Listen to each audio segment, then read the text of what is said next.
hurriedly called Selena. Selena brought Vonda back upstairs. They walked into the room where the bodyguard had already placed the luggage and left. Davina, what is this? Violet looked at the suitcase, bewildered. An argument. I'm running away from home, Selena let Vonda play while reminding her about her palm's injury. What? Violet rubbed her ears, disbelieving. Brother Devon didn't seem like someone who would argue with Davina. What exactly happened between you two? Hizichin's voice carried a hint of worry. Selena sat on the sofa, legs crossed, lifting an eyelid. Why be shocked by arguments? Every couple argues. Who was that man earlier? Violet scratched her head, silent for a moment. Ex-boyfriend. Selena, as an outsider, couldn't really intervene in their relationship. Seeing that Violet didn't want to continue talking about Eric, Selena didn't press further. However, Selena decided to book another room to avoid disturbing Violet and Eric. Vonda kept turning her head to look at Selena. When Selena saw, she turned her head back. Selena found it amusing. Magnolia, is there something wrong? Mommy, what does running away from home mean? After a thoughtful pause, Selena answered, running away from home means leaving the house and going out to play. Violet. Such an unreliable mom. Selena leaned against the sofa, undoing her hair tie, letting her long hair fall. Regarding the twins, Selena wasn't sure how Brogan would handle it. But she could see from Roman and Brogan that Devon Gabriella was important to them. The first night they moved out, Vonda started missing Daddy. And Selena wouldn't admit she also missed Mr. Devon's hugs. Recently, Brogan was the one responsible for telling bedtime stories to Vonda. Tonight, it was Selena's turn. After finishing the story, Vonda lifted her head and blinked. Mommy, can I say goodnight to Daddy? Looking at her daughter's eager eyes, Selena, at that moment, wanted to take her back. But wanting was one thing, she still wasn't planning to return. Selena smiled softly. Of course, I'll call him right now. Selena dialed Brogan's number and handed the phone to Vonda. Holding the phone with one small hand, Vonda put it close to her ear. Meanwhile, in Devon family study. Brogan, who hadn't stepped into the Devon residence for years, kicked a vase near his feet. The vase belonged to old Master Devon's collection, a priceless piece from the early 18th century. A pity. Devon Dahome turned toward the window, his stern face half-grayed, reflecting his age. He turned back and said coldly, Brogan, I will not agree to send Leduixi away. At that moment, Brogan's phone rang. You don't need my agreement, Brogan, previously nonchalant, paused upon seeing the caller ID and asked old Master Devon to hold on. Sorry, I need to take this call. This attitude added fuel to the fire. Devon Dahome, about to shout, could only close his mouth temporarily as Brogan took the call. After all, losing control in front of others wasn't ideal. Daddy, Vonda's cute voice traveled through the phone to Brogan's ears. Mr. Devon's handsome face softened instantly with a gentle smile. His voice turned tender.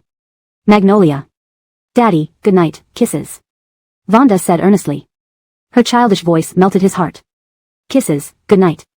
Where's Mommy? Brogan cared deeply. Mommy is working.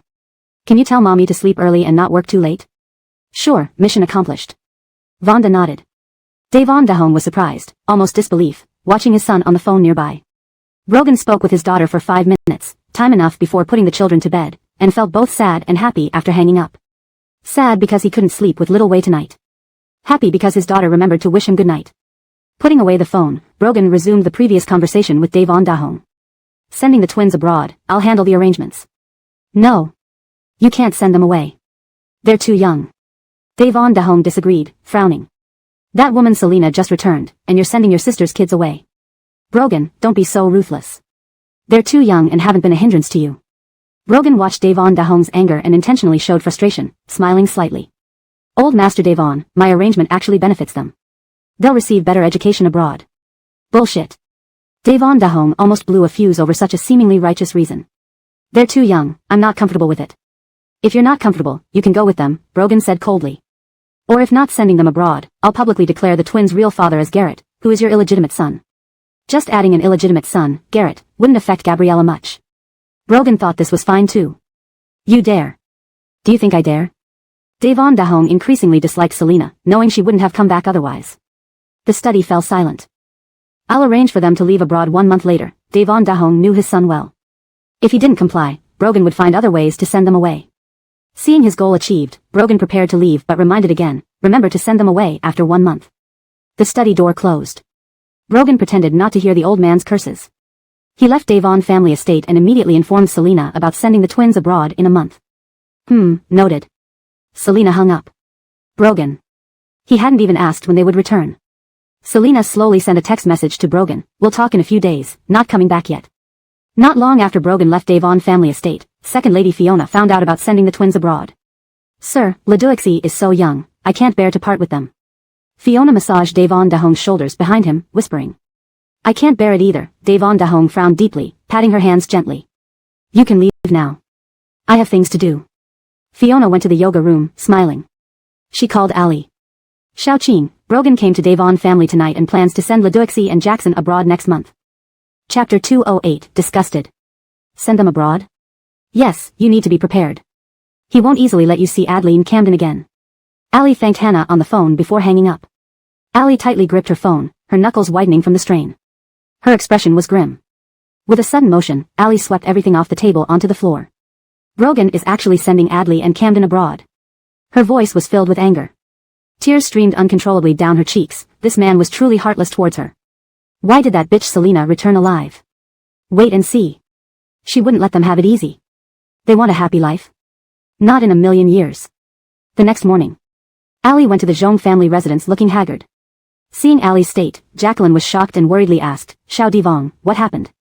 As soon as Jacqueline spoke, Ali couldn't hold back and hugged her sobbing, "Godmother." "Oh no, why are you crying? What happened? Tell me, Godmother." Jacqueline asked tenderly. She turned to look at Leighton beside her, both revealing puzzled looks. "Godmother, Brogan is sending Adley and Camden abroad. How can he be so heartless? They're still so young, and he won't even let me see Adley again." Ali cried bitterly, leaving Jacqueline's embrace with tear-blurred eyes, her voice choking. Jacqueline frowned. "Xiao Divong, don't panic, sit down and explain slowly. Why is Brogan suddenly sending Adley and Camden abroad?" Ali sniffled, wiping her tears, her voice trembling. "Godmother, should have apologized to Selena and her daughter for Adley at Liege restaurant yesterday." Jacqueline's face turned serious. Is Brogan doing this to take revenge for Selena? It wasn't Adley's fault at the restaurant. Why should our Adley apologize? That girl fell because she ran into Adley, and we didn't blame her. How outrageous, Adley is his daughter too. Jacqueline had never seen such a despicable man. Ali covered her eyes. It's too late now. He decided suddenly to send Adley and Camden abroad. They're still so young, leaving me to go to a foreign country. I can't bear it. Jacqueline patted Ali's shoulder gently, consoling her. "Xiao Divong, don't be upset, we'll figure out a solution. I also miss the children." Jacqueline looked at Leighton, signaling him to speak. Leighton nodded. After some thought, he said, "Xiao Divong, calm down. I'll talk to Brogan." Ali shook her head. "No use. Even father couldn't persuade Brogan. He's determined not to let Adley get in Selena's way. I thought about talking to Selena directly, but she probably doesn't want to see me." Ali felt more bitter as she spoke. Jacqueline held Ali's hand. "Don't cry. If Brogan won't talk, then I'll talk to Selena." She didn't believe it would end like this. Ali took a deep breath, trying to compose herself. She wiped her tears and looked gratefully at Jacqueline and Leighton. "Godmother, Godfather, I'm so glad you're here. If nothing works, I'll take Adley to apologize to Selena." Jacqueline truly despised Selena. Just a squabble between two kids and Brogan wants to send the children abroad? How ruthless. She called Brian on her phone, her tone angry. "Xin Yuan, please do me a favor. Call Selena and set up a meeting tomorrow." Brian, puzzled, asked, "Why do you need to meet Selena, Aunt?" Jacqueline huffed, cutting to the chase. "Brogan is sending Adley abroad to make things right for Selena." Brogan and Selena? Brian was busy with company affairs and hadn't been following this. "Aunt, I'll call Selena later." Selena was surprised when she received Brian's call. After listening to him, she wondered why Jacqueline wanted to meet her. Selena checked her schedule with Bill, then agreed to the meeting. They arranged the time and place. After the call, Selena stroked her chin, guessing Jacqueline was calling on behalf of Ali. Chairman, Yashuan Group's CEO Wyatt has arrived. Bill noted Selena's schedule, glancing at his watch. His car will arrive at MO Corporation shortly. Let's go down and welcome our distinguished guest. Have all the documents ready. All right. Today, Selena personally welcomed Wyatt, indicating the importance of the cooperation between the two companies. Wyatt got out of the car, towering over others with his muscular frame typical of Westerners, his features handsome. "Welcome, Mr. Wyatt. Pleased to meet you, Ms. Liu." They shook hands politely and entered the company for preliminary talks. In the conference room, Wyatt sat stably at one end of the table, scrutinizing the documents. MO Corporation and Yashuan were negotiating an important cloud development project. Sitting opposite him, Selena wore a dark professional suit, her demeanor composed. This negotiation was no simple matter. The scope of their discussion was vast. Wyatt didn't expect Selena to be so tenacious. Each question she raised was meticulously considered, fully aware of potential risks. Honestly, due to the new chairman of MO Corporation, Wyatt initially didn't plan to collaborate with MO Corporation. Today was just a preliminary discussion. But now, he needed to reconsider MO Corporation. Mr. Wyatt, this collaboration will impact the long-term development of both our companies. I must consider every detail carefully. I am optimistic about the future of cloud technology. Selina remained calm and collected. Wyatt watched Selina deeply. This business negotiation wouldn't be concluded today. For dinner, as hostess, Selina invited Wyatt to dine with her. Wyatt opened the car door for Selina, saying politely, "I've always wanted to try Chinese cuisine." Selina smiled, bending to enter the car, instructing Bill to book a Chinese restaurant. She turned to Wyatt, "You can taste some Chinese dishes soon." Wyatt smiled politely. Selina led Wyatt into the Chinese restaurant and coincidentally encountered Brogan. Selina pretended not to know him as she passed by. Chapter 209, Her Waist. Brogan saw Selina acting as if she didn't recognize him. His heart couldn't help but tighten. He subconsciously glanced at the man next to Selina. He actually knew him. Ion Group CEO, Berkeley. Mr. Devon. Berkeley also saw Brogan and appeared just as surprised. He quickly greeted him. Berkeley. The two men shook hands. Brogan and Berkeley had worked together before, so they were acquaintances. Selina didn't know they were acquainted. Brogan extended his hand to Selina with a fake friendly gesture, smiling faintly, "President Liu." Clearly, it was a polite handshake. However, the man's thumb discreetly caressed her hand. Her hand felt warm.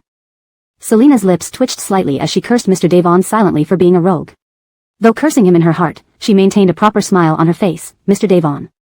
Initially, it was only a dinner between Selina and Berkeley, but due to Brogan's sudden arrival, it became a trio gathering. During the meal, Brogan and Berkeley chatted about the currently very popular AI topic. They discussed AI technology. Selina wasn't in this field, so she only half understood the professional jargon and technical issues. She made an effort to stay focused, listened carefully to their conversation, and tried to remember key points mentioned. This information might not be useful now, but it could come in handy later, maybe just for bragging rights. Brogan noticed Selina's interest in the topic and intentionally slowed down when speaking. When Berkeley went to the restroom, only Selina and Brogan were left in the room.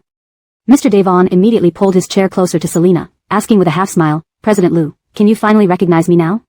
His gaze boldly swept over her business attire, settling on the curvaceous outline created by it.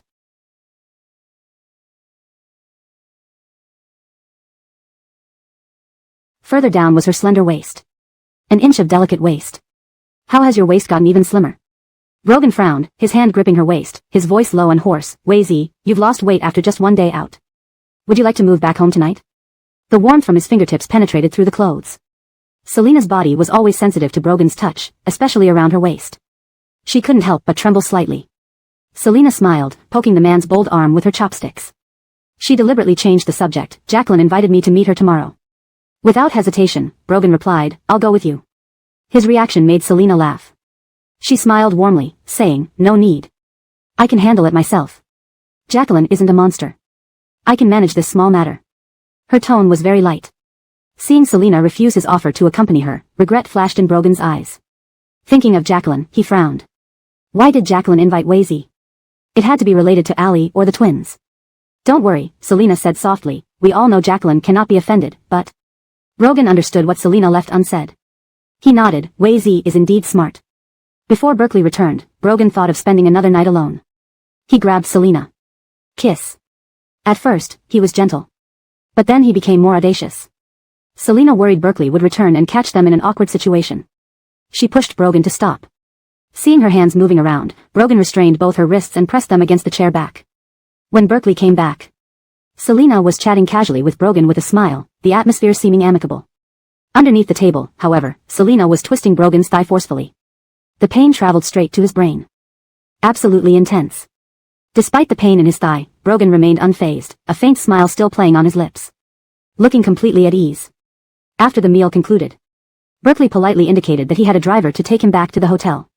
Before leaving, he told Selina, "President Liu, see you tomorrow at MO Corporation. I hope we have the chance to collaborate this time." His words implied he had decided to enter into a business deal with MO Corporation. Selina genuinely smiled. "See you tomorrow." Once Berkeley's car left, Brogan stood beside Selina. He lowered his voice. "Wei Zi, if you don't want to come home with me, can I follow you?" Selina raised her eyebrows and looked at Brogan, smiling without comment. She turned toward her own car. Seeing she hadn't outright refused, Brogan almost couldn't contain his smile as he followed her pace. However, Selina got into her car, shut the door, and asked the driver to leave. The car started quickly, leaving Brogan standing there. Brogan watched the car drive away, his smile gradually turning into frustration. He shook his head and sighed. Hector quietly drove up and felt a bit sympathetic for his boss. Seemed like severe henpecked. Hector silently thought to himself, too terrible, he would never date in the future. Meanwhile, Berkeley returned to his hotel room. As he unbuttoned his tie while making a call and entered the bedroom, he suddenly stopped. The scene before him froze him. A woman in a sheer dress lay on his bed. Berkeley's handsome face darkened coldly as he demanded, "Who sent you here?" The woman blushed shyly, answering softly, "President Liu arranged for me to care for you." Berkeley's brows furrowed deeply. Anger flashed in his eyes. He hung up the phone quickly, ordering sternly, "Leave." The woman looked puzzled, but President Liu said, "I said leave." Berkeley's voice was cold and demanding. With his ingrained gentleness, he couldn't say, "Get out," directly. Seeing this, the woman hurriedly got off the bed and left the room. Berkeley stood there, taking a deep breath. He tried to calm the rage within him. This was a blatant insult. While he initially had a good impression of Selena today, it plummeted drastically now. Regardless of whether this was Selena's decision or a misstep by her subordinate, Berkeley felt he could not choose to partner with MO Corporation. In Zhong Corporation's office late at night, Brian was still working. His phone rang, and Brian answered. The man on the other end flattered him, "I've arranged for the woman to be in that hotel room as per your instructions." About the payment, Brian responded calmly, "It will be transferred tomorrow." He hung up, leaning back in his chair, a cold glint in his eye. His aunt messaged him again in the afternoon about Ali wanting to apologize to Selena and her daughter on behalf of Sage. He specifically arranged tonight's event as a lesson for Selena. Don't think the people the Zhong family protects are easy to bully. Looking out at the city lights, he rubbed his temples and refocused on his work. This chapter maintains the original tone and structure while translating the Chinese text into fluent English. The character names are kept in pinyin for accuracy. Chapter 210, Another Marriage. Selena arrived at the company early in the morning and immediately received a call from Wyatt's assistant. Originally, Wyatt was scheduled to come to the company today to discuss a collaboration. However, his assistant now informed her that the meeting had been cancelled. Feeling puzzled, Selena asked the assistant for the reason, but the assistant did not provide a clear answer. Frowning, Selena sensed something was off. Normally, if a meeting had to be cancelled, a new time would be arranged. That didn't happen this time. Polite as she was, she asked, "Is Mr. Wyatt available? I'd like to speak with him." The assistant hesitated, mindful of the importance of MO Corporation's chairman. "Please hold on." A moment later, Wyatt's slightly low voice came through the phone. "President Liu, good morning." Selena calmly asked, "Mr. Wyatt, since today's meeting is cancelled, are you planning to reschedule?" Wyatt paused before replying, "President Liu, your arrangements last night were unsatisfactory. There's no need for us to collaborate on this project." Selena was instantly confused. What arrangement did she make last night? But Wyatt hung up without elaborating. Frowning, Selena dialed the internal line. "Assistant Bill, please come in." She needed to find out what exactly happened last night involving Wyatt. She had to know how to proceed. Assistant Bill entered the office promptly. With a serious expression, Selena explained, "Wyatt suddenly cancelled the cloud computing collaboration. He mentioned dissatisfaction with my arrangements last night, which clearly isn't trivial. Investigate what happened last night and get back to me." Bill nodded and left the office immediately. At noon, after a busy morning, Assistant Bill reminded Selena about her lunch appointment with Vivian. Walking into the cafe, Selena found it strangely empty, with only a faint aroma of coffee filling the air. Vivian must have booked the entire place. This created an invisible pressure, making anyone present feel uneasy. Vivian sat gracefully at a round table, wearing an elegant blue cheapao that accentuated her refined figure. She sipped plain water, avoiding coffee due to her heart condition. At this moment, she looked extremely poised. "Hello, Vivian," Selena greeted with a smile as she approached. Vivian looked up, her eyes softening. "Ansley, please sit down." Selena didn't particularly like being called Ansley, but she couldn't change it at the moment. Seating herself opposite Vivian, a waiter came over, and she ordered coffee. "What do you need, Vivian?" Selena asked directly. Vivian paused, her gaze complex. Initially, she had quite a positive impression of Selena. Gently placing her cup down, Vivian said, "Ansley, I hope you can persuade Brogan not to send Fernanda and the others abroad." Predictable. Selena realized this was indeed the reason. Smiling coldly, she replied, "Why should I advise him?" Vivian's eyes sharpened. "Forgive them where you can. If you don't like Fernanda, give them to Ali, we can afford to raise them." "Is this really within my power to decide?" "You should talk to Grandpa Devon or Brogan directly," Selena responded coolly. Vivian frowned. "Would Brogan think of sending them abroad if not for you?" Selena didn't deny it. "So, you asked me here just for this?" "If so, I can't help." A clear rejection. Without giving any face, Vivian glared at Selena, her lips curling in a mocking smile. "Ansley, you have a daughter too. Would you send her abroad while she's so young? You wouldn't want her to never see her family again." Just then, the waiter brought Selena her coffee. Taking a sip, she slowly replied, of course, I wouldn't do that to my own daughter. As for Devon Fernanda, I'm just an outsider. Their matters should be handled by Ali. After all, I'm not their parent. Vivian was speechless at such a heartless statement. Her threat was implied. Ansley, I hope you won't regret it. Regardless, Ali calls me Aunt. Selena placed her cup down, looking at Vivian calmly. Everyone has their own thoughts. I don't think I'll regret anything. Vivian snorted coldly, grabbed her bag, and left. Watching Vivian depart, Selena sighed again, finding the title Ansley truly unpleasant. She sent a message to Brogan, in 3 months, I will become Mrs. Davin. Brogan, still pondering how to bring Selena back, saw her message and felt immense joy. Hector entered the office, nearly blinded by the boss's bright smile, delivering a recording device with the conversation between Vivian and Selena. After listening to the recording, Brogan's expression darkened. It seemed the Zhong family would definitely protect Ali. To prevent Zhong family interference, he needed a plan to make them lose faith in Ali. Brogan texted Selena, the Zhong family supports Ali now. Short-term changes aren't likely. I'll devise a way to make the Zhong family lose faith in Ali. Returning to the office from the cafe, Selena's phone buzzed with Brogan's message. She smiled and replied, okay. Thinking of Vivian's final threat, Selena knew she had to act preemptively. Both the Zhong family and her maternal relatives had significant influence. First, she needed to ensure all financial records and documents in the company were impeccable, free of any vulnerabilities. Dialing the internal line, Selena instructed her secretary to summon department heads to a meeting. If Vivian issued orders, MO Corporation might soon face rigorous inspections. Having recently taken charge, Selena hadn't had time to thoroughly check all past records. Department heads quickly gathered in the meeting room.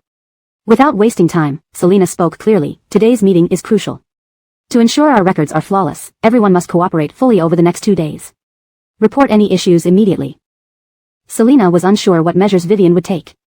The meeting earlier left no room for compromise. Translation provided aims to maintain the original tone and style while ensuring natural and fluent English. Any specific character names, like Pinyin, are preserved as accurately as possible. Chapter 211, A Sigh. At the Zhong family residence. Ali had been anxiously waiting for Vivian in the living room. The moment Vivian walked in, Ali immediately rushed to her side, but seeing Vivian's displeased expression, her heart sank instantly. Selena refused to negotiate. Vivian frowned and said, we should try our best to win custody of Alice and Jackson. Ali smiled bitterly and said helplessly in a low voice, Uncle Devon won't agree. Vivian sighed, patted Ali's hand, and comforted her, let's give it a try. Brogan has never been a good father figure, we can exploit this point and hire a lawyer to sue. There will always be a chance for a turnaround.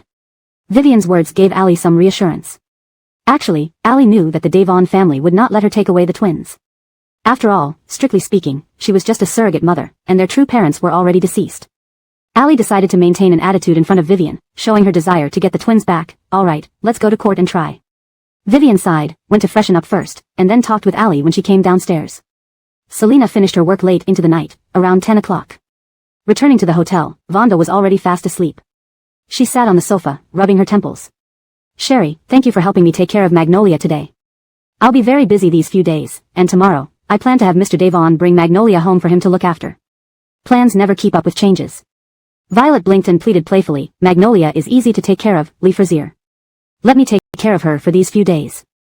I'm happy to do so. Are you sure you don't find it troublesome? Selena asked with some worry. Violet shook her head vigorously. She was going back to Huizhou soon and naturally wanted to spend more time with the little one. Lee Frazier, of course, I don't find it troublesome. Magnolia is very well behaved. Leave her to me, Violet patted her chest, guaranteeing, you can rest assured while handling your affairs. I'll take good care of her. Seeing Selena's exhausted face, Violet told her to wash up and rest early, then left after giving her instructions. Selena walked quietly to Vonda's bed and looked at her daughter sleeping sprawled out. Amused, she took a quick photo. She kissed her daughter's forehead gently before stepping out to the living room. She pulled out her phone and sent a message to Brogan. Sherry will take care of Magnolia these few days as she'll be returning to Huizhou in a while. Brogan quickly replied, tomorrow let Sherry take her, but I will bring my daughter home to take care of her the day after. The young one is coming back, the elder one isn't far behind. To Brogan, she messaged, you got off work late tonight, rest early, good night. Indeed, Selena was exhausted. Stretching her arms, she prepared to bathe. Suddenly, a thought flashed through her mind. She felt puzzled. How did Brogan know she had gotten off work late? Turning to the door, she had a hunch. She walked softly to the door and gently opened it. Raising her eyes, she saw Brogan leaning against the wall, sending a message. Upon hearing the door open, Brogan turned and saw Selena. He smiled and looked at her affectionately. How are you here? Selena asked in surprise. Brogan approached smilingly, his tone soft, just came to check. He gently held her hand. I wanted to see you and Magnolia. Feeling the warmth of his hands, Selena's fatigue seemed to lessen. Looking at her, his eyes filled with tenderness. Let me see you two for a bit, and then I'll leave. Sometimes, Selena wondered if, to Brogan, his sister Devon Gabriella was more important than her. But thinking about Luo Khalil, in Selena's heart, little Khalil was more important than Brogan too. Perhaps Brogan understood this as well. When two people are together, they need to tolerate and make compromises for each other. If it were her, she wouldn't want little Khalil to still cause trouble after her death. Since the twins were born, the mistake had already been made, and Mr. Devon couldn't harm the children. Initially, Davon's grandfather and Ali had convinced everyone that the twins were Brogan's children, a destiny preordained. This time, Selena moved out with Magnolia partly to warn Brogan. Though she would accommodate, when it came to her daughter, she could still feel angry. Come in, Magnolia is already asleep. Selena maintained a stern expression on purpose. Nodding, Brogan didn't let go of her hand as he gently entered the room, closing the door. He went to the bedroom and glanced at the sleeping Vonda. The child lay peacefully in bed, mouth slightly open, cheeks chubby. Seeing this, Brogan's heart overflowed with affection. Walking out of the bedroom.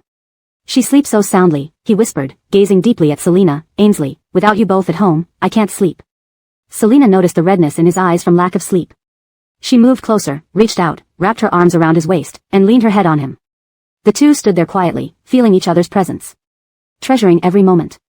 Brogan took a deep breath and said softly, all right, I should leave now. Rest early and contact me anytime if anything happens. Selena nodded, escorting Brogan to the door. Okay, be careful on the way. As Brogan stepped out, he glanced back at Selena and smiled warmly. Lowering her head, Selena murmured, stay here tonight. Magnolia and I will return home the day after tomorrow. A surprise came unexpectedly. Brogan bent down and suddenly scooped her up. Using his foot, he closed the door. Selena almost cried out in surprise but quickly covered her blushing lips. Brogan. Are you itching for a fight? Brogan looked down at her, lips curved into a smile, not itching for a fight, but excited. Selena rolled her eyes. Whenever she showed any kindness, this man would push his luck. Let's shower together. Seeing the redness in his eyes, Selena didn't argue further. After all, showering together wasn't new for them. He chuckled softly. Selena's ears turned red. Closing the bathroom door. He set her down on her feet. One hand circled her waist, while the other slowly unbuttoned her white shirt. Hashtag chapter 212, in the bathroom. After Brogan helped her in the bathroom, he reached for a towel and wrapped it around his waist. Selena raised an eyebrow, looking at him with some surprise. Despite helping her, he made no move to proceed further. His voice was unusually hoarse as he spoke softly, you're very tired. Take a bath and get some rest early. Trying to be considerate, Brogan accepted it calmly. Vonda woke up in the morning. Turning her head left, she saw her mother. Turning right, she saw her father.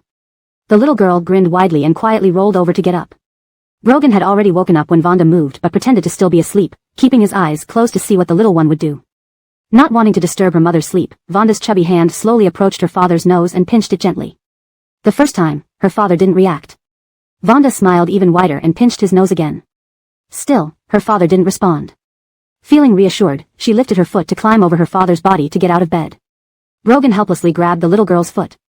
Daddy, he whispered, Daddy will take you out. Don't wake up Mommy. He got up carefully, holding the little girl so as not to disturb Selena, and they quietly walked out of the bedroom. Looking at his daughter's smiling face, he asked gently, Magnolia, what would you like for breakfast? Vonda tilted her head thoughtfully and happily replied, Magnolia wants an egg pancake. Brogan smiled. All right, let's go brush our teeth first. He sent a message to have someone buy egg pancakes for them. At 7:30, Selena woke up, brushed her teeth, changed clothes, and walked out of the bedroom. She saw the big and small figures turn to look at her. Mommy, good morning, Vonda said with breakfast still in her mouth. Good morning. Just then, the doorbell rang. Brogan told Selena to eat her breakfast while he went to open the door.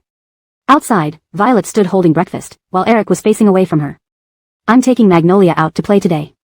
Don't follow me all the time, Violet warned. Eric was a man who wouldn't let go once he latched on. When the door opened, Violet looked up and saw Brogan, instantly jumping back. Her back collided with Eric, who extended his arms to steady her. He nodded at Brogan, calling out, cousin. This word, cousin, made Violet gape at him in disbelief. Brogan glanced coolly at Eric, opened the door wider, and said, come in and close the door. Violet glared at Eric behind her back, inwardly scolding him for randomly calling someone cousin. Who is your cousin?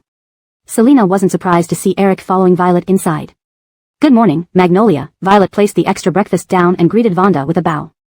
Great aunt, good morning, you look beautiful today, Vonda sweetly complimented. Violet blinked and giggled, today, Magnolia looks pretty too. Eric bent down, he was almost as tall as Brogan, with a slender face that held a non-threatening smile. Good morning, Magnolia. Vonda gave him a smile. Yesterday, Eric bought her an ice cream, winning her favor. Great uncle, good morning. Violet was momentarily speechless.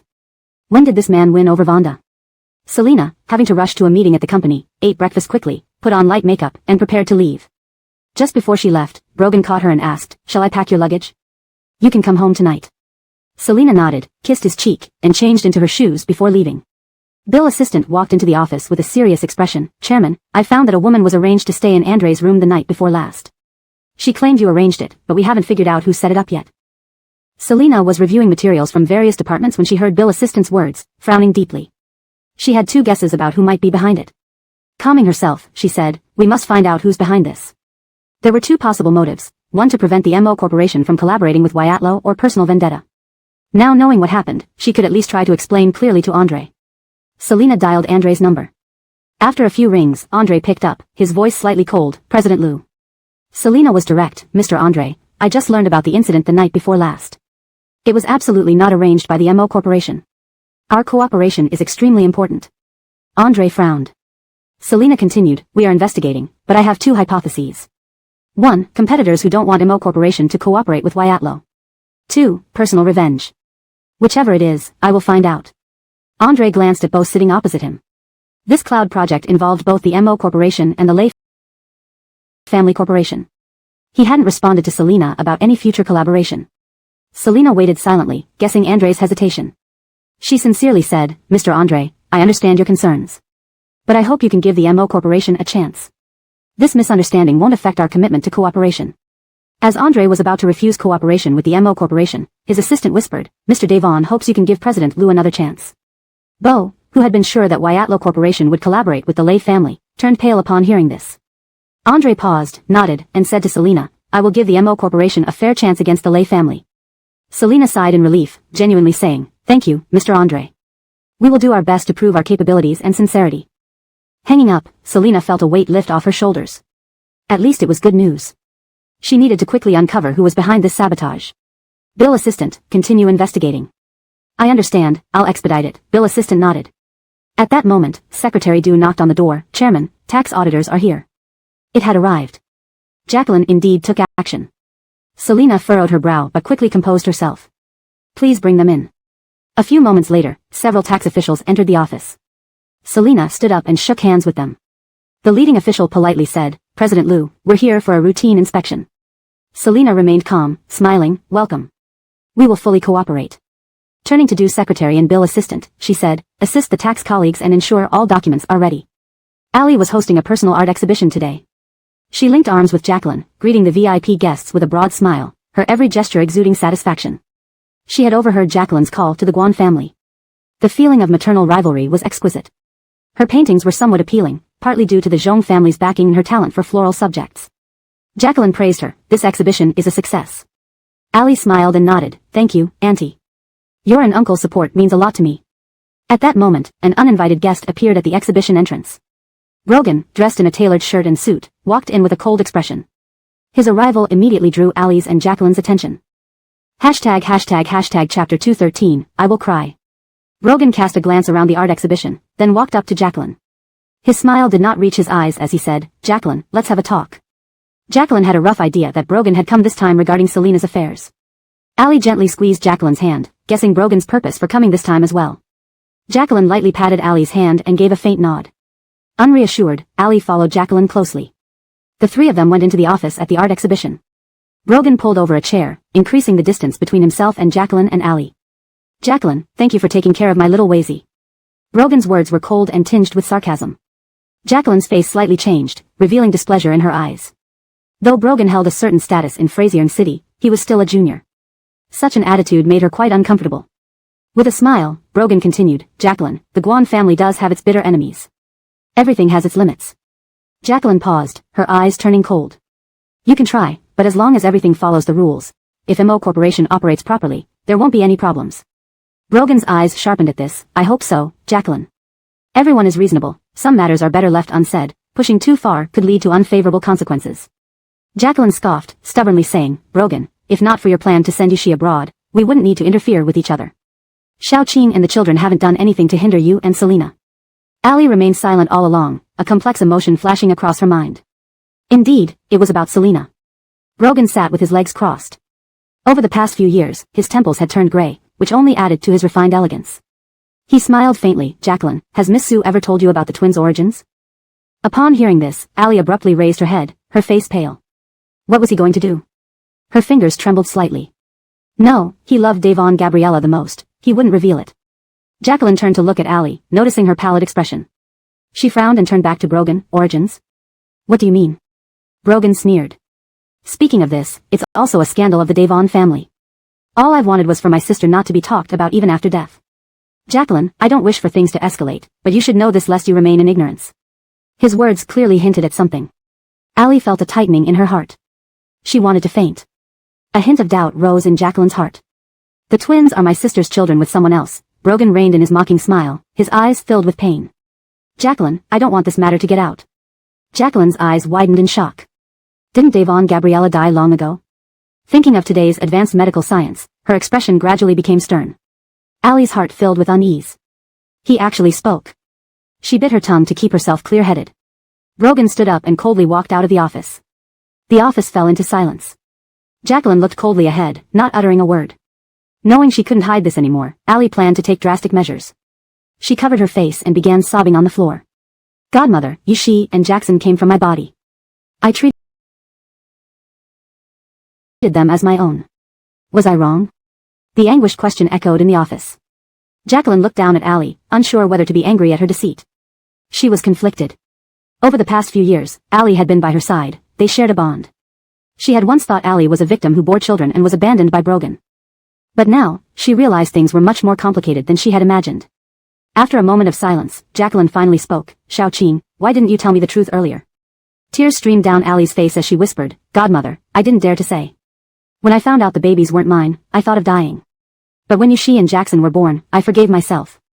To me, they are my children. I love them like my own. She sniffled and continued, I'm the daughter of the Sue family, blessed with a bright future, but I was set up to carry another woman's child by my boyfriend's mother. Godmother, if this gets out, what will people think of me? Their words would drive me to despair. Seeing Ali's distressed state, Jacqueline felt both sympathy and anger towards her for hiding the truth. Young or old, I treat you like a daughter, Jacqueline sighed softly, patting Ali on the shoulder. I understand your hardships, but you shouldn't have hidden the children's true identity from me. Ali embraced Jacqueline's leg, crying loudly. It seemed this pain had weighed on her for a long time. Her eyes flashed with malice. Jacqueline returned to the Zhong household. Seeing her weary expression, Leighton asked, frowning, Madam, are you feeling unwell? Jacqueline hesitated but shook her head. No, don't worry. Leighton studied her face again, holding her hand. I know you care about Xiaoqing, but take care of your health. To me, you're the most important. To Leighton, no matter how good Ali was, nothing mattered more than his wife's health. Over these past months, he had noticed Jacqueline's concern for Ali. Jacqueline's heart warmed at Leighton's words. Her mood lightened. I'll take care of myself, Jacqueline said with a sigh. Today, I learned something that's given me a headache. Leighton instructed the servants to leave the living room. The couple privately discussed Ali's situation. After listening, Leighton fell silent for a while, then spoke. Given that, sending you and Jackson abroad might be the best choice. Let's end it here. If the kids learn the truth later, it might upset them. Devon Daxiong is too stubborn. Leighton understood Devon Daxiong's character well. As a father, learning his daughter left behind bloodline descendants, he might make poor decisions. It was a pity, Devon Gabriella, such talent, cut short. Thinking of Devon Gabriella reminded him of his own missing daughter, making his heart ache. Jacqueline sighed, agreeing with Leighton. In that case, there was no point in pursuing custody through court. That night, Brian attended a business event and received a call from Ali midway. Brother Xinyuan, can you do me a favor? Ali's voice sounded weak. Brian moved to a quieter area, asking steadily, are you sick? Her voice sounded frail. Sitting in the bathtub, Ali ran her hand through the water. Brian heard the sound of water. The water sound accompanied Ali's weak voice, Brother Xinyuan, please thank Godmother for her years of care and affection. Brian frowned, finding it odd. You can tell Aunt yourself. There was a pause before Ali slowly replied, I'm afraid I'll cry. She hung up immediately. Placing the phone down, Ali reached for a sharp fruit knife beside the bathtub. Lifting her left wrist, droplets from it fell back into the water. Soon, the knife sliced through, and red blood trickled from her wrist. Drops of blood fell into the water. Ali's eyes fixated on the bathtub slowly turning red, and she chuckled hysterically. It was somewhat deranged. Brian had a vague sense that something was wrong. He immediately called back, but Ali's phone remained unreachable. The paragraph structure has been maintained, and the translation follows the original tone and style, ensuring coherence with the previous content. The names are correctly pinyin-ized, and the translation is natural and fluent. Chapter 2:14, Intensely. Brian still felt uneasy, so he rushed to Ali's villa. He had already called a locksmith and an ambulance while in the car. Better safe than sorry. He rang the doorbell repeatedly, urging the locksmith to open the door faster. As soon as the door opened, he anxiously ran upstairs to look for her. He found Ali in the bathroom. The bathtub was already stained with blood. Xiao Divong. Brian's face darkened as he quickly carried her out of the bathtub and placed her on the bed, then fetched a towel to tightly wrap around Ali's wrist. Xiao Divong, can you hear me? Ali had lost consciousness. Not long after, Brian heard the sound of the ambulance. He carried Ali downstairs and into the ambulance. Outside the emergency room at the hospital, Brian rubbed his temples and called Leighton. He couldn't directly tell Auntie about Ali's suicide attempt because of her poor health. Uncle, I don't know what happened to Ali. She had a moment of despair tonight. She's currently in the emergency room. Leighton frowned and said gravely, I'll tell your aunt. Keep me updated with any developments. Okay. Brian hung up the phone. After the call, Brian waited outside the emergency room, worry etched on his face. After what seemed like forever, the door to the emergency room opened, and the doctor walked out. The patient is out of immediate danger. We've stopped the bleeding. Brian breathed a sigh of relief, thanking the doctor gratefully. Thank you, doctor. The doctor advised, when the patient wakes up, if she remains unstable emotionally, it's important that her family provide ample care and support. Brian nodded. Thank you. Selena walked out of MO Corporation that evening and saw Brogan standing beside a motorcycle. She walked over, touching the seat and smiling. I'm here to take you home, Brogan said gently. He handed her a helmet and put one on himself. With a swing of his long legs, he turned to look at Selena. Selena put on her helmet, held onto Brogan's waist, and climbed on. Brogan started the motorcycle, whispering, Anthea, hold on tight. Selena hugged him tightly around the waist. Okay. The motorcycle sped through the night, city lights flickering around them. The scenery along the roadside kept changing. Do you want to have some skewers? Brogan's voice filtered through the helmet to Selena's ears. Eat. Brogan took a turn at the next intersection. Ahead lay a bustling night market. Given the crowd, Selena chose to buy some skewers to take home. Arriving home, Brogan parked the motorcycle smoothly. They removed their helmets. Selena hooked a finger behind Brogan's head, tiptoed, and kissed him passionately. Brogan's eyes were full of indulgence. Mr. Devon, thank you for picking me up, Selena whispered, slightly breathless. They exchanged looks, smiled at each other. Hand in hand, they entered the house, where the lighting was soft and warm. The butler quietly left the main villa upon seeing his master's return. Remembering the skewers, Selena hurriedly took a shower, checked on her daughter first, then went downstairs. Wearing black pajamas, Brogan emerged from the kitchen with a plate of skewers and a glass of warm milk. Seeing Selena come downstairs, he asked with a smile, where do you want to eat? Selena walked over, taking the glass of milk from him. Let's eat in the living room. In the living room, the TV was on.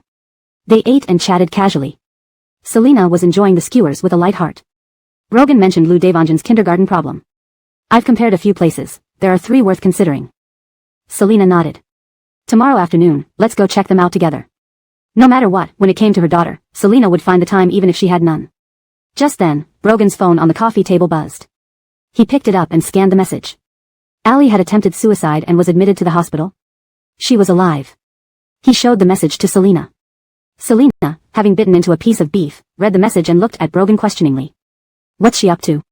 It's a desperate move, Brogan explained succinctly. He didn't believe Ali really wanted to die. The next morning, after breakfast at the Zhong residence, Leighton told Taryn about Ali's incident from last night. She's out of danger, so no need to worry too much. Taryn sighed, feeling complicated. Let's go see her at the hospital later. Leighton wouldn't stop her. Sure. They changed clothes and went to the hospital. Upon entering Ali's room, Brian stood up and moved a chair by the bed for Taryn. Seeing Ali lying on the bed, Taryn felt pity. Ali's face was pale, and her wrist was wrapped in bandages. She appeared listless. Taryn whispered, Xiao Divong, Aunt hopes you'll recover well. Get better soon. I'm waiting for you to go out together. Those events are in the past. Tears rolled down Ali's cheeks as she closed her eyes. Taryn held Ali's uninjured hand. You silly child. Leighton stood nearby, serious, saying slowly, Xiao Divong, we're your family too. No matter what happens, we're here for you. The most important thing now is to focus on getting well. Hearing the Zhong speak, Ali opened her eyes, looking at them weakly. Aunt, I'm sorry. Taryn sighed and wiped away Ali's tears. Don't think about it anymore, everything has passed. Ali felt a sense of relief deep inside. Her move had been the right one. Chapter 2:15. Allie was confident enough to bet her life that Jacqueline would soften, also because she had once saved Jacqueline's life. After the Jones left, Allie turned to Brian and said in a hoarse voice, she knew and brother, please help me call the servant to take care of me. Brian nodded. Not being good at comforting people, he simply said, it's good that you've let it go. There's nothing you can't get over.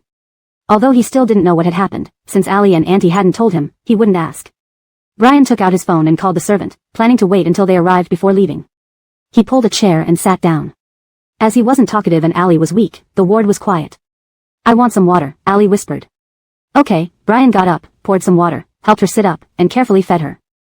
After drinking some water, Allie felt better and softly thanked him, thank you, she knew and brother. Just then, Brian's phone rang. He looked at the caller display and immediately answered. After hearing what the other person said, Allie could clearly see disappointment on his face. He told the person on the phone, continue searching. After hanging up, when Allie asked casually, did something happen? Brian sighed with a hint of gloom in his eyes. There was news about cousin last time, but it was wrong again. They had been searching for 20 years. Every piece of news brought hope, yet every hope ended in disappointment. Allie comforted him, Auntie and Uncle are so kind, they will find someone one day. Brian nodded, hoping so. When the servant arrived at the hospital, Brian informed them about Allie's condition and asked them to take good care of her. Before leaving, he reiterated, rest well, and if you need anything, you can contact me anytime. Allie smiled gratefully, I will, she knew and brother. Seeing her agreeable appearance, Brian turned and left the ward. After a while, Allie asked the servant to buy her something, getting rid of them temporarily. Using the telephone beside her bed, she dialed a number. Once connected, she coldly instructed, if you can't find someone who looks even slightly similar, get her plastic surgery. The person on the other end replied, understood, I'll handle it. Hanging up, Allie smiled bitterly. If she could make this fake version look a bit like Jacqueline, she could convince the Jones it was their long-lost daughter.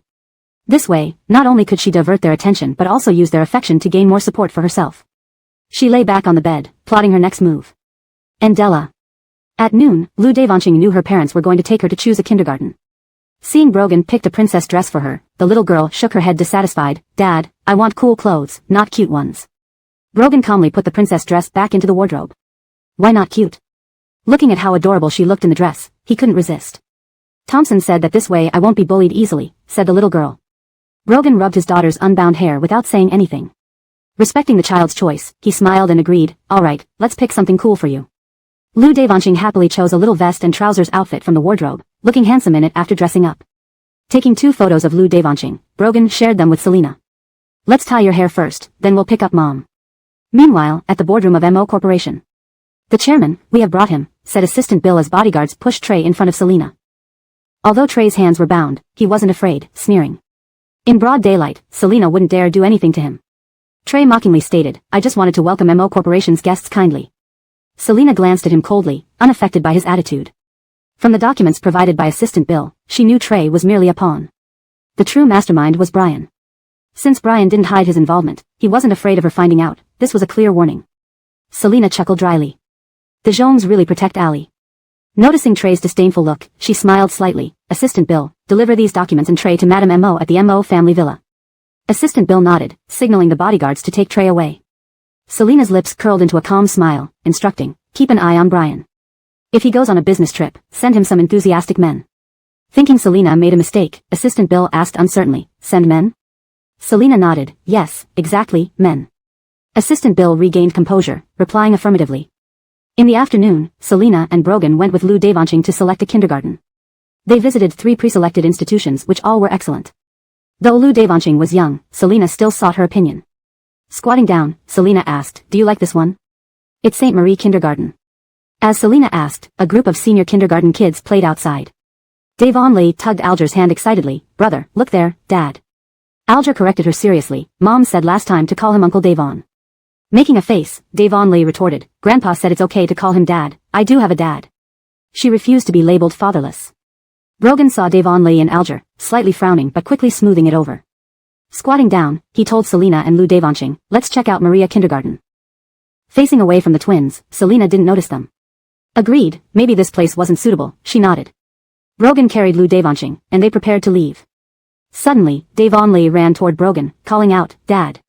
Brogan stiffened, looking displeased. Selena raised an eyebrow, turning around, seeing Davon Lee in a St. Marie uniform running towards them.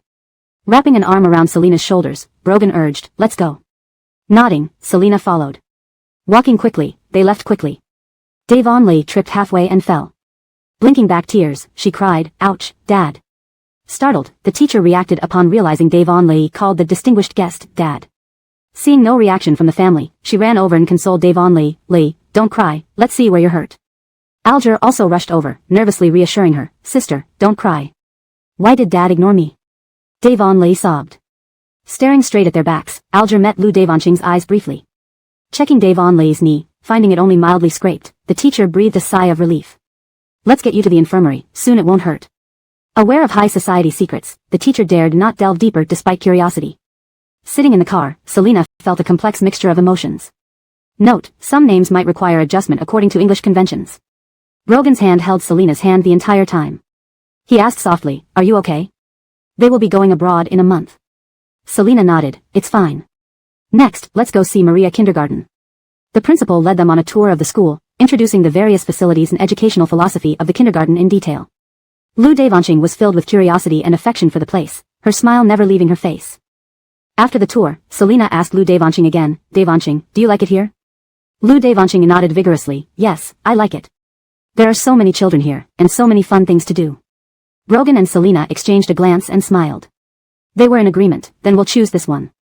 Both of them tacitly avoided mentioning St. Marie Kindergarten again. Note, some names might require adjustment according to English conventions. Chapter 2:16, She Trembles. The kindergarten had been found, and Selina suggested, "How about we make dumplings tonight? And call Divong over to our place?" Brogan nodded. "Sure, whatever you say." Selina smiled and called Violet. Violet was woken up by the phone ringing. She reached out for her phone without even opening her eyes and answered it, "Okay, I'll come over tonight." Eric sat neatly on the edge of the bed. He watched leisurely as Violet fumbled for her phone on the bedside table. Violet hung up, sensing something was off. She opened her eyes, turned her head, and saw Eric adjusting his cufflinks. "You're awake. You. Did you want to ask why I'm here? Have you forgotten? You wiped your mouth clean and didn't want to take responsibility?" The man looked at her with an aggrieved expression. Violet couldn't find her voice, slowly recalling what happened. Eric's eyes twinkled with amusement. "Good, it seems you remembered." Violet instinctively touched her waist and felt a soreness. She silently turned away from Eric, unsure how to face him. Her demeanor darkened Eric's originally joyful mood. Eric lay back down and hugged Violet from behind, covering her in the blanket. His kiss landed on her back.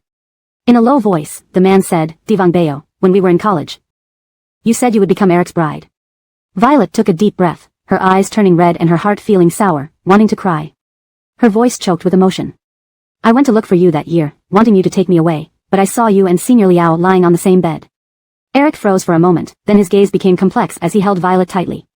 Without hearing any explanation from him, Violet's heart turned cold. She struggled to get out of his embrace. Feeling her struggle, Eric's heart tightened. He restrained her. Divong, listen to me." Violet suddenly turned around, looking at him with those pure eyes he loved so much. She managed a smile. "Speak." Eric lost his voice for a moment. Selina taught Vonda how to make dumplings. The little girl was very happy, even if her dumplings didn't look good. Selina praised her. "Our Magnolia is already very good at this." Vonda smiled and nodded. "Magnolia's dumplings look better than cousin." Selina turned to look at Violet, who was staring blankly at the dumpling wrapper in her hand without moving. Selina's heart sank as she asked anxiously, Divong, what's wrong?" Violet snapped back to reality, forcing a smile uglier than crying. "Davina, don't worry, I'm fine." Selina naturally didn't believe her. Violet's distraught appearance clearly indicated otherwise. "Magnolia, go check if your father is seriously boiling the dumplings in the kitchen." Selina first distracted Vonda into going to the kitchen. Vonda nodded and ran off. Selina put down her work. Divong, you can tell me what's bothering you. Another person can help think of ways to deal with it." Unable to hold back, Violet finally asked, "Davina, why did he come back to me? I had just moved on." Hearing this, Selina knew things had gone south. This seemed related to Eric. "What happened?" Selina furrowed her brow. Violet took a deep breath and slowly said, "My parents threatened him to leave me, and I barely escaped home. When I went to his house, I saw him and a senior on the same bed. I mentioned this today, and he didn't give me any explanation." This matter was like a fishbone stuck in her throat. After hearing this, Selina frowned even deeper. She gently grasped Violet's hand. Divong, I understand it's hard not getting an explanation from Eric. What are you thinking now?" Violet forced a laugh. "Forget it, we've been apart for years. There's no need to get back together." Selina could hear the pain in Violet's voice, yet she understood some wounds needed time and effort to heal. Devon, move forward, Selena encouraged. Violet managed to smile. Davina, I know. While making dumplings, Violet felt a chill in her heart. She thought she had moved past her previous relationship and started to like Roberto. Until today, she realized she was wrong. Recalling all moments spent with Roberto, she noticed she never truly minded his past. Conversely, she always felt jealous whenever Eric was with another woman. Only now did she realize, deep inside, she still thought of Eric. Violet's hands trembled slightly. It wasn't unusual for a man to have girlfriends before marriage, but she couldn't accept it when they weren't officially broken up at the time. Noticing Violet's abnormality, Selena held her trembling hands. Devon, don't return to Huaizhou City for now. I'll have Mr. Devon buy a villa nearby, and we can go out and play together as before. Violet took a deep breath, trying to calm herself. Alright, I'll follow your advice and won't return to Huaizhou for now. Selena nodded approvingly. That's right. At this moment, in Shenzhen, the prison gate opened. Della walked out of the prison and saw her son waiting not far away. Son. Marshall responded gloomily, Mom, let's hurry, it looks like it's going to rain. He rode a very dilapidated electric scooter. Chapter 217, he lowered his head. Marshall's rented house was in a cluttered little alley called Zixiang Lane, where the stench of sewage still lingered. He stopped his electric scooter in front of an old, dilapidated building. Della had nearly rid herself of her aristocratic habits during her years in prison. But when she followed her son into the small room, tears welled up despite her best efforts to remain strong. The room barely fit a bed, a small table, and a tiny bathroom. The entire environment was both modest and cramped. Mom, don't cry. I have to go to work. If you're hungry, you can cook noodles. They're over there, Marshall pointed to the lone table, which held an electric cooker, some noodles, and several condiments. Della wiped away her tears. She had hoped for a decent meal after leaving that place today but instead found herself facing noodles. With forced calmness, she replied, I understand. Marshall rushed off to work, having already run out of time. Son, wait, give me your phone. Marshall pulled out his second-hand phone from his pocket, handed it to Della, and left. Della pulled a short stool from under the table and sat down. As she looked around, she finally felt the harsh reality. Freedom did not mean an end to hardships. She was released early on reduced sentence, otherwise, she would still be serving time. Thinking of Selena filled her with seething hatred. That woman was now the CEO of the MO Group. This infuriated Della even more. She opened the phone and searched for the MO Group in Fraziering City online. Quickly, she found reports about Selena taking over the company. In the photos, Selena wore elegant professional attire, looking confident and composed. Della glared at the screen. Selena, just wait, she gritted her teeth and vowed bitterly.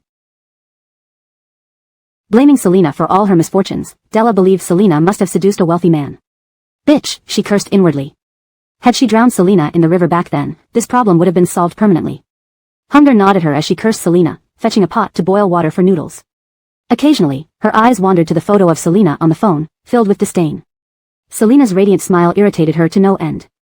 As she boiled the plain noodles, her mind raced with plans to find the perfect moment to take revenge. The simplicity of her meal heightened her resentment. Brogan stepped out of the bedroom after showering. Selena noticed his hair was still wet. Setting down her phone, she pushed him back into the bathroom. Dry your hair first. It's short, it'll dry fast. He complied with a victorious smile. Just do it, it's quick. You're too lazy, Selena said while grabbing the hairdryer. Lower your head. Standing tall, Brogan bent over to accommodate her height.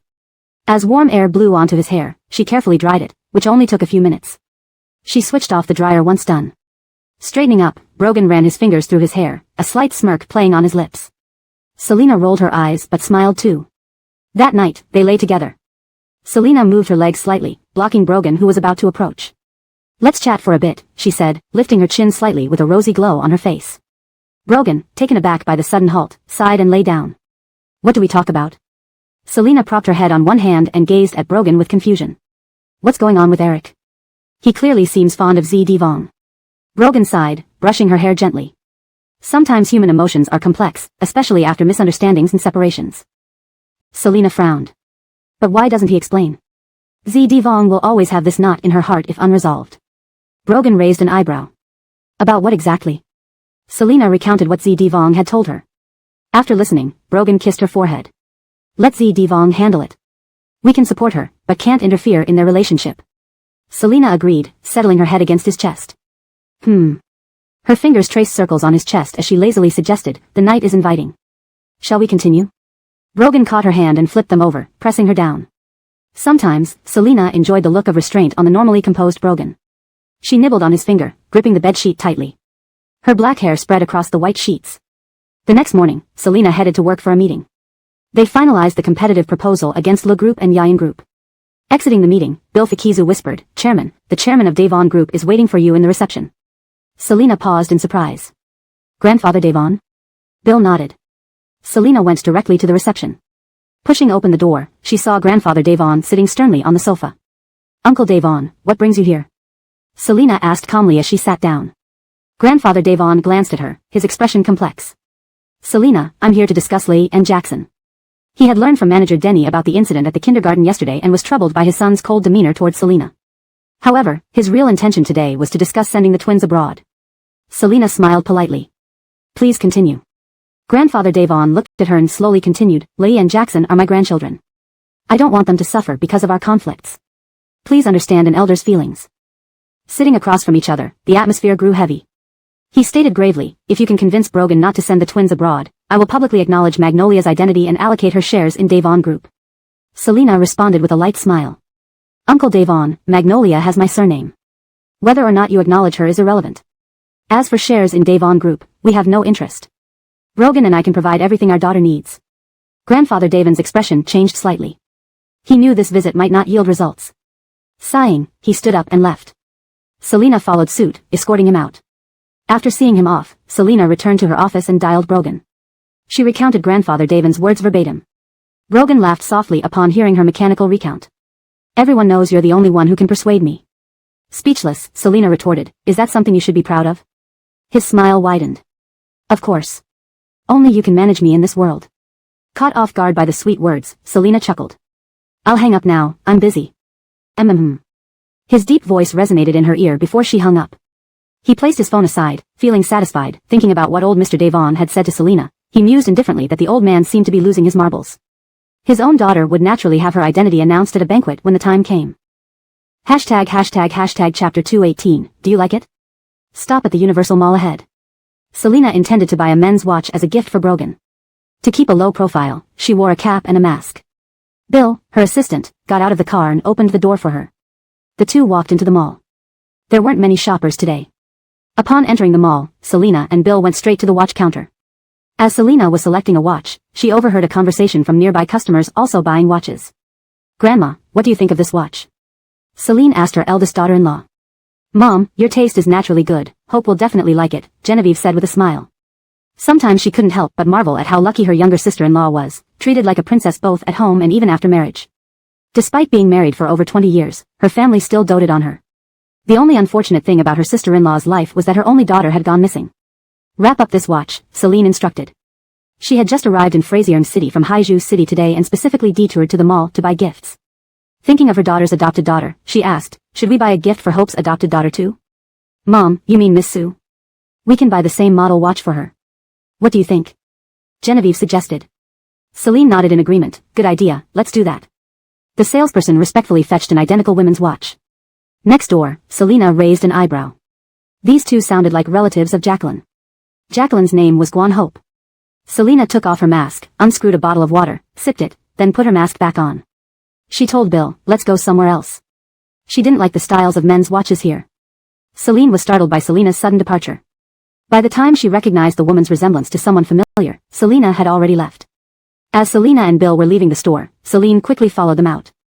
"Mom, wait, where are you going?" Genevieve tried to follow, but the salesperson returned with the watch and they hadn't settled the bill yet, so she couldn't leave. Celine stepped out of the watch store, looked around, but couldn't find Selina anymore.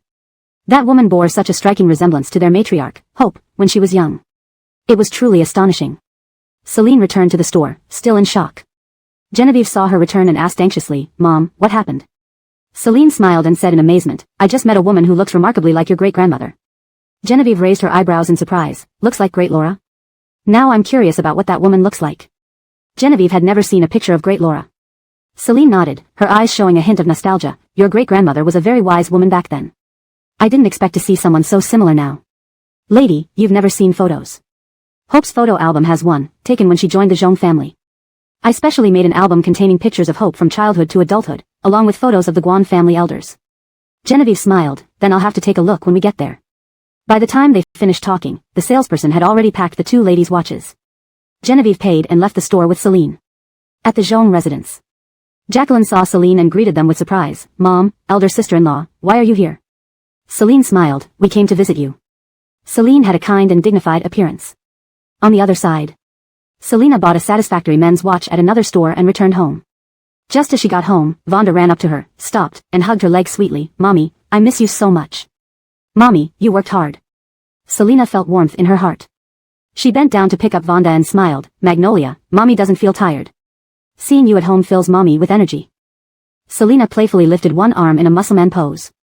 Vonda giggled behind her hand. Brogan walked over and took Vonda from her arms. You're unusually early today. Selena smiled. Today is Magnolia's first day at kindergarten, so I want to come back and have dinner with you. Brogan set Vonda down to play and went upstairs with Selena. As soon as they entered the bedroom, Selena asked Brogan to close his eyes. Mr. Devon, please cooperate and close your eyes. She acted mysteriously. Brogan raised an eyebrow but obediently closed his eyes.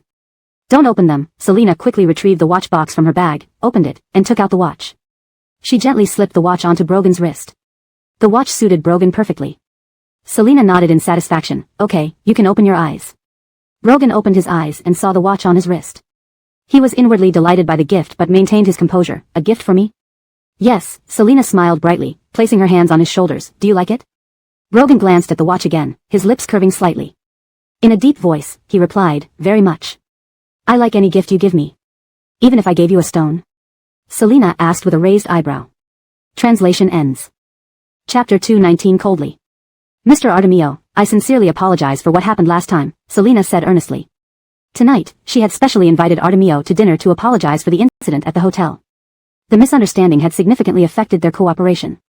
Artemio sat opposite her, with a stern expression but a hint of curiosity in his eyes. Brogan actually stepped in on Selena's behalf. He looked at Selena and smiled politely. President Liu, now that the investigation is clear and the misunderstanding has been resolved, everything is fine. Though Artemio's words sounded beautiful, Selena was fully aware that this incident had already cast doubts on Mausher Group's management, leading him to think there were issues in how Mausher Group managed itself. Selena kept her smile as she raised her wine glass. Thank you. Please give Mausher another chance.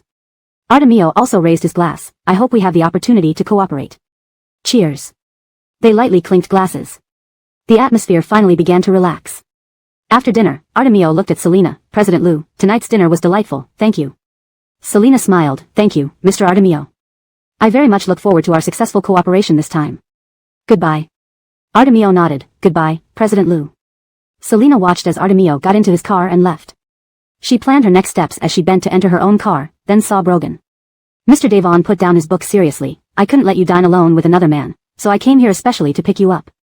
Selena tried hard not to laugh, coldly saying, What do you mean? You don't trust my endless affection for you? Brogan raised an eyebrow, pretending to be serious. Of course, it's not about not trusting you. I just worry about you, afraid you might find it too tough, ready to help if things go wrong. Selena could no longer hold back her laughter, looking at his serious face. Fine, since you're so worried, thank you for picking me up. Smiling, she leaned closer to him, holding his hand gently. Thank you, Mr. Devon. Brogan lightly squeezed her hand, sighing, how I wish we could get married tomorrow. The car was filled with warmth as Selena rested her head on Brogan's shoulder, feeling the warmth of his palm. What should we do? I want to get married too. Sandy rarely visited Frazier City, so naturally, Jacqueline would invite Carl and Allie to dinner at home. Carl picked up Allie from the hospital and noticed her complexion had improved a lot compared to before, which brought him some relief. You look much better, Carl said warmly. Allie smiled and nodded. Yes, maybe after letting go, my mood improved, and so did my complexion. Brother Fitzroy, is Laura Guan easy to get along with? Carl replied, actually, Grandma is quite kind as long as you don't do anything to upset her, she usually won't be difficult. Allie lowered her head thoughtfully, speaking softly, that's good. I don't want to trouble Aunt and Uncle. As they chatted, they arrived at the Zhong residence. Jacqueline warmly welcomed them in. Seeing Allie's improved complexion, she smiled contentedly. Xiao Divong, your complexion looks much better. Rest well during this period, don't overthink things, Jacqueline said gently. Allie nodded with a smile, thank you, Aunt. I will. Carl greeted Laura Guan and Genevieve. Jacqueline pulled Allie close and introduced her to Laura Guan. Mom, sister-in-law, this is Allie, my adopted goddaughter. Allie greeted modestly and respectfully. Laura Guan smiled kindly. Child, come sit by Grandma. Allie sat beside Laura Guan, who patted her hand lovingly. Good child, we are all grateful for saving Hope back then. Allie smiled. The entire evening at the Zhong residence was pleasant. Does Fitzroy have a girlfriend? Laura Guan asked out of concern. Carl's parents had passed away early, so he was raised by the Zhong couple, and Laura Guan truly cared for him. Jacqueline shook her head with a smile. Mom, don't mention it. He spends all day working and hasn't settled down yet. Laura Guan smiled. Fitzroy, work is important, but relationships matter too. You should find a good girl. Allie chimed in with a smile. Brother Fitzroy is so excellent, he'll surely find someone suitable. She lowered her gaze to hide a fleeting thought. Jacqueline agreed. Yes, Xiao Divong is right. Fitzroy, you shouldn't be too picky. Get to know potential matches. Carl hadn't expected the conversation to turn to him and nodded helplessly. Grandma, I know, I'll wait for the right one. After dinner, Jacqueline asked Carl to drive Allie home. In the quiet car, Allie smiled looking out the window. I wonder what kind of girl Brother Fitzroy likes. Carl pondered. Not sure, haven't thought about it. After they left, Laura Guan, due to her age, retired early. Genevieve suddenly recalled the photo Laura Guan mentioned and asked Jacqueline for the album. You wouldn't believe, at the mall,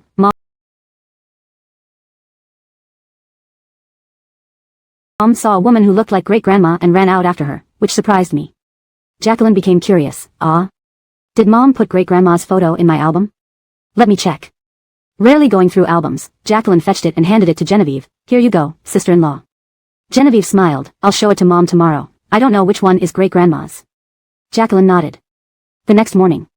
After breakfast, Genevieve went upstairs to bring the album to Laura Guan. Mom, is this the album you mentioned yesterday? Have a look for great-grandma's photo, Genevieve said. Curious, Jacqueline sat beside Laura Guan. Mom, why did you bring great-grandma's photos to our place? Laura Guan flipped through the album, answering her daughter. I included several generations of the Guan family. After a while.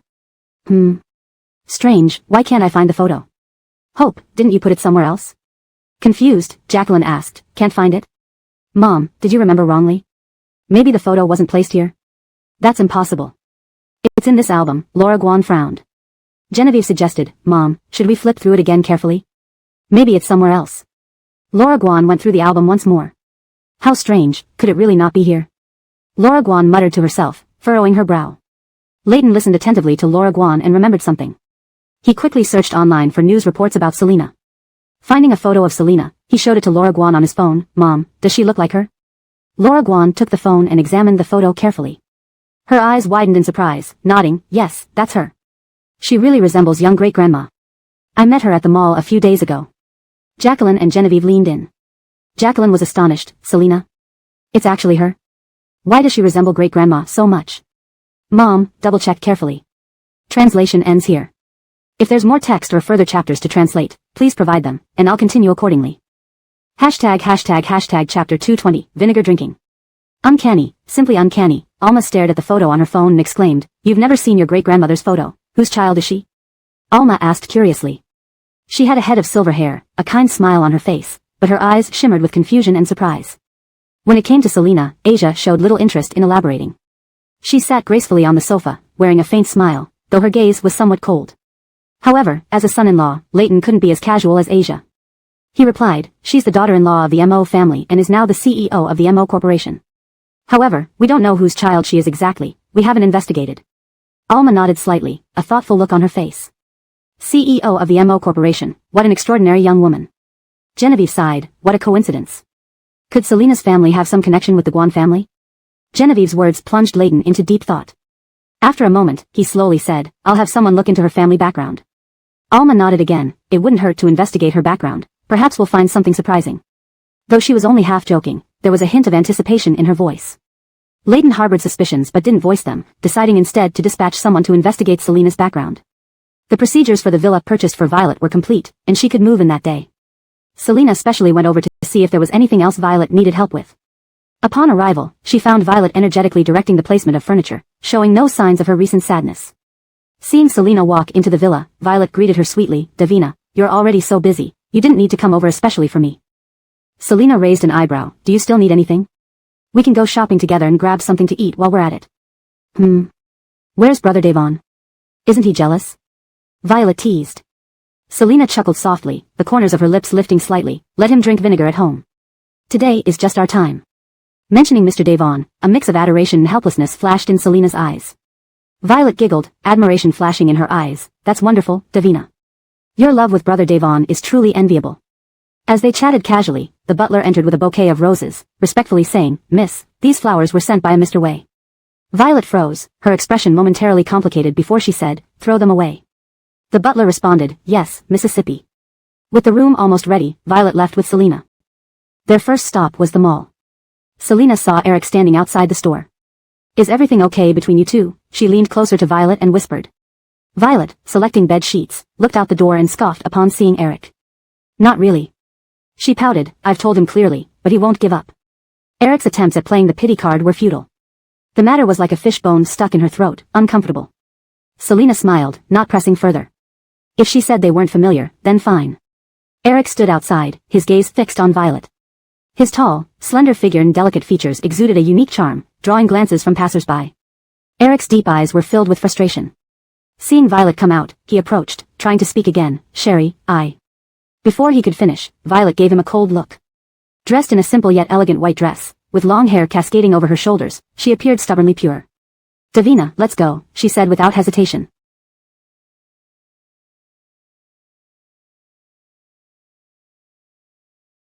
Eric bit his lip, feeling helpless. This girl was really mad, placating her wouldn't be easy.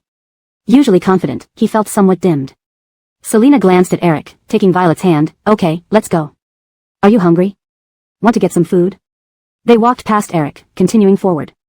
Eric stood there, watching Violet's retreating back, his eyes full of despair. He knew he had lost her trust. After walking for a while, Selena gently asked, Sherry, are you alright? Violet took a deep breath, forcing a smile, it's fine, Davina. I just want to stay away from him for now. Her lowered lashes trembled slightly, revealing her inner turmoil. Memories of Eric hung like dark clouds over her heart. Selena nodded, I understand. To lighten Violet's mood, she suggested, let's sneak out for some spicy hot pot today. Selena couldn't let Mr. Devon know about the spicy hot pot adventure. In the afternoon, sunlight streamed through the hospital window, casting a warm glow in the ward. Asia entered the ward carrying chicken soup prepared by their household chef. Godmother, you're so good to me, Ali smiled gratefully, accepting the soup. In her patient gown, her gentle demeanor made her even more charming. Asia glanced at her, concern evident in her eyes, drink up, nourish yourself.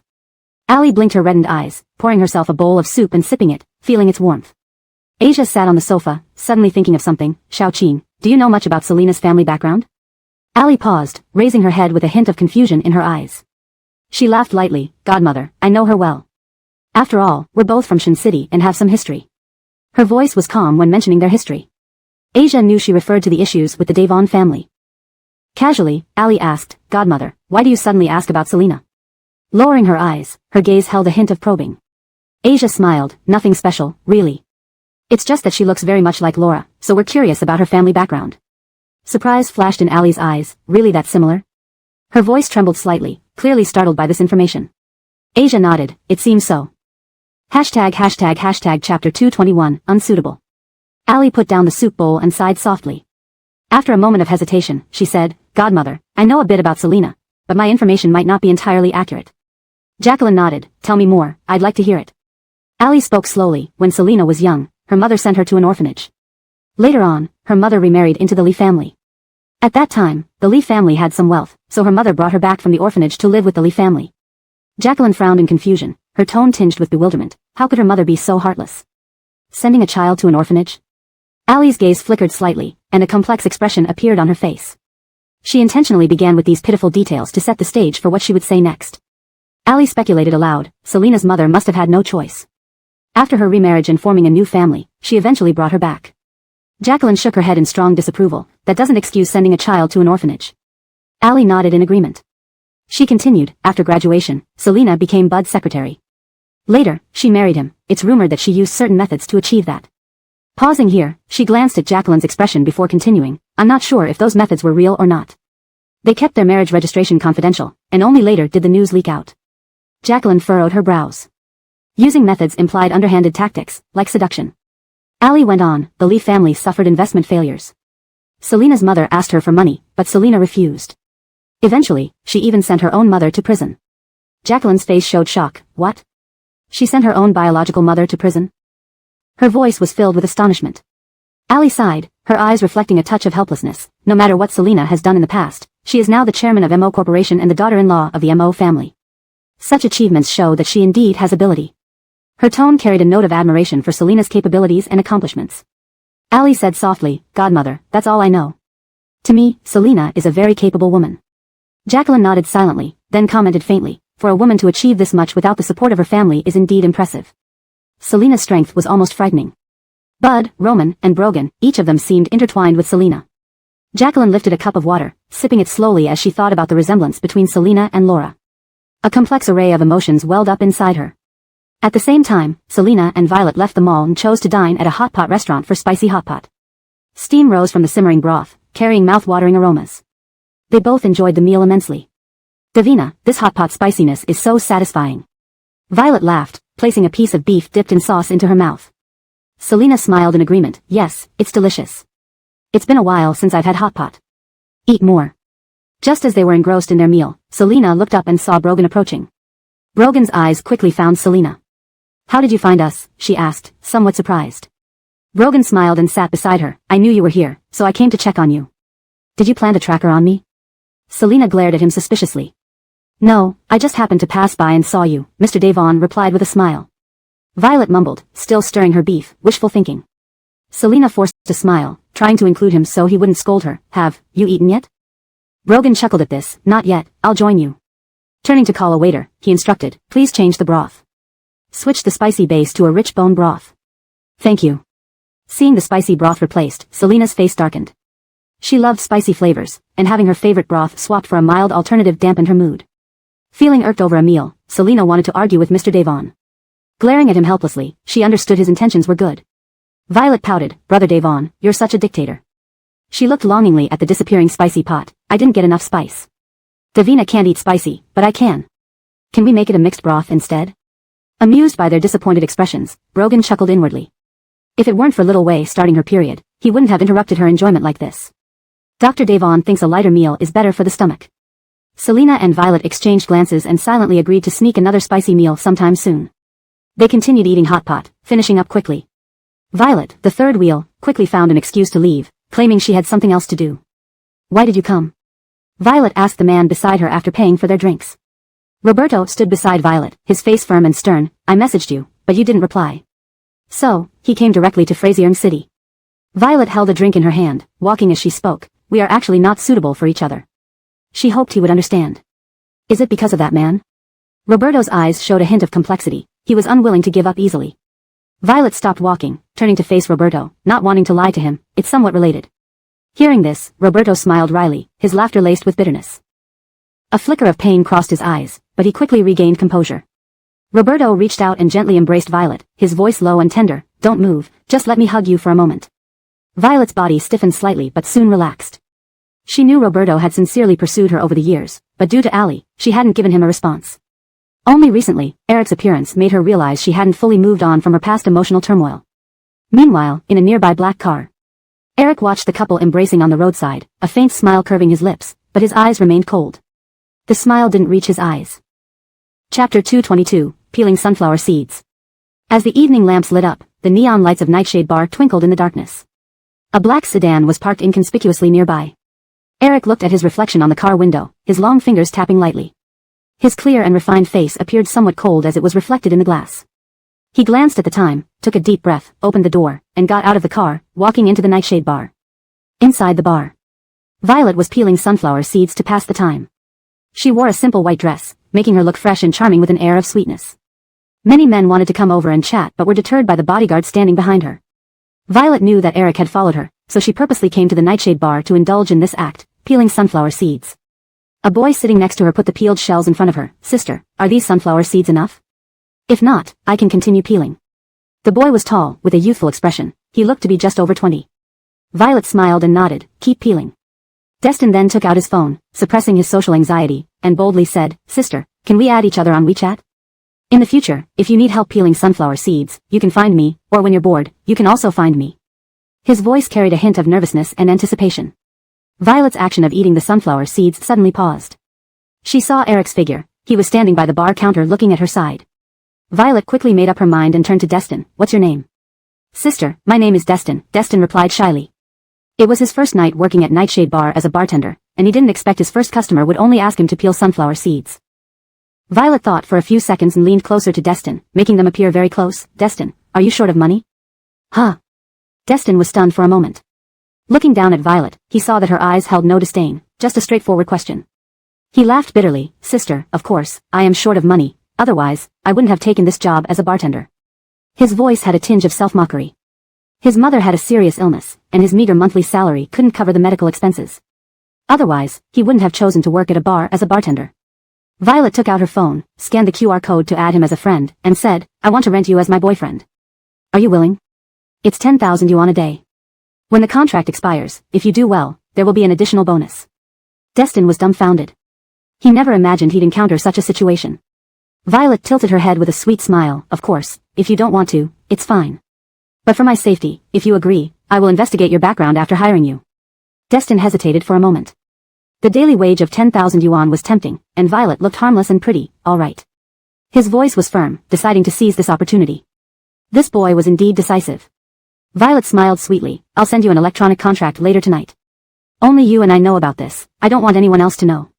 Destin nodded seriously. Rest assured, I won't let it slip. Eric, standing not far away, watched Violet get closer to the boy beside her, and his expression darkened. He walked over briskly and heard Violet say sweetly, Destin, you're really adorable. Eric smirked wryly and said through gritted teeth, Divang Bayo, what are you doing? Violet looked up and saw Eric, maintaining her sweet smile. Mr. Wei, this is my new boyfriend, Destin. She deliberately leaned closer to Destin to make it seem more intimate. Destin wasn't a fool. He instantly understood why Violet rented him as a boyfriend. He politely nodded at Eric. Hello, I'm sister's boyfriend. Eric felt a pang of annoyance. He glanced coldly at Destin and then at Violet. Sherry, come with me, we need to talk. The commotion drew the attention of people around them. Violet stood up with a smile. Destin, let's go together. Destin got up too, understanding the situation fully. Violet grabbed Destin's sleeve. Eric's gaze fell on Violet's slender fingers gripping Destin's sleeve, deepening his dissatisfaction. However, he suppressed his emotions and led the way out of the bar. The three of them left the bar. Under the night sky, Eric stopped and turned to look at Violet. Sherry, I know you're mad at me, but isn't using this method to retaliate against me a bit childish? Violet smiled faintly.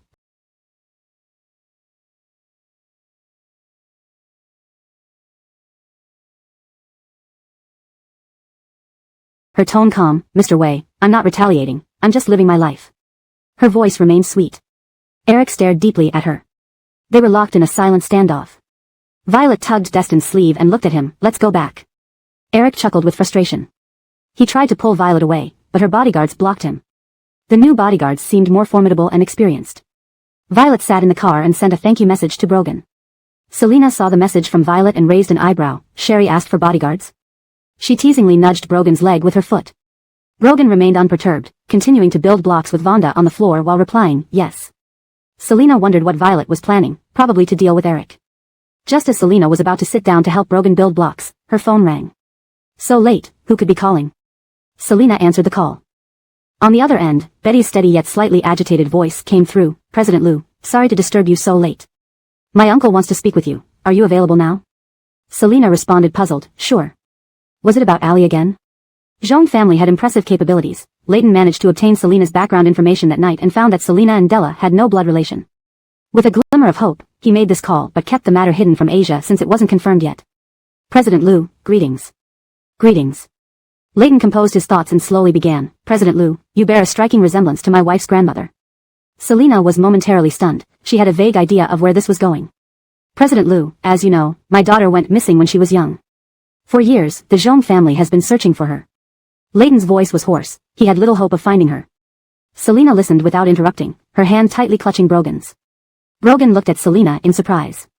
Leighton on the other end rubbed his temples and asked cautiously, can I use your hair for a paternity test? Note, the story maintains the original paragraph structure and line breaks as provided in the Chinese text, ensuring the translation remains coherent with the preceding content. Hashtag chapter 223, help. After hanging up the phone, Selena suddenly dropped her head, looking like a bewildered goose. She was wearing a white robe, her long hair casually draped over her shoulders, giving her a somewhat lost appearance. Brogan noticed this and reached out to gently pat her head, his tone soft. What's wrong?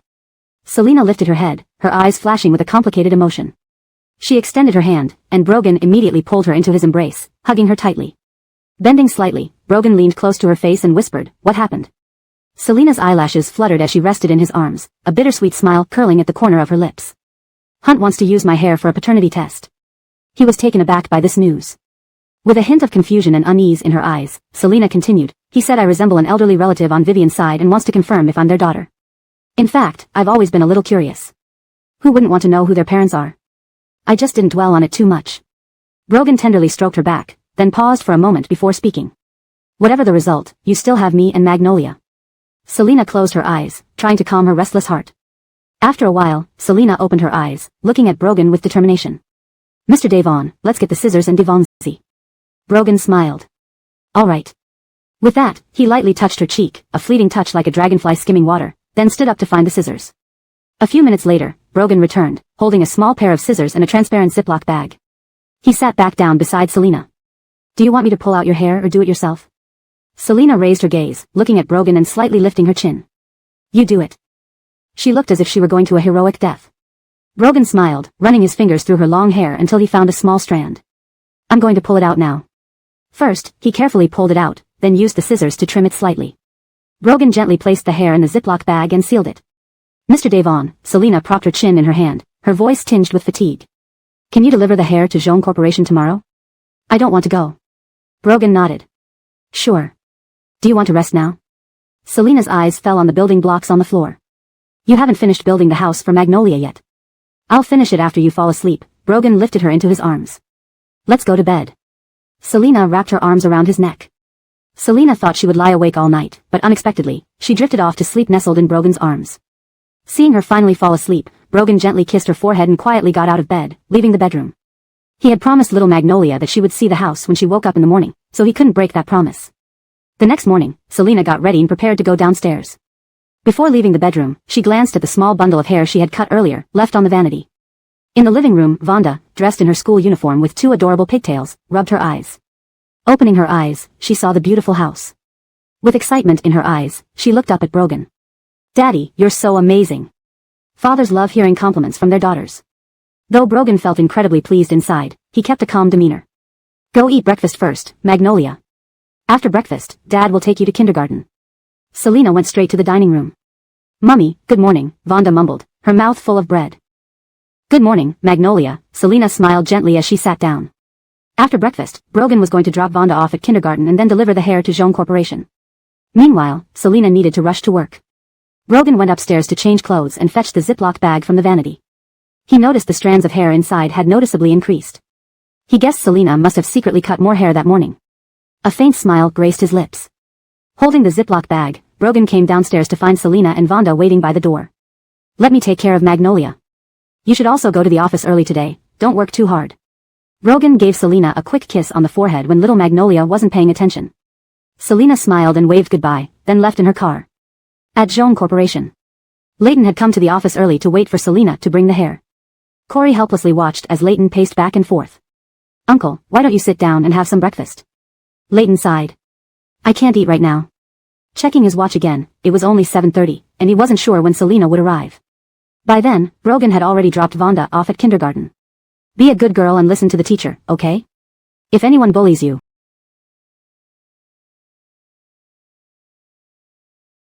tell Dad, he instructed tenderly. I'll be a good girl, the little one declared with her chest puffed out proudly, adding, if anyone bullies me, I'll bully them back. Having lived with Roman for 4 years, some of his ideas had rubbed off on her, revenge for bullying, very much Roman style.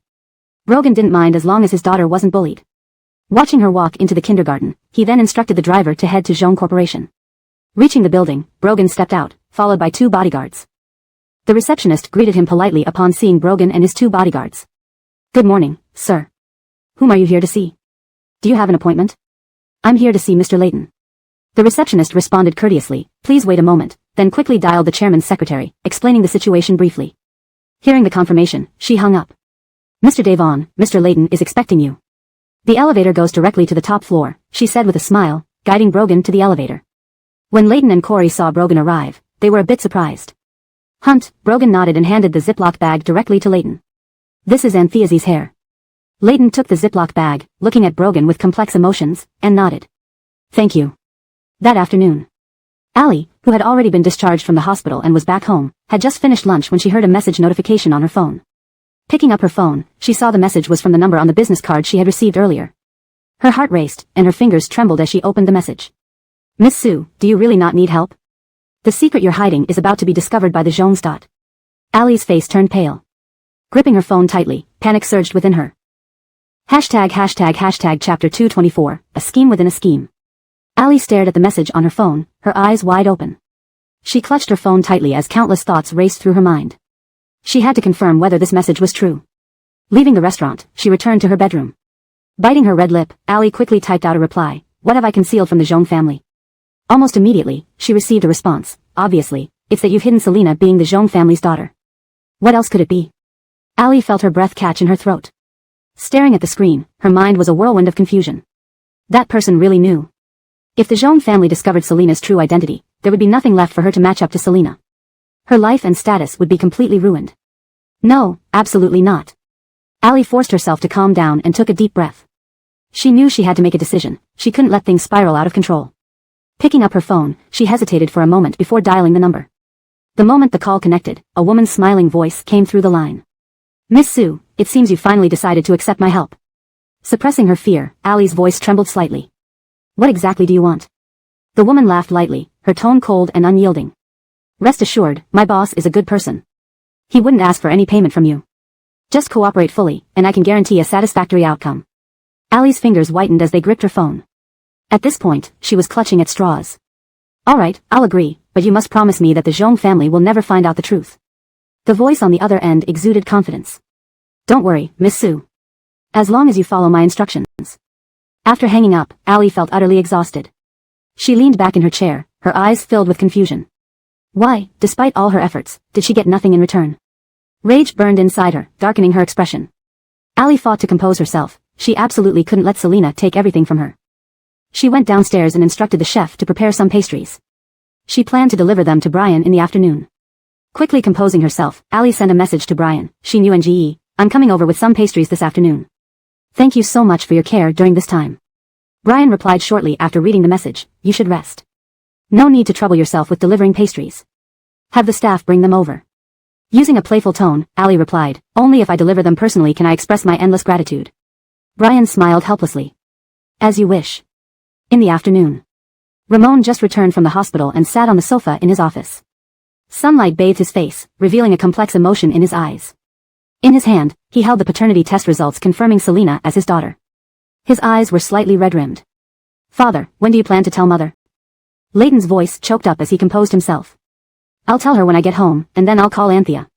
Xin Yuan, your uncle is very happy today. Brian was glad for his uncle but couldn't quite believe Selena was his cousin.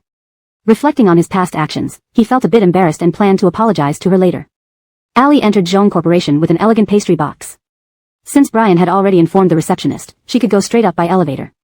She arrived at the CEO's office and pushed the door open halfway when she heard Layton's cheerful voice.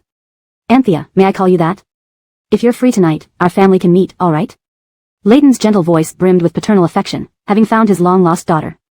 Ali almost dropped the pastry box in her shock and fury, barely managing to keep it steady. How could this be? That person had promised to help, yet Layton still knew about Selena. She clenched her teeth to suppress her anger and forced a smile as she entered, nodding at Brian before placing the pastry box on the coffee table. Brian glanced at her, nodding slightly. Layton continued talking on the phone, his smile kind and fatherly. Lowering her eyes to conceal her malice, Ali watched Layton's back. At MO Corporation, Selena listened to Layton on the phone, feeling a mix of emotions now that she had found her parents. She tried to smile but couldn't manage it. Not hearing Selena agree to the meeting, Layton cautiously asked, if tonight doesn't work, we can meet tomorrow or whenever you're available. Selena took a deep breath to compose herself. No, tonight is fine. Please send me the time and location. Layton's smile widened. Excellent, Anthea. I'll send you the details right away. Even after hanging up, Layton remained beaming. Seeing Layton so pleased, Ali felt an intense irritation but forced a smile. Father, did something good happen? Layton chuckled, nodding joyfully. Xiaoqin, we found our long-lost daughter. I need to go home and tell Hope. With that, he hurried out of the office. Watching Layton leave happily, Ali felt like she was drowning in turmoil. Once he was gone, she paused, looking at Brian and smiling. That's wonderful, I'm happy for father and mother. She maintained her composure. Xin Yuan, I won't disturb your work. I hope the pastries are to your liking. Brian smiled faintly. I don't mind what I eat. Thank you for the effort. He walked with her to the elevator. Your complexion still looks a bit off. Make sure to rest well. Yes, thank you. The elevator doors opened, and Ali stepped in, turning to give Brian one last smile. Goodbye, Xin Yuan.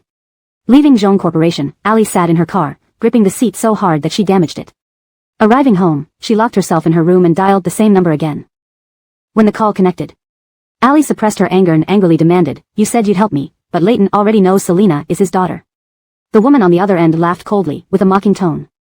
Miss Sue, don't worry. Getting them to recognize each other is just the appetizer. You just need to follow my plan, and everything will be fine. By then, the Jones will despise Selena. Hearing these words, Allie's heart raced, but she was still skeptical. Are you sure? Believe or not, it's up to you. The woman scoffed. Allie had no choice now. Gripping her phone, she took a deep breath. All right, I'll follow your arrangements. The woman's voice was calm. That's better. Rest assured, as long as you cooperate, everything will go smoothly. Selena won't step foot into the Jones family. Translation continues seamlessly from the previous content, maintaining natural language and style. Chapter 225, The Woman Who Rushed Across. At the same time, Leighton returned home, still wearing a smile. He went to the back garden to find Asia and said excitedly, My lady, I have some good news to tell you. Asia put down the flower she was holding and looked at Leighton with curiosity. What good news? You seem so happy. Leighton held Asia's hand and said with excitement, I found our daughter.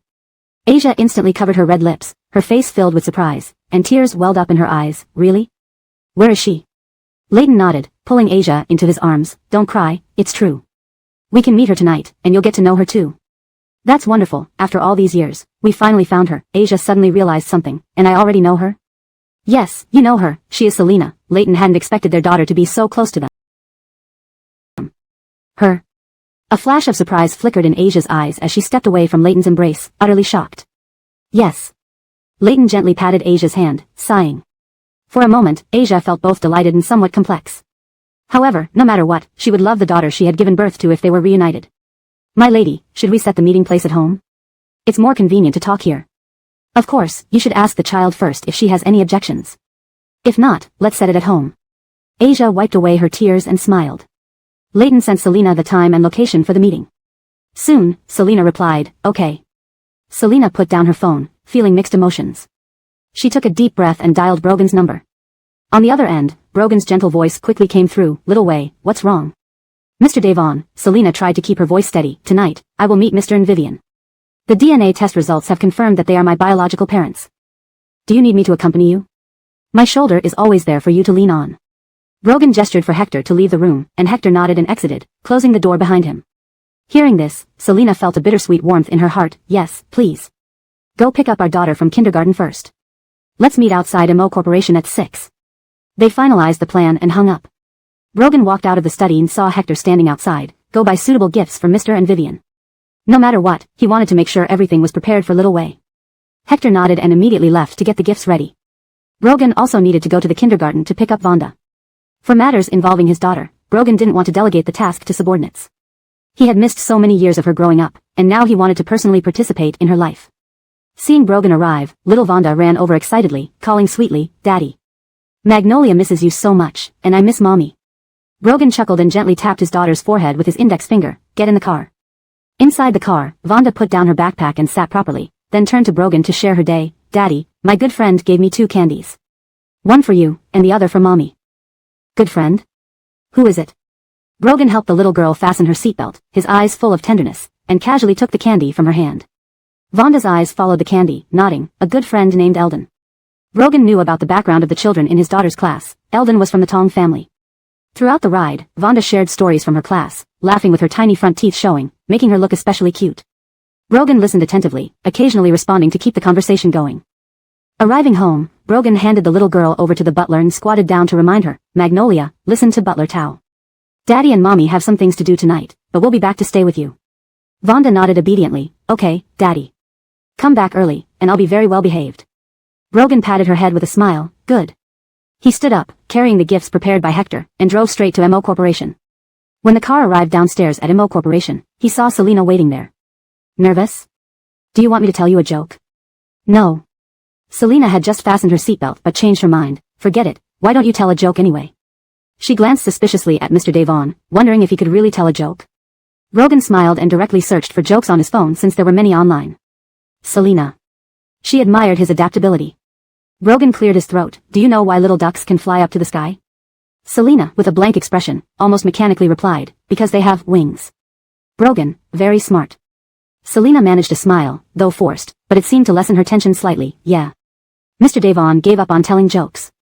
The two chatted intermittently during the drive, and time passed quickly. Suddenly, the car screeched to an emergency stop, the sound deafening. Due to inertia, Selina's body lurched forward but was stopped by the tight seatbelt. What happened?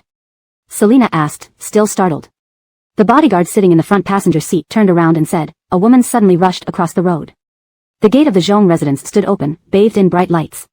Leighton and Asia waited at the entrance, their faces filled with anticipation and anxiety. Time ticked by. They originally agreed to meet at 6, but now it was already 7. Leighton frowned, a trace of worry crossing his face. He had called Selina 3 times, but each time it went unanswered. Asia also appeared worried, her brows furrowed. Is she upset with us? Or did something happen? Husband, should we call her again? It might be because of some delay or issues on the way. Just as Leighton was about to call again, he saw a black sedan approaching, stopped his action. They've arrived. Selina, sitting in the car, saw the Zhong couple. The driver opened the door, and Selina got out, followed by Brogan. Anthea, Asia eagerly took a step forward and called out. Selina looked at the Zhong couple, her lips curving into a faint smile. Sorry, we encountered an issue on the way. She still couldn't call them parents since they were unfamiliar with each other. Brogan picked up the gifts and handed them to the Zhong household's butler before standing beside Selina and nodded at the Zhong couple. Uncle, aunt, hello.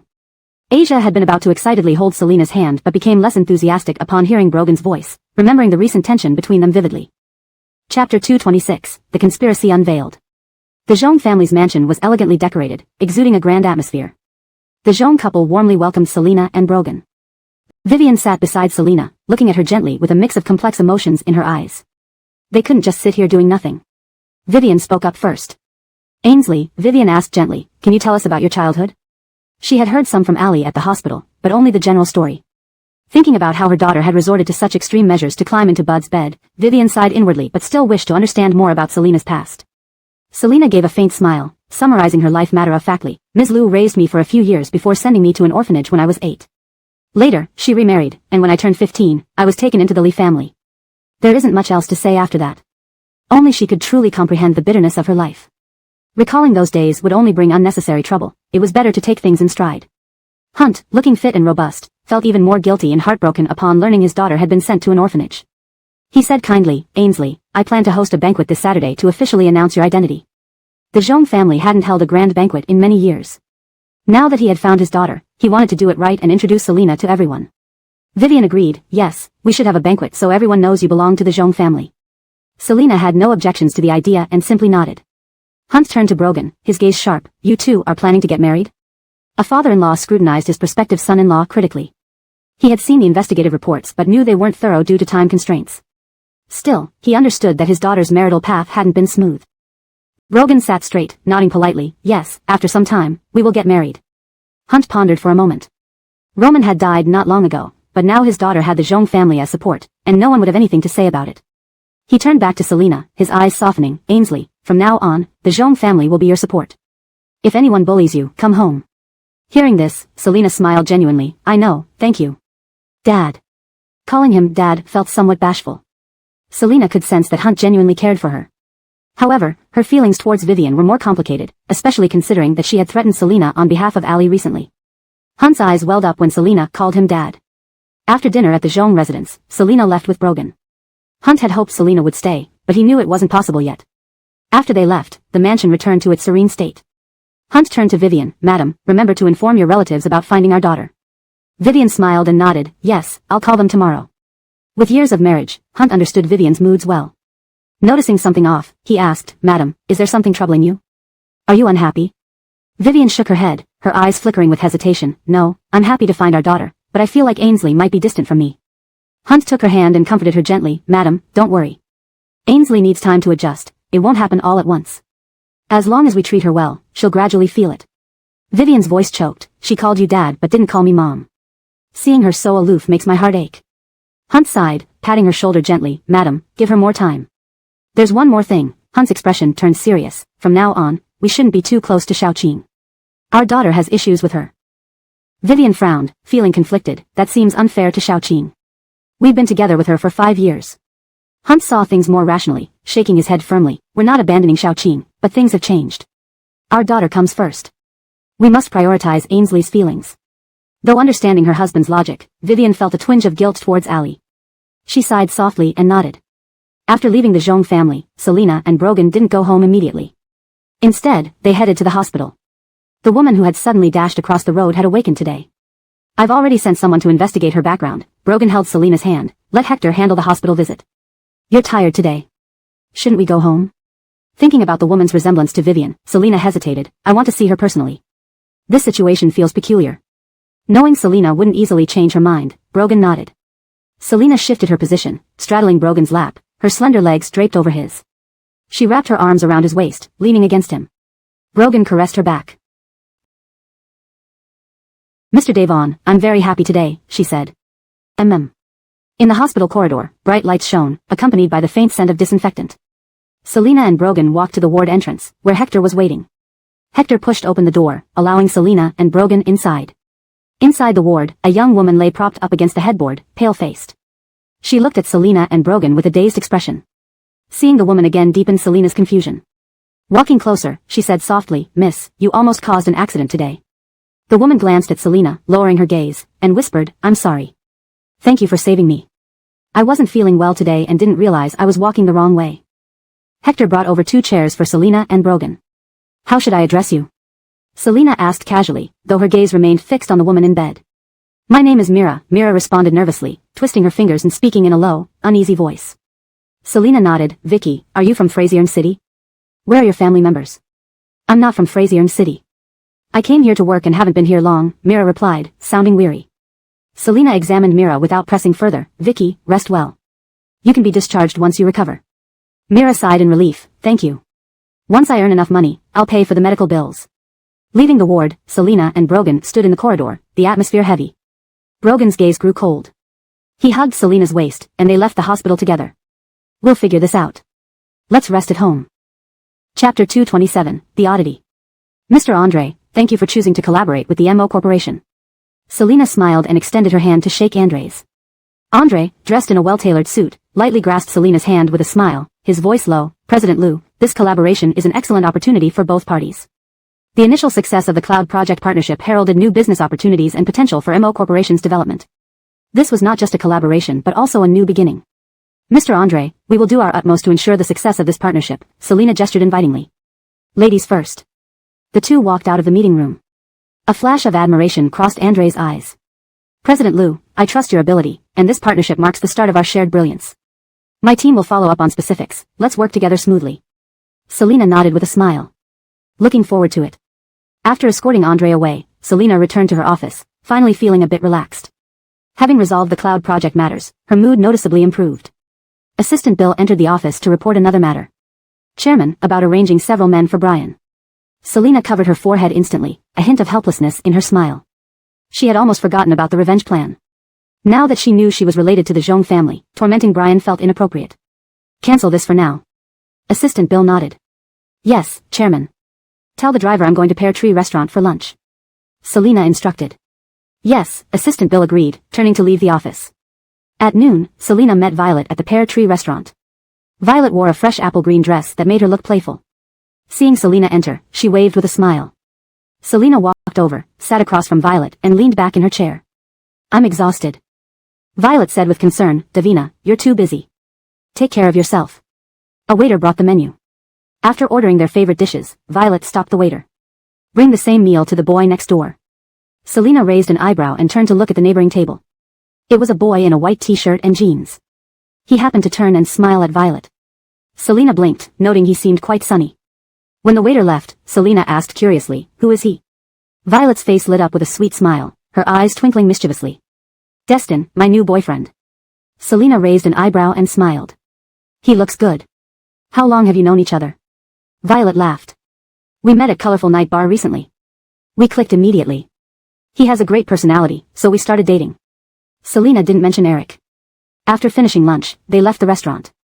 As they rode down the elevator, Selina saw Destin protectively guiding Violet from being bumped by someone entering the elevator. Selina smiled slightly. Davina, let's meet again soon, Violet waved goodbye. Selina nodded with a smile. Sure, see you next time. Violet watched Selina's car drive off, then turned to Destin. Want to go watch a movie? What do you think? Destin opened the car door for Violet, shielding her head with his hand. Sure, what movie do you want to watch? Violet thought for a moment. Let's decide when we get there. It took only 10 minutes to drive from Pear Tree Restaurant to the cinema. They browsed through the options and ended up buying tickets for a newly released romance film. Seated in the last row, they enjoyed the dim lights and the flickering screen. Destin thoughtfully prepared popcorn and drinks for Violet. Suddenly, Destin's phone rang. Seeing it was his mother, he stood up. "I'll take this outside." Violet, holding the popcorn, nodded. "Go ahead." Destin hurried out, leaving Violet engrossed in the movie, munching happily. Suddenly, she noticed someone walking past her seat. It was Eric. Violet frowned, her tone cold. "Sir, this is my boyfriend's seat." Eric looked grim, his eyes filled with frustration and anger. Irritated by Violet for days, he spoke. "Divang Bayo, are you going to ignore me forever?" Violet glanced at Eric coldly and turned back to the screen, eating popcorn. "There's nothing left to say between us. Please move, this is my boyfriend's seat." Eric leaned closer. "You're really planning to be with Destin? He's only after your money." Startled, Violet almost thought Eric knew about the fake boyfriend contract. She quickly regained composure and retorted coldly, "Eric, your imagination runs wild. Destin is a good person and truly cares for me. Please stop bothering us." People were watching the movie, so Violet kept her voice low to avoid drawing attention. Eric listened silently, feeling powerless as he saw her laughing and chatting with Destin. Just as Destin returned from his call and politely asked Eric to move, Violet stood up, ready to leave. She had to pass Eric to exit. Unexpectedly, he grabbed her waist, pulling her onto his lap. Whispering into her ear, "Divang Bayo, your parents are visiting me." Elsewhere, on her way back to MO Corporation after lunch with Violet, Selena received a call from Brogan. "Little Way, I found information about Mira," Brogan read from the file in his hands, frowning. "She used to look different. Someone arranged for her to have plastic surgery. She's from Bale Village and is married to a man with a violent temper. She fled the village to find work in Fraziering City." Selena pondered for a moment, her eyes narrowing in confusion. That seems off. If someone intentionally arranged for Mira to undergo plastic surgery, it must have been part of a scheme, not just to cause a traffic accident. Indeed, it was odd. Meeting the files, Brogan's eyes grew colder. "I agree. Someone is playing tricks behind the scenes. I'll increase security for you and Magnolia during this period." Selena sighed, realizing there was much more happening than she initially thought. Chapter 228, Fool, Ah. Fool, ah. You just need to follow my arrangements. If you use the people you found, Brogan will soon uncover them. We only need to buy time. The woman on the phone sneered as she scolded Allie before hanging up. Allie's hands trembled slightly as she held her phone, her face changing repeatedly. This was the first time she had been insulted so directly, and it felt incredibly humiliating. She had merely voiced a doubt. The woman named Mira seemed far less competent than the person she originally arranged. What shocked and unsettled Allie the most was that her plan to arrange plastic surgery for a woman had been discovered by the woman on the phone. It gave her chills. Damn, Allie gritted her teeth and muttered. She knew she had no way out now and could only continue following the woman's instructions. She still had to meet Jacqueline later. "President Liu, your ordered milk tea has arrived," a deep voice announced. Selena looked up and saw Brogan standing at the door, smiling. "What are you doing here?" She thought Bill, her assistant, was coming in. Brogan removed his mask and hat, revealing his handsome face. He lifted the milk tea in his hand and said lazily, "Delivering a love-filled milk tea to you." Selena felt warmth in her heart at the sight of the milk tea. "Mr. Devon, you're really thoughtful." "Thank you." He placed the milk tea on her desk, leaning one hand against it and bending over, highlighting his broad shoulders and narrow waist. He reached across the desk and pinched Selena's chin. It was a smooth, fluid motion. Selena tilted her neck slightly, opening her lips as his hand brushed against her chin. Afterward, Selena made him sit on the sofa obediently. She didn't want to play any games in the office. She still had some sense of decency. "Is there something you needed?" Selena paused her work, inserted a straw into the cup, stirred the milk tea lightly, and took a sip. The sweet taste made her eyes narrow in satisfaction. Brogan nodded. "Today, I found some new clues. I investigated Allie and discovered that Mira went to interview as a maid with Allie before crashing her car." Selena frowned, feeling uneasy. "I have this nagging feeling that this is directed at me or the Zhong family." Thinking about Myra's current appearance, she decided, "Mr. Devon, should we send Mira away from Fraziering City?" Brogan nodded. "We can temporarily send her away." Selena agreed, believing it was the best solution. "Let's do that. We need to arrange it quickly. I never expected Selena to be my long-lost daughter. Your adoptive father has been so happy he hasn't slept properly these past few nights." Jacqueline smiled gently, turning to look at Allie who seemed lost in thought. "Xiao Divong, what are you thinking about?" Jacqueline had invited Selena for dinner tonight and came to the mall to buy a gift for her. Allie had something she needed to discuss with Jacqueline, so they met up here. Allie snapped back to reality and smiled. "Sorry, foster mother, I got distracted." Jacqueline picked up an elegant necklace, examining it. "I wonder if Anthea will like this necklace." Seeing how happily Jacqueline was selecting gifts for Selena, Allie felt a chill inside but maintained a gentle smile. Of course, foster mother's taste is excellent. Let me model it for you. Jacqueline smiled, handing the necklace to Allie. Good, Xiao Divong, put it on and let me see how it looks. Allie accepted the necklace and skillfully put it on. Jacqueline inspected her closely and nodded in satisfaction. Xiao Divong, this necklace looks beautiful on you. Allie smiled. Thank you, foster mother. I think Miss Liu would also find it very suitable. Jacqueline nodded, her eyes filled with anticipation. I hope Anthea will like it. It was the first time she was buying something for her daughter, and she was genuinely delighted. A flicker of jealousy and resentment flashed through Allie's mind, but she knew not to show it. After purchasing the gift for Selena, they found a restaurant for afternoon tea. Because they needed to talk about serious matters, Allie booked a private room. Only then did Jacqueline have the chance to ask why Allie had come to see her today. Allie stared at her teacup, looking hesitant before finally speaking. Foster mother, you know I don't get along well with Selena. Jacqueline was surprised and looked at Allie seriously. Xiao Divong, why bring this up suddenly? Allie looked up, her smile somewhat bitter. There's something I didn't want to say, but since I noticed it, I must tell you. 3 days ago, I interviewed a maid who looks somewhat like you. Jacqueline frowned. What do you mean? Allie continued, the maid's name is Mira. She came from the village to work in Fraziering City. At first, I didn't pay much attention, but her resemblance to you caught my eye. She pulled out a small container from her bag, holding a strand of hair. This is her hair. Jacqueline looked at the hair on the table, not understanding immediately. Allie spoke softly. Foster mother, her appearance really resembles yours, almost like a mother-daughter pair. So I suspect her identity, but I can't speak rashly without confirmation. Jacqueline took a deep breath, a flash of unease crossing her eyes. You want me to do a paternity test with Vicky? Allie nodded, laughing faintly. I didn't want to mention this, but it's too strange. Jacqueline fell silent, complex emotions swirling in her mind. She had already accepted Selena as their daughter, but now she felt a hint of doubt while looking at the strand of hair. Finally, she decided, I'll do another paternity test and see the results.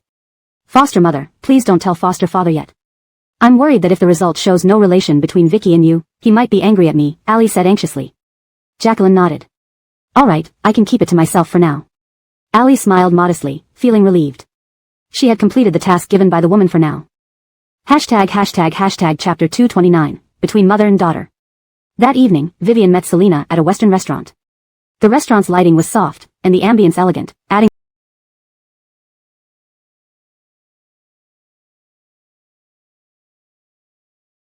a touch of warmth to the setting.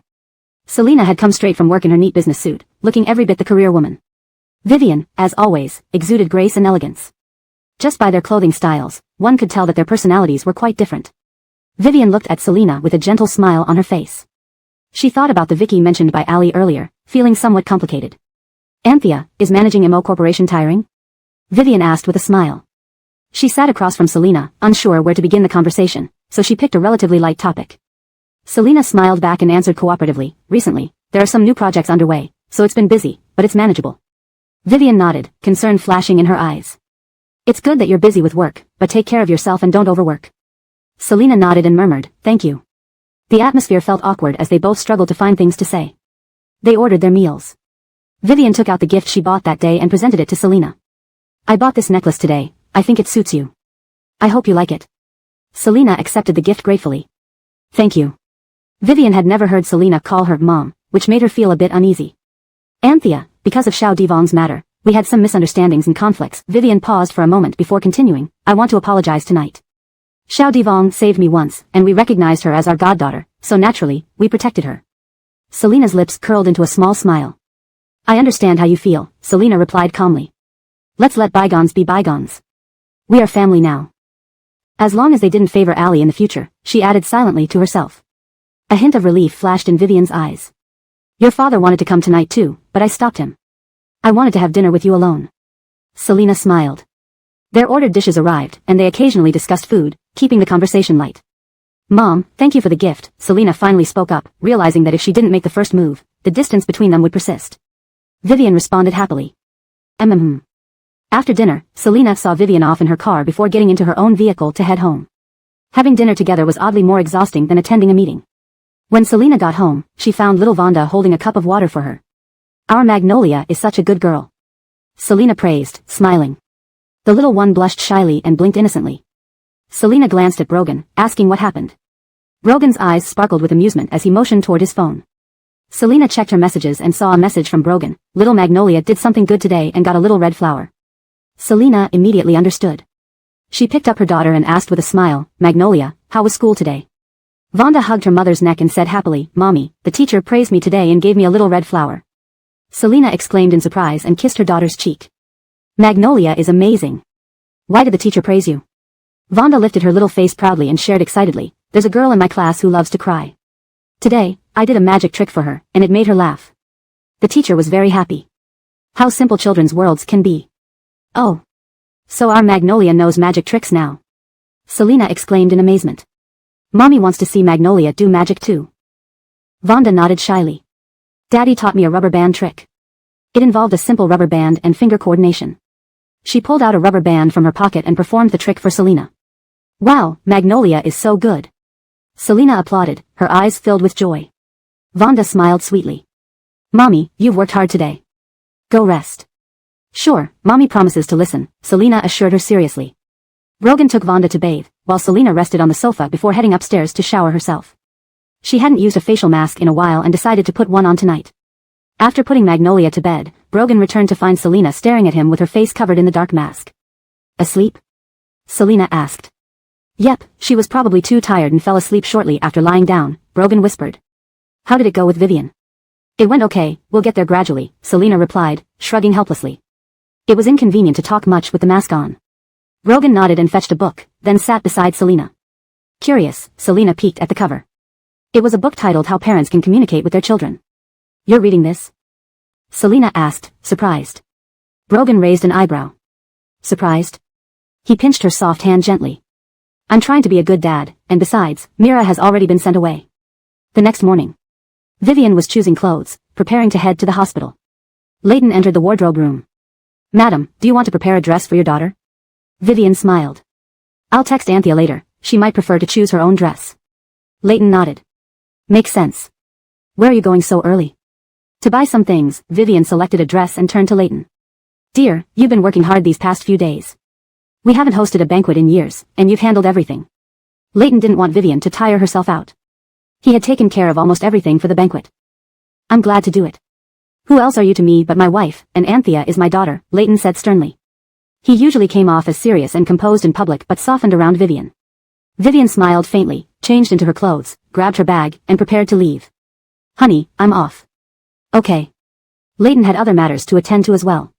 Vivian got into her car and sent a message to Selena. Anthea, Mom was wondering if you want me to prepare a dress for the banquet or if you'd like to choose your own. After sending the message, she leaned back in her seat, thinking of the lock of hair in her bag, sighing softly. Meanwhile, Selena was busy in her office when her phone buzzed. She read Vivian's message and replied, Mom, thank you for your concern. I can choose my own dress. Vivian quickly responded, all right. About half an hour later, the car arrived at the hospital. She stepped out and walked inside. She had expedited the DNA test results, and she would receive the report in the afternoon. Chapter 230, Missing. When Vivian received the results of the DNA test, her heart was filled with turmoil. She looked at the result in disbelief. It indicated that she and Vicky were related by blood. Her first reaction was to suspect foul play. She had always trusted her husband's capabilities. Taking a deep breath, Vivian decided to meet Vicky in person before asking her husband to do another DNA test. She picked up her phone and dialed Allie's number. The call was answered promptly on the other end, with Allie's voice tinged with delight. Godmother? Vivian massaged her temples. Xiao Divong, I want to meet Vicky. Do you have her contact information? A smile curled on Allie's lips, inwardly pleased with herself. Godmother, wait a moment, I'll get in touch with her for you. After hanging up, Allie wore a satisfied expression. The thought of Selena being confirmed as not the Zhong couple's daughter made her even happier. That woman really had her ways. Allie immediately called Mira multiple times but received no answer, which only increased her anxiety. Why wasn't Mira answering? Allie frowned, wondering where Mira could be. Feeling helpless, she called the woman again, her tone now urgent. I can't reach Mira. What should we do? The woman on the other end laughed coldly. Why are you panicking? If she's missing, let her be. Here's a photo, show it to Vivian. You're always good at telling lies, so you'll know what to say. Allie's face darkened from being called stupid again. Please speak respectfully next time. The woman on the other end didn't heed Allie's dissatisfaction and hung up, sending the photo to Allie. Staring at the suddenly disconnected call, Allie nearly fumed. Moments later, she received the photo from the woman. It showed Mira lying in front of a car, apparently hit by it. Standing next to the car were Selena and Brogan. Staring at this photo, Allie initially couldn't understand its implications. After some contemplation, she realized how to use this photo. So that's it. Ali murmured to herself. She knew exactly what to do now. What a brilliant move. It was her narrow-mindedness all along. Ali collected her thoughts and dialed Vivian. Godmother, I can't reach Mira. It seems like she has gone missing, Ali said, feigning concern. Vivian felt her heart sink. Missing? Could there be more complexities behind this? With furrowed brows, Vivian decided to go home immediately and inform Leighton about this matter. Don't worry too much, send someone to look for her, Vivian said, though uncertain if they would find Mira quickly in such a populous city like Frazierne City. Ali was smart enough not to send the photo directly to Vivian to avoid arousing Leighton's suspicion. Instead, she used an unregistered SIM card to send the photo via a strange number. The message read, she was taken by someone. Vivian's phone buzzed, and she saw the message from an unknown number. Opening it, her heart skipped a beat upon seeing the photo, clearly resembling her own features. Suspicion crept into her mind. Was there something hidden behind all this? To confirm the identity, she sent the photo back to Ali for confirmation. Ali quickly called Vivian back. Godmother, it's her. Oh my god, did she get into a car accident? Can you ask Miss Liu which hospital Vicky is in? Let's not rush just yet. I need to discuss this with your godfather first, Vivian replied instinctively. Okay, Ali responded, her eyes gleaming with a cryptic smile. Back home, Vivian found Leighton reviewing the guest list for the upcoming banquet. Seeing his wife looking troubled, he asked, what's wrong? Vivian gestured for the staff to leave the living room. She handed Leighton the DNA report in her phone showing the photo. Honey, take a look at this girl. This is the result of my DNA test with her. Leighton reviewed the documents and scrutinized the photo. Noticing Selena and Brogan at the scene, he furrowed his brows. Are you suspicious of something? I just think we should confirm our blood relationship again for safety, but we can't reach Vicky. We don't know where she is, Vivian expressed her worries. Leighton sensed something odd. How did you know about Vicky? Xiao Divong has been recruiting new maids recently. Vicky happened to apply there. Xiao Divong found her appearance peculiar and gave me a strand of hair for testing. Leighton doubted. You learned this through Xiao Divong? Vivian glared at him. Do you think Xiao Divong would deceive me? Impossible. We just need to contact Vicky for another DNA test, and the truth will come out. Leighton often thought the worst of human nature. Either Selena was deceiving them, or Ali and Vicky were conspiring together. Vivian suggested a plan. Let's keep this from Anthea for now. Since Vicky is missing, we can arrange another DNA test with Anthea tomorrow and check more hospitals. If Selena was indeed their daughter, then Vicky might have ulterior motives. Leighton nodded. Since you have doubts, we should confirm everything thoroughly. He patted Vivian's hand to comfort her. Just another DNA test. As you said, checking more hospitals will make the result more reliable. Vivian smiled lightly and agreed. I'll call Anthea to have dinner at home tonight. They just needed to collect a cup she had touched. This translation maintains the original structure and style, while ensuring clarity and fluency in English. It preserves character names and keeps the storyline coherent with the previous content. Hashtag chapter 231, compliance. Vivian dialed Selena's phone. Wei, come home for dinner tonight. We can also discuss tomorrow's banquet. Selena glanced at Brogan, who was sitting on the sofa waiting for her to finish work, and gave Mr. Devon an apologetic look. Sure, I'll be there around 6. After hanging up, Selena deliberately blinked at the man. Brogan raised an eyebrow. Miss Liu, don't talk, I don't want to hear it. They had originally planned a romantic candlelit dinner for tonight. Selena stood up and walked in front of Brogan. She leaned in close, bracing her hands on the armrests of the sofa. It was a very dominant stance from a woman flirting with a man. She smiled apologetically. Vivian said she wants to discuss tomorrow's banquet tonight. Mr. Devon, sorry about that. A hint of helplessness flashed through Brogan's deep eyes, but he still maintained a serious expression. I finally waited for this candlelit dinner. Was it easy? Selena nodded. Indeed, it wasn't. She looked at him seriously, her tone sincere. It's really not easy. At worst, I'll comply with you during the sweet moments tonight. Brogan sneered. I didn't expect you to be so good at negotiating terms. He inserted his knee between her two legs. Selena sat down smoothly, her usually cold and beautiful face now focused intently on Brogan. Brogan smiled gently, revealing a touch of tenderness. You said it yourself, you'd fully comply with me tonight. Selena covered her mouth and giggled, then put her hand down, resuming her usual stern expression. Let me give you some interest up front. She pointed to her red lips with her index finger. Brogan took the interest and could only go home helplessly.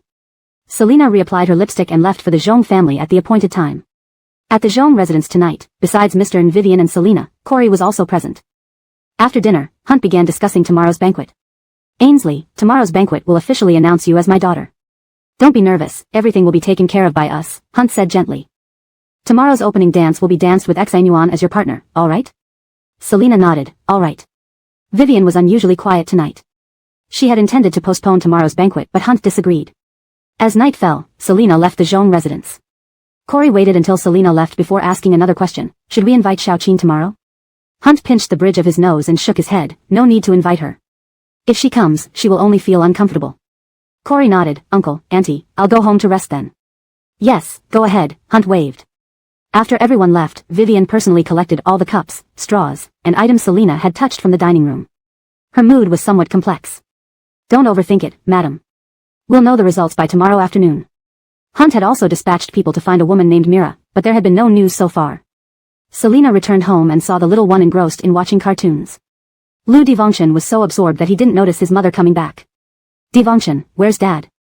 Selena asked softly. Mummy, you're back. Lu Devongchen turned around in surprise, pointing to the dining area. Dad is making a call over there. Selena walked towards the dining area and just happened to hear Brogan scolding someone coldly on the phone. Eric, if you use such underhanded tactics to threaten and lure, you will never find someone who truly loves you. Brogan didn't intend to meddle in Eric and He Zedivong's affairs, as their relationship issues were none of his business. But when He Zedivong called him for help, he couldn't ignore it. The voice on the other end, Eric, had a clear but icy tone. That's not an underhanded tactic. He Zedivong's parents are already heartless. I'm just showing her their true nature. Brogan's gaze turned cold, and his tone became even stricter. Love requires genuine effort, not manipulation. This will only push her away from you. Eric's tone remained cold as he snorted. Mr. Devon, what if Miss Lu found a random guy as a boyfriend someday? I wonder how composed you would remain. Brogan smirked coldly, finding the hypothetical situation irritating. What makes me different is that Miss Lu loves me deeply and wouldn't cheat. You haven't even won her back. Eric was speechless. Seeing Selena, Brogan ended the call briskly. What happened to Zedivong? Selena frowned. She's dating someone, which upset Eric. As you know, Zedivong's parents are greedy and materialistic. Brogan thought of Zedivong's peculiar parents and sighed. You mean Destin? I've met him once, he seems very sunny. I'll chat with Zedivong the day after tomorrow. Selena felt uneasy. The two left the dining area. Brogan turned off the TV and rushed to put the little one to bed. Selena went upstairs to take a bath. They both remembered the words spoken in the office earlier today. Under the thick night, the atmosphere inside the house was rather ambiguous. Brogan looked at Selena, who seemed about to run away, pulling her back. Using his teeth to tear open the package, his movements were filled with desire. Ainsley, do you know what this is called? The man asked in a low, stern voice. I have no idea, Selena regretted boasting today. How long had she been complying? This is called surrender without a fight. Brogan narrowed his eyes, lecturing forcefully. Selena almost let out a cry. She glared at him, her eyes shimmering. What do you know? This is called knowing one's limits. Wrong.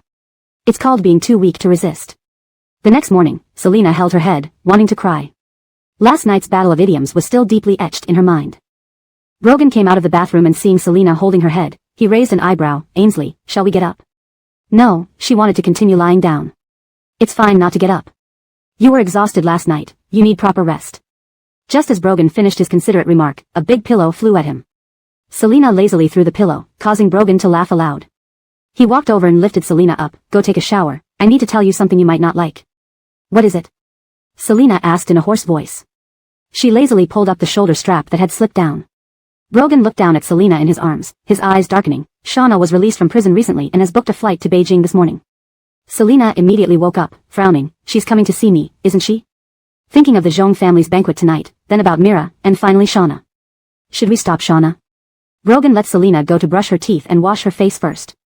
Squeezing toothpaste, Selena said coldly, fine, let her come. I want to see what the masterminds behind the scenes are planning. Interesting indeed. End of chapter. Chapter 232, embarrassing to the core. 3:30 p.m.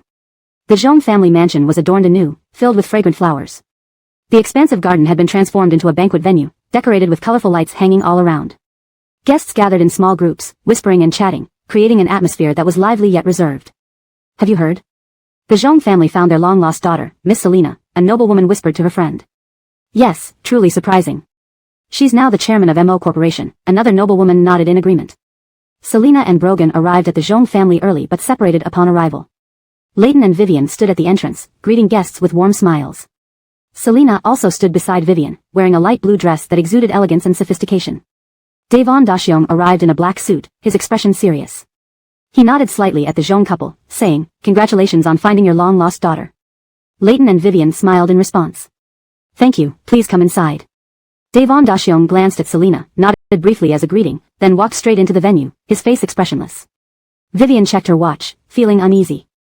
Carl had gone to the hospital to retrieve the DNA test results and hadn't returned. She wanted to call him to confirm the situation. She turned to Leighton and whispered, "Honey, I'll be away for a bit." Leighton nodded gently. "Sure, I'll be fine here with Anthea. Go ahead and rest." Brogan stood nearby, conversing with others, occasionally glancing at Selina. Devon Dashyong approached just as the guest he was talking to left. With a cold expression, he said, "I've arranged schools abroad for Adley and Camden. They will leave next week." Brogan responded indifferently, The relationship between father and son was strained. Devon Dashyong felt anger whenever he saw Brogan and quickly left after speaking. Elsewhere, Vivian went to the study and called Carl. When he answered, she asked anxiously, "Fitzroy, are you at the hospital? Have you gotten the report?" On the other end, Carl replied, "Aunt, I've already retrieved the reports from both hospitals. Don't worry, I'm on my way back." Carl's only task was to collect the DNA test results. He didn't open them, finding it odd that another DNA test was done but not questioning it further. Just as he finished the call, Ali's message came through. "Brother Fitzroy, where are you? Can you help me deliver a gift to Selina? I'm waiting outside the Zhong residence. Carl checked the time and replied, "Wait about 15 minutes. Ali smirked upon seeing his reply. Sitting in her car, she looked out at the luxurious vehicles entering the Zhong residence, jealousy simmering in her eyes. "It's so lively," she mused, her smile tinged with malicious glee. Her thoughts wandered to the once prominent Sioux family in Shin City, blaming Selina and Brogan for her downfall. Opening the car door, she waited for Carl. After about 15 minutes, his car arrived. Seeing her by the roadside, he told the driver, "Stop here." Ali quickly entered the car, handing over a gift box.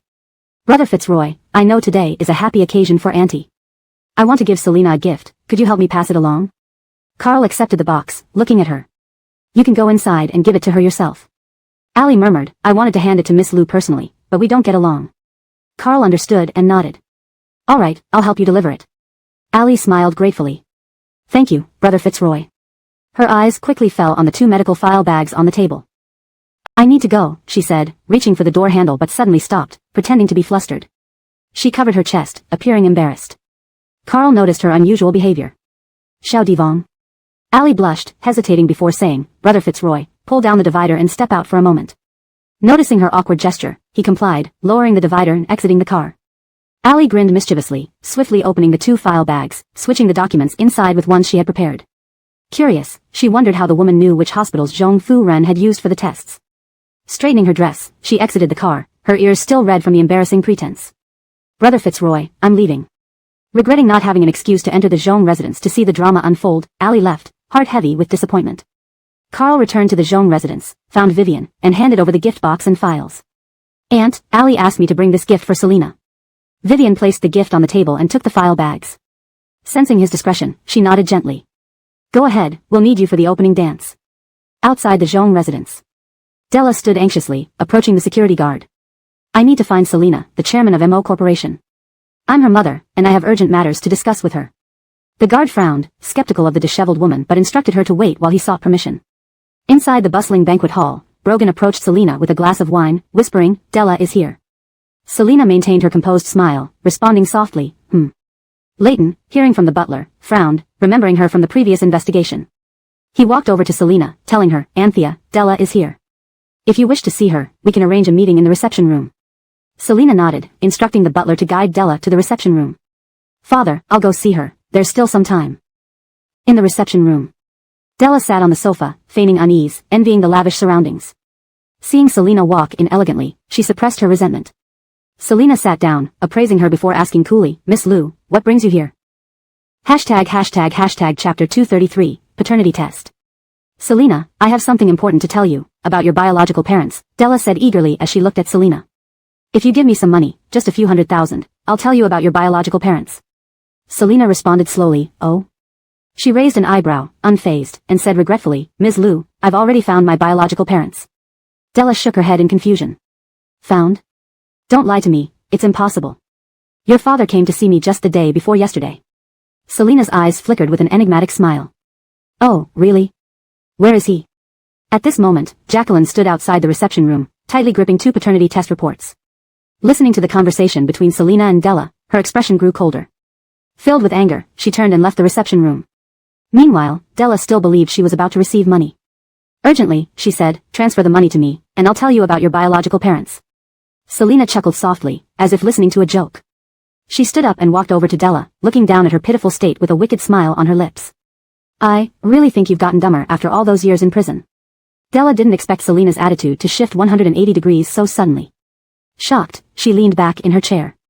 Selena. What do you mean? Selena sighed, shaking her head mockingly. You people are truly strange. I'm 30 years old, not a baby who still needs mommy and daddy. For her, it was perfectly natural, she didn't need to force anything. Selena shrugged. Actually, I've always been worried that one day, some poor, money-grabbing parents would suddenly show up. Was this humanly possible? Della's eyes widened instantly. Selena's words were devoid of any humanity. Selena squinted her eyes and smiled. The man who visited you the other day. Send him to Marshall, he needs a stepfather. With a scornful laugh, she glanced at the speechless Della and turned to leave the reception room. Butler, please escort this person out of the Jean residence, Selena said quietly as she passed by. Yes, miss, the butler replied respectfully. The butler entered the reception room and escorted Della out. Della wanted to lash out at Selena, but seeing the butler, she realized it wasn't wise to provoke this household. She closed her mouth, suppressing her anger. As she was about to leave the reception room, Jacqueline appeared at the door. Allie stood beside her. Jacqueline spoke coldly to Della, let's talk. Della, seeing Allie standing next to Jacqueline, felt a flash of surprise. It was her. Della quickly pretended not to know Allie and looked at Jacqueline. You are? The butler, noticing Jacqueline's arrival, stepped back respectfully, leaving the space for them. Jacqueline sat down, her expression calm but scrutinizing. Why did you come to the Jean residence today? If you tell the truth, I'll give you money. A dramatic turn of events. Really? Della's tone was filled with surprise. You're not lying? Allie spoke gently. Ms. Liu, please rest assured, my godmother won't lie to you. Della beamed instantly. I came to tell Selena about her biological parents. Selena returned to the banquet hall, her gaze sweeping across the room until she met Brogan's eyes. He stood nearby, smiling. Selena smiled back, taking a glass of champagne from a waiter's tray and raising it in a toast to Brogan. She lightly touched the glass with her red lips, sipping gracefully, then walked over to Leighton. Leighton, seeing Selena return, lowered his voice. Is everything all right? Selena shook her head, smiling. Everything's fine. I've had the butler escort her out. Dad, is the banquet about to start? Leighton nodded, checking his watch. I'll have a servant fetch Mom. He instructed the servant to bring Jacqueline. She arrived soon afterward, walking over to Leighton and Selena with a warm smile. Leighton nodded slightly, signaling the start of the banquet. The Jean couple walked onto the stage together. Leighton held the microphone and smiled at the guests. Thank you all for coming to our banquet today.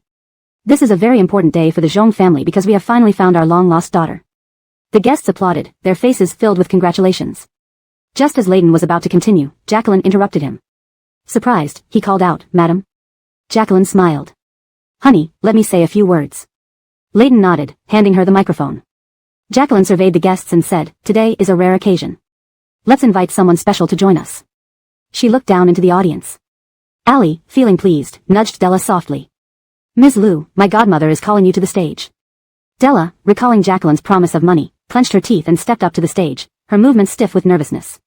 Brogan had moved to stand beside Selena, who turned to look at him briefly before returning her gaze to the stage. Jacqueline's gaze was icy as she looked at Selena, her voice cold. We thought Selena was our daughter, but it turns out someone is deceiving the Jean family with this story. The audience murmured in surprise, whispering among themselves, their eyes focused on Selena with suspicion. Jacqueline motioned for Della to speak. Under the scrutiny of the audience, Della nervously began. Selena's father was a jobless thug, and her mother died of illness. Allie stepped up, holding up the paternity test results. Anger flashed in her eyes as she denounced Selena. General Manager Liu, these two paternity test results prove you aren't part of the Jean family. You've already gained control of the MO Corporation and yet you still boldly impersonated the Jean family heiress. Your ambition is insatiable. The audience buzzed with shock. Taking over a family's fortune? How daring of her to do such a thing. What a venomous woman. Could Roman have been harmed by her? So terrifying. Allie felt immensely triumphant, seeing victory within reach. She imagined the Jean family and society condemning and despising Selena, filled with delight. Selena would become a rat living in a sewer. Jacqueline stared coldly at Selena, disappointment evident in her eyes.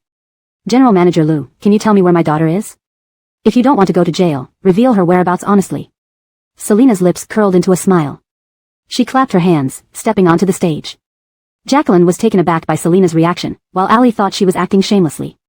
Selena stood beside Leighton, linking her arm with his. She tilted her head playfully and smiled. Dad, it's your turn. This drama might have startled the guests. Everyone was stunned by the sequence of events. Leighton chuckled wryly, realizing things unfolded exactly as Brogan predicted. Jacqueline looked puzzled at Leighton and Selina. Honey? Leighton stepped forward, taking the microphone. His voice was steady. Ladies and gentlemen, the purpose of this banquet was to announce Selina as my daughter, the Zhong family heiress. We have conducted multiple paternity tests to confirm her identity, but there are always people who wish to stir up trouble. Ali's face changed abruptly. What did he mean? #### to be continued. Ali was shocked. And Madame Zhong was even more shocked. What on earth was her husband talking about? The paternity test results she received today clearly showed no parent-child relationship. #### to be continued. Note, the paragraph structure and line breaks have been maintained as per the original text. Chapter 234, I did not. Della was furious after being escorted out by the Zhong family's bodyguards. She ranted viciously at Selina on the roadside. Selina, may you crash and die. She had come to Frazierne City with hopes of profiting from Selina. Instead, she left empty-handed and even got forcibly removed by the Zhong family. Checking her pockets, she found little money remaining, barely enough for a train ticket home. With no other options, she decided to take the bus to the train station. The bus was crowded, and Della stood holding onto a strap. When she arrived at the train station, she discovered her meager funds were gone. Furious, she screamed, "Who stole my money? That was my fare home." Hungry and panicked, she wondered how she would survive the night. She couldn't reach Marshall because his old phone was stolen on the bus as well. Meanwhile, Brogan at the Zhong family's banquet replied to several messages, one instructing someone to drop Della off on the outskirts highway and let her walk back to the train station. The banquet lasted until 6 in the evening. As it ended, Leighton personally saw off guests with Selina. In the Zhong family living room. The Taj butler served tea before leaving. Zhong's wife sat with a disgruntled expression. She had never been so embarrassed. Recalling the astonished looks of the guests today made her chest tight and breathless. Leighton knew she must be furious, but he hadn't anticipated such an event. Glancing at Brogan seated beside his daughter, Leighton's lips twitched. Looking down, he held 2 switched paternity reports marked subtly by the hospital dean. The living room grew eerily quiet. Brogan offered Selina some tea. Leighton, eyes sharp, asked Fitzroy, after getting these reports, who did you meet? Fitzroy looked hesitant but responded, I only met Xiao Divong. Leighton coldly demanded, Ali, did you switch the reports? Ali nervously shook her head, Dad, I didn't. Zhong's wife questioned in confusion, did you mean the paternity report was switched? Leighton nodded, admitting that he hadn't expected anyone to swap it right under Fitzroy's nose. You suspect Xiao Divong switched them? Zhong's wife asked Ali, bewildered. Ali clenched her hands together, still denying, Dad, Mom, really, I did not. You can't slander me. Leighton's tone hardened, you tempted my wife into doing the paternity test for Mira, and Fitzroy only saw you after getting the results. Only you had the motive. How have we wronged you? He threw the fake reports on the table. Zhong's wife stared at Ali in disbelief. Enraged, Ali stood up, eyes red, voice shaking, Dad, it wasn't me. I couldn't prepare fake reports, and how would I know which hospital you chose? Selina nodded calmly, agreeing partially, you're right, you couldn't do it alone. Looking at Selina, Ali's eyes burned with anger and frustration. Selina gently but sharply replied, but perhaps someone else could. Someone else? Tears streamed down Ali's face. Turning to Zhong's wife, she pleaded desperately, Mom, I really didn't. Without evidence, they couldn't prove it was her. If she kept denying. Zhong's wife felt a mix of sadness, anger, and disappointment. Leighton's gaze remained piercing, lack of evidence doesn't mean you didn't do it. Your motive is too obvious. Brogan added coolly, perhaps she thinks without proof, you'd be helpless against her. Leighton said icily, no admission needed, from now on, Zhong family has nothing to do with you. We won't protect you anymore. Pale and trembling, Ali realized her plan had failed. The words felt like a hammer smashing her hopes. Maybe Brogan would send her to a mental hospital again, or worse. Wait, there was the woman who helped her. If only she hadn't delayed, directly tampering with the original report. Crying, Ali covered her face and fled the Zhong residence. That woman could save her. Brogan squeezed Selina's hand reassuringly. Zhong's wife stood up, her expression ugly, not even looking at Selina as she left upstairs. Leighton sighed inwardly, his wife was too kind-hearted and naive. Wei, your mother and I are truly sorry. Smiling, Selina reassured him, it's okay, father. I won't hold it against her. Not even calling her mom anymore. Father, it's late. We should go. Brogan naturally intertwined his fingers with Selina's. Before leaving, he advised Leighton, father-in-law, you should consider changing your driver. Leighton's expression darkened slightly. Chapter 235, Just Run. Only the driver knew clearly which hospital they went to. Leighton actually suspected something was amiss with the driver, but he still had too much faith in human nature. This driver had been driving for him for nearly 10 years, and Leighton had never mistreated him. However, reality proved that the human heart is the hardest to fathom. Leighton called over a bodyguard and whispered, take control of the driver without alarming him. The bodyguard nodded and moved swiftly. Leighton slowly walked upstairs. Now, his top priority was to have a proper conversation with his wife. He pushed open the bedroom door. Jacqueline was sitting at her vanity table wiping her face. Leighton walked behind Jacqueline and looked at her reflection in the mirror. "Madam, can we talk?" Jacqueline's face was cold as she stood up and sat down on the sofa, looking somewhat angry and aggrieved. Leighton followed and sat beside her, holding her hand and trying to soothe her emotions. "So big a matter, you all deceived me together. Were you trying to see me make a fool of myself?" Jacqueline questioned, her voice tinged with anger and disappointment. Leighton sighed, his voice steady and gentle. "Miyu, you can't act. If I had told you earlier, things wouldn't have gone according to plan. And today's events were also unexpected." He softly said, "Don't be angry. Isn't it good that our daughter has been found?" Jacqueline lowered her eyes, feeling conflicted. She was happy her daughter was found, but she also felt excluded and harbored an indescribable grievance. "I'm happy, but being kept in the dark makes me feel very uncomfortable," Jacqueline said, somewhat displeased. "I'm sorry," Leighton apologized first, then helplessly advised, "Your attitude tonight could easily hurt the relationship between you and our daughter." Jacqueline's face remained cold. Of course, she was happy her daughter was found. But she couldn't muster any enthusiasm. She was full of contradictions. When their daughter disappeared at the banquet years ago, she was scolded by her mother-in-law for years. Even Leighton had been furious and ignored her. Their marriage almost ended, until it was salvaged by the Guan family. Sometimes, Jacqueline felt wronged. Her daughter's disappearance wasn't intentional, yet everyone blamed her. She even felt so guilty that she developed depression. Jacqueline pulled her hand away and said coldly, "I understand. I'll apologize to Ainsley another day." Seeing Jacqueline's softened attitude, Leighton smiled. Vonda sat in the back seat of the car, rubbing her eyes, her voice soft and sticky. "Uncle by marriage, I'm sleepy." Eric reached over to unfasten his seatbelt and gently picked up the little one. "Magnolia, take a little nap. We'll be home soon." Hector was driving today and noticed through the rearview mirror that a black van had been following them. He frowned. "That black van has been tailing us." Eric heard this and glanced back, seeing the van indeed was following closely. His eyes turned sharp, and he said softly to Hector, "Speed up and see if the van still follows." Hector nodded, immediately accelerating. Sure enough, the black van sped up as well, staying right behind them. Hector's expression grew stern. "Indeed, there's something wrong." He quickly informed others over the phone. They had taken the bait. Eric lowered his gaze, looking at the sleeping little one in his arms, a cold snort in his mind. Kudos to Brogan for not only using me as a free babysitter for a day but also setting up a trap to lure the snake out of its hole. That morning, Brogan had sensed something might go awry at the Zhong family banquet, so he called Eric. He kindly gave Eric an idea to pacify Violet, bringing along Vonda to play. As a result, Eric spent the whole day taking care of one big friend and one little friend. Suddenly, several motorcycles darted out from the intersection ahead.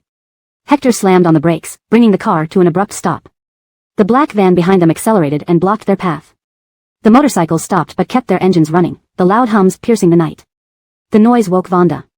She rubbed her ears sleepily. "Uncle by marriage, it's so noisy." Eric gently smiled and coaxed her. "Their cars broke down. Let's wait while they fix them." Vonda complied sweetly. "Okay."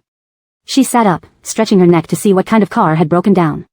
Hector confirmed the motorcycle riders weren't moving immediately and exchanged a glance with Eric through the rearview mirror. "Magnolia, want to play a game?" Eric asked lightly. "What game?" Vonda's eyes sparkled, clearly intrigued. "How about closing your eyes and counting to 100? Uncle by marriage will produce a doll for you when you're done." Eric smirked. Vonda tilted her head, thought for a moment, closed her eyes, and began counting. Just then, two of the motorcycles in front suddenly turned off their engines, and their riders got off with wooden sticks. "Don't open your eyes," Eric instructed. "Okay." The motorcycle riders started banging on the car windows. A lead man, with a menacing smile, pounded on the glass and shouted, "Get out, or we won't be nice."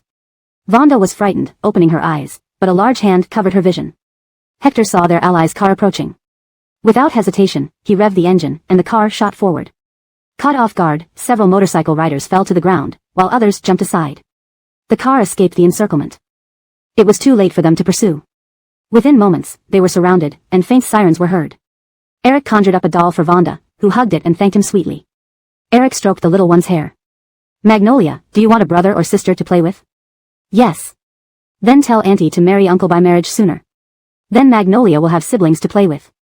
Hector, the driver. What thick skin this man has. The woman received Ali's call for help and immediately knew the plan had failed. She had initially planned a 2-for-1 scheme. Her original plan was to keep Brogan and Selena busy dealing with the Zhong family banquet, leaving no time to worry about Vonda. Everything had been going smoothly. All she needed to do was kidnap Vonda to gain her boss's massive fortune. Hearing Allie's shrill cries, the woman frowned. Idiot, shut up. Where are you? At home. Allie didn't care that the woman called her an idiot. She bit her nails, pacing anxiously. The woman hung up with a grimace, realizing she needed to leave immediately. Allie, that fool, choosing to call from home after something like this happened. Home was the least safe place. How foolish. Allie, hearing the call end abruptly, tried calling back, but the line stayed unanswered. Oh no, the woman fled. Allie hurriedly packed important items and left Beijing. Yes, just escape abroad, and Brogan would never catch her. Chapter 236, another moment of intensity. Allie's heart was filled with panic and anger. She wished she could hammer that woman to death. Daring not to delay any further, she hastily packed her important belongings, her hands trembling as she pulled the suitcase. As long as I run abroad, Brogan will never catch me, she consoled herself, trying hard to stay calm. Allie opened the bedroom door and suddenly heard footsteps from downstairs. Her heart clenched, and she quickly closed and locked the door. Here they come, what should I do, what should I do? Allie fumbled for her phone and called Uncle twice, but he didn't answer. Desperation. Who else could help her? Gritting her teeth, she called Second Lady Sue Ellen. Second Lady, please, ask Uncle Devon to help me, her voice grew increasingly frantic. Xiao Devon, what happened? Don't worry, I'll go find grandfather, Sue Ellen replied gently, surprised at first. Devon de Xiong was in the music room listening to Devon Le11 play the piano. Our Le11 is very talented. Devon Le11 smiled happily and lifted her head proudly, thank you, Grandpa. At this moment, Sue Ellen quietly entered the music room, smiling at Devon de Xiong, lowering her voice, Grandfather, Xiao Devon needs your help urgently. Devon de Xiong frowned slightly. Sue Ellen continued, she sounded very panicked and asked for your help. Devon de Xiong put down his teacup, stood up, and left the music room. Sue Ellen followed Devon de Xiong out of the music room and handed him the phone still connected to the call. Devon de Xiong took the phone and asked sternly, what happened? Allie clutched the phone tightly, her eyes full of despair. Uncle Devon, Brogan sent people to catch me, I don't know what to do. Please, for the children's sake, help me, I will never return to China again. As she spoke, Allie seemed to hear footsteps in the corridor. She covered her mouth in fear and rushed into the bathroom, locking the door quickly. Devon de Xiong frowned and hung up the phone. He returned the phone to Sue Ellen and re-entered the music room, clearly unwilling to get involved with Allie's affairs. Upon hearing the call disconnected, Allie's eyes were filled with despair and terror, staring at the phone desperately. Who else could save her? Sue Ellen went into the adjacent dance studio and quickly dialed Allie's number, speaking rapidly, Xiao Devon, listen to me. Record a video and send it to me. I'll show it to Le11 and Quentin when they grow up. You are their mother, rest assured, I won't watch it. Finishing the sentence, Sue Ellen hung up, a faint smile appearing on her lips, coldness in her eyes. She believed Allie would record the video since it was the only thing she could leave for her children. Allie brushed aside her disheveled hair, gritted her teeth, and pressed the record button. Looking at the screen, she tried to keep her voice calm. Le11, Quentin, when you grow up, remember that Mommy loves you forever. Mommy made many mistakes, the biggest one was falling in love with him. Mommy can no longer be with you, I hope you can forgive Mommy. Your daddy loves Selena so much. Mommy lost completely. When you grow up, just pretend you have no father and listen to Grandpa obediently. After finishing the recording, Allie sent the video to Sue Ellen and then quickly deleted it before flushing the phone down the toilet. She sat weakly on the floor, her mind blank, a crazed smile on her lips. Her daughter Le11 had always yearned for a father, while Quentin was a stable and intelligent child. They would avenge her. Meanwhile, Sue Ellen saved the video and put away her phone, adjusting her emotions before walking out of the dance studio. Thinking of her 2 grandchildren and her poor daughter, she deeply hated Brogan and Selena. Smiling, she re-entered the music room. Le11, today's practice was great. Good job, now rest, okay? Devon Le11 grinned sweetly, okay. After Devon Le11 and the nanny left the music room, Sue Ellen turned to Devon de Xiong, her expression showing concern and a plea, Grandfather, I want to move abroad with the children. I need to take care of Le11 and Quentin. They are so young, I don't trust just the nanny. Devon de Xiong was surprised, Royja, are you serious? Sue Ellen nodded, sighing, I've watched these kids grow up. Le11 and Quentin are very obedient, they need a familiar face with them in a foreign country. Devon de Xiong paused for a moment, then nodded, all right, I'll visit you every month. Sue Ellen smiled, with me around, the kids should feel more at ease. Devon de Xiong sighed softly, you're working hard. I entrust Le11 and the others to you. Sue Ellen smiled and nodded, rest assured, Grandfather, I will take good care of them. Also, I want to take Zeeling abroad. You mean Fraser Zeeling? Devon de Xiong asked puzzled, why take Zeeling abroad suddenly? Sue Ellen sighed, Nellie married Yi family's daughter, and he has no time to care for Zeeling. I pity the child. Devon de Xiong had no objections, you decide. Handle school matters through Assistant Hillary. Sue Ellen smiled wryly, I'm old, why do I still have to worry about my grandchildren? Devon de Xiong patted her hand lightly, thinking of Brogan who was always disobedient. When Brogan and Selena arrived home, he received a call from his subordinate. Boss, Ali has been caught, but her phone may have been flushed down the toilet. We located the people she contacted after returning home, one at Changha Hotel, we've already sent someone there, and the other at the Devon family estate. Brogan raised an eyebrow. All right, follow the original plan to bring them in. Try to find her phone. Yes. Brogan hung up and looked at Selena, smiling gently. Are you free tomorrow? Do you remember our candlelit dinner? Walking into the house, Selena chuckled while changing her shoes. Of course, I remember. Tomorrow, I'll make up for the candlelit dinner. Brogan nodded contentedly. Entering the living room, they found their little girl listening to Eric tell a story. Seeing her parents, she immediately ran over. Mummy, Daddy, you're back. Eric stood up, nodding at Brogan with a cold face. I'm leaving. Lu Devoncheng lifted her small face, reluctant. Uncle, good night. Eric's stern face softened a bit. Devoncheng, good night. He gently patted her head and turned to leave. Before he walked far, he heard the little girl say excitedly, Daddy, Devoncheng will soon have younger siblings. The little girl sounded both happy and animated. Selena, ? They always used protection when they were together. Eric stopped mid-step, turning back to look. Brogan smiled and squatted down, looking at his daughter gently. Devoncheng, where did the younger siblings come from? Eric quickly walked away. Lu Devoncheng blinked. Uncle said he and Auntie will soon have younger siblings to play with. Devoncheng. Surprised and puzzled, Selena asked Brogan, Ziqing is pregnant? Brogan stood up, innocently shaking his head. He didn't know. Translation ends. Chapter 237, Married. Mr. Devon, that feels so good. Oh, a bit harder, please. On the sofa, a woman was moaning with restrained breaths. Brogan's handsome face turned grim, and without saying anything, he raised his hand and slapped Selena's bottom. Anthea, if you keep moaning like that, do you think I won't strip you right now? It was just massage oil. This woman was clearly doing it on purpose, he knew that. Selena turned her head, looking at Brogan in disbelief. Where did you hit? Brogan covered her with a silk robe, screwed the cap back on the bottle of massage oil, and wiped his hands with a tissue. His well-defined hands smelled of jasmine from the oil. He looked at her, his deep eyes captivating. Selena obediently wriggled into the robe, sat up, and fixed her hair. Hurry up and wash your hands, I'm going to sleep. Brogan smirked, stood up, and walked to the bathroom to wash his hands. When he came out, he saw Selena wearing high heels. The thin straps wrapped around her ankles, very enticing. She twisted her slender waist, walking towards him with an alluring sway. Her eyes were inviting. Brogan stared in confusion. The man's face was wary. Whenever Selena acted this way, she usually had something up her sleeve. Selena grinned, circling her finger on his chest. Mr. Devon, relax a little. Brogan's lips twitched as he held her hand, which had been on his chest. Can we talk normally? This is making me nervous. Selena looked up sharply, almost disbelieving. You're nervous? Am I not attractive enough? Her expression was serious. She approached him so seductively. Shouldn't he be wildly aroused?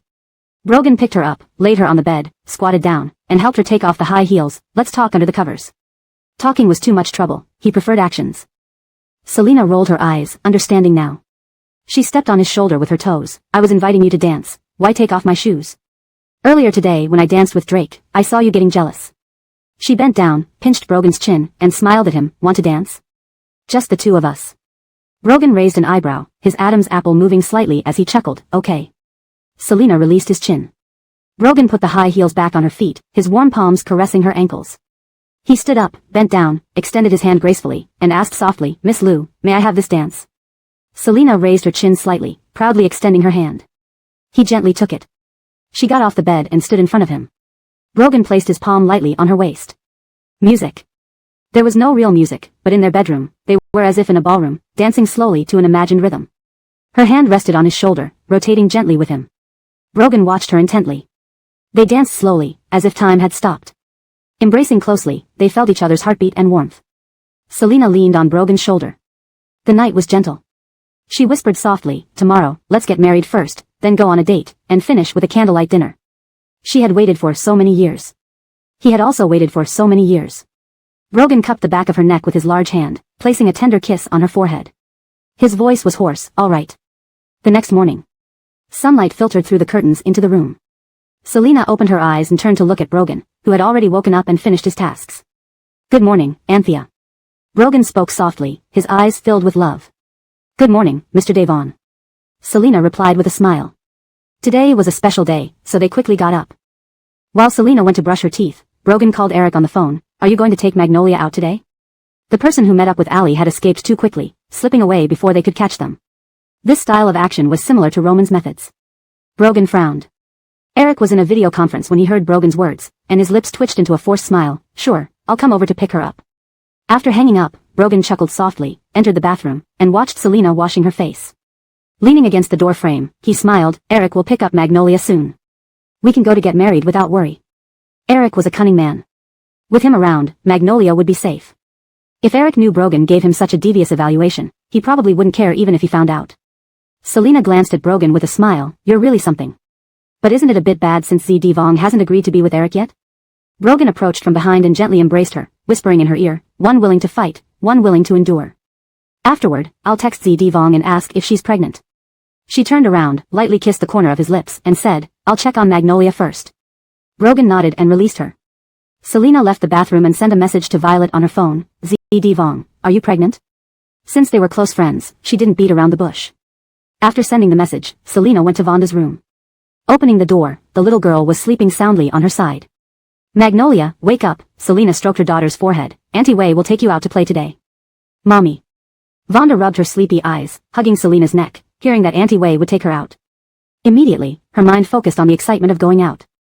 Selena smiled, kissed Vonda's forehead. Come on, let's brush your teeth and eat breakfast. After finishing breakfast as a family of 3, Eric arrived just in time. Vonda excitedly called out, Auntie Wei. This call made Eric's mood brighten. Eric bent down, looking at the little girl. Let's go, Auntie Wei will take you out to play today. Vonda nodded eagerly, waving goodbye to her parents. Bye Dad, Mommy. Magnolia, be good and listen to Auntie Wei. Selena smiled, reminding her. I know, Mommy. Vonda replied happily, gripping Eric's hand and heading out first. Selena and Brogan exchanged glances. We should go to the Civil Affairs Bureau, where they start work by now. They almost said it in unison. They changed clothes and set off. Today, Brogan drove personally. Selena, sitting in the passenger seat, felt a bit nervous inside.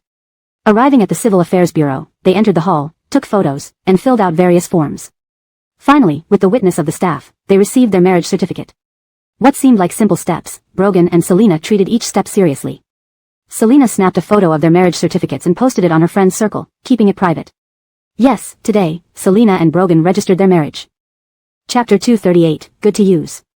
Camille scooped a spoonful of ice cream and fed it to Lu Devong Chen, who in turn did the same for Camille. The two had bought different flavors of ice cream to taste each other's. Lu Devong Chen closed her eyes, savoring the treat with a blissful expression. Auntie, your strawberry flavor is so yummy. Next time, Devong Chen wants to buy strawberry too. Camille smiled and was about to scoop another spoonful of strawberry ice cream for the little one when Jessup intercepted the spoon. The man gave an innocent smile. It really is delicious. Stunned, Camille looked at him. Jessup. Have some shame. Lu Devong Chen, with her round eyes wide open, rebuked, Uncle. That was for Auntie to feed Devong Chen. He was such a grown-up, still fighting over food with a child. Oh, what a headache. Jessup gently said, Devong Chen, be a good girl.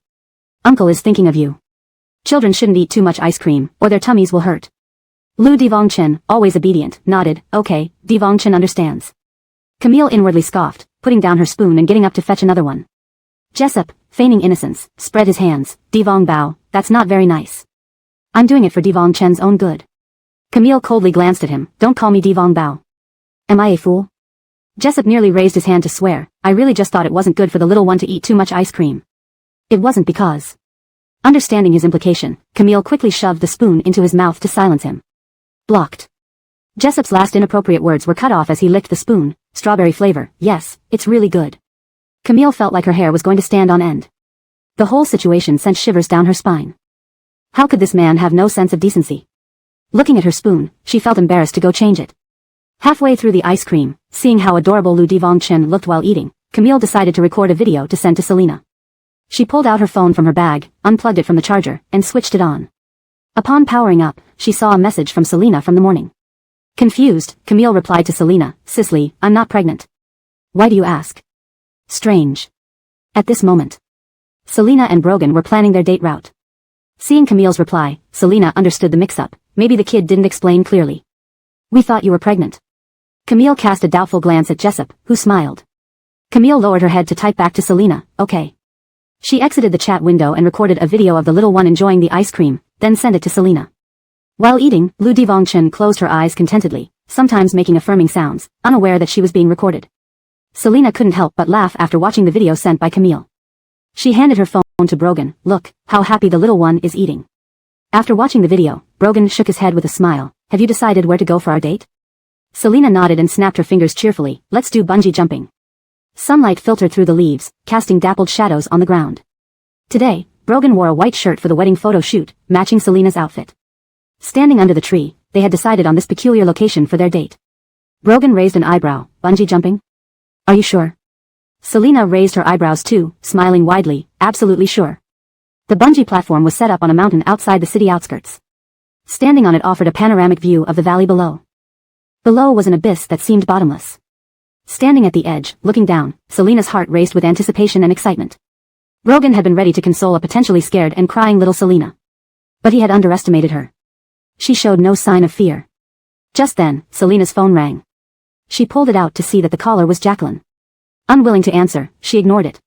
Brogan didn't ask questions. It's our turn for the jump. Let's get ready. As Selena was about to put away her phone, Jacqueline called again. Furrowing her brows, she chose to ignore it for the day. After strapping on the safety equipment, they stood on the platform, with staff doing final checks nearby. Ready? Ready. Selena looked at Brogan, and both nodded in sync. They jumped together, wind roaring in their ears. Selena's long hair flew in the air. Brogan's gaze remained fixed on Selena throughout. At the Jean residence. Jacqueline had tried calling 3 times without success, thinking perhaps Selena was busy. She then texted. Little Wei, please call me back when you see this. The next day. Still, Jacqueline received no reply, causing her mood to sour.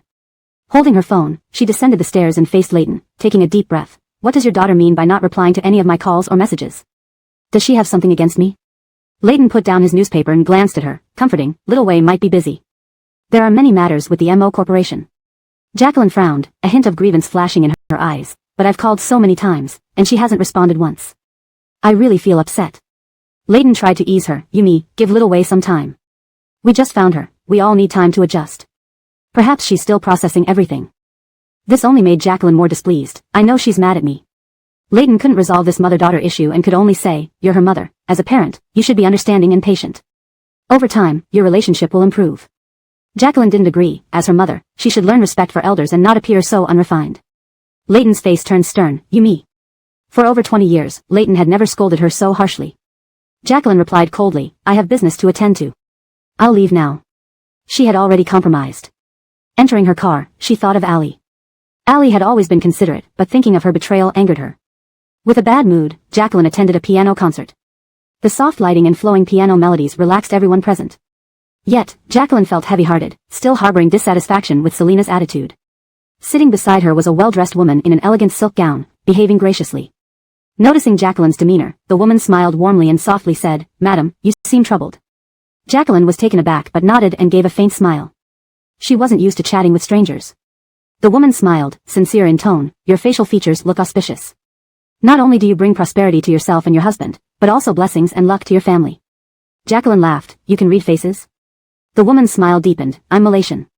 My ancestors were fortune tellers, and I learned a bit, though just the basics. This woman was chatty and amiable, occasionally engaging in conversation. Introducing herself, she said, my husband's surname is Liu, mine is Lin, and my name is Bonnie.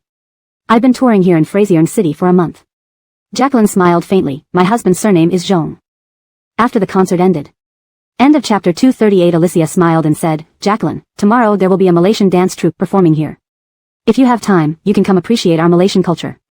Jacqueline nodded, if I have time. They each got into their respective cars. Alicia sat in her car and smiled faintly. Allie, that good-for-nothing, almost got her caught. Jacqueline would likely be easy to manipulate. End of segment.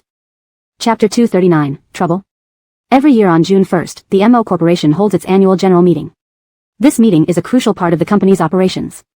Today was the day of the annual general meeting, and Selena set off early. She sat in the car heading to the company. Midway through her journey, she received a call from Leighton. Dad? Leighton spoke gently, Anthea, when will you have time to bring Magnolia back for dinner? Also, Dad wants to ask you, would you consider changing your surname to Zhong? They had yet to officially meet Vonda. As for the matter of changing her surname, Leighton wouldn't force it. Dad, I should have some time in a couple of days to bring Magnolia back for dinner. As for the surname, I don't want to change it for now. It would require updating many documents, Selena replied. Leighton nodded understandingly on the other end of the phone. Names are just titles. What matters most is that you recognize us in your heart. Selina smiled lightly. Thank you for your understanding, Dad. After hanging up, the car arrived at the company. At the entrance of MO Corporation's headquarters, senior executives stood welcoming the arriving shareholders. A deep blue sedan slowly came to a stop, and Sydney quickly got out to open the door for Selina with great respect. Selina stepped out of the car. Today, she wore a formal suit with matching trousers and black high heels, looking both professional and elegant. Good morning, Chairman, the executives greeted her warmly. Good morning, everyone. Thank you for your hard work, Selina responded with a smile, walking steadily towards the building's entrance. Sydney followed closely behind, holding a stack of documents with a professional smile on his face. Chairman, the agenda and materials for today's meeting are all prepared. However, today's meeting may not be peaceful, Sydney informed her. Selina nodded in understanding. Very good, thank you, Sydney. They walked into the MO Corporation lobby, and Sydney pressed the elevator button, taking them directly to the meeting room. As the elevator doors opened, they saw a few shareholders standing in the corridor outside the meeting room, discussing quietly. The performance of MO Corporation last year was good, but it's uncertain today, a middle-aged man in a gray suit remarked coldly. Actually, I didn't agree with letting an inexperienced woman manage the company, you just believed her. This man was Thompson Eyre, who held shares in MO Corporation. Selina overheard this and smiled. Good morning, everyone. Good morning, President Liu. The group entered the meeting room as if the previous discussion never happened. Inside, Sydney and the secretary distributed the meeting materials to the attending shareholders. Selina took her seat at the head of the conference table, waiting calmly for the meeting to start. Even before the meeting began, the atmosphere felt tense. Thompson Eyre sat in the front row, his gaze cold. A few other members of the MO family who owned shares in the corporation were also present. The meeting started with Selina giving her opening remarks. She summarized the past year's achievements, showcased various accomplishments, and outlined the future development plans. Her presentation was clear and data-driven. Next, we will discuss the investment plans for new projects and the election of board members, Selina said, only to be interrupted. Thompson Eyre shot her a cold look, his eyes filled with disdain. President Liu, while you've reviewed past achievements, I am skeptical about your future plans. You lack sufficient management experience and credentials. How can you ensure the company's continuous development? She indicated for Sydney to start the PPT, which displayed detailed data and charts on the screen. Selina stood up, walked to the screen, and used a laser pointer to highlight key points, beginning her detailed explanation. Our online shopping has been reorganized, and the acquisition of Silicon Express has combined our shopping and delivery services, expanding our market share. Additionally, our partnership with Asia Cloud Group's cloud development plan looks promising. The meeting room fell silent as shareholders focused on the data and charts on the screen. Some began whispering among themselves, while others seemed satisfied with the presentation. However, several older shareholders from the MO family were not pleased. Thompson Eyre's expression darkened. The data looks impressive, but the market environment is unpredictable. How can you guarantee there won't be unexpected situations this year? You've invested so much capital since taking over the company. Selina responded calmly. Thompson Eyre, the market environment is indeed unpredictable, but we have formulated detailed contingency strategies to ensure we can adjust swiftly under any circumstances and maintain our competitiveness. Her words were met with a nod of approval from another shareholder. President Liu makes a valid point. I think her plans are very comprehensive. Thompson Eyre fell silent, reluctantly conceding. He was unhappy but couldn't find a strong rebuttal against Selina's logical response. At that moment, he received a news report. His expression turned grim as he stood up abruptly. Wait. I think everyone should check their phones for news about Silicon Express. Shareholders exchanged puzzled glances and pulled out their phones. Sydney quickly found the news and handed it to Selina. Selina glanced at the headline, #MO Corporation's newly acquired Silicon Express sees 5 cargo ships sink #. The meeting room erupted in chaos. Shareholders murmured amongst themselves, and the atmosphere became increasingly tense. Selina remained calm, finishing the news report. She lifted her head, maintaining her composure. Please contact the team responsible for the Silicon Express project immediately to confirm the news and gather detailed information, she instructed Sydney. Sydney quickly dialed the phone and contacted the project team. A few minutes later, he returned with an update. Chairman, the situation is confirmed. 5 cargo ships did indeed sink during transportation, and the specific causes are still under investigation. Thompson Eyre sneered. President Liu, you were talking about the company's future moments ago, but now a serious incident like this happens. This is not a good sign. Are you really capable of leading MO Corporation? Selina maintained her composure, ready to address the situation head-on. Chapter 240, Light Actions.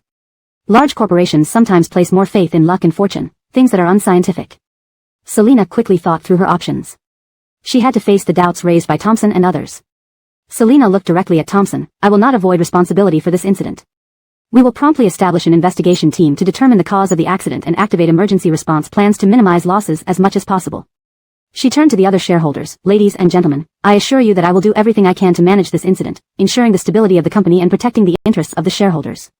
Please give us some time. We will provide a satisfactory resolution as soon as possible. The meeting room fell silent, with varied expressions on the faces of the shareholders. After a brief silence, half of the shareholders nodded in agreement, willing to give Selina time to handle the situation. The other half remained silent, as they were already siding with Thompson and chose to remain observers. Give me 1 month. If MO Corporation's stock is affected, I hope you will voluntarily resign from your position as chairman of MO Corporation. Thompson was the first to leave the meeting room, followed by the other shareholders one by one. Selina watched them leave, then turned to Felix and said, Bill, contact the relevant departments immediately, activate the emergency response plan, and dispatch an investigation team to the accident site to ascertain the cause. Bill nodded. Yes, I'll get it done right away. As Selina walked out of the meeting room, she continued, the Public Relations Department must immediately formulate a crisis management plan to minimize negative impact. We need to issue a statement to the public and media, assuring them that we are actively handling the situation and will release the investigation results in a timely manner. Vivian attended the Malaysian dance troupe's performance again today. However, Alicia did not show up today. This slight absence reassured Vivian, who was usually wary of unfamiliar people. Watching the dancers' agile movements on stage, Vivian nodded approvingly. The dance troupe was indeed excellent.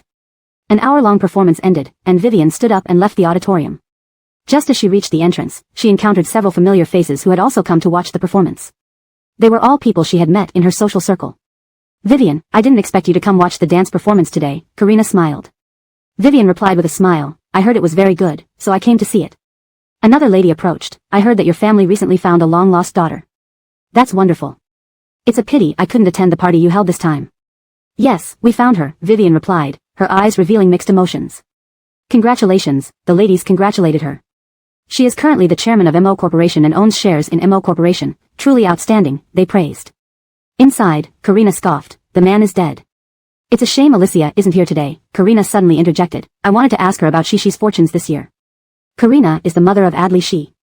You mean the Alicia from Malaysia, one of the ladies responded quickly, you know, she's really skilled in fortune-telling. Her family, the Lin family, is well known for fortune-telling in Malaysia. So impressive. My son has been worrying about opening a store. I'd love to meet Alicia, another lady remarked, sounding eager. Did you know Alicia is a genuine fortune-teller? Vivian asked in surprise, do you mean Miss Bonnie? Yes, Karina confirmed, nodding, Alicia not only reads faces but also excels in analyzing birth charts and feng shui. Many say her predictions are highly accurate. Note, I replaced 8 characters with birth charts to make it more understandable and natural in English while maintaining the meaning. Vivian nodded. It seemed the Alicia she had met yesterday was indeed a fortune-teller. Most prominent families placed great importance on feng shui and 8 characters. Vivian returned home by car. Hunt greeted her with concern. How was the performance, dear? It was quite good, Vivian nodded. As long as you enjoyed it, Hunt smiled. By the way, Little Wei will bring Magnolia home for dinner in a couple of days. Hearing Zhong mention Selina, Vivian's previously pleasant mood turned sour, and she snorted coldly. She answers when you call her. Vivian's expression hardened as she picked up the remote control and turned on the TV, which happened to be broadcasting news. On the screen, the host was interviewing shareholders leaving MO Corporation, with Thompson as the interview subject. Hanley, will the sinking of Sea and Express ship impact MO Corporation? The host asked. Facing the camera, Thompson smiled faintly. That depends on our newly appointed CEO, Selina. But I believe MO Corporation has sufficient resources and capabilities to handle this crisis. The host continued, will this incident affect shareholder and investor confidence? Thompson maintained his calm demeanor and gently replied, every company faces various challenges during development. As shareholders, we have confidence in the company's management and emergency response capabilities. With everyone's effort, MO Corporation will overcome this challenge and continue moving forward steadily. Please trust CEO Liu. His last sentence was deeply meaningful. The TV switched to the host's summary. After watching, Vivian frowned slightly and turned to Zhong. Something happened at MO Corporation? She felt a vague sense of unease, worried that her daughter was going through bad luck, sensing her life might not be smooth. At that moment, she even briefly considered having someone read Selina's fortune for some reassurance. Zhong frowned. I'll call Wei tonight. Having managed a company before, Zhong sensed the potential risks this incident could bring. If handled poorly, it would indeed affect Selina's position at MO Corporation. Vivian furrowed her brow. Should I help Wei read her fortune? Zhong's face darkened instantly. Don't mention that kind of thing to Wei. Vivian, slightly displeased, retorted, what kind of thing? I'm just concerned. When it comes to fortune-telling, it's better to believe than not. Zhong firmly stated, I believe our daughter is capable. She can solve problems through her efforts and abilities. Why bother with fortune-telling? Besides, she has the support of Zhong Corporation. What's there to fear? Despite feeling somewhat unwilling, Vivian decided not to argue with Zhong over this matter. She sighed, I'm just worried about her. Don't snap at me. I'm not snapping at you, Zhong replied gently, I understand your concern, but we must believe in Wei's capabilities. Vivian nodded, I'll go rest upstairs for a while. While soaking in the bath, Vivian thought about Alicia from Malaysia and wanted to contact her. Regardless, she felt she needed to read Selena's fortune. She reached for her phone and called Karina to get Alicia's phone number. Hello, Alicia. This is Vivian, whom you met at the concert yesterday, Vivian spoke softly. A calm voice from the other end answered, Hello, Vivian. How can I assist you? Vivian smiled lightly, I want you to read my daughter's fortune. Alicia paused for a moment before replying slowly, Could you provide your daughter's birth details? I need that information to calculate. Then we can arrange a meeting to discuss it in person. Vivian nodded, Sure, you decide the meeting time, and I'll send you the birth details shortly. Thank you. Alicia smiled, You're welcome.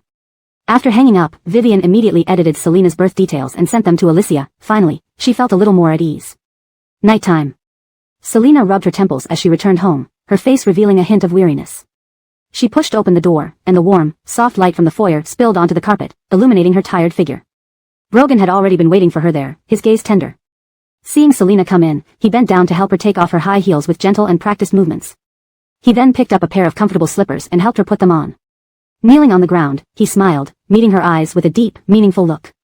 Anthea, you must have had a tough day. Note, I've maintained the original structure and style while ensuring the translation is natural and fluent.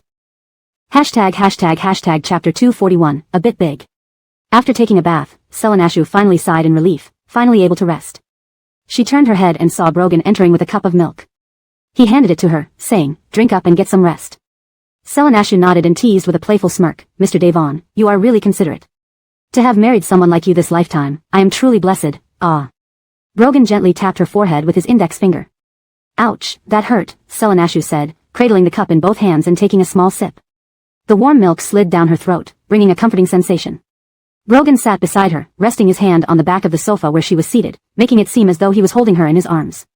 Do you need help with the Guiyun Express shipwreck? He asked softly, concern lacing his voice. Selenashu finished her milk and placed the cup on the coffee table before lounging lazily against his chest. No, by the way, in a couple of days, I plan to take Magnolia back to the Zhong family for dinner. Brogan bent down and lightly kissed her forehead.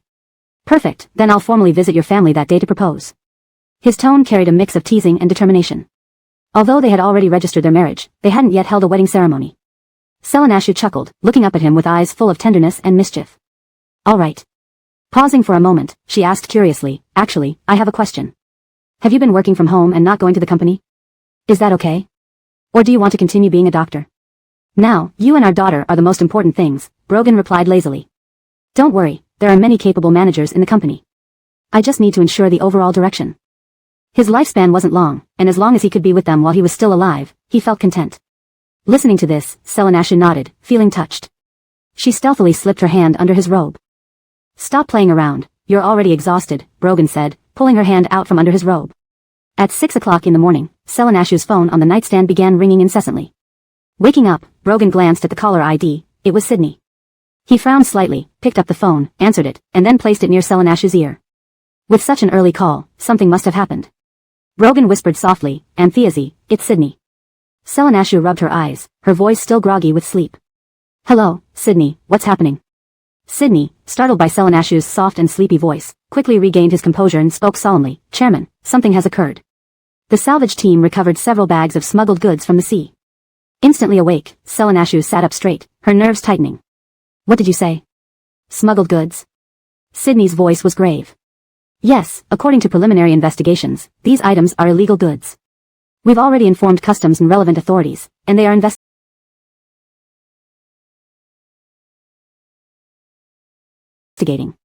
Selenashu frowned. Immediately notify all executives and department heads to attend an emergency meeting at the company before 8. We need to handle this matter immediately.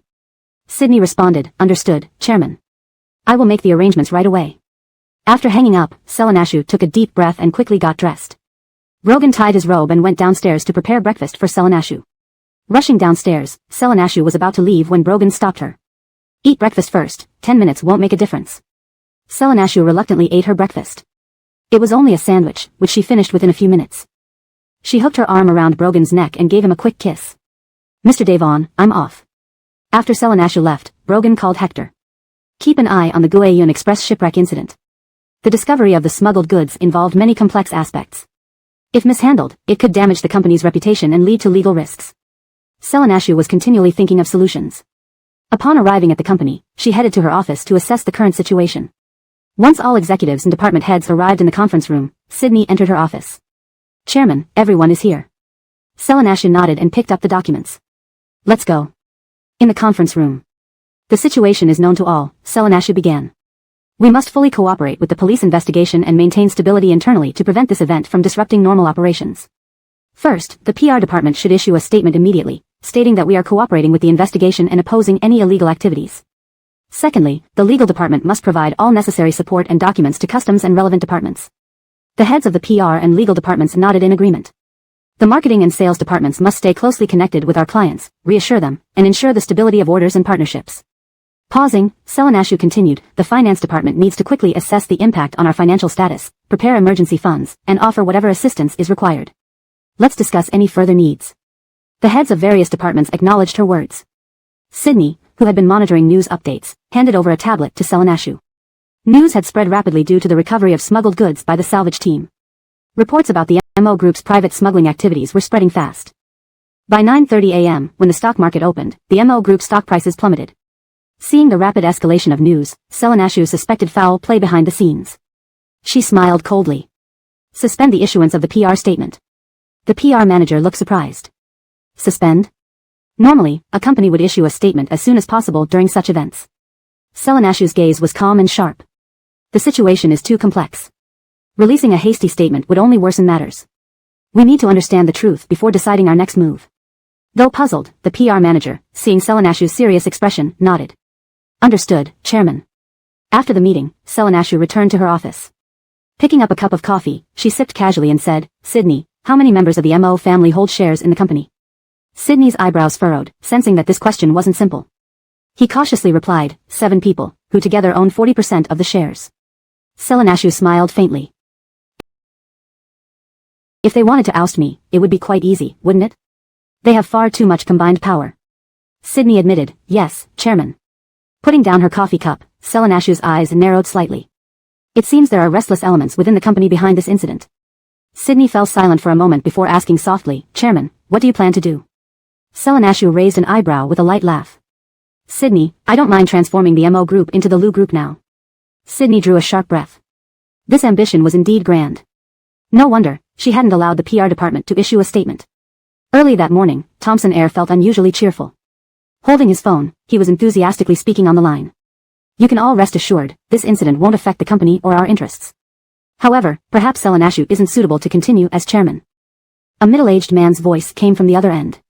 Are you sure? This incident is creating quite a stir and attracting significant public attention. Thompson Air sneered. Absolutely certain.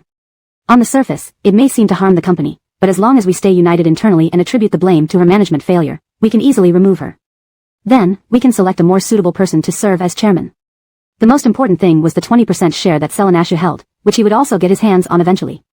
The person on the other end of the line finally sighed in relief. All right, we'll do as you say. We're waiting for your good news. After hanging up, Thompson Air smiled contentedly, feeling supremely confident about his plan. He believed that although Selenashu had some capabilities, this incident would be enough to make her lose her position as chairman. And he had been waiting for such an opportunity all along, finally able to realize his wish to take control of the company. Roman, that lunatic, died well. Died perfectly. In the past, with Roman around, he didn't dare to entertain any wild thoughts. Now, what was that girl Selenashu anyway? Note, the paragraph structure and line breaks had been maintained as requested. The translation preserves the original tone and style, ensuring it is natural, fluent, and coherent with the previous content. Hashtag chapter 242, kept man. Layton woke up in the morning and saw the news about the smuggling scandal involving Guayun Express. He guessed that Selena would be very busy in the morning, so he waited until 11 o'clock to call her. Vivian did not have the habit of watching the news in the morning, so she was unaware of the Guayun Express smuggling scandal.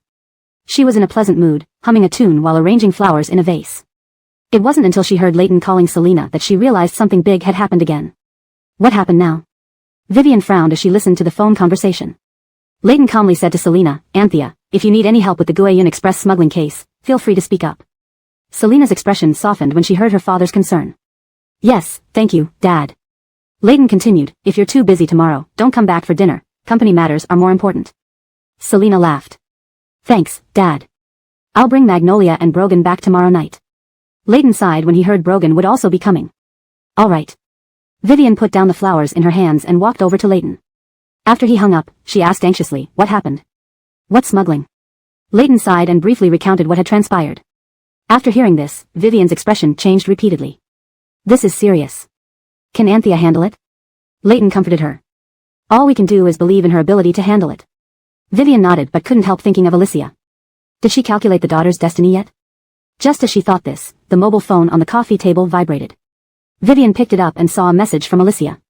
Alicia, Vivian, when are you free? We should meet. Vivian quickly replied, 12:30 today should be fine. The response came quickly, all right, let's meet at Gowie Tea House at 12:30. Vivian felt relieved. At the appointed time, Vivian arrived at Gowie Tea House punctually. The tea house was elegant and filled with the aroma of tea, giving one a sense of tranquility. Alicia was already seated at a corner table, smiling and beckoning as she saw Vivian enter. Vivian, please sit, Alicia smiled warmly. Thank you, Vivian smiled back. She called a waiter and ordered a jasmine tea. Alicia took out a thin booklet from her bag. I've calculated it. Your daughter indeed faces some calamities recently, but her fortune lies in strong support from influential people. If she persists, she will overcome the crisis. Hearing this, Vivian felt slightly reassured. Will she really get through this smoothly? Alicia smiled reassuringly. With the help of a benefactor and her own capabilities, maintaining a stable mindset and handling things appropriately will turn this crisis into an opportunity for growth, which could benefit her future. Vivian expressed her gratitude. Thank you. Hearing you say this makes me feel much more at ease. Alicia smiled again. Sometimes fate is uncontrollable, but maintaining a peaceful mind and doing your best will improve everything. Alicia lowered her gaze to the booklet. This shows your daughter's recent luck. Her previous fortune wasn't good, but after enduring hardships, her future will gradually improve. However, her parent palace is not favorable. Upon hearing about the unfavorable parent palace, Vivian's expression changed. How bad is it? Alicia looked up, her expression grave. The parent palace represents the relationship and health of her parents. From her destiny chart, she may face worries due to her parents during this period, and their health needs extra attention. There might be minor issues with their physical health. Vivian frowned, concerned. Does this mean our health will be problematic? Will it be severe? Alicia shook her head, comforting her. It's not necessarily serious, but vigilance is needed. Regular checkups and healthy habits will help prevent many problems. Vivian hesitated, then asked painfully, is my daughter somewhat inauspicious to her parents? Alicia shook her head again. That's not how it works. You shouldn't worry too much. Maintaining a positive attitude benefits both you and your daughter's fortunes. As long as you maintain a harmonious relationship, everything will go smoothly. Thank you, Alicia. You've eased my mind considerably, Vivian expressed her gratitude. Alicia smiled. You're welcome, Vivian. Remember, love can make everything better. Vivian nodded, feeling more relaxed after chatting with Alicia. She decided to care more for Selena, knowing that over time, her daughter would understand her intentions. As Vivian left, Alicia closed the booklet, a triumphant smile on her lips. Vivian, treat your daughter well. Gain her trust. Ma Group.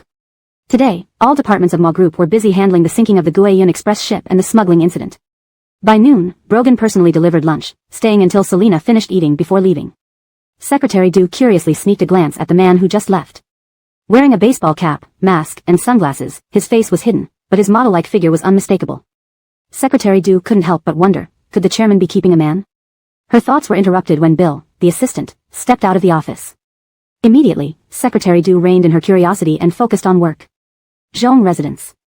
Around 3 in the afternoon, Vivian prepared to leave with an insulated food container. Leighton noticed and asked, where are you going, my dear? Vivian smiled.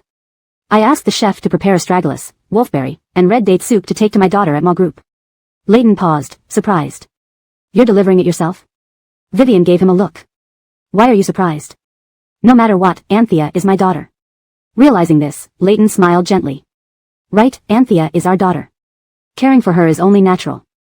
Seeing Vivian wanting to mend their relationship with Selena made him extremely happy.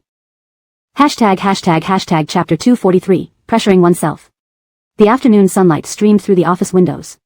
Selena was busy processing documents when she heard Maverick tell her that Vivian had come to see her. She was momentarily taken aback but quickly nodded, please bring Ms. Zhong up.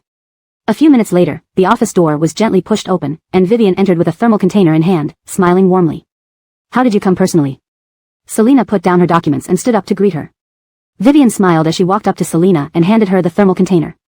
Anthea, I asked the chef to prepare deniki goji red date soup for you. It's especially suitable for someone as busy as you to replenish chi and blood. Selena took the thermal container, slightly surprised but still thanked her. Thank you for going out of your way to bring this over. Her tone was polite, almost as if she were speaking to a stranger. Vivian had braced herself for this reaction. She looked at Selena gently. It's not a problem. Remember to drink it while it's hot. Mom won't disturb your work, remember to call Dad if you need anything. Selena smiled and nodded. Vivian soon left the office. Selena looked at the thermal container in her hand, feeling a bit complicated, but being busy, she didn't have time to think too deeply about it. Perhaps Vivian was trying to mend their relationship. She placed the container on her desk and continued working. At this moment, Maverick knocked on the door and strode in. Chairman, several shareholders called asking why we haven't done any public relations regarding the shipwreck and smuggling incident. Also, MO Corporation stock hit a limit down at today's market close. As expected. Selena looked up at Maverick calmly and said, send people to investigate Thompson Air and the other shareholders thoroughly. Maverick nodded but still voiced his concerns. I'll arrange it immediately, but if we don't handle the silicon transport shipwreck and smuggling issues, the situation will be hard to control. Selena raised an eyebrow. Who says we're not handling it? We just haven't done any external PR yet. Don't worry, in a few days, I probably won't be chairman anymore, so I can spend more time with my daughter and Mr. Devon. Maverick felt his scalp tingle. Although Selena's words carried a hint of lightness, this was far from a trivial matter. MO Corporation's future affected countless employees' livelihoods and the company's destiny. One misstep could mean defeat. By the way, I have something to do tomorrow and won't come to the office. If any shareholders call, tell them I'm on leave. Taking leave during such times would likely infuriate the shareholders, while certain shareholders might be pleased by her inaction. After Selena finished giving instructions, Maverick hurriedly left the office to find people to investigate Thompson Air and the others. Selena left work at 5:30. Outside MO Corporation, many reporters eager for interviews had gathered. Seeing her emerge, they surged forward, bombarding her with questions. President Liu is out. President Liu, is MO Corporation's acquisition of Silicon Transport Express really for smuggling? President Liu, how many crew members died in the recent shipwreck? Selena's bodyguards quickly formed a protective barrier, blocking the reporters. Sorry, please step aside. Selena remained composed, swiftly walking toward her car under their protection without responding to the questions. She got into the car directly. The door closed, shutting out the noisy and pressing inquiries outside. In the car, Selena took a deep breath, allowing herself a moment to relax. The car started and left MO Corporation's headquarters. Through the window, Selena saw the reporters still lingering. She knew this incident had already attracted widespread media attention, and mishandling it could severely damage MO Corporation's reputation. The car drove steadily on the road. Just then, Selena's phone rang again. It was Aiden calling. She answered, hearing Aiden ask directly about Silicon Transport Express. Anthea, 2 shareholders have called me about this. You should address this issue sooner. Aiden's voice was steady. Selena replied calmly, Thompson, I know. Aiden added, shareholders are talking a lot now. You need to give a solution soon, or the company may face even greater crises. Selena spoke softly, Thompson, rest assured. Aiden no longer cared much about MO Corporation after his son passed away. He and his wife planned to live a simple life growing fruits and vegetables. He had said what needed to be said. When the car arrived home, Selena saw Vonda excitedly rushing to greet her. Mommy, you're back. Selena smiled, picked up her daughter, and kissed her forehead. Did you have fun at kindergarten today, Magnolia? Vonda nodded brightly. I drew a picture today, and the teacher said it was very nice. Selena gently patted her daughter's head. That's great, Magnolia is amazing. She glanced at Brogan standing by the door. Their eyes met. Brogan came over, took their daughter, and put his arm around Selena. Can we talk tonight? Selena nodded. She also wanted to discuss what she intended to do next with Brogan. Later that night, after little Vonda had fallen asleep, the couple went to the study to talk. I am MO Corporation's chairman now, but I only hold 20% of the shares, which limits my actions, Selena said calmly, her voice firm. I want to acquire all the shares held by the MO family. The soft lighting in the study couldn't hide the determination in Selena's eyes. Brogan raised an eyebrow in surprise, then smiled. I understand. He stepped to the desk, leaning on it with both hands, gazing at her intently. What method will you use to acquire these shares? Direct acquisition or other means? Selena smiled, her eyes twinkling. I'll first talk to each shareholder to gauge their intentions. If possible, I'll try to acquire their shares legally. Of course, I don't rule out using some strategies. She said strategies lightly. Brogan reached up and tousled Selena's hair, speaking in a fatherly tone. Ainsley, you've grown up, truly impressive. Selena instantly straightened up, looking proud. See, I've grown up. What had been a serious conversation took a light-hearted turn. Brogan raised an eyebrow, his gaze falling on her chest, pausing for a moment. His slender index finger pressed against his beautiful lips. Lip reading, try it tonight. They exchanged this brief flirtation before continuing to discuss the Silicon Transport Express incident. Selena needed to hear Brogan's thoughts on handling it. At 9 o'clock that night, Selena received a caring message from Vivian. Anthea, if you need help from our family, feel free to tell Mom. Chapter 244, A Beautiful One. Vivian sent a message to Selena and then replied to Alicia. Alicia, I'm sorry, I'm not available tomorrow as my daughter is coming home. But I'm free the day after tomorrow. Alicia smiled and replied, then let's go watch the opera together the day after tomorrow. See you then. All right. Vivian put down her phone. She walked to the dressing table, picked up a comb, and gently brushed her hair. After tidying up, she walked to the bed and lay down.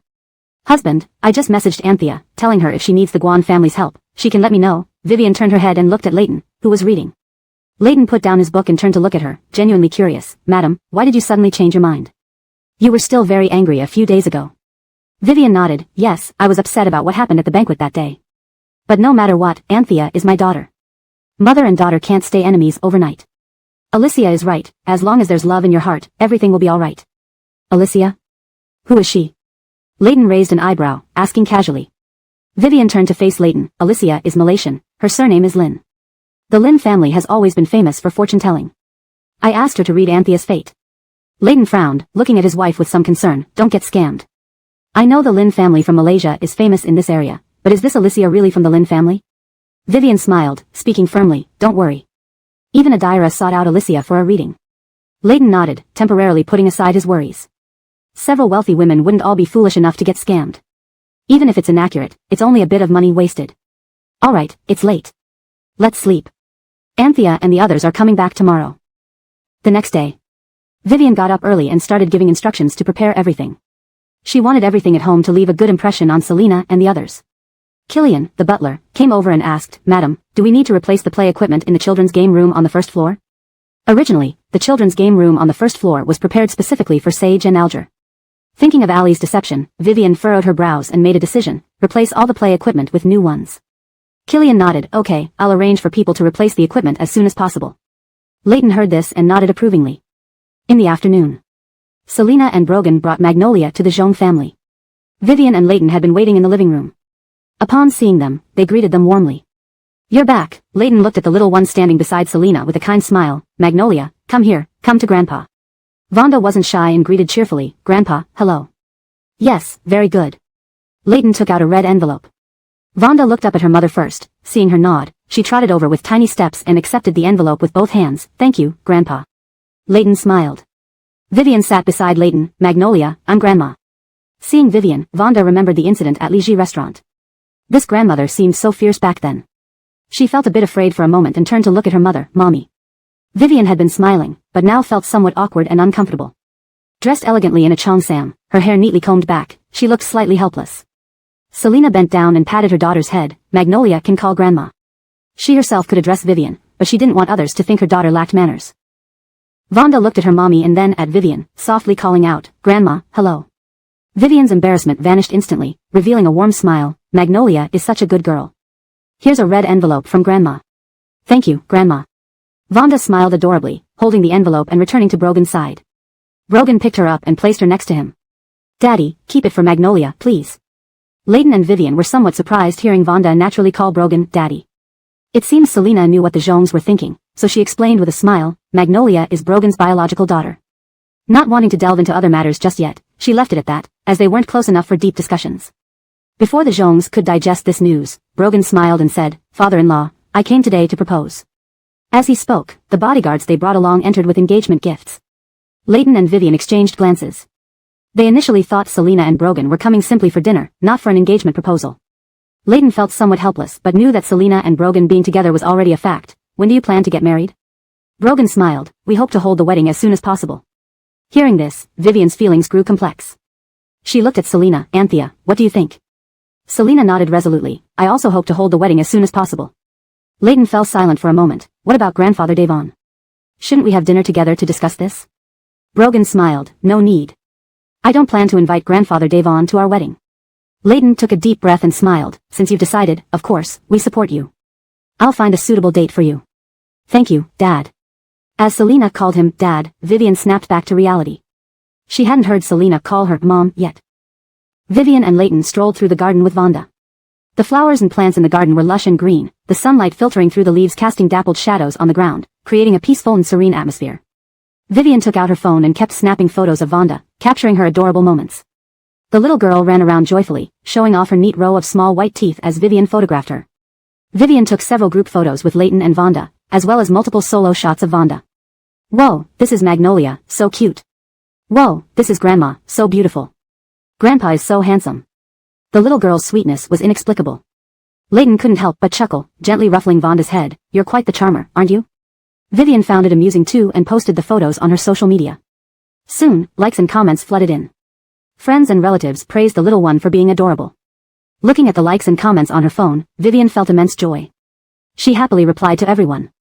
Someone commented asking whose child it was, and Vivian replied that it was her daughter's. Meanwhile, staying in a hotel, Alicia saw Vivian's social media post and a flicker of excitement passed through her eyes. She silently liked the photo. Vonda, this was precisely her mission target. Such a beautiful little one, Alicia murmured to herself.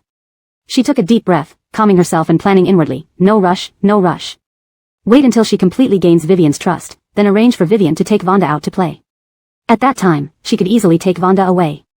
Note, names like Magnolia should be transliterated as phonetically accurate as possible while maintaining readability. Chapter 245, Superior PUA Skills. I will definitely be the first one to complete the task and obtain the inheritance. Alicia whispered, her eyes filled with ambition. Alicia's original name was Bonnie. She wasn't afraid of Brogan investigating her background. Her husband's family name was indeed Liu, though her husband had died. And her maternal family was indeed from Malaysia, but she was a negligible illegitimate daughter of the Lin family there.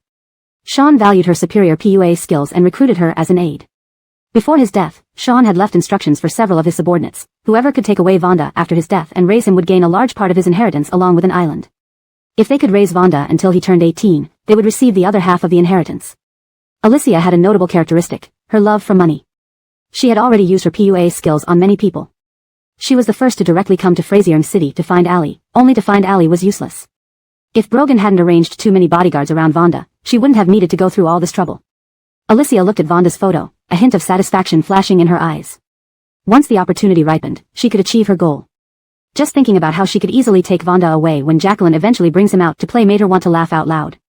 Selena didn't go to work today. Instead, she had dinner at the Zhong's home.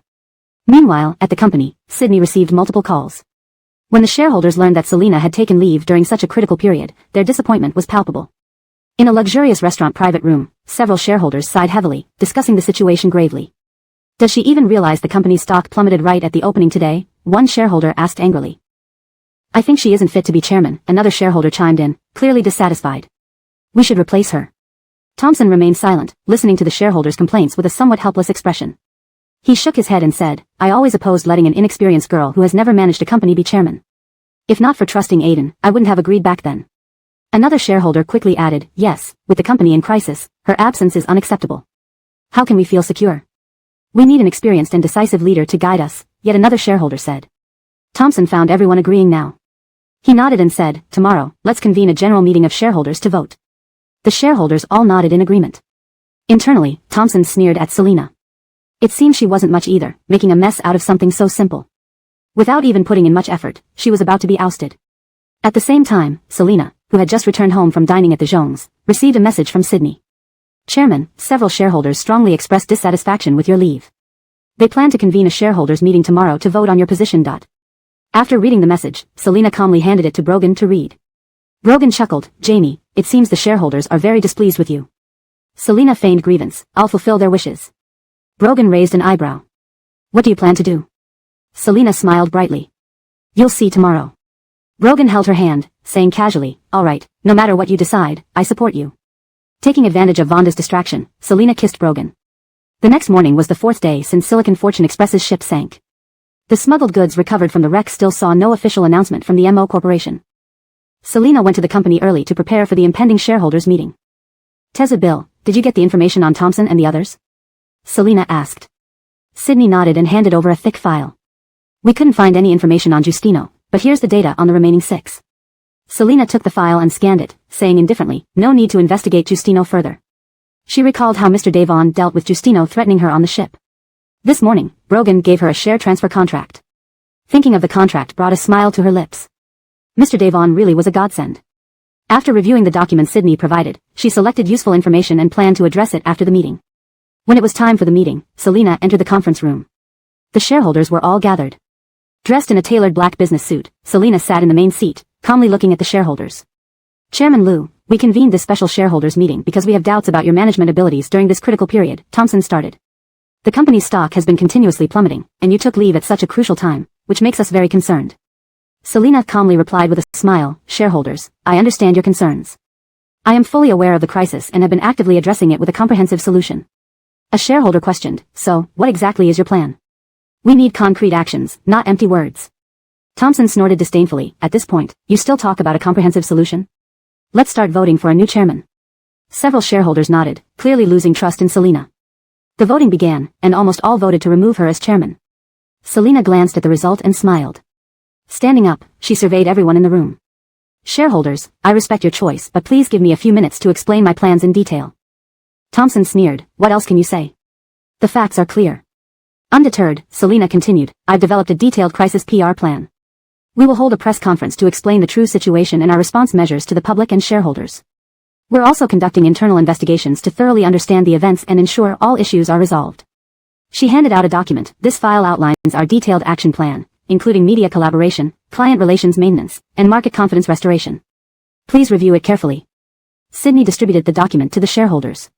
As they flipped through it, Selina continued, I know you've lost trust in me, but please believe that I will do everything to lead the company out of this crisis. The stock decline is temporary. With collective effort, we can restore market confidence. The room fell silent as shareholders read the document. Gradually, their attitudes softened by the detailed and thorough plan. Thompson and the others had initially planned to remove Selina today, but her sudden presentation of documents changed their faces. However, no matter what, Selina mustn't stay in the MO Corporation. Thompson pushed aside the document. We've already voted successfully. Selina is no longer the chairman of MO Corporation. He smiled, and anyone as chairman would know how to handle this incident. Still, I feel Chairman Liu acted too slowly. You are not fit to continue leading MO Corporation. Please note that this sentence appears to be a continuation of the shareholders meeting scene from the previous content. If you need further context or additional translation, feel free to provide more text. Hashtag chapter 246, IVA. The shareholders walked out of the meeting room one after another.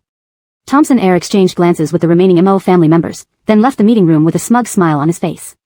Selina maintained a stern expression. Only when the meeting room was empty except for her and Assistant Bill did she slowly curve her lips into a slight smile as she sat lazily in her chair. Assistant Bill, you can take some time off starting now. Selina said lazily, then took out her phone to send a funny message to Brogan, kiss Iva, I'll be back tonight. I'll cook dinner. Felix replied with a yes. Though he was puzzled, he knew that Selina had her reasons. He felt certain that this matter was far from over, he just didn't know how Selina planned to proceed. Thompson got into his car and happily made several phone calls, contacting several media outlets to prepare reports on the change of chairman at MO Corporation. As the new chairman of MO Corporation, he intended to use this opportunity to consolidate his position. Selina put on her sunglasses and walked out of the MO Corporation building. Immediately, she was surrounded by journalists waiting outside. Reporters swarmed around, and the bodyguards quickly moved to block them. The reporters kept asking questions. President Liu, what are your thoughts on today's shareholders meeting? Have you officially stepped down as chairman? The bodyguards tried hard to fend off the reporters to ensure Selina could leave smoothly. On television, a reporter was reporting live, ladies and gentlemen, good afternoon. According to reliable sources, today at MO Corporation's shareholders meeting, current chairman Selina has been ousted, and another member of the MO family has taken over as chairman. We will have to wait and see if this change can lead MO Corporation out of its current predicament. People within the social circles also noticed the news about the change in chairman at MO Corporation. They began to speculate curiously. Those who lack capability shouldn't try to manage a company. Someone even sneered. It was only a matter of time before Selina lost her position. She couldn't hold up. Selina was unaware of these discussions and would not have been bothered by them even if she knew. Today, Vivian went with Alicia and Karina to watch an opera. After the performance, they decided to go eat together. Elisa sat next to Karina, quietly listening to their conversation. Alicia smiled and said to Karina, your daughter has a destiny that brings good fortune to her husband.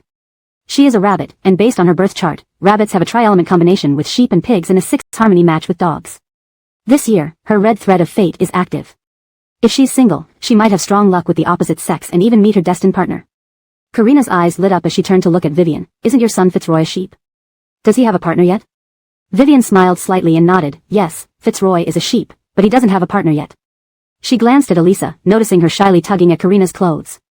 Elisa had a lovely and lively appearance, which complemented Fitzroy's calm and steady personality. Karina showed interest. That's quite a coincidence. Cece is a rabbit, Fitzroy is a sheep, and their birth charts are very compatible. They might make a great pair. Vivian laughed and replied, a matching birth chart is indeed a good omen, but ultimately it depends on how the children feel. Alicia agreed, true, although a matching chart is good, it ultimately depends on whether the two people have chemistry. Elisa blushed slightly and whispered, Mom, please don't say any more. It's embarrassing. Karina patted her daughter's hand with a smile, all right, all right. Alicia chuckled, Cece is lovely. Vivian, you could be a matchmaker and arrange a date between them.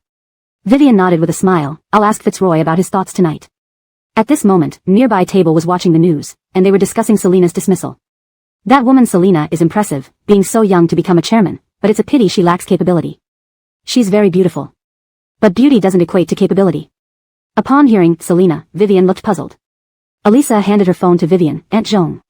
Vivian saw the news on the phone and her face turned grim. She hadn't expected her daughter to be dismissed as chairman.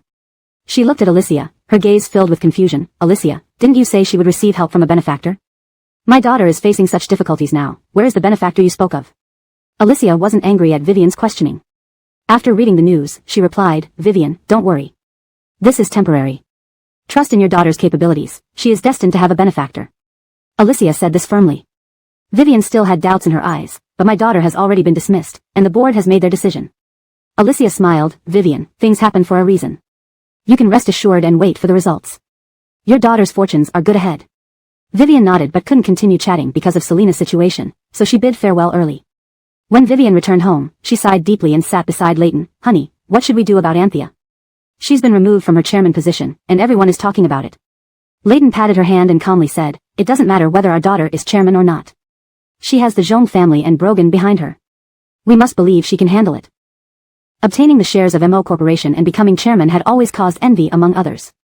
Leighton didn't elaborate further, knowing it would only make his wife more worried. After hearing her husband's words, Vivian felt somewhat relieved. She understood that her husband was right. Selena had the support of the Zhong family and Brogan, so there was no need to worry too much. If she wasn't chairman, so be it. After all, it was MO Corporation.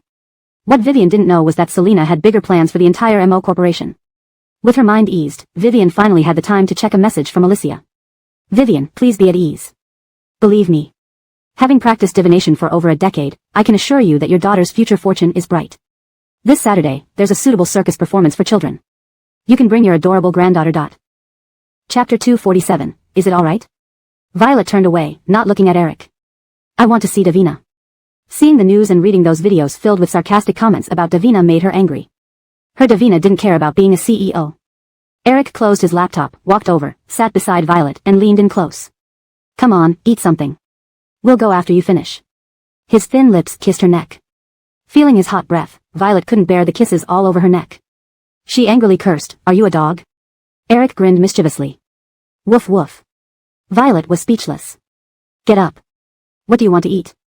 Eric stood up and looked down at her. Wild large yellow croaker, olive meat duck, wild abalone, black and white premium caviar, that's it, Violet sighed as she got up. A meal earned by selling oneself is really not easy. Eric raised an eyebrow and resumed working. Meanwhile, Violet went to the bathroom to brush her teeth. When she came out and saw only a sandwich and a bottle of milk on the dining table, she scanned them skeptically. When is my order coming? It's already here, right on the dining table, Eric said without looking up as he replied to an email. Looking at the sandwich and milk, Violet widened her eyes in disbelief, almost falling backward in shock. Just this? A sandwich and milk? Divang Bayo, you owe me a lot of money. I'm just reminding you about your financial issues. Having a sandwich and milk is already pretty good, Eric sent his email and then looked up at Violet. You're in deep debt. Tears welled up in Violet's eyes. She quietly picked up the sandwich, unwrapped it, and took a bite. Previously, she had enough money to rent Destin as a boyfriend, but now she was barely managing to pay for it. Violet's voice was heavy. I used to live comfortably, relying on rental income. Now, not only am I in debt, but I also have negative assets. Her words were full of sorrow as she pitifully described her current predicament. Eric pressed his lips together to suppress a laugh. If you agree to marry me, my money will be yours too. Violet shook her head. No. She could borrow from Brother Davon if necessary, but she didn't want to do that yet. She was an adult now. Her quick refusal instantly silenced Eric's laughter. Selena returned home from MO Corporation and saw Violet and Eric were there. She raised an eyebrow. They had just arrived not long ago. Violet looked at Selena worriedly. Davina, are you okay? Selena patted Violet's hand. It's nothing serious, I can handle it. Since you're here, why don't we have dinner together tonight? Violet nodded. Eric also nodded. Thank you for the invitation. Violet gave Eric a glance, almost rolling her eyes. Selena let them settle in while she needed to freshen up first. Brogan hugged Selena and went upstairs. In the bedroom, as soon as the door closed, Selena clung to Brogan like a koala. Mr. Devon, let's take Magnolia to the orchard in Nantua tomorrow. Sure, Brogan supported her waist and carried her to the bathroom, turning on the bathtub water. Do you need help with MO Corporation? Selena shook her head, laughing coldly. Not for now, let them enjoy their moment. As she spoke, her expression seemed like a veiled threat. Brogan chuckled softly, setting her down. His slender fingers slowly undid her buttons. Clothes fell to the floor. Selena pretended to be angry and lightly pounded his chest, though it was more playful than forceful. You forgot, Sherry and Jamil are still waiting for us downstairs. They aren't kids, Brogan smirked, whispering flirtatiously in her ear, weren't you thinking about it too? Their rhythm was always perfectly aligned. Selena's cheeks flushed red. Brogan chuckled deeply. Selena wrapped her arms around his neck and closed her eyes. His warmth lingered on her fair neck, moving downward. Selena hummed softly, her fingers tangling in his hair. Downstairs. Violet checked the time. Davina and Brother Devon had been upstairs for 2 hours. She changed channels with the remote. Why haven't they come down yet?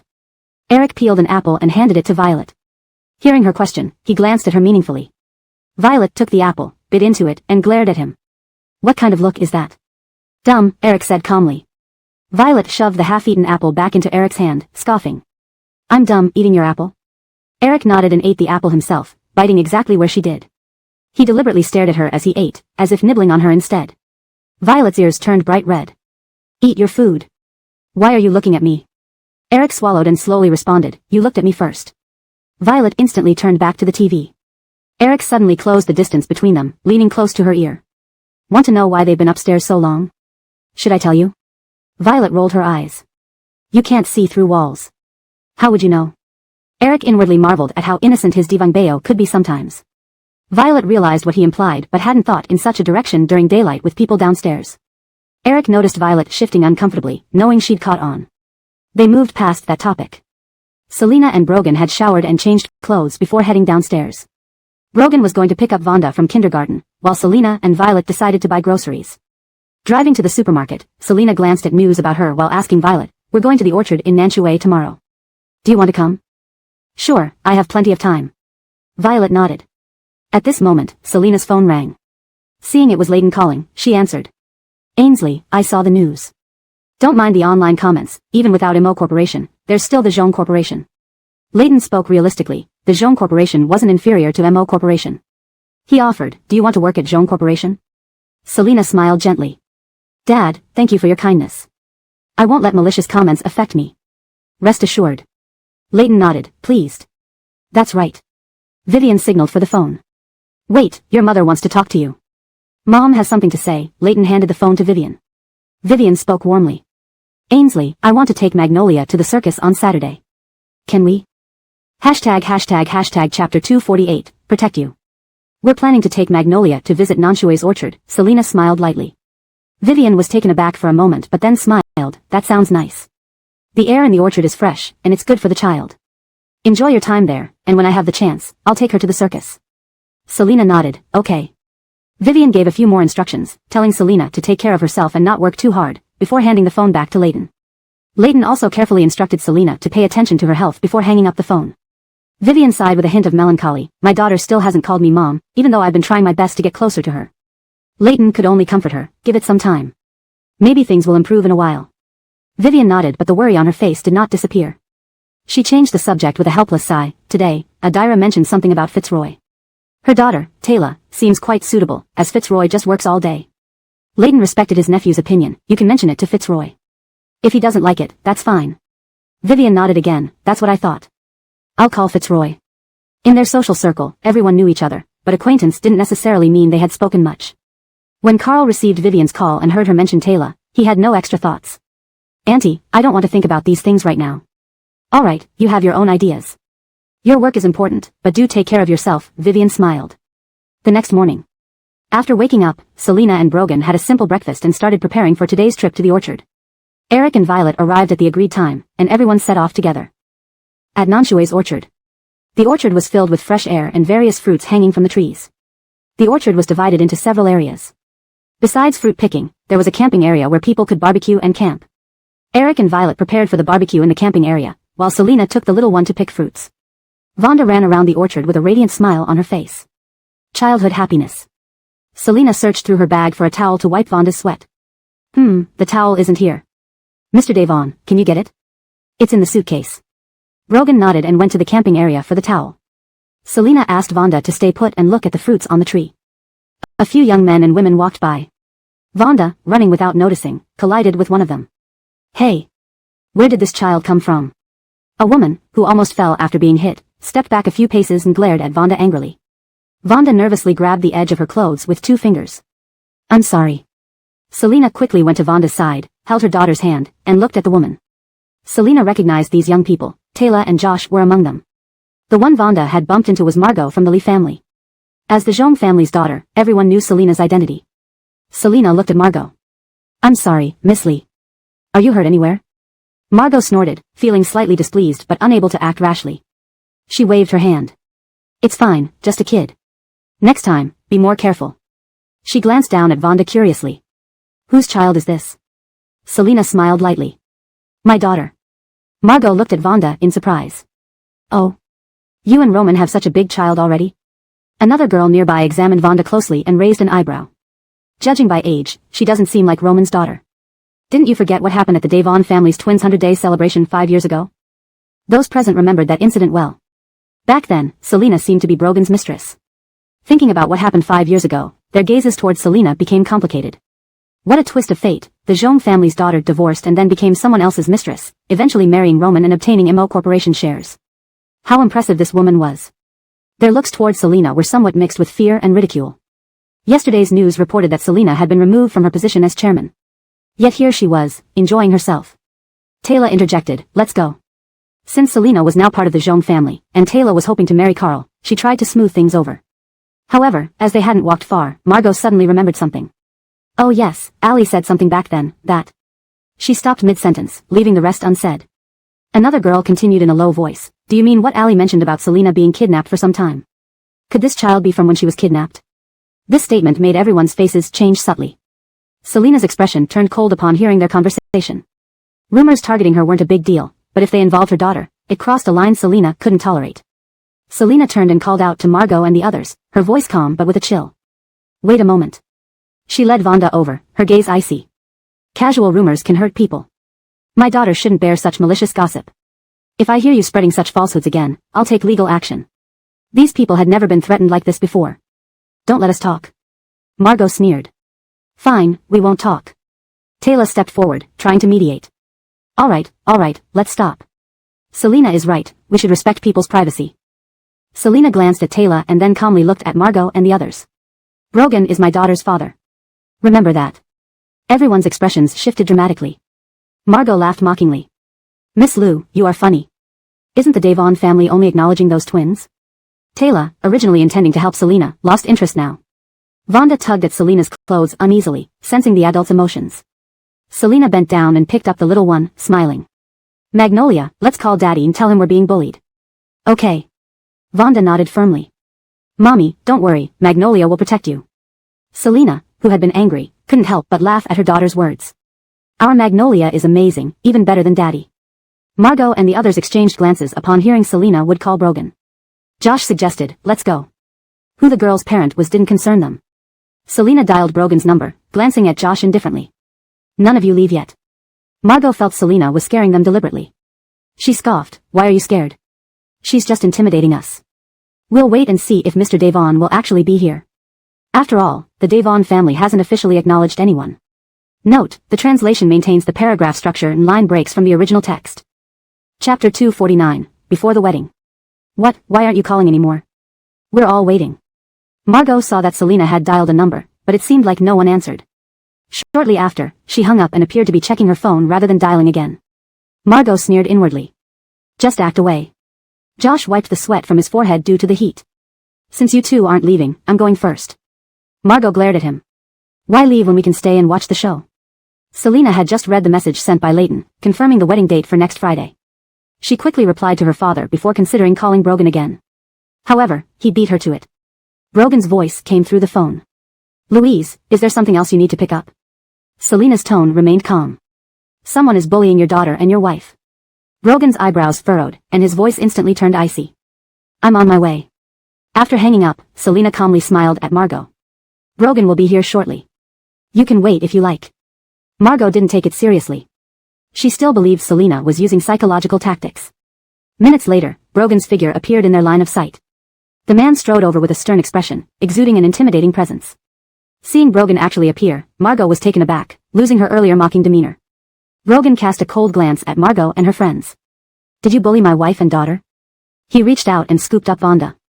The little girl was getting heavier, which made it tiring for Selena to hold her. Selena leaned closer to Brogan and whispered, afraid the child might understand. Brogan's eyes grew colder as he listened. You know what should and shouldn't be said. You're all grown-ups. Get lost, and I'll talk to your parents properly. Margot hurriedly tried to explain herself, not expecting Selena to have been serious. Everyone knew the feud between Roman and the Devon family. How could Brogan possibly be marrying someone from the Mo family? Yet, the evidence stood right before her. Mr. Devon, we were wrong. We promise not to say such things again. Margot and her friends nodded rapidly, looking genuinely frightened. Another girl stepped forward. Sorry, Mr. Devon. It was unintentional. Please forgive us. You should apologize to my wife. Brogan ignored her pleas, wrapping his arm around Selena's waist. Let's go, Devon has already started the barbecue. Josh waited until Brogan and Selena left. He cursed under his breath. I told you to leave earlier. Now you get what you deserve. I'm off. Adley she had been scared initially but wasn't anymore. Her cousin Ainsworthy got along well with Brogan, and today's incident wasn't related to her. Margot bit her lip, realizing this could end badly, including scolding from her father. Brogan was genuinely furious. Should we move the wedding forward? They had originally planned to announce their daughter's identity during the wedding, but now Brogan was too angry. Selena calmly replied, my dad just sent me a message. Next Friday is a good day for weddings. They weren't short on resources or manpower. Brogan had long prepared the venue and attire for the wedding. All they needed was to set the date and send out invitations. Upon reaching the campsite, Eric and Violet had already prepared the barbecue ingredients. The sizzling sounds of food on the grill filled the air with the scent of grilled meat. Violet greeted them. Magnolia darling, come try some meat cooked by your aunt. Brogan let Vonda down to find Violet while he pulled Selena to sit down. Eric noticed Violet trying to feed Vonda. He quickly intervened, handing over his own skewer. Let the kid eat what I cooked. Yours might not taste great. Violet shot Eric a glare but, worried about her cooking skills, accepted the skewer to feed Vonda. Eric naturally ate the skewer Violet had cooked, frowning. Bao, you put too much sauce. Luckily, Magnolia didn't eat it, or she'd have a mouthful of sauce flavor. Violet chuckled. Did I invite you to eat? Selena propped her chin on her hand, watching Eric and Violet interact. She raised an eyebrow and smiled. These two. At the Devon residence. Danielle had just returned from the hospital, sitting on the sofa, rubbing her temples. Alger and Fraser Lara had already been sent abroad for school. However, Sage fell ill with respiratory symptoms the night before departure and was rushed to the hospital. She was still receiving treatment there, so Danielle couldn't leave until she recovered. The housekeeper, Denny, brought in a wedding invitation and handed it to Danielle. Madam, this is an invitation from the Zhong family. Danielle took the invitation, opening it to see Selena and Brogan's names. She frowned slightly. She felt a mix of emotions, not expecting them to marry so soon. Danielle gently placed the invitation aside. Surely Old Master would be furious when he saw this. After all, Brogan was still a Devon family member. A son's wedding without prior notice and sent via an invitation letter would upset anyone. Danielle decided to personally inform Old Master. Later that evening, Devon Dashyong returned home. Danielle informed him about Sage's condition before mentioning the invitation. In case you haven't heard, this is the Zhong family's invitation. Brogan and Selena are getting married on Friday. Devon Dashyong's brow creased as he read the invitation. His expression darkened. He didn't even notify the family beforehand and had the Zhong family send us an invitation. Old Master Devon took a deep breath, barely suppressing his anger. Well, what a fine son I have indeed. Unbeknownst to Brogan, this was actually Lady Lu's doing. When she received the invitation from Asia, she saw an opportunity. Weddings were lively events with many people, especially beneficial for taking a child unnoticed. Lady Lu plotted secretly. If the Devon family attended, it might provide a better cover for her plan to take Vonda. She intended to use the wedding chaos to her advantage. In the study, Devon Dashyong, having calmed down, spoke gravely. Since the Zhong family dared to send us an invitation, we will both attend. We'll see who ends up embarrassed. He did not acknowledge Selena as his daughter-in-law. Danielle nodded, walking behind him to massage his shoulders. Please don't be upset. Your health comes first. Chapter 250, I love him. Selena sat on the sofa, listening to Sydney's report. On Ismail Shu's first day as chairman, he used your plan to handle the Guiyun Express shipwreck and smuggling incident. Currently, the stock prices of the MO group have stabilized, Sydney reported. Selena nodded, which was expected. Have they traced the source of those smuggled goods yet? Sydney replied, we have initial leads. Selena nodded again. Organize the team to expedite the investigation. Pass a message to the woman by Ismail Shu's side, I can help her. Sydney nodded in agreement. Brogan wasn't at home today. He went to chat with Margot's parents and others about life. After Sydney finished his report and left, Violet called Selena, learned she was home alone, and sneaked out while Eric was taking a shower to find Selena. The two women nestled on the sofa, each holding a big watermelon, digging in to eat, enjoying their rare leisure time. Ah, this is so nice, Violet said contentedly. Yeah, I agree, Selena smiled in response. Violet asked curiously, where did Brother Devon go? He's talking to Margot's parents and others, Selena explained. A couple of days ago, when we went to Nan Fruit's orchard, Magnolia and I met Margot and the others. They said things they shouldn't have. Violet's eyes widened in surprise. That happened? Selena nodded. Yes, Mr. Devon was very upset, so he decided to talk to their parents himself. As they were chatting, Violet's phone rang. It was Eric calling. Violet silently ignored it, continuing to chat with Selena. After the call ended, Eric sent Violet a message, Devon Bayo, are you running away without paying back the money? Violet sighed, put down her spoon, and replied, I'm at Davina's place. I'll be back soon. Selena glanced at Violet and smiled. Sherry, what matters most is that you're happy. Violet nodded. I know. By the way, how are your wedding preparations going? Need any help? Selena raised an eyebrow. Mr. Devon has everything under control. No need for us. She had been quite idle herself. Preparations for Brogan and Selena's wedding were proceeding full speed ahead. Lately, Brogan started having his team promote news about his marriage to Selena. Typically very low-key, he rarely allowed the media to report on him. But this time, Brogan chose to go public because a few years ago, Old Master Devon had publicly announced Ali, which embarrassed Antheazi greatly. Brogan decided to use this wedding opportunity to clarify some facts. He instructed the PR team to directly announce several key pieces of information. Hashtag Miss Selena has always been the only woman Mr. Devon pursued. Hashtag Ali is the beloved daughter-in-law of Old Master Devon. Hashtag the father of Ali's twins is someone else. These announcements caused an uproar in the media and among the public. Media outlets scrambled to cover Brogan and Selena's wedding and analyze the implications of Brogan's statements.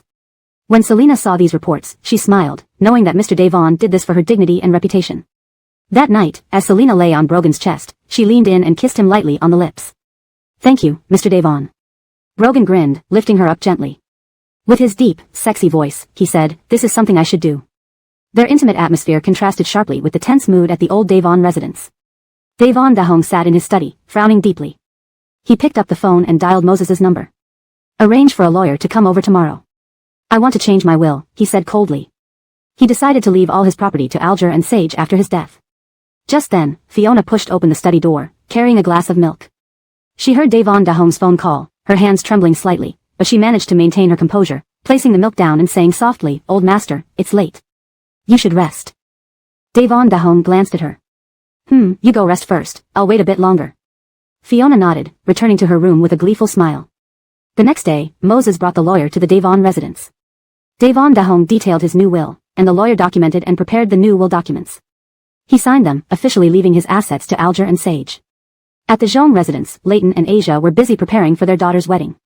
Since Selena was getting married from her family home, she needed to stay at the Zhong residence the night before. Selena, who was already staying in the Zhong residence, held a quilt, thinking of Brogan's rare moment of childishness, and chuckled quietly. She rolled around on the bed. On the wedding day, the weather was clear and sunny. The Zhong residence was filled with festive cheer. In Selena's room, the makeup team was busily preparing her. As a bridesmaid, Violet seemed particularly lively today. She pretended to hold a microphone, walked up to Selena, and laughed. Davina, are you excited today? A female bodyguard responsible for videography captured the scene with her camera. Looking at herself in the mirror, Selena smiled brightly. Of course, I'm excited. Violet continued. Do you have anything you want to say to Brother Devon today? Selena laughed gently, her gaze soft. Turning to the camera, she said, I want to tell Mr. Devon that I love him. This moment was frozen in time, recorded perfectly. Brogan would pick up the bride from the Zhong residence. They chose to have the wedding at a castle owned by Brogan, where all guests were waiting. When Brogan saw Selena, his gaze softened immeasurably. Wearing a white dress, Selena looked elegant and beautiful. No words were needed, there was no space for anyone else between them. Eric served as best man today, standing beside Brogan. He glanced several times at the laughing Violet. She was giggling foolishly. From the Jean residence to the castle, it took about half an hour by car. Where is Magnolia? Selena let Brogan hold her hand. Magnolia is the flower girl today. She's waiting for us at the castle. Antheasy, thank you. Brogan's deep eyes shimmered briefly with tears unseen by others. The castle was beautifully decorated like a fairyland, with flowers and greenery intertwining. To the sound of music, Selena walked arm in arm with Leighton towards the main platform. The flower girls, Vonda and Eldon from the Tong family, spread petals adorably along the aisle. Lady Lu watched Vonda on stage with a smile. Turning to Lady Lu, she remarked, Jacqueline's granddaughter is so cute, with such auspicious features. Lady Lu smiled. Yes, quite cute. Seated in the front row was Devon Dahong, with Fiona and Sage beside him. Sage had just been discharged from the hospital yesterday and clung to Fiona today. Unable to do anything about the child's clinginess, Fiona brought her to the wedding. Chapter 251, Unable to Rise. Brogan stood on the stage, waiting for Selena. Although he was puzzled when he saw Devon Dashyong and others, this wasn't the time to fuss over it. Below the stage, when Sage saw Brogan, she began to call out, Dad, but Hannah quickly covered her mouth. Alice, be good, don't shout, or you'll get scolded. Sage felt like crying in frustration. The wedding march played, and with Leighton accompanying her, Selena walked up to Brogan's side, gently placing her hand in his. Brogan held on to Selena's hand tightly. The ceremony began as the host spoke. Today, we witness the union of Mr. Brogan and Miss Selena. They've been through much hardship but have finally come together. Let's offer them our sincerest blessings. Under everyone's watchful eyes, Brogan and Selena exchanged vows and rings. He gently cupped her face and kissed her forehead. Guests applauded to congratulate them. Brogan bent down to pick up Vonda and announced solemnly, there is another piece of joyous news today. This is our biological daughter, Vonda. News of him and Selena being longtime lovers had already spread days earlier. Hannah watched the bustling scene with displeasure and quietly said to Devon Dashyong, I'll take Alice out. Devon Dashyong nodded, all right. Sage stared at Vonda in Brogan's arms, hating her. After the ceremony, the newlyweds toasted with guests. Selena went to change into a traditional red Chinese dress while her makeup team did her hair. In the hall, Lady Lu and Lady Lu approached Asia with smiles. Congratulations, Asia, said Lady Lu. Thank you, replied Asia. Lady Lu looked tenderly at the well-behaved Vonda sitting on a chair. This must be little Magnolia? How adorable. She reached out to pat Vonda's head. Asia smiled and prompted, Magnolia, say hello to Auntie.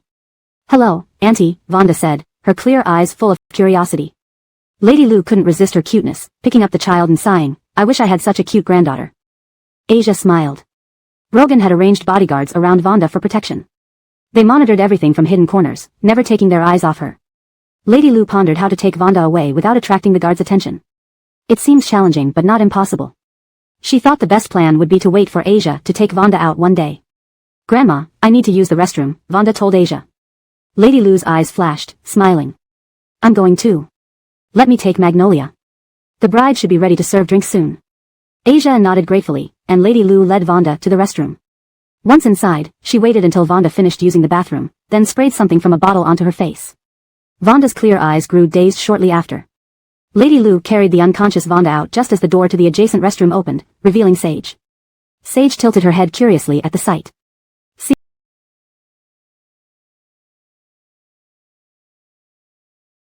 Seeing no one else in the restroom, Lady Lu got an idea. She whispered to Sage, Alice, right? Your father is waiting for you in the hall. Sage blinked, puzzled by the unfamiliar woman, but understanding the message, she ran happily back to the hall. Inside the hall, Brogan and Selena were toasting with guests when suddenly a little girl's voice called out, Dad.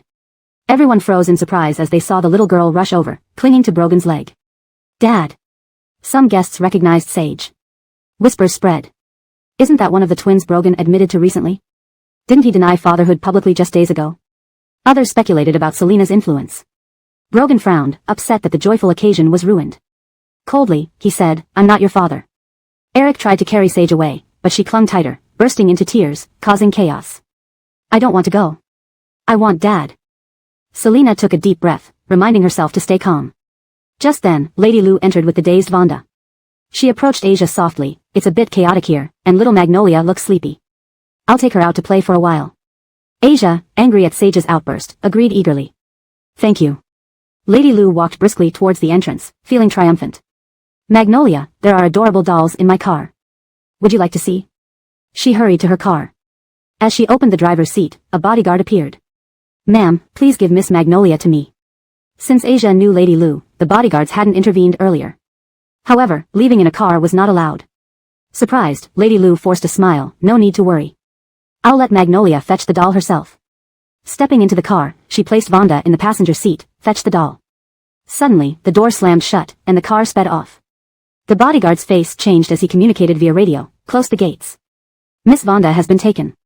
Lady Lu, driving furiously, made a phone call. Blow up the gate. Unbuckled, Vonda crashed against the door and fell off the seat. Unconscious and unaware, she lay motionless, unable to rise. Chapter 252, Divorce. Suddenly, a huge explosion rang out, and the castle's gates were blown open. Alicia's car sped through the gates, racing away. The bodyguards quickly gave chase in their vehicles, trying to intercept Alicia's escape.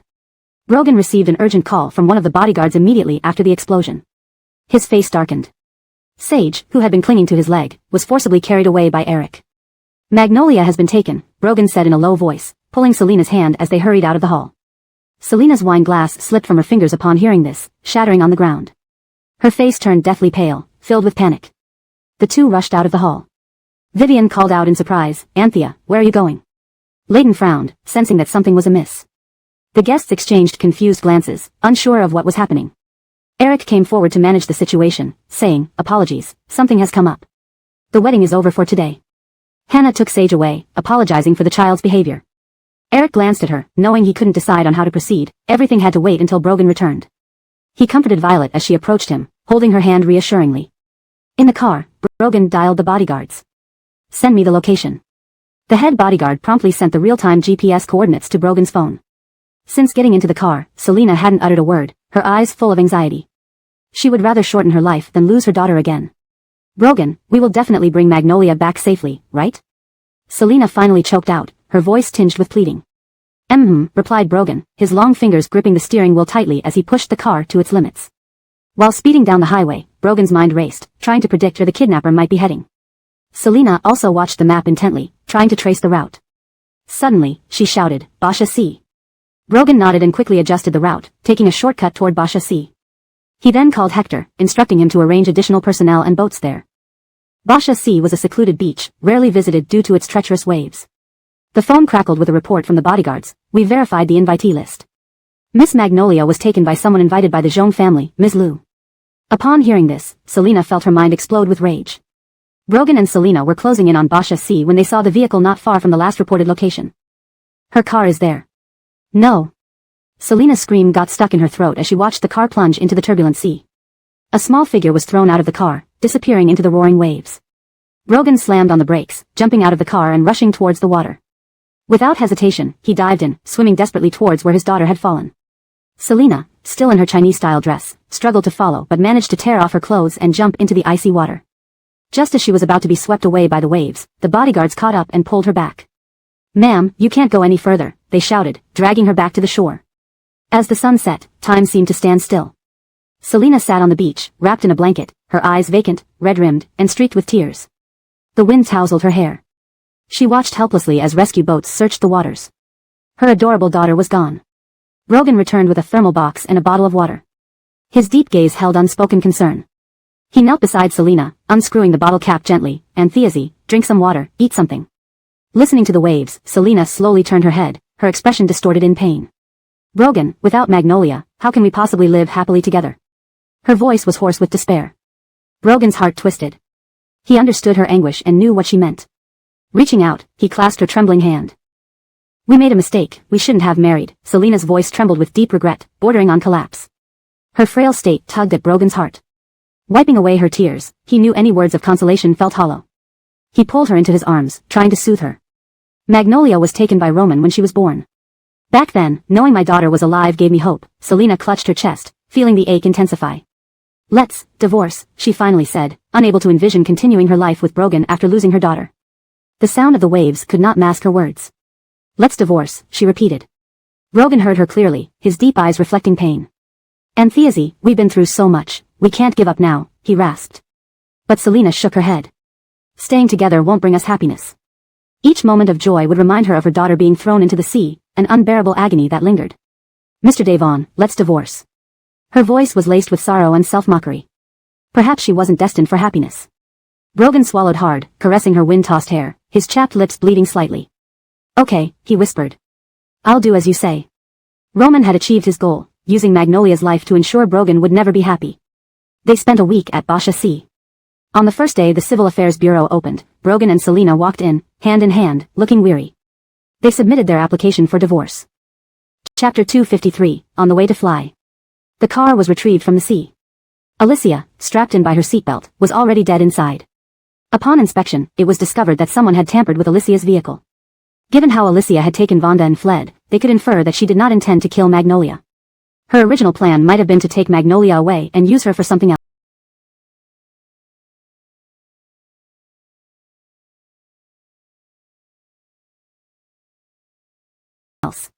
However, it was too late now. Selina could only pray every day that her daughter, who had been swept away by the waves, had been rescued and was still alive. In the early morning, sunlight streamed into the room as the alarm on the bedside table chimed loudly. Selina opened her eyes, blinking dryly, then sat up and switched off the alarm. She got out of bed, ready to face another day. Today, she had to visit the Zhong family and handle some unfinished business. Standing before the mirror, she tidied herself up slightly. Though her face still bore a hint of exhaustion, she tried to look composed. Opening the bedroom door, Selina walked downstairs. Violet was already in the dining area downstairs, struggling to be up so early. Seeing Selina come down, she quickly said, Davina, please have breakfast first. Since the incident, Selina had moved from Brogan's place to live with Violet. She had already instructed Bill to find another house. Thank you, Selina replied softly. She poured herself a glass of water to soothe her parched throat. The atmosphere over breakfast was heavy. After eating, Violet closely followed Selina outside until she saw her get into the car, then quietly returned to the house. Taking out her phone, Violet dialed Brogan, saying, Brother Devon, Davina had half a bowl of congee today and is now on her way to the Zhong family. Brogan responded lowly on the other end, thank you, before hanging up. Morning light filtered through the temple windows, casting a golden glow over the ancient wooden floor. Incense smoke swirled in the air, mixing with a melancholic ambience. Brogan entered the temple. His expression serene, he slowly approached the Buddha statue, kneeling down humbly, almost touching the ground with his forehead. After an unknown period, he stood up, feeling the numbness and pain in his legs. He left the temple and sent a voice message to Selina, his voice deep and gentle, Little Wei, I asked Buddha to bless our daughter. Selina listened to Brogan's message while en route to the Zhong family, blinking back moisture in her eyes. There is no Buddha, only peace in one's heart. Amidst the chaos of the world, seek true tranquility. In silence, one finds clarity. A peaceful mind is eternal. Brogan received no reply from Selina. Hector stood behind him, reporting, Boss, the flight to Melbourne at 6 tonight has been arranged. At the Zhong family residence, the flowers in the garden gently swayed in the breeze, but the household was overshadowed by a heavy gloom. The car stopped, and the driver opened the door for Selina, who stepped out and entered the living room with heavy steps. She wore a simple black shirt and trousers, looking solemn. Vivian greeted her uncomfortably, regret evident on her face. Ainsley, I'm sorry, I didn't know Alicia would do that. Hunt looked serious, guessing there was important news. Selina spoke hoarsely, I didn't come here to hear apologies. I came to tell you both that we have no parent-child relationship, and you should consider me gone from your lives. This was a severance of ties. Vivian's face changed dramatically, disbelief clouding her eyes. Ainsley, what are you saying? We didn't expect this to happen, you.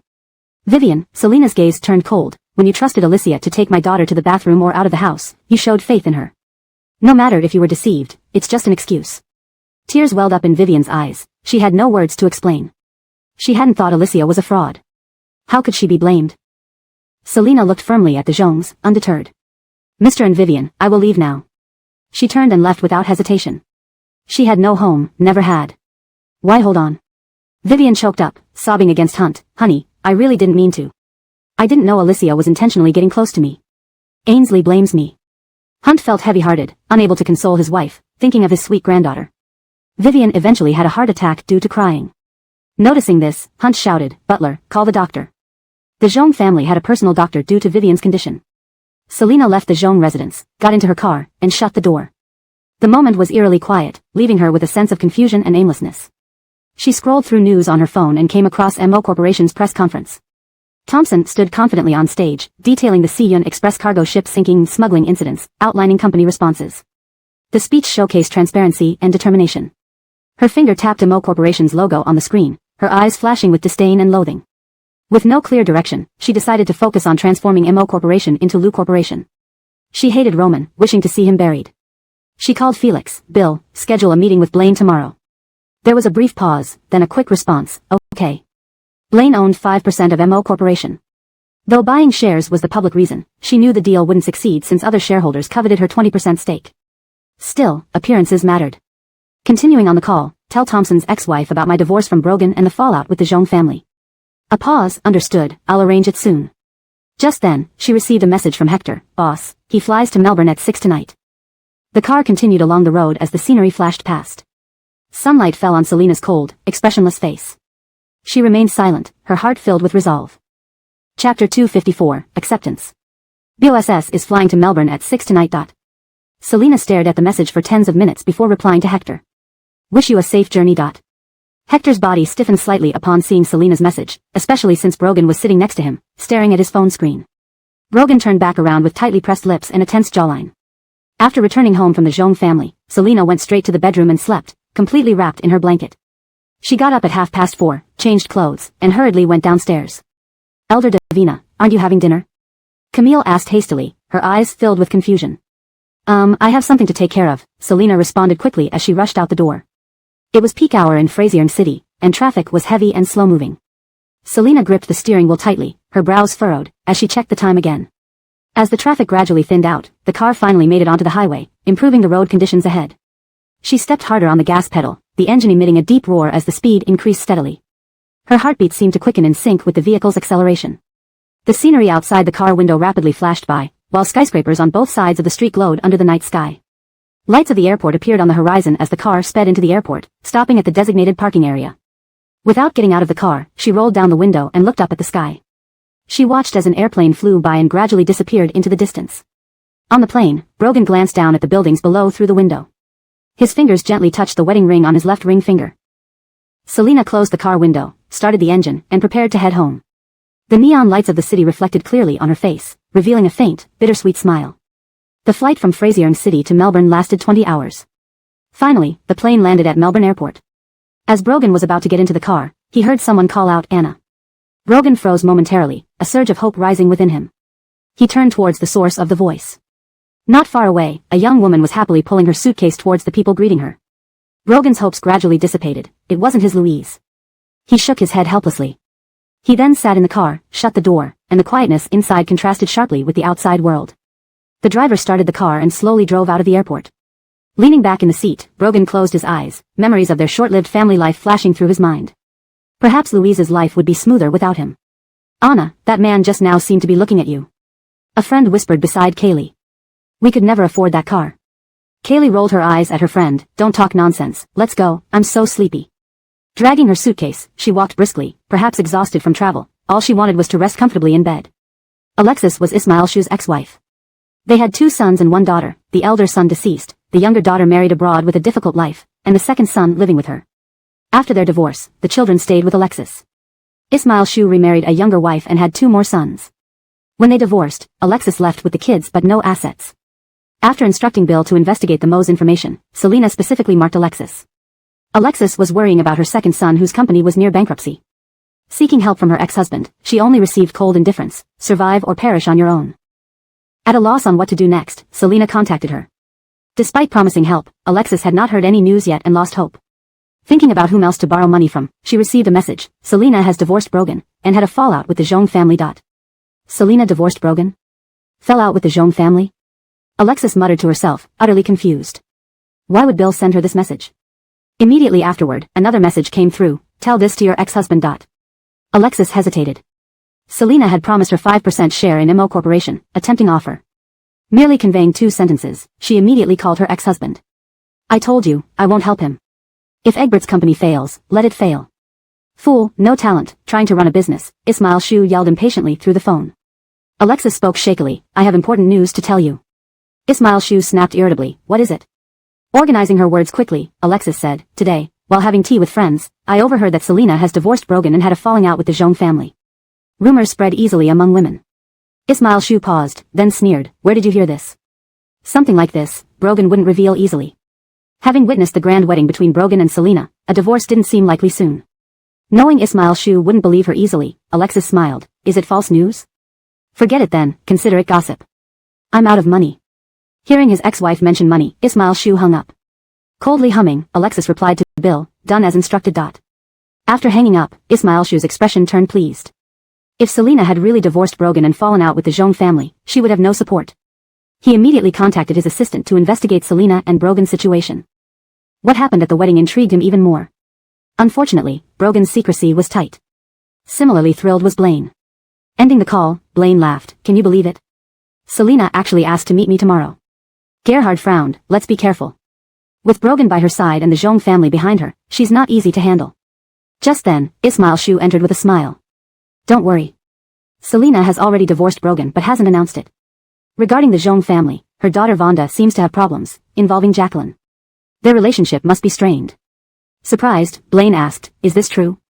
Sitting on the sofa confidently, Ismail Shu replied, mostly.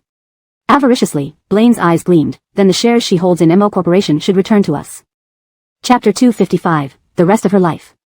In the conversation between Thompson and Blaine, disdain and contempt for Selina were evident. They believed that removing Selina from the power structure of MO Corporation would be effortless.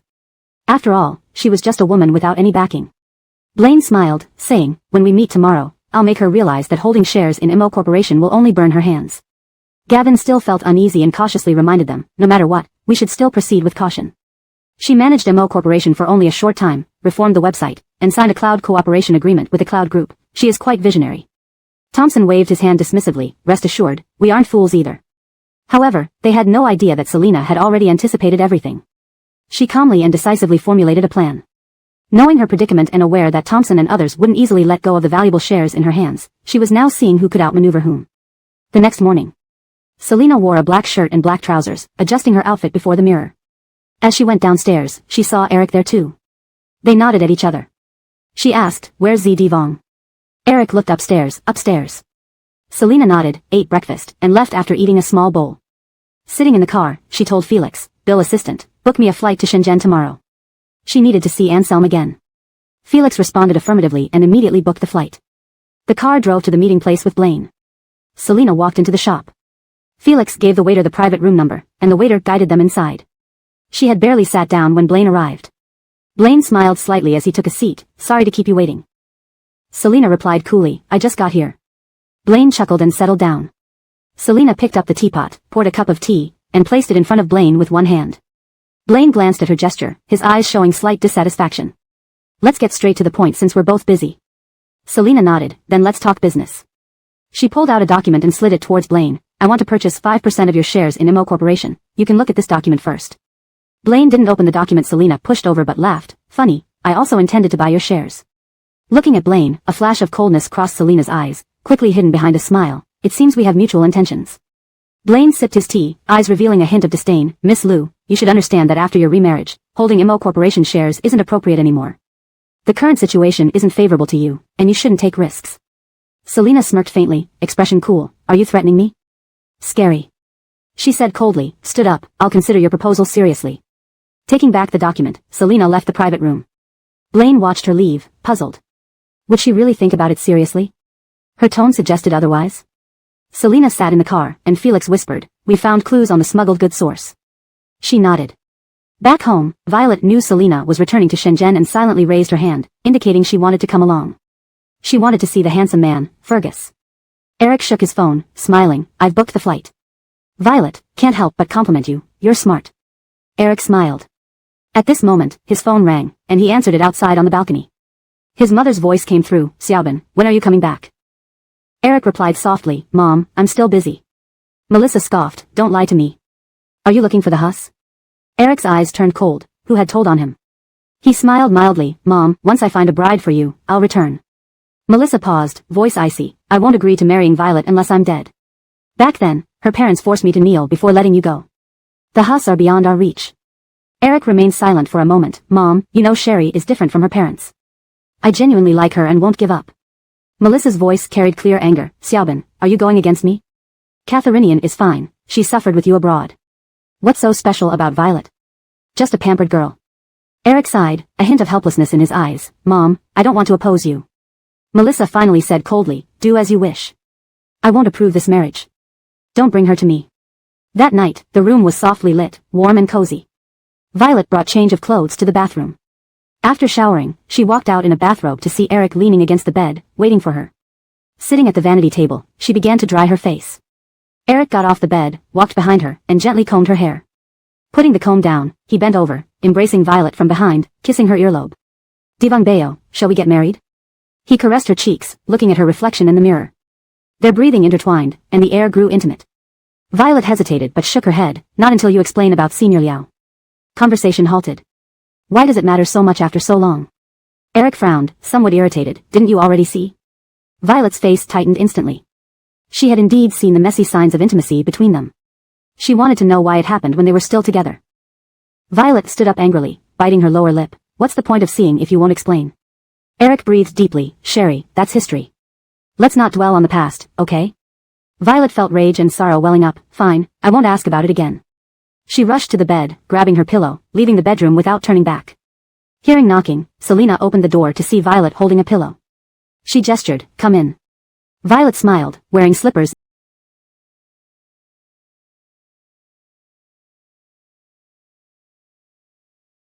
into the bedroom, placing the pillow on the bed. Selena closed the door, concerned. What happened? Did you argue? Violet waved her hand casually. No big deal, just a man. Le Frazier, let's sleep early. We need to catch the plane tomorrow. Selena smiled and lay down on the other side of the bed. Sure, sleep well. Despite saying she'd sleep, Selena knew rest wouldn't come easily. Her mind usually quieted down only around 2 or 3 in the morning. Thinking of her daughter, then Mr. Devon. Mr. Devon was in Melbourne. It should be around 7 in the morning there. Wondering if she could dream of her daughter tonight. Melbourne, 7 a.m. Brogan stepped out of the prayer hall, eyes profound, exuding grace. Regardless of whether the world had a Buddha, Brogan persisted in praying daily. He hoped little Wazy could find happiness in her life. End of chapter 255.at. The door, Hector was already waiting for him. Seeing Brogan come out, he immediately reported, Boss, breakfast is ready, and today's itinerary to the company has been arranged. Brogan nodded, walking along the wooden corridor, his gaze sweeping over the courtyard. The morning in Waben was sunny, with lush greenery in the courtyard and a fresh scent in the air. Antheazy and Magnolia would probably like this weather here too. Hector followed behind Brogan, noticing his thoughtful expression and not daring to disturb him further, simply following quietly. Brogan reined in his thoughts. Note, Waben seems to be a transliteration or place name that doesn't have a standard English equivalent, so it is kept as is. Magnolia is assumed to be a character's name based on previous context. If these are meant to be different, please provide additional details. Chapter 256, Return to Shin City. The employees of Leezy Group were shocked and they received news that the boss was visiting the company. Some had worked there for 7 years and had never seen this mysterious boss. The senior management all gathered in the meeting room, while employees who occasionally slacked off were unusually serious and cautious today. Kaylee was reporting to Leezy Group for the first time today. Latoya from HR enthusiastically showed her around the various departments and introduced, we have our meals on the 2nd floor. Kaylee nodded politely, thank you. The elevator doors opened, and several imposing men walked in. Latoya and Kaylee instinctively stepped back a few paces to give them space. Kaylee inadvertently looked up and froze at the sight of the man standing in the middle. The tall man in an extremely black shirt was none other than the one she had seen at the airport before. She hadn't expected to encounter him again here. Kaylee involuntarily lowered her head and stopped looking. When the elevator reached the 8th floor, those men left, and Latoya whispered, the one in the blue suit with slightly curly hair is our chairman Adalberto. Kaylee nodded without further curiosity. The elevator doors closed again and continued ascending. Latoya, being outgoing, laughed, your name has Lee, so you're very much destined for our company. Actually, our company's name wasn't the current one 5 years ago. Kaylee nodded seriously, I've researched the company and know about the name change. Latoya smiled, thinking this new employee seemed quite nice. After the meeting ended. In the chairman's office. Adalberto looked up at the man opposite him, why did you suddenly move to Mo City? Let me treat you to dinner tonight? Brogan shook his head indifferently, no need for dinner. He placed the map he held on the table, pushed it towards Adalberto, and pointed at the marked area, I have another important matter today. Send a team to Frazier City to try to purchase the Bai Shanghai region. Adalberto was puzzled, furrowing his brow at the map. Our company has nothing to do with the ocean business, and buying an ocean area isn't easy. Brogan looked at Adalberto with a determined and calm expression. I have my reasons. Adalberto scrutinized the map, then Brogan's face, and asked, can you share your plan? Or why are you so fixated on this ocean area? Brogan smiled faintly, for my daughter. Adalberto paused, clearly taken aback by this answer. You have a daughter? Brogan didn't want to elaborate.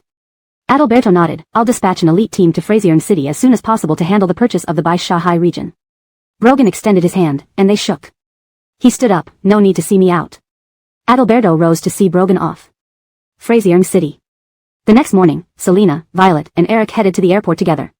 The bustling hall was filled with people, creating a hurried and noisy atmosphere. They passed through security and boarded their flight to Shin City. As the plane taxied and lifted off, the view outside gradually shrank. Selena sat by the window, gazing into the distance. She touched her pocket where a photo of her daughter was tucked away, whispering, "Magnolia, Mama is taking you to visit Uncle." Violet had refused to speak to Eric since morning, leading to a stiff atmosphere between them. Eric attempted to speak a few times but was silenced by Violet's cold glares. Upon landing at Shin City Airport, the three went to the Wenda Hotel to check in, ate something, and headed straight for the cemetery. Sunlight filtered through the leaves, casting dappled shadows on the ground. The cemetery was silent and solemn, with only the rustling of leaves and birdsong breaking the stillness. Selena knelt before a tombstone, gently wiping the dust off the photo. The man in the photo smiled warmly, a smile that had once been the warmest presence in her life. Her voice was soft, "Xiaocheng, I'm back. It's been too long."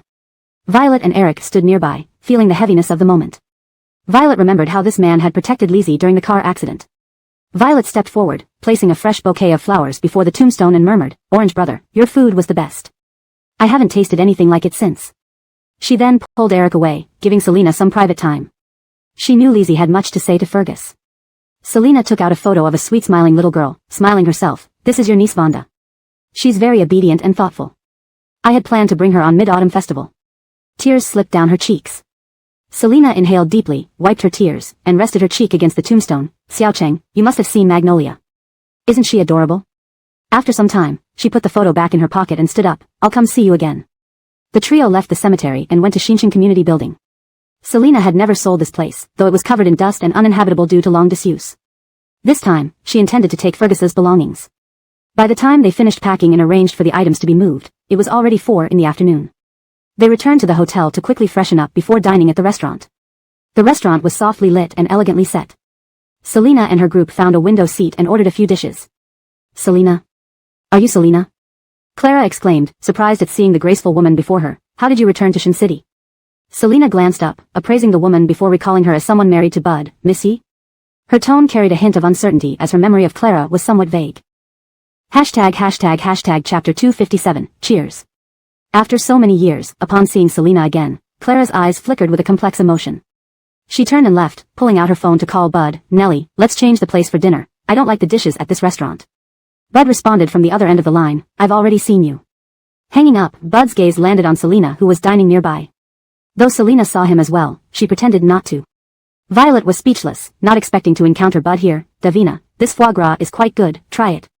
Clara walked over to Bud, handing him her purse with a cold huff. "Let's go, this place is bad. Why did you come so late?" "Traffic," Bud explained, following Clara out of the restaurant. He no longer had the capital to maintain his former arrogance. This meeting was merely a brief interlude. Seeing Bud not as haughty as before, Selena raised an eyebrow. After finishing her meal, Selena called Miguel and they agreed on a meeting place.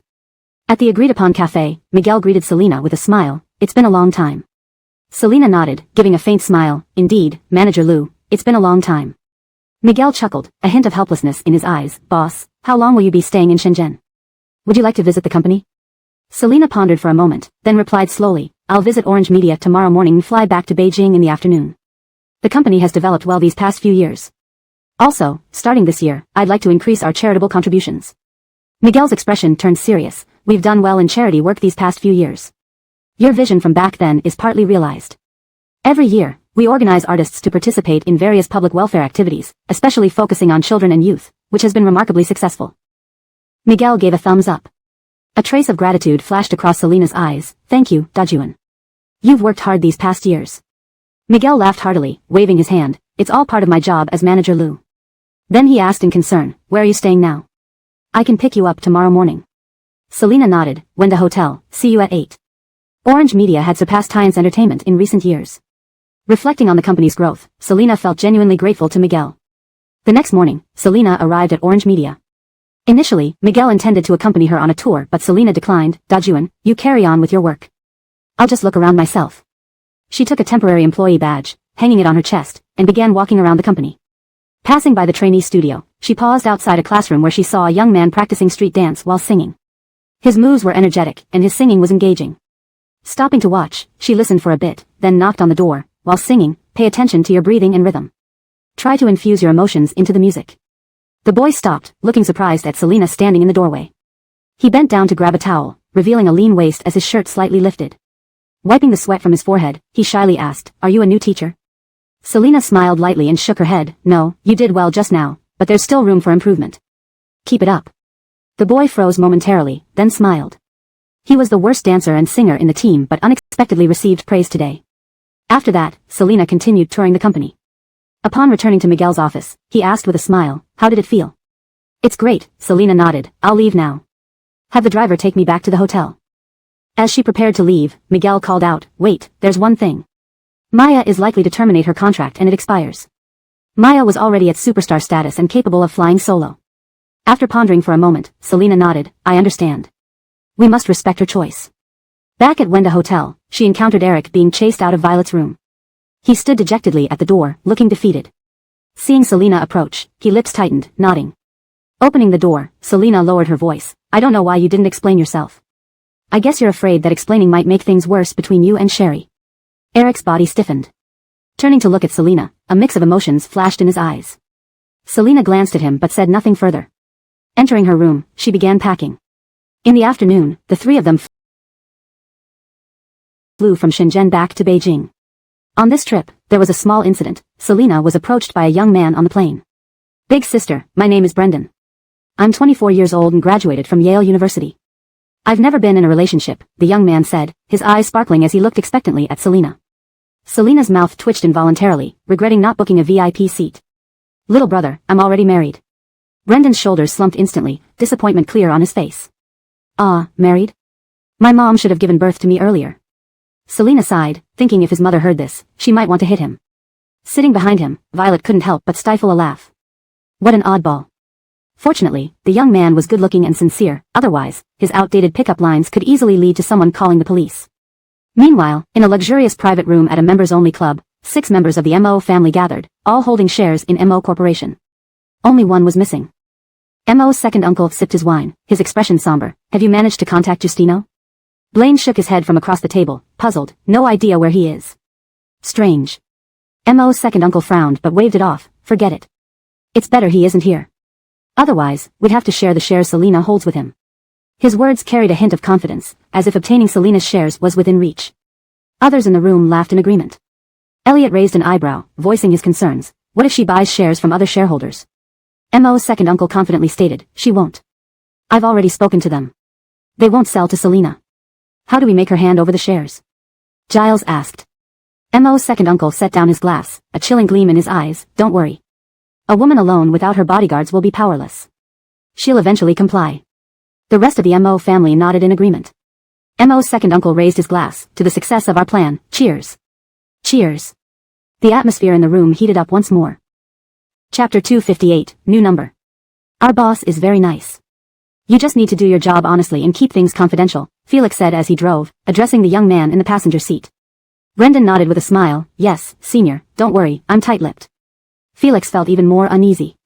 Brendan was his junior and they had the same advisor who strongly recommended Brendan to Felix. Selena sat in the living room waiting for Assistant Bill to arrive. Today she would be moving into her newly purchased home. Violet said hesitantly, "Cicely, you could stay with me. It would be better to have each other's company." Selena touched Violet's hair. "I won't intrude on you too." If she stayed here, Eric and Violet wouldn't be able to talk freely. Soon, Felix came in with Brendan. "This is our boss, Miss Liu," Assistant Bill introduced. "Boss, this is my junior Brendan. He will be your personal assistant from now on." Selena and Violet exchanged looks before glancing at the startled young man. Both of them thought, what a small world.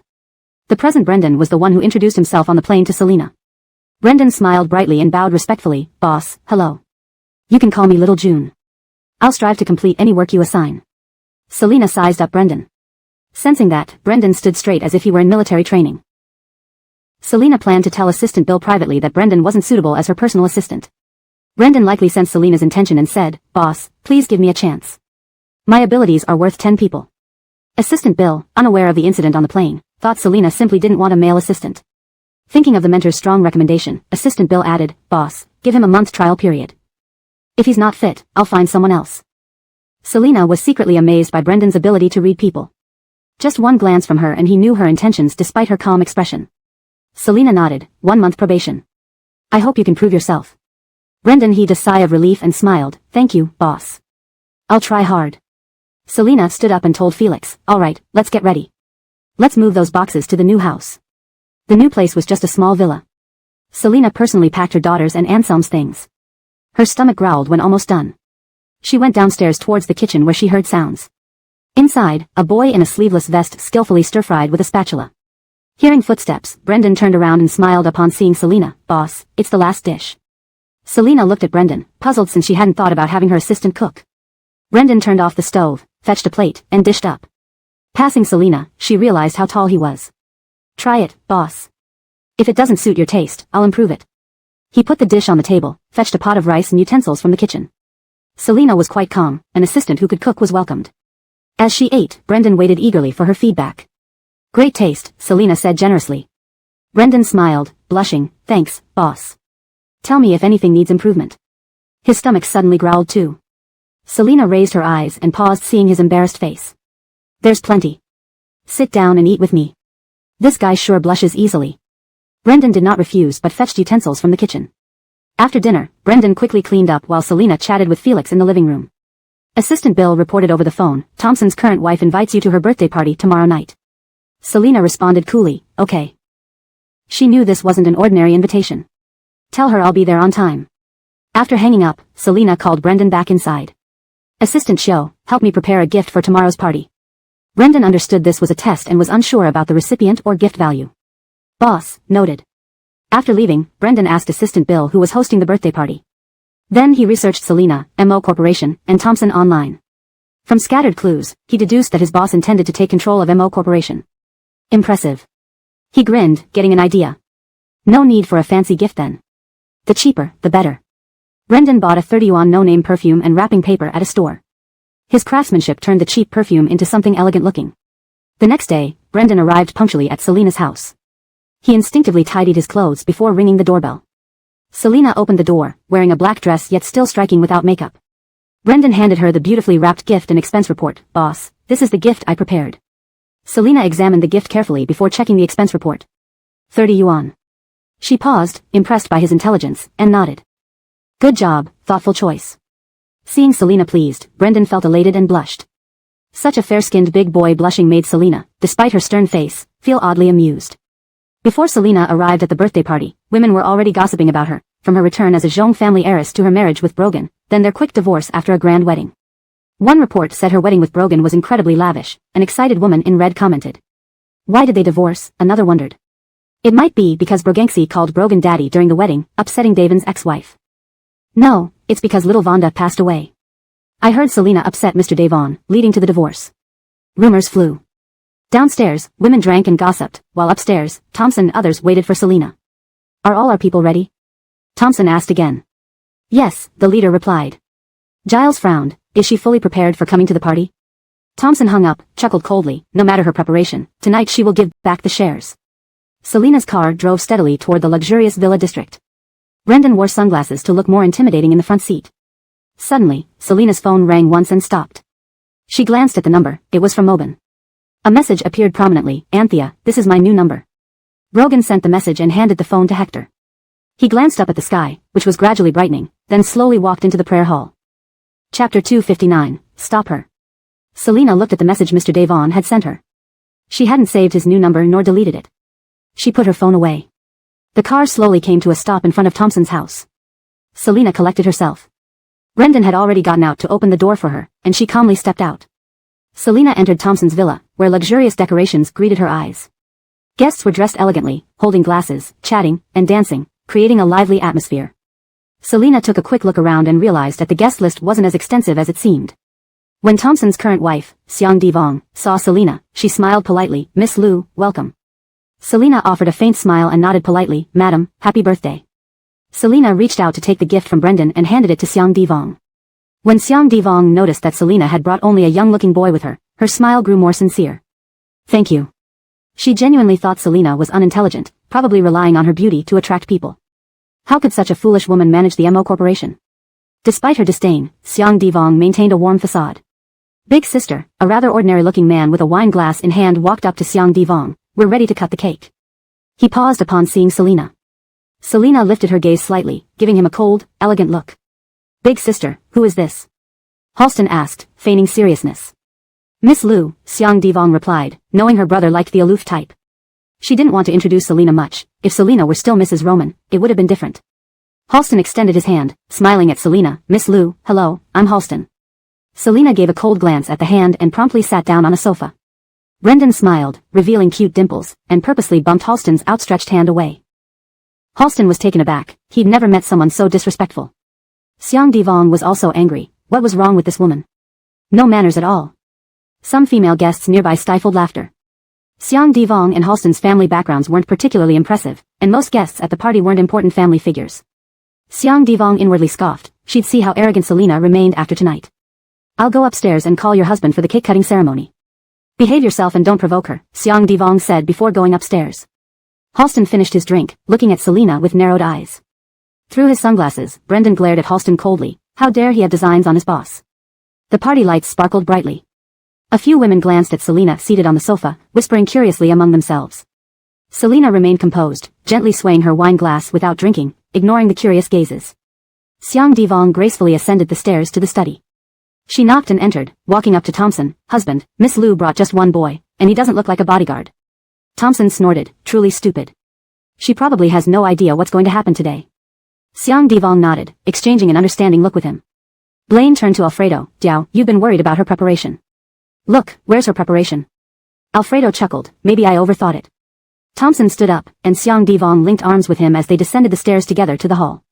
Thompson took the stage, raised his glass, and addressed the guests. Thank you all for attending my wife's birthday party. Enjoy yourselves tonight. As he spoke, Halston and the butler wheeled out a 6-layer cake, which Thompson and Xiang Divong ceremonially cut, drawing applause from the guests. After cutting the cake, Thompson approached Selina with a smile. Selina narrowed her eyes, her lips curling into a silent laugh, knowing the real drama was about to begin. Thompson, with a hint of a smile, asked, I heard you want to buy Blaine's shares in MO Corporation? Selina met his gaze coolly, replying, that's right, but unfortunately, he isn't selling. Thompson laughed. Let's discuss this in the study. Actually, I'm interested in buying your shares too. Selina arched an eyebrow and agreed immediately, surprising Thompson. He expected her to decline but was taken aback by her promptness. If you offer a good price, I might sell you my shares, Selina added. Thompson smiled again. The three headed upstairs to the study. Selina didn't ask Brendan to leave, and Thompson didn't care, dismissing him as harmless. Inside the study, Blaine and others exchanged meaningful looks as Selina entered. They found her stupidity amusing. Who knew you had this kind of cultured taste? Selina commented sarcastically, noting the books and paintings. Thompson coldly chuckled. He sat on the sofa and slid a document toward her. This is the share transfer agreement. Sign it. Not a purchase but a direct transfer. Selina raised an eyebrow, smiling as she sat down. What if I refuse to sign? Thompson's eyes darkened. That choice isn't yours to make. Still composed, Selina leaned back. What can you do if I refuse to sign? Blaine sneered, we're being courteous by asking you to sign. Don't be unreasonable, Selina. A flash of cold anger passed through Selina's eyes. Are you threatening me? You won't get my shares easily. Elliot, more impatient, interrupted, stop wasting time. Show her who's boss, and she'll know better. Thompson's expression hardened. Selina, do you really think you can escape today? Selina smiled, I suggest you reconsider. At that moment, several bodyguards in black suits entered the room. Brendan moved closer to protect Selina, removing his sunglasses and slipping them into his pocket. Selina glanced at Brendan's action and decided to give him a raise. They have one last chance. Sign, or you won't leave here, Thompson warned coldly. Selina sighed, one should always follow the law. Blaine laughed mockingly, naive woman. Just then, Halston burst in, looking flustered, brother-in-law, there are police downstairs looking for you. Thompson frowned, clearly irritated, what are you panicking about? He disliked his sister's brother intensely. Selina smiled, see? Obeying the law is crucial. She stood to leave but was blocked by Thompson's bodyguards. In the tense moment, Brendan swiftly kicked one of the guard's vital spots. The speed was astonishing. The guard grabbed his injured area and screamed. Selina was momentarily stunned. Brendan blushed, embarrassed for missing his target, especially in front of his boss. Boss, let's go. Selina glanced at the embarrassed Brendan. Stop her. Thompson shouted angrily, however, Halston, standing at the study's doorway, suddenly shouted, the police are already upstairs. Thompson and the others panicked as well, why would the police come like this? Note, I've maintained the paragraph structure and line breaks as in the original text while ensuring the translation is fluent and coherent with the previous content. Chapter 260, Tired of it, huh? Second Thompson was taken away by the police. The party ended. Alfredo turned to look at Selena. Was it you? Selena smiled faintly. What are you talking about?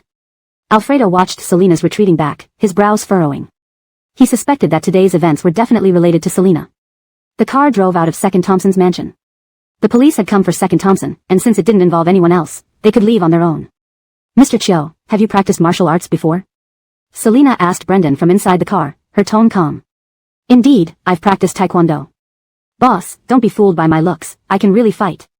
Brendan tried to show off his muscles, patting them firmly. Solid muscles, my future girlfriend will feel very safe. Selena gave a brief without any warmth, her gaze still fixed on the rapidly passing scenery outside the window. Seeing this, Brendan felt a moment of disappointment but quickly regained his spirits. His boss truly had character, which he liked. The car pulled up smoothly at home, and Selena got out, walking straight into the house. Once at home, Selena took a shower, dried her hair, and then lay down on the bed. The house was so quiet. Should she get a little dog? But no, she wasn't very good at keeping pets. She got out of bed and walked to the yard to check on her daughter's ducklings. The ducklings were sleeping carefree by the pond, while Marigold's small figure looked especially peaceful in the night. She sighed softly, turning back into the house. There was still a lot to do tomorrow. Tonight, she needed a good rest.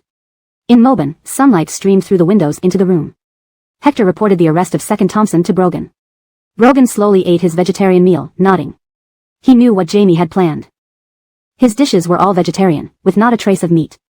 The butler entered quietly. Mr. Adalberto's secretary has sent over some documents. She's waiting outside. Hector saw Brogan nod, so he turned to the butler and said, "Let her in." Brogan put down his chopsticks, wiped his lips, and took a sip of tea. Outside the window, the garden was beautiful, green trees providing shade and flowers blooming, filling the air with a fresh scent. He wondered if Jamie would ever call him one day. The servants cleared the table, and Brogan stood up, putting down his teacup as he sat on the sofa. Kaylee followed the butler into the house without looking around. She wore a simple suit, slender and elegant. Seeing Brogan, she was momentarily surprised, not expecting to deliver documents to him. Kaylee respectfully said, "Mr. Devon, this is the file chairman wanted me to bring. Please review it." Brogan nodded, taking the file and flipping through it. His brow furrowed slightly. This was the plan to purchase White Sand Sea, and he wasn't satisfied with it. Kaylee stood beside him, feeling inexplicably nervous but maintaining a professional smile. After finishing the file, Brogan looked up. "You may leave."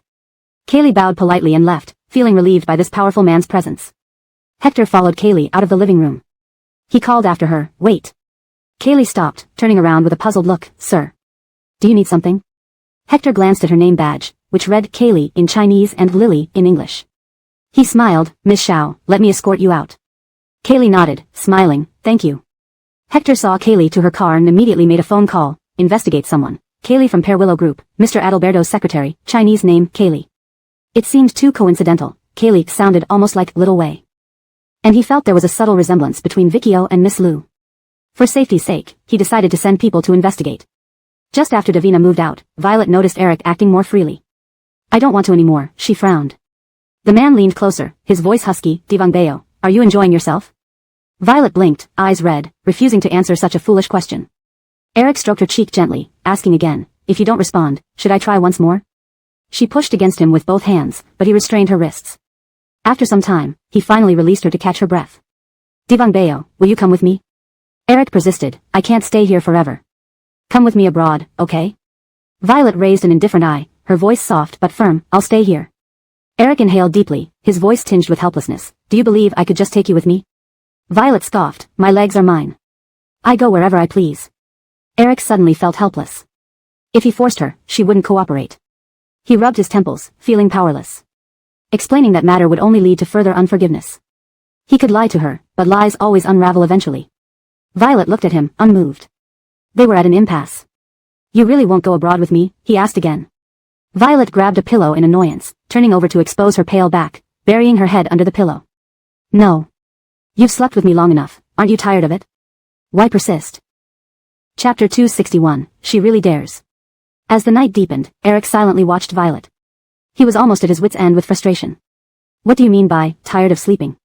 Eric cursed inwardly, knowing he needed to calm down or he might do something irreversible. "Ms. Violet, get up. We need to talk properly." "I don't want to talk, I don't want to hear it."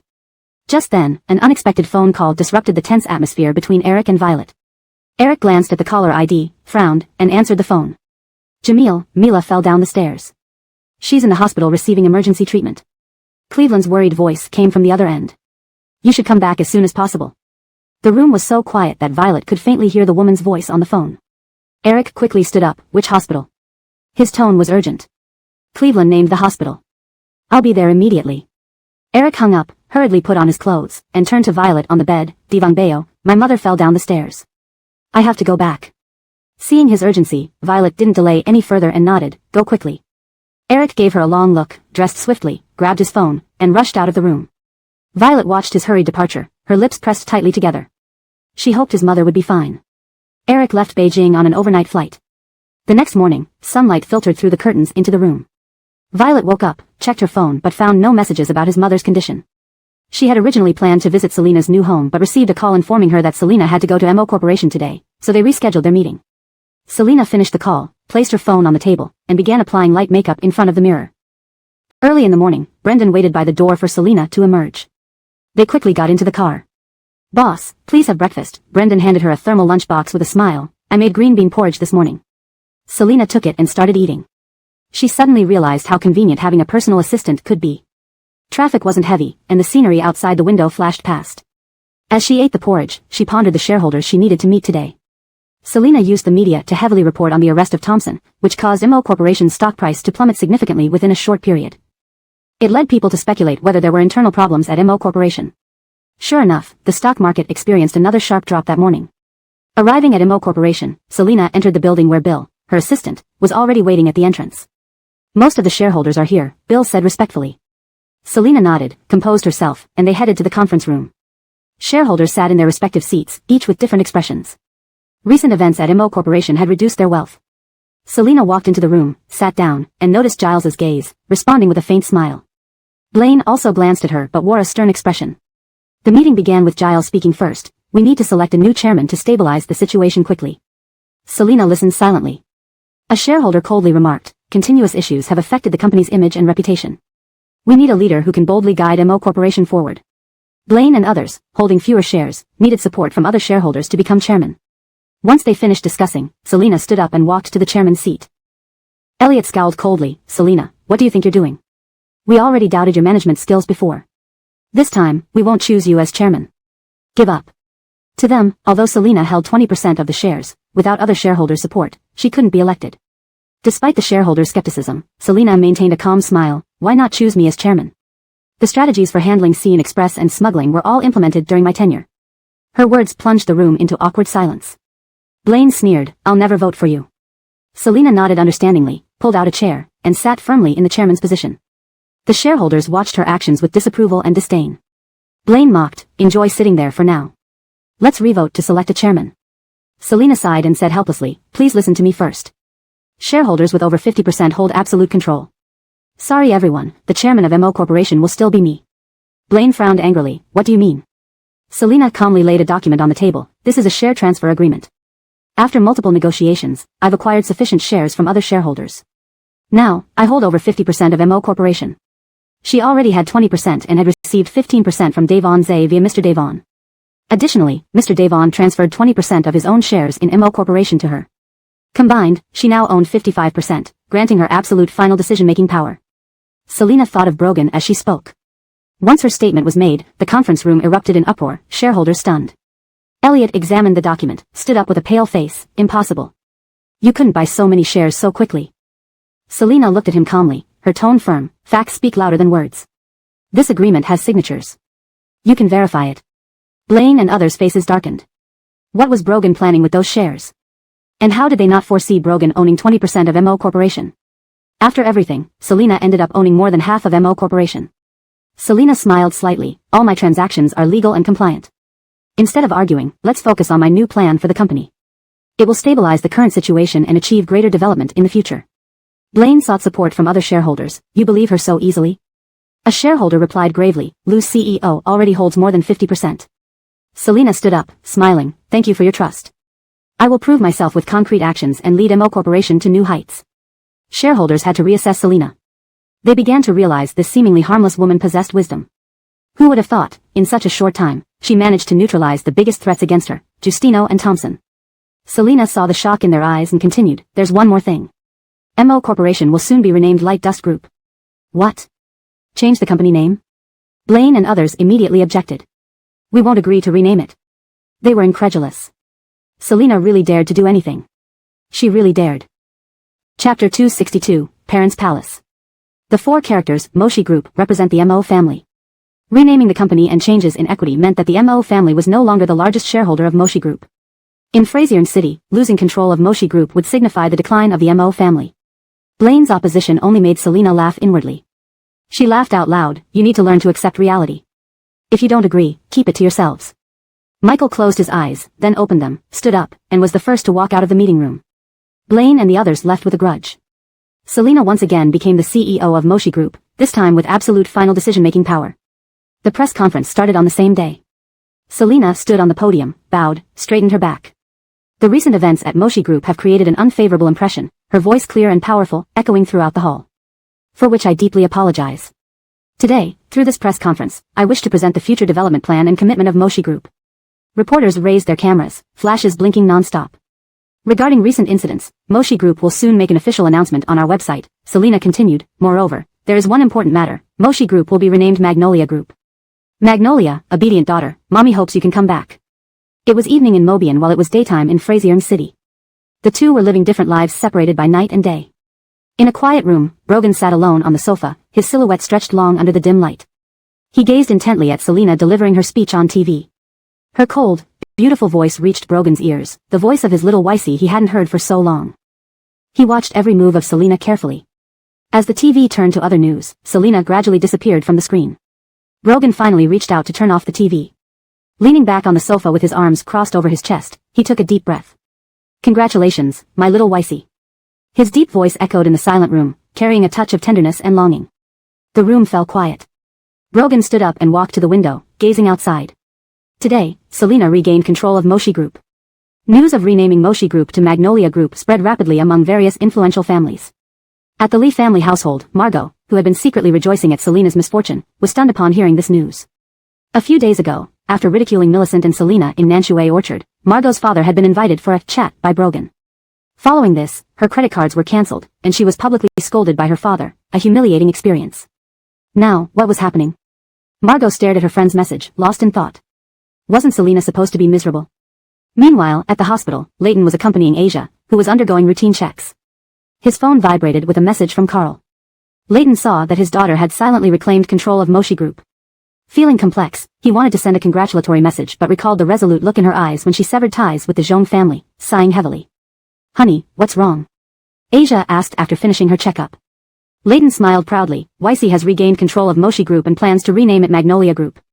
Asia was taken aback. Would people talk about it? It's fine. Business is war. Let me go ask the doctor about your results, Leighton said. Asia nodded. You go ahead, I'll call Grandma. Back in the examination room, Leighton listened to the doctor explain Asia's condition. She has chronic kidney disease stage 1, but with proper treatment, recovery is possible. Leighton frowned, concerned. Outside, Asia was talking to Laura Guan. Mom, take care of yourself. I'll visit Haizhu in a couple of days, Asia advised. Laura Guan chuckled, just a minor issue. When you return, bring Weissy and the family. Hearing this, Asia felt uneasy. Due to gastritis, Laura Guan had been in the hospital on Selena and Brogan's wedding day, so it was Asia's elder brother and sister-in-law who attended. They kept the wedding incident hidden from her and even concealed Selena severing ties with them. Mom, Weissy. Asia hesitated, deciding not to reveal the truth due to Laura Guan's health condition, saying instead, they are very busy. Laura Guan sighed, young people being busy is good. Once I'm discharged, I'll visit Beijing to see them. No, Mom, don't tire yourself. We'll visit you in Haizhu. Remembering how Laura Guan ended up hospitalized after her last trip to Beijing, Asia added, I'll try reaching out to Weissy. When Leighton emerged from the consultation room, Asia hung up. He told her what the doctor had said. Shocked, Asia said, how? My annual checkups always show no issues except heart problems. Yuri, don't worry too much. The doctor said recovery is possible with proper treatment, Leighton reassured her calmly. Asia forced a smile, let's hope so. Suddenly, she remembered Lu Fu Ren's fortune-telling prediction.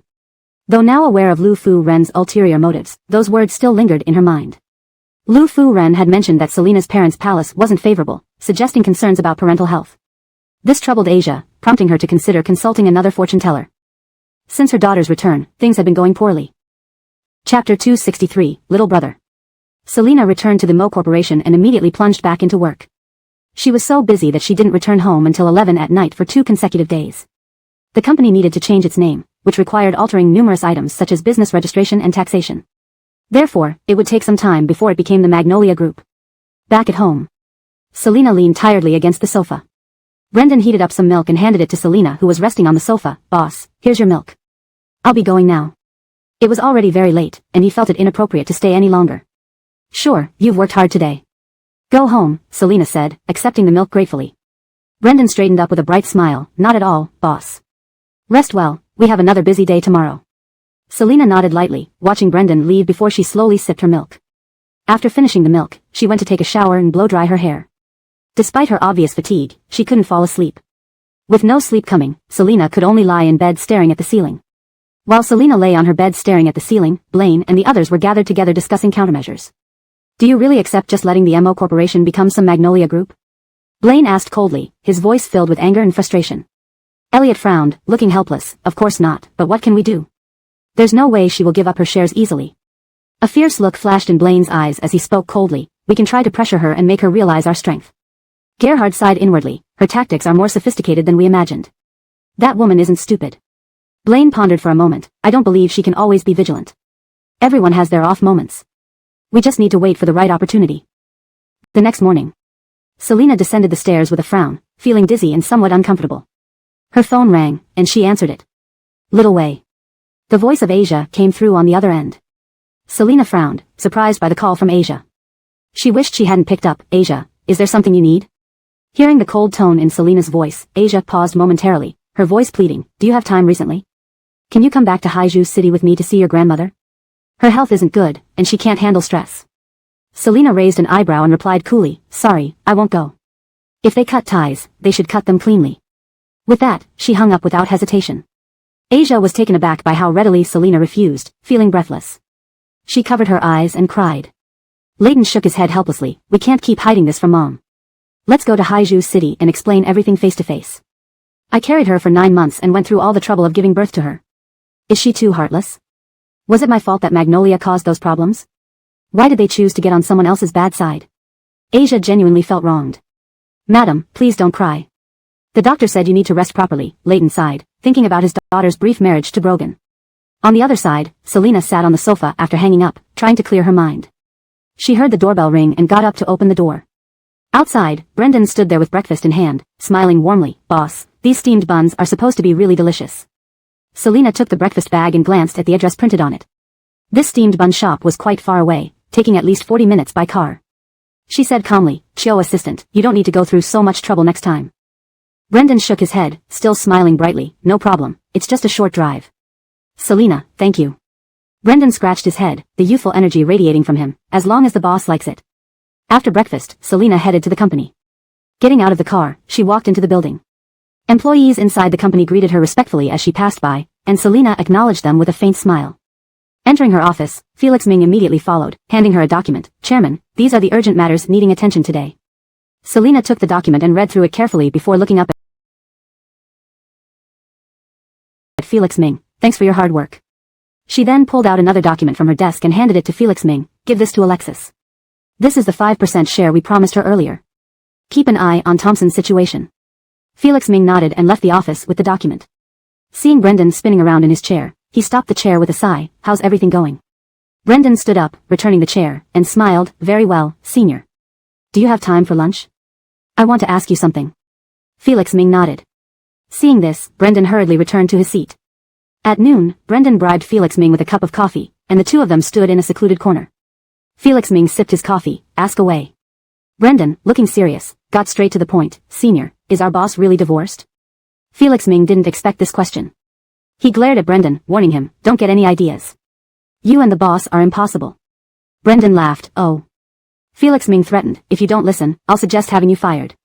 Brendan gave Felix Ming a reassuring look before slumping. "Senior, relax. Boss doesn't even treat me like a man." "Does she treat you like a woman?" "Of course not, she treats me like a little brother." "Little brothers aren't men, they're boys."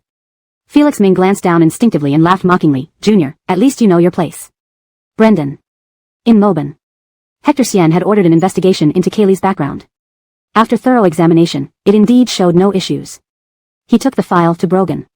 Brogan quickly scanned through it and nodded, but he instructed, "Tell Adalberto not to let her bring documents over anymore."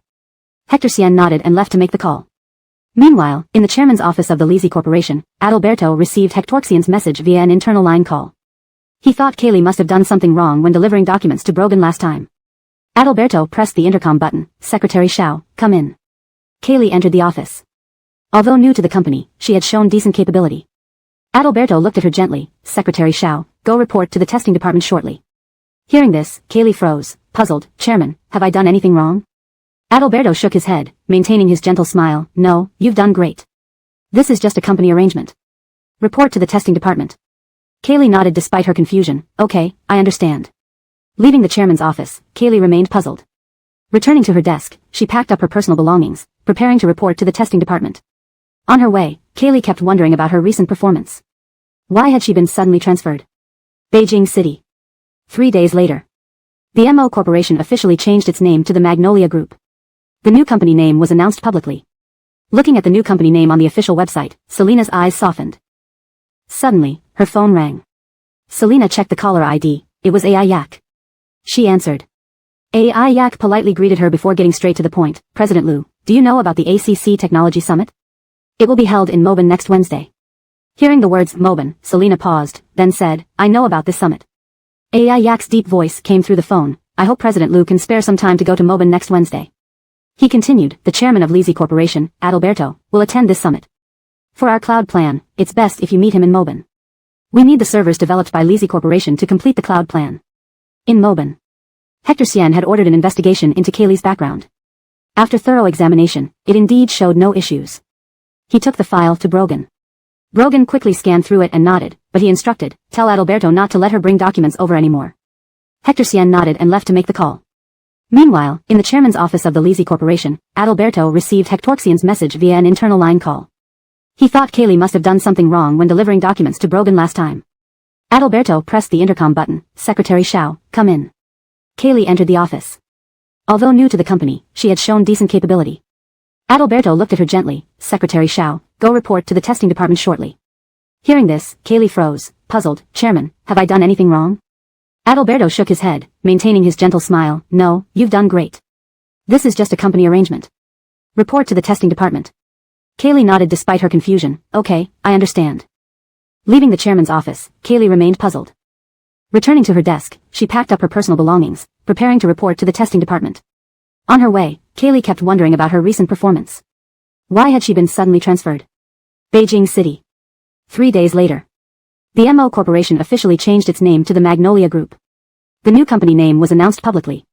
Looking at the new company name on the official website, Selena's eyes softened. Suddenly, her phone rang. Selena checked the caller ID. It was AI Yak.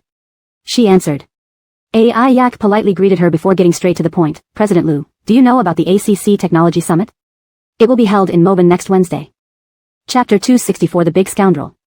Selena stood silent for a while after listening to Andre's words. She then calmly replied, "I see. I will arrange my schedule to visit Moban next Wednesday." "See you then, Ishan," Andre said before hanging up. After disconnecting the call, Selena stared at her phone in a daze for a moment. Lizzie Group? Selena massaged her temples. She dialed Sydney's number. "Assistant Bill, I have to attend the ACC Technology Summit in Moban next Wednesday. Arrange my itinerary." Sydney responded immediately, "Sure, Chairman. I'll arrange it right away. Should Secretary Chiu and I accompany you to Moban?" Selena pondered for a moment. "You stay here to keep an eye on the Moes. Also, watch out for Thompson. Assistant Chiu will go with me to Moban." She didn't trust that the Moes would suddenly become compliant. "Got it, I'll make the arrangements now." They hung up. Selena had invited Violet to dinner at her place this evening. She was busy handling urgent matters and planned to be home by 5. Violet arrived at Selena's house promptly at 6, carrying several bottles of red wine and looking excited. "Cicely, I'm here." Selena smiled as she took the wine and welcomed Violet into the house. She glanced behind Violet but didn't see Eric, which made her feel a bit surprised. "Where is Eric? I thought he would come with you." Selena closed the door and asked casually. Keen changed her shoes and turned to look at Selena. He went back because his mother fell down the stairs. "How's the situation?" Selena walked into the living room and put down the wine bottle, asking concernedly. Violet shrugged, slightly helpless. "No idea. I messaged him yesterday, but he hasn't replied." The message felt like it had disappeared into the sea. Don't worry, maybe he's just busy dealing with family issues. Who said I'm worried? I'm not worried about him, Violet retorted sharply. Yeah, you're not worried, Selena placated. Violet first toured Selena's new home before heading to the kitchen. Selena planned to cook 3 simple dishes and a soup for tonight. Violet watched as Selena deftly prepared the dish, adding seasoning. Why don't I have any talent like you? Even Brother Davon doesn't have your talent, Selena said absent-mindedly. There was a brief silence in the kitchen. Violet looked down at her slippers and finally couldn't resist asking, Cicely, why can't you and Brother Davon live together happily? They had finally gotten married, only to divorce soon after. They clearly loved each other deeply. Selena paused momentarily while about to add salt to the dish, then spoke nonchalantly, I can't get past it emotionally. Broganching was gone, and both should have been punished. In fact, Selena felt a little resentful towards Broganching, blaming him for failing to protect their daughter. This topic was too heavy. Violet changed the subject. Cicely, is work very busy? Not too bad. It's just that there are many things to handle when you've just taken over, Selena replied, skillfully flipping the pan. Violet nodded, hesitating for a moment, you're amazing. Maybe I should find something to do too. Her parents were in Frasier City, and if Violet opened a store, she feared they would cause a scene. What do you want to do? Selena asked. Violet thought seriously, maybe open a pet shop. That way, she could raise snakes inside, deterring her parents from causing trouble. If you want to open one, I support you, Selena pointed at the cooked dish, done. Take this dish out. Okay. At dinner, they opened a bottle of red wine but only sipped a little. To our hard-working lives, Selena raised her glass, smiling at Violet. To us, Violet chuckled, raising her glass to clink lightly with Selena's. By the way, I'm going to Mobin next Wednesday for a tech summit, Selena mentioned while eating. Mobin? Yep. Violet didn't mention Broganching. Only after dinner ended and Violet left Selena's place did she call Broganching. Brother Davon, Cicely is going to Mobin next Wednesday. Did you know? Leaning against the chair, Broganching gazed out the window and simply replied, yeah. Oh, so you knew, Violet muttered and hung up. As expected, Brother Davon knew. Just as she disconnected the call, another call came in from Eric's number. She pursed her lips but answered it anyway. Before Violet could speak, she heard a woman and man talking through Eric's phone. Recognizing Eric's voice immediately, Violet struggled to identify the woman until Eric called her surname. Jamil, the kitten seems sick. You'd better take it to the vet or Mila won't forgive you. Alright, I'll take it later. Miss Liao, what's in this bag? These are items for Mila. I'll head to the hospital soon. Hearing a few sentences dumbly, Violet hung up, feeling an inexplicable emotion. She stood there, gripping her phone, replaying the conversation in her mind. Miss Liao? Senior Cleveland? Caught off guard. So, Cleveland was still around him. From the tone of their conversation, they seemed quite familiar. The woman who once had an intimate relationship with Eric. Violet managed a smile uglier than crying. Eric, you big scoundrel. Hashtag chapter 265, arrival in Melbourne. The chairman of Zhong Corporation is downstairs. He wants to see you. Selena was puzzled for a moment. Why would Brian want to meet her? Please ask him to come up. Bill, the assistant, confirmed and went downstairs to bring Brian up. Soon, Brian walked into the chairman's office. Selena glanced at Brian with a cold demeanor. Hunt, please have a seat. Brian sat down on the sofa without beating around the bush. Selena, last night, your aunt was rushed to the emergency room. Selena slowly typed a few words on her keyboard. Upon hearing Brian's words, she already had a pretty good idea why he was here today. She leaned back casually in her chair. I'm not a doctor, why are you telling me this? Brian looked at Selena, displeased. Don't you think you're being too indifferent? Over the years, your aunt and uncle spent a great deal of effort and money looking for you. They never gave up on you. Now that your aunt is in the emergency room and has kidney issues. Selena remained calm, her gaze cold and resolute. Hunt, I've said before, I have no parentage ties. If Vivian is in the emergency room, it's due to her own health issues and has nothing to do with me. This response was harsh indeed. Brian's expression darkened almost immediately. He gritted his teeth. Selena, whether you admit it or not, you still carry the blood of the Zhong family. Your aunt and uncle haven't forced you to do anything. If they are ill and hospitalized, you should at least visit them. Selena's expression remained distant and emotionless. Brian took a deep breath. You really don't even want to take a look? No, Selena replied coldly. Brian couldn't believe that Selena could be so heartless after hearing about her mother's condition. Knowing he couldn't persuade her, he left the office with some anger. Selena watched Brian's retreating back, rubbed her temples, and continued working. The day of their departure from Melbourne, the weather in Frasier City wasn't favorable, a cloudy sky hinting at an impending rain. After a grueling 20-hour flight, Selena and her team safely arrived at Melbourne Airport. The weather in Melbourne was delightful, sunny with clear blue skies. Brendan pushed a suitcase beside Selena, while bodyguards escorted them to the hotel. Boss, shall we visit the famous West District tonight? Brendan noticed that Selena seemed to be in low spirits since landing in Melbourne. The summit was scheduled for tomorrow, so visiting the West District tonight wouldn't affect anything. Selena glanced out the window at the azure sky and nodded. You arrange it. Brendan smiled, put the suitcase away, and left the room to stay in the adjacent suite. At 6 in the evening, Selena and Brendan headed to the West District. There were quite a few tourists around. Selena bought 2 cute gifts that Magnolia would like. As she held the gifts and turned around, she saw a man standing across the street holding a doll, which didn't match his aloof demeanor. Their eyes met briefly before both instinctively looked away. Selena hadn't expected to encounter Mr. Devon on her first day in Melbourne. Her heart stirred slightly, but she quickly composed herself. Boss, the famous Growler restaurant is just ahead. Would you like to have dinner here? Brendan blocked a stranger who nearly bumped into Selena. Sure, let's go. Selena quickened her pace, momentarily putting aside their chance meeting.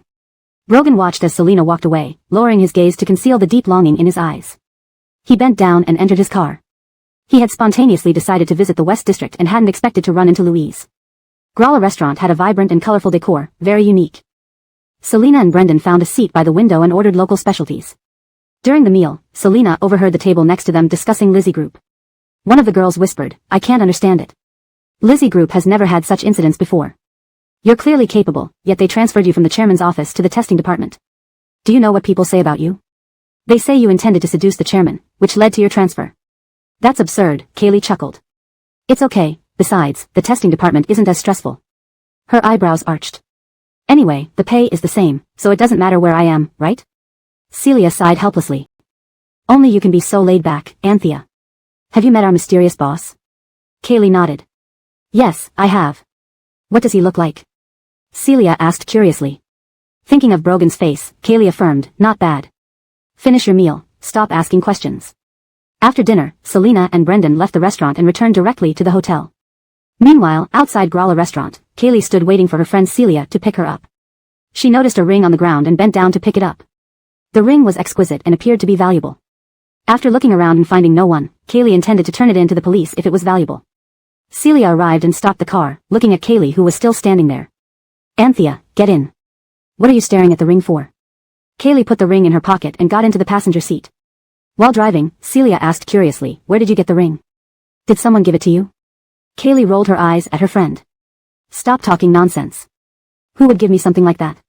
Meanwhile, back at the hotel, Selena had taken a shower and was walking out of the bathroom when she suddenly paused. Images of seeing Brogan in the West District today flashed through her mind. Was the doll in his hand a gift from Magnolia? Selena walked to the sofa and picked up her small leather bag. After taking out her phone, she realized the ring was missing. A chill ran through her. She searched thoroughly but still couldn't find it. The ring must have fallen somewhere in the West District, making it unlikely to recover. Selena closed her eyes, took a deep breath, then opened them. She changed her clothes and hurried out of the room. She retraced her steps in the West District. Searching the ground all the way until she finished retracing her route, she saw no sign of the wedding ring. Bright lights illuminated the ground, and Selena pursed her lips. It didn't matter, the ring was useless anyway. Chapter 266, Unfamiliar. The next day, Brendan came knocking on the door with breakfast. The moment Selena opened the door, Brendan noticed her bloodshot eyes. Boss, is your eye uncomfortable? Brendan asked in concern. No problem, Selena replied coolly.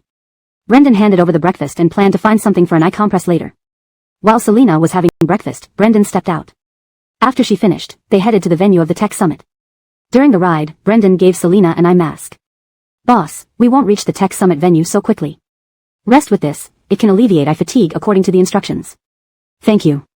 Selena also felt it wasn't good to attend the conference with red eyes, so she wore the eye mask and closed her eyes to rest. Arriving at the tech summit venue, Selena returned the eye mask to Brendan. It did have some effect, making her eyes less dry. She got off the car, just in time to meet Walker. Beside him stood Adalberto, the chairman of Liegi Group. Seeing Selena, Walker greeted, President Liu, good morning. Selena smiled in response, Mr. Walker, good morning. President Liu, this is the chairman of Liegi Group, Walker introduced, and she is the chairman of Mo's Group. Selena extended her hand to shake Adalberto's and smiled. Mo's Group has been renamed Magnolia Group. The trio chatted as they entered the venue. The setup was highly futuristic, filled with various high-tech product displays and presentations that exuded a sense of the future. The summit lasted from morning till afternoon. Post-event, Adalberto invited them. Tomorrow is our company's anniversary banquet. Could both of you join us? Walker agreed to go, leaving Selena no choice but to nod in agreement. Some companies celebrated their founding date as their annual birthday banquet. On the way back to the hotel, Selena and Brendan discussed today's summit. Brendan said, "Boss, I think AI has potential for development in the future."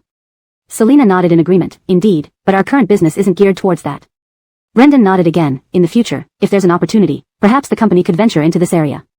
He then brought up another matter, "Boss, you're attending the Li Ji Group's banquet tomorrow. Do you need a dress prepared?" Selena answered, "Prepare a simple one." Brendan's ears turned slightly red, unnoticed by Selena. He was going to buy the dress and hesitated, asking about her size, deciding not to for now. Since he wasn't sure of the size, he would buy several different sizes. Back at the hotel, Selena attended to work while Brendan rushed to shop.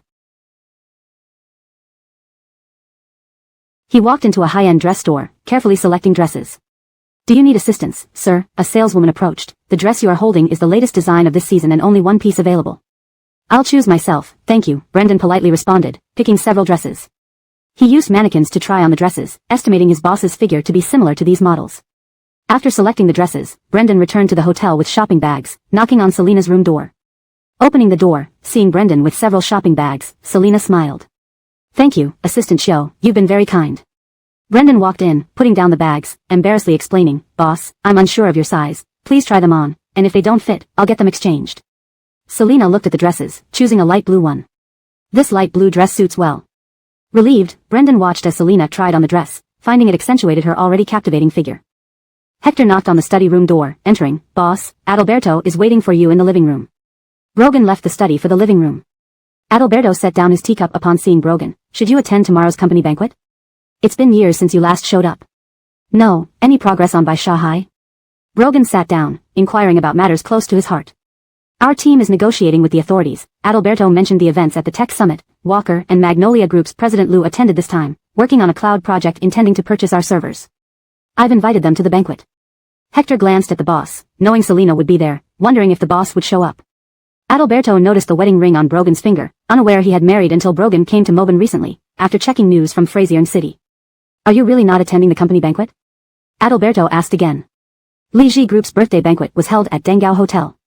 All employees participated, along with invited partner companies. The ballroom was luxuriously decorated with dazzling crystal chandeliers, gourmet food, and drinks neatly arranged on long tables. Employees arrived dressed elegantly, beaming with excitement. Soon, Selena and Brendan appeared at the entrance. She shook hands with Adalberto, smiling gently. "Adalberto, thank you for the invitation." Adalberto smiled back. "President Liu, welcome inside." They walked into the ballroom. Celia tapped Kaylee's hand. "Look at the entrance, those two make quite a pair." Kaylee looked over. The woman in a light blue dress looked striking, while the man in a tailored black suit was equally handsome. "Are they our colleagues?" Celia shook her head. "No, likely from a collaborating company. I saw the chairman shaking hands with that woman, so they can't be company staff." Kaylee handed her glass to Celia. "I'll take this call." Walking to a quieter corner, she answered a home call. After hanging up, while adjusting her dress and walking, she accidentally bumped into someone. "Sorry," Kaylee apologized. Upon recognizing Brogan, she froze momentarily. Brogan frowned briefly, continuing his path. Kaylee awkwardly apologized again. Hector glanced at Kaylee before following Brogan. Two female colleagues from the testing department, viewing from an angle, saw Kaylee talking closely with a man. Approaching after the man left, they teased, "Kaylee, who was that guy?" Kaylee laughed helplessly. "I don't know him." One colleague grinned. "Didn't seem like you didn't know." "Any secrets?" Kaylee couldn't handle them, quickly changing the subject. "Let's go over there." They exchanged glances, laughing. "All right." The company banquet provided a chance for employees to mingle. Translation complete. The story continues naturally with consistent style, tone, and structure. Chapter 267, once again. At this moment, at the main table, Selena paused slightly upon seeing Brogan but quickly regained her composure. Brogan had chosen to come tonight because he knew that after Selena finished handling matters here, she would return to Frazier City. When they would meet again was uncertain. Selena turned and continued chatting with others, maintaining a polite smile. Brendan sat beside Selena, occasionally helping her deflect drinks and serving dishes, showing extra care. Brogan glanced indifferently at Brendan and then withdrew his gaze. Standing not far from the main table, Celia waited for Kaylee and others to arrive and hurriedly shared what she had just learned. She lowered her voice. "I finally met the boss behind our company. Do you remember the man I mentioned to you at the airport?" "It's him." Kaylee smiled but didn't say much. "Where is the boss?" a colleague from the testing department asked. "Right over there at the main table," Celia replied. While she went to toast the vendors, she happened to overhear the conversation at the main table and managed to catch a glimpse of the mysterious boss behind the company. Her face flushed as she spoke. The two colleagues from the testing department were curious. They had worked in the company for so many years but had never met the real boss. They all turned their heads toward the main table. What is he wearing? The one to Adalberto's left. Oh, it's him. Wasn't he the man who seemed intimately close to Kaylee just now? The atmosphere at the banquet grew livelier as the band started playing lively music, and many people stepped onto the dance floor to dance. Selena stayed only for the first half and then excused herself, citing business matters to leave. As she walked out of the banquet hall, a gentle breeze blew past her, making her shiver slightly. Brendan noticed and took off his jacket, draping it over her shoulders. Boss, be careful not to catch a cold. Thank you, said Selena. At this moment, Brogan stood not far away, watching Brendan drape the jacket over Selena. His brows furrowed slightly, a touch of jealousy rising in his heart but quickly subsiding. A car arrived, and Brogan watched as Selena got into the vehicle and drove away before preparing to leave the banquet himself. Just as he took a step, something caught his eye, and he stopped. Kaylee took out a ring from her bag and examined it closely. She looked at the message on her phone. Her jewelry store friend had sent her an estimate of around 10 million for the ring. This was indeed a ring worth millions. Kaylee frowned, contemplating taking the ring to the police station immediately. Just as she was thinking, a hand reached out and swiftly snatched the ring from her hand. Where did you get this ring? Brogan asked coldly, staring at Kaylee. Kaylee looked up, meeting Brogan's icy gaze. The chill in his eyes startled her, causing her to take a step back against the wall, almost holding her breath. Her voice trembled. I found it outside Glera restaurant in the West District. I was planning to turn it in to the police. At this moment, Celia and two colleagues from the testing department came out of the restroom, seeing the company's boss cornering Kaylee. They exchanged looks, filled with speculation. What's the relationship between them? One colleague whispered.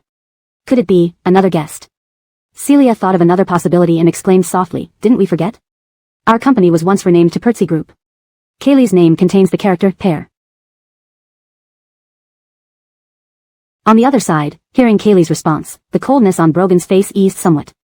The wedding ring must have been lost when Antheasy went to the West District. He didn't say more, reclaimed the ring, and turned to leave.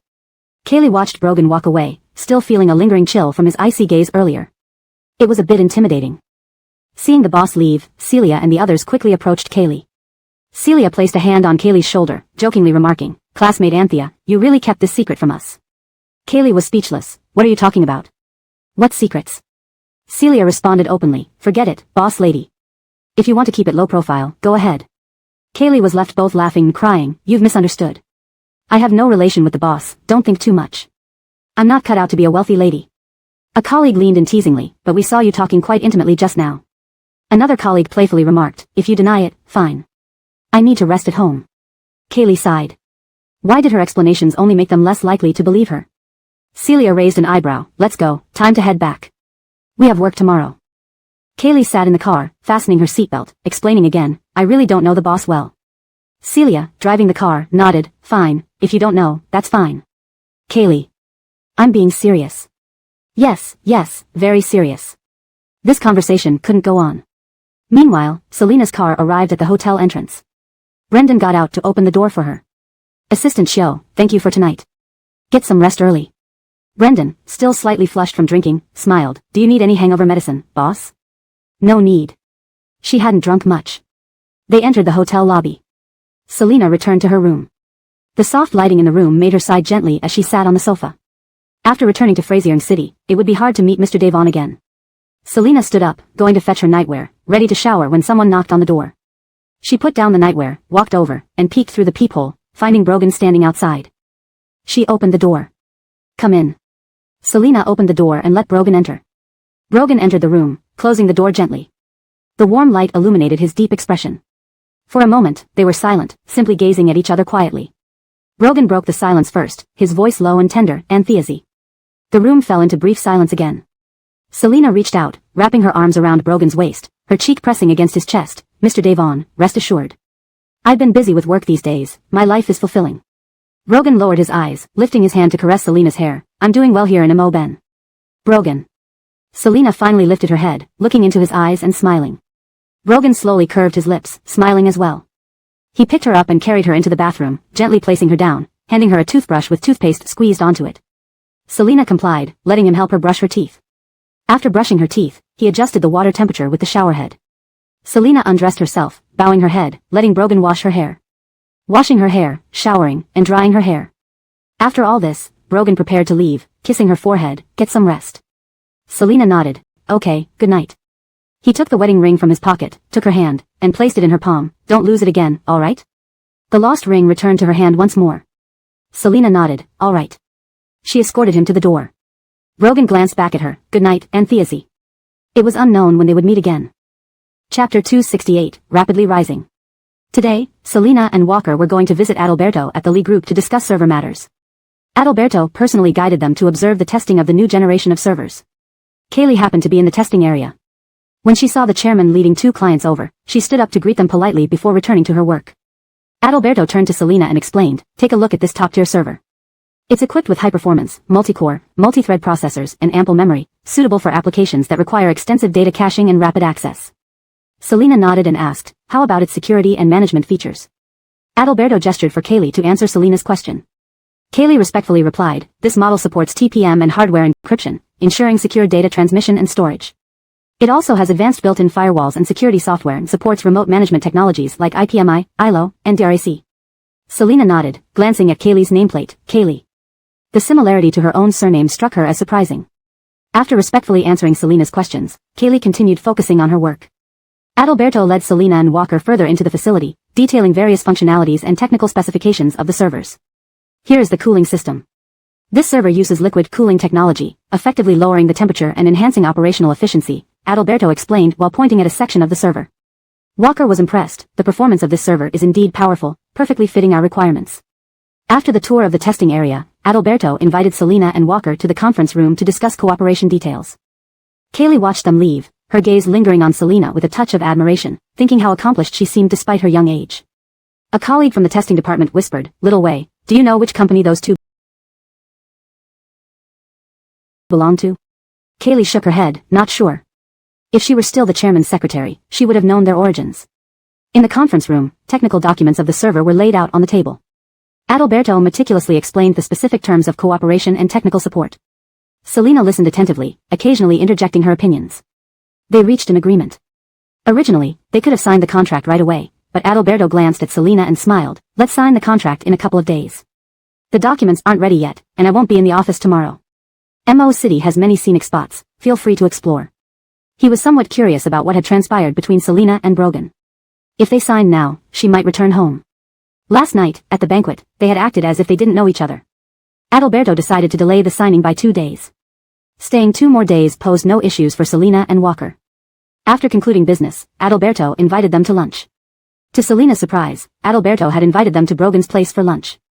Mr. Devon, Selena greeted with a smile. Brogan returned the smile, nodding in response, President Lou, Walker, welcome. His eyes flicked towards Adalberto, giving him a slight warning. Adalberto touched his nose awkwardly. Hector instructed the housekeeper to prepare dishes that Selena liked. Adalberto introduced some attractions in Mo City to Walker. St. Roman Cathedral has a history of 200 years. You can visit there, and I'll arrange for 2 guides to accompany you. Walker nodded, I've heard about it before, I'd love to see it, but never had the time. As they dined, Selena noticed all the dishes were ones she enjoyed. Her gaze shifted slightly. In front of Brogan, however, sat only a box of vegetarian food. I'm vegetarian, so please help yourselves, Brogan said. Selena's eyes lingered on the box of vegetarian food for a few seconds before raising her head in disbelief. Mixed emotions surged within her. Brogan noticed her gaze and smiled lightly. Selena composed herself quickly. After the meal, the group left Brogan's residence. Throughout the afternoon, Adalberto did not hear any conversation between Brogan and Selena. As Selena entered the car, Brendan reported, Assistant Bill called for you. Selena nodded, I'll contact him when we get back to the hotel. She looked out the window as the car gradually moved away from Brogan's residence. Back at the hotel, Selena immediately called Felix. His steady voice came through the phone, Chairman, Thompson has been released on bail. Selena frowned, that fast? Felix continued, also, regarding the Zhong family, Carl is planning to marry Miss Yushishi from the Yu family. Selena was taken aback, Carl and Yushishi? But this matter didn't concern her much. Keep an eye on those people from the Mo family. I will be back in Frazier City in about 2 days. Selena then briefed Felix on some important company matters before hanging up. While taking a shower, lost in thoughts about company affairs, she slipped and fell. Thankfully, she caught herself with her hands, but her knees hit the floor painfully. After the pain subsided a bit, she slowly stood up, her knees injured. She put on a bathrobe, changed into a dress, and called Brendan. Assistant Shio, come over. I slipped in the bathroom, her voice carried a hint of pain. Brendan rushed to her room upon receiving the call. He saw Selena sitting on the sofa, her knee bleeding. Boss, let me take you to the hospital. Seeing her wet hair, he fetched a dry towel first. Selina refused his help. I can manage. After she dried off sufficiently, Brendan carried her out of the room. Normally, carrying Selina might have made him blush, but he had no time for embarrassment now. At the hospital, the doctor examined her knee, confirming no fractures but advised her to rest and avoid activities, prescribing anti-inflammatory and painkillers. Thank you, doctor. The doctor had already bandaged her knee. Brendan thanked him and carried Selina out. Faintly, he caught a whiff of her fresh scent after her shower. He realized he had carried her. Selina once again witnessed the assistant's ears and neck turn red. Translation note, names such as Selina, Walker, Adalberto, Kaylee, Brogan, and Brendan are kept in pinyin form as requested. The overall structure and style are maintained, ensuring the narrative flows naturally in English. Chapter 269, You Didn't Have a Romance. Back in the car on the way from the hospital to the hotel, Selina felt somewhat exhausted. She sent messages to Wyatt and Adalberto, explaining that she couldn't join them for the outing tomorrow due to her injury. Brendan escorted Selina back to her room, saying, "Boss, call me if you need anything." Selina nodded, thank you." As Brendan turned to leave the room, he just happened to see Brogan standing at the door, about to knock. Brogan gave Brendan a nod and walked into the room. Although Brendan very much wanted to shut the door to keep Brogan out, he knew he couldn't do that. Seeing Brogan walk in, Selina was slightly surprised. "Did Adalberto tell you?" Brogan nodded, He squatted down to check her knee, his expression focused. The doctor had already bandaged it, so the wound wasn't visible. He stood up, glanced at Selina, then went to get pajamas for her to change into. "You can't shower with water today." Noticing Selina's hesitation to put on the pajamas, he knew what she was thinking. "Can we use wipes for now? Or should I get someone to buy a waterproof shower cover?" Selina had slipped while showering and hadn't finished cleaning herself, which made her truly uncomfortable. "Buy a waterproof shower cover," she replied. Brogan called Hector to buy a leg shower waterproof cover. After hanging up, he sat beside her. "Louise, be more careful in the future. Don't be so reckless." "Sure, I'll learn from this experience," she said. Just as she finished speaking, they heard a knock at the door. Brogan went over to open it. Brendan was holding a bag of items, smiling warmly at Brogan as he entered the room. "Boss, I had someone buy waterproof covers, just in case you needed them." Selina smiled faintly. "Thank you." Brogan took the waterproof cover from him, nodding, "Thanks." Seeing Brogan's serious demeanor, Brendan felt like grinding his teeth but politely left the room. Brogan carefully helped Selina wear the waterproof cover, being cautious not to touch her wound. "Done. Now you can shower," Brogan said, picking her up and carrying her to the bathroom. He gently set her down, letting her stand. Selina tried to stand up, finding that although her knee hurt, it was bearable. Brogan rolled up his sleeves and trouser legs. He quickly rinsed her off, his actions gentle and meticulous, avoiding her wound as much as possible. "How do you feel? If standing hurts, let me know." Selina nodded lightly, her voice carrying a hint of relief. "It's okay, no problem. This waterproof cover shouldn't let any water in, right?" "No, it won't." After the shower, Brogan used a dry towel to gently pat her body dry. Once she put on underwear by herself, he helped her change into clean pajamas. They were already familiar with each other's bodies, so Selina wasn't embarrassed. He carried her out carefully and laid her on the bed. "Rest well. Once you fall asleep, I'll leave." "Okay." Selina usually didn't go to bed this early but still closed her eyes. The room was quiet. Brogan stood by the bed for a while, watching Selina, then quietly moved to sit on the sofa. When Selina woke up the next morning, Brogan was already gone. She didn't know when he had left last night. It had been a rare good night's sleep. Outside Selina's room, Brendan held a bag of breakfast while Hector held an insulated box. One smiled brightly, the other with a courteous smile. Brendan smiled, revealing dimples on his cheeks, looking harmless and sunny. "I've bought breakfast for the boss, you can take yours back." Hector adjusted his glasses with his index finger calmly. "The box I'm holding contains lotus leaf and lotus root congee, suitable for recovery after injury." Brendan inhaled slowly, maintaining his smile. "Give me the box, I'll bring it in for the boss." Hector smiled. "No need, I'm going to greet Ms. Liu."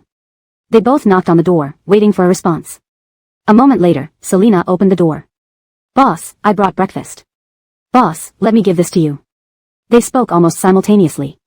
Selina smiled helplessly at the two men standing at the door. "Come in." Brendan and Hector exchanged glances before entering with their respective breakfasts. Brendan placed the bag on the table, smiling. "Boss, this shop's breakfast is delicious. I waited in line for a long time to get it." Hector opened the insulated box, revealing steaming lotus leaf and lotus root congee, its fragrance filling the air. "Ms. Liu, this is specially brought by Mr. Devon, hoping you will like it." Selina twitched the corners of her mouth slightly, nodding. "Thank you both for your effort." Hector smiled gently. "Ms. Liu, if you need anything, please let us know." "Take your time, I'll be leaving now." Brendan prepared to follow but was stopped by Selina. "Assistant Show, wait." Brendan stayed with a bright smile. Selina sat down, first spooning some congee into her mouth. The fragrance of the congee and the soft texture of the lotus roots relaxed her mood. After eating a few bites, she told Brendan, Assistant Show, if you wish to continue working beside me, put aside any inappropriate thoughts. Hearing this warning from Selena, Brendan's smile froze, and he drooped his head. Selena looked at him, her tone calm yet strict. Work is work, personal feelings should not interfere. I need a competent assistant, not someone with ulterior motives. Brendan stared at his shoes. Boss, I understand. Selena nodded. Good, go organize the materials for the video conference this afternoon. Brendan nodded seriously. I understand, boss. I will do my best not to disappoint you. He turned and left the room, shutting the door behind him, feeling like crying. His boss was upset. Selena watched the closed door, continuing to drink the congee. Over time, she had noticed that Brendan's work ability was quite good. That was why she gave him another chance to stay. Brendan returned to his room and immediately messaged Felix, Senior, I'm heartbroken. Felix was enjoying his morning coffee when he saw the message, barely managing to swallow his coffee. He replied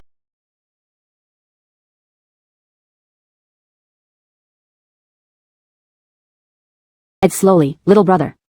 You didn't have a romance, how could you be heartbroken? I already warned you not to develop feelings for the boss. Translation continues based on provided content. Chapter 270, I'm sorry. In the Lizzie Group's office building, employees were busy with their respective tasks.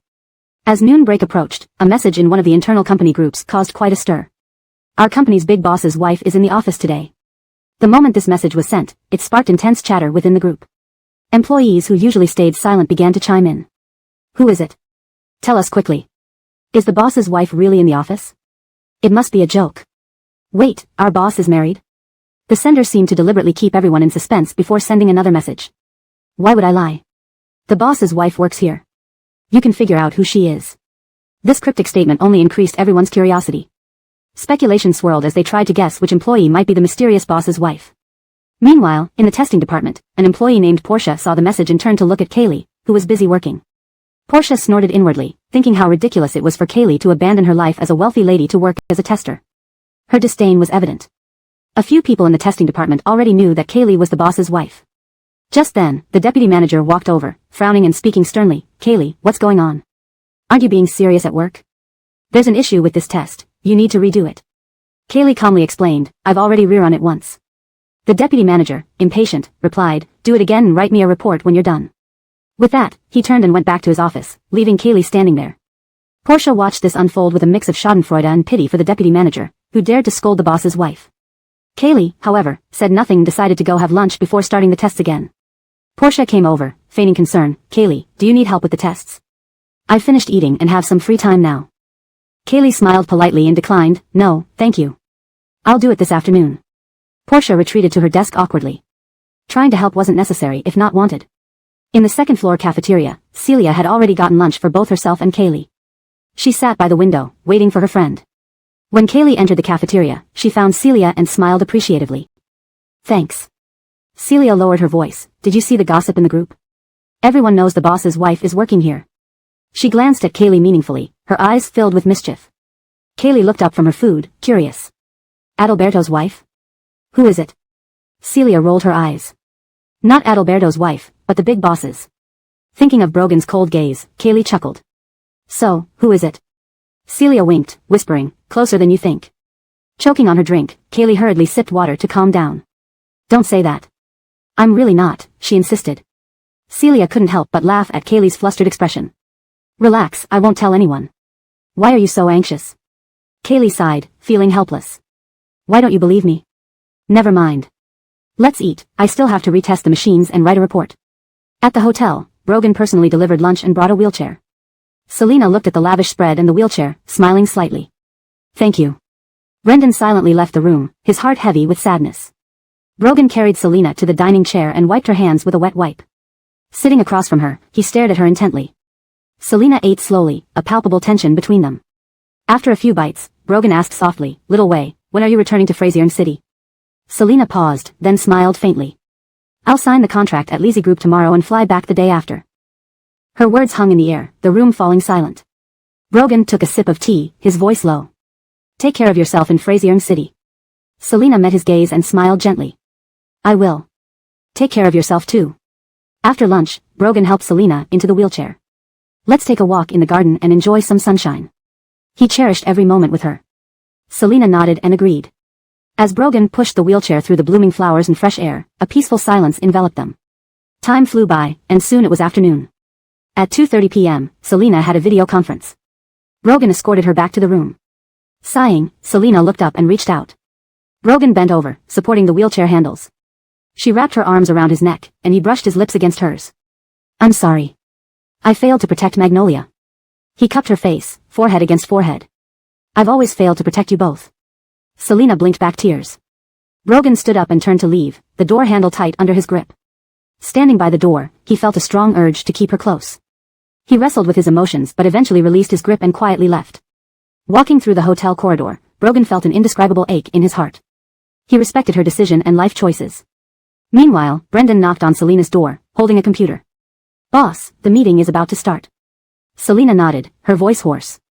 Thank you, Assistant Cho. Downstairs in the hotel lobby, Brogan bent to enter the car and glanced back at the hotel. The driver started the car, slowly driving away. Leaning back in the seat, Brogan closed his eyes as the car drove off into the city, far from the hotel. End of chapter. Chapter 271, She was in pain. After the meeting, Brendan left Selena's room with his laptop. He returned to his own room, thinking about his boss's eyes that seemed to have been crying earlier. He used his phone to find the nearest toy store to the hotel. Brendan went to the toy store and bought a few toys before returning to the hotel. Selena heard the knock on the door and slid her wheelchair over to open it. Brendan handed a bag of items to Selena and scratched the back of his head. Boss, these are for stress relief. I'll leave now. He quickly ran back to his room. Selena closed the door and opened the bag. Inside were slime, faux buns, an oversized enter key, and finally, a scream relief teapot. Selena paused for a moment and then smiled. Assistant Cho had put some thought into this.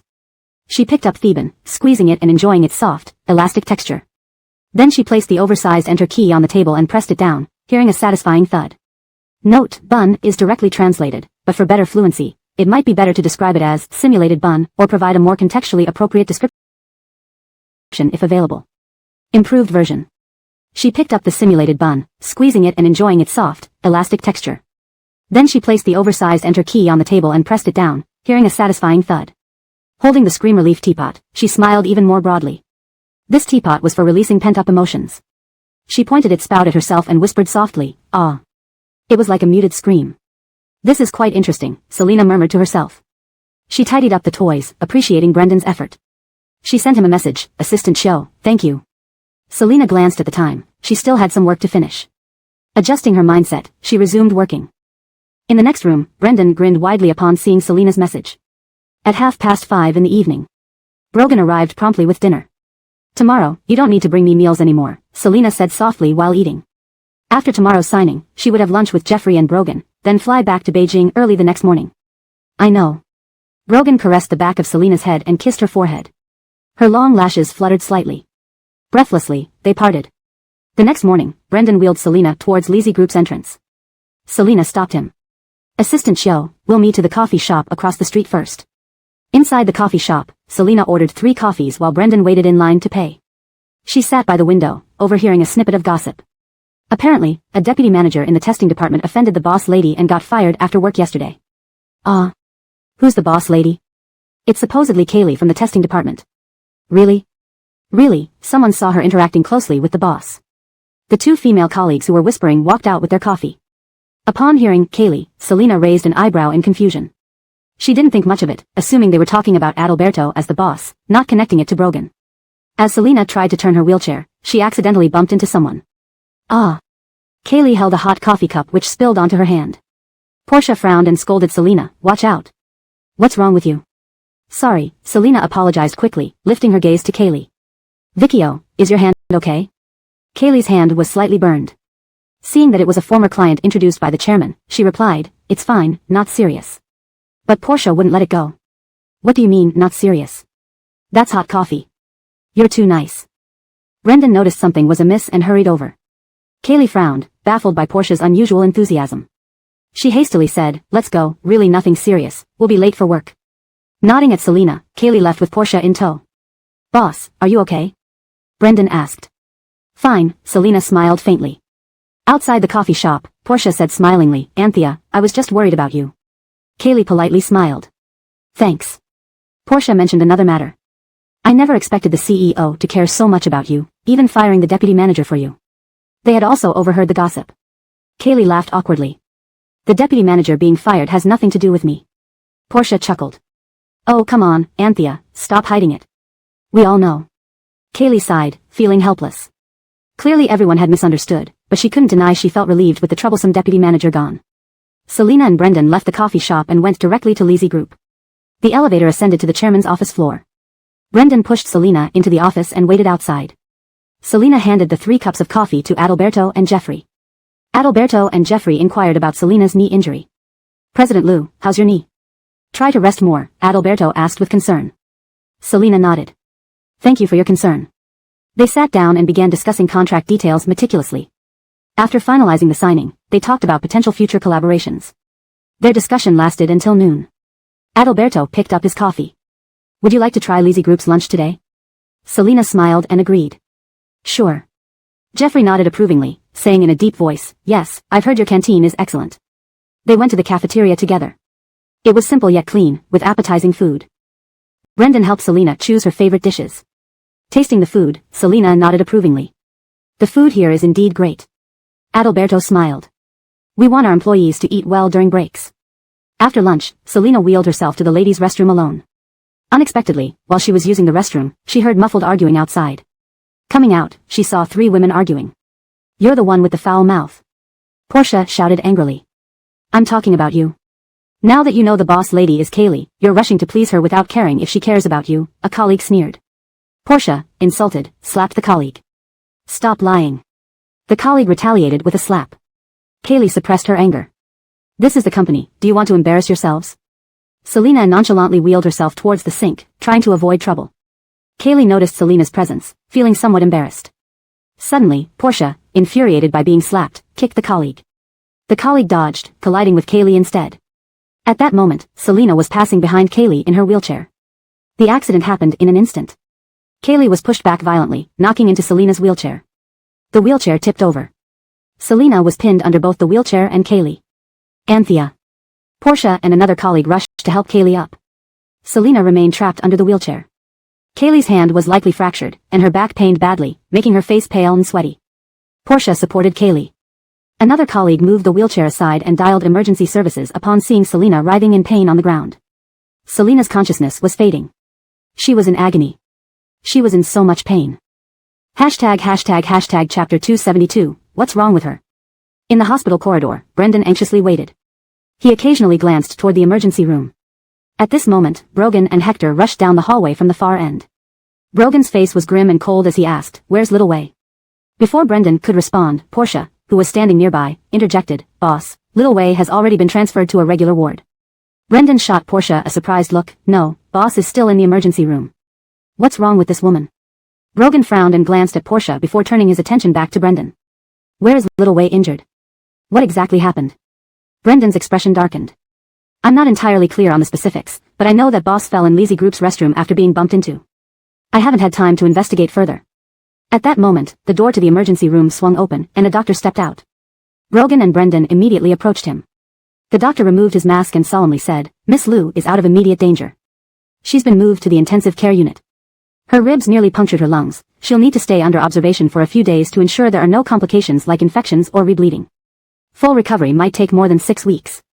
Once the doctor finished speaking, a flash of anger and concern crossed Brogan's eyes. He turned to Hector and instructed, investigate what happened. Hector nodded. Brendan pointed toward Portia and her colleague. You should ask them, they should know. Portia and her colleague were visibly more anxious now. They were utterly confused. Wasn't Kaylee the boss? Why was their boss so concerned about someone else? Brogan and Brendan went to the ICU while Hector took Portia and her colleague for questioning. Standing outside the ICU room, Brogan saw through the glass window that Selina lay quietly on the bed, her complexion pale. His heart ached sharply. Soon after, Hector returned and reported in a low voice, Boss, I've investigated. This is what happened. Brogan's eyes turned cold upon hearing the report. Call the police. Hector nodded again. I've already done so, assault charges. The next day. Selina's fingers twitched slightly. Brogan, who hadn't slept all night, noticed immediately. He gently grasped her hand, his voice soft and deep. Little Way, you're awake. Selina slowly opened her eyes and saw Brogan sitting by the bed. She moved slightly, feeling the pain in her body and winced. Brogan quickly reassured her. Don't move. Rest well, your body will heal in about 6 weeks. Don't worry. A nurse entered the room, checked on Selina, and smiled reassuringly. The patient's condition is stable, but continuous observation is needed. Please keep an eye on her, family members. Although Brogan knew about Selina's condition, he still thanked the nurse. After 3 days in the ICU, Selina was finally transferred to a regular ward. Elsewhere, Bill, Brogan's assistant in Frasier City, immediately tried to cover up the news of Selina's accident. He adjusted the schedule of recent meetings and announced that the chairman had extended her business trip. He was concerned that the MO family might start causing trouble during Selina's absence. After transferring wards, Selina gradually improved. Brogan stayed by her side every day. Finally, when she regained some strength, she managed to persuade Brogan to let her handle company affairs. Although she needed rest, there was too much going on in the company to ignore. She leaned against the bed and reviewed documents on a tablet. Brogan helplessly took the tablet away. Little Way, stop reading those documents. Rest well. I can handle these matters later. Is that okay? Selina smiled. All right. During Selina's recovery, Bill in Frasier City was incredibly busy, handling daily operations and fending off various maneuvers by the MO family. Seeing Selina's prolonged absence, the MO family started to become restless. Bill promptly called Selina to report the situation. Selina nodded. Thank you for your hard work. I'll recover as soon as possible and return to the company.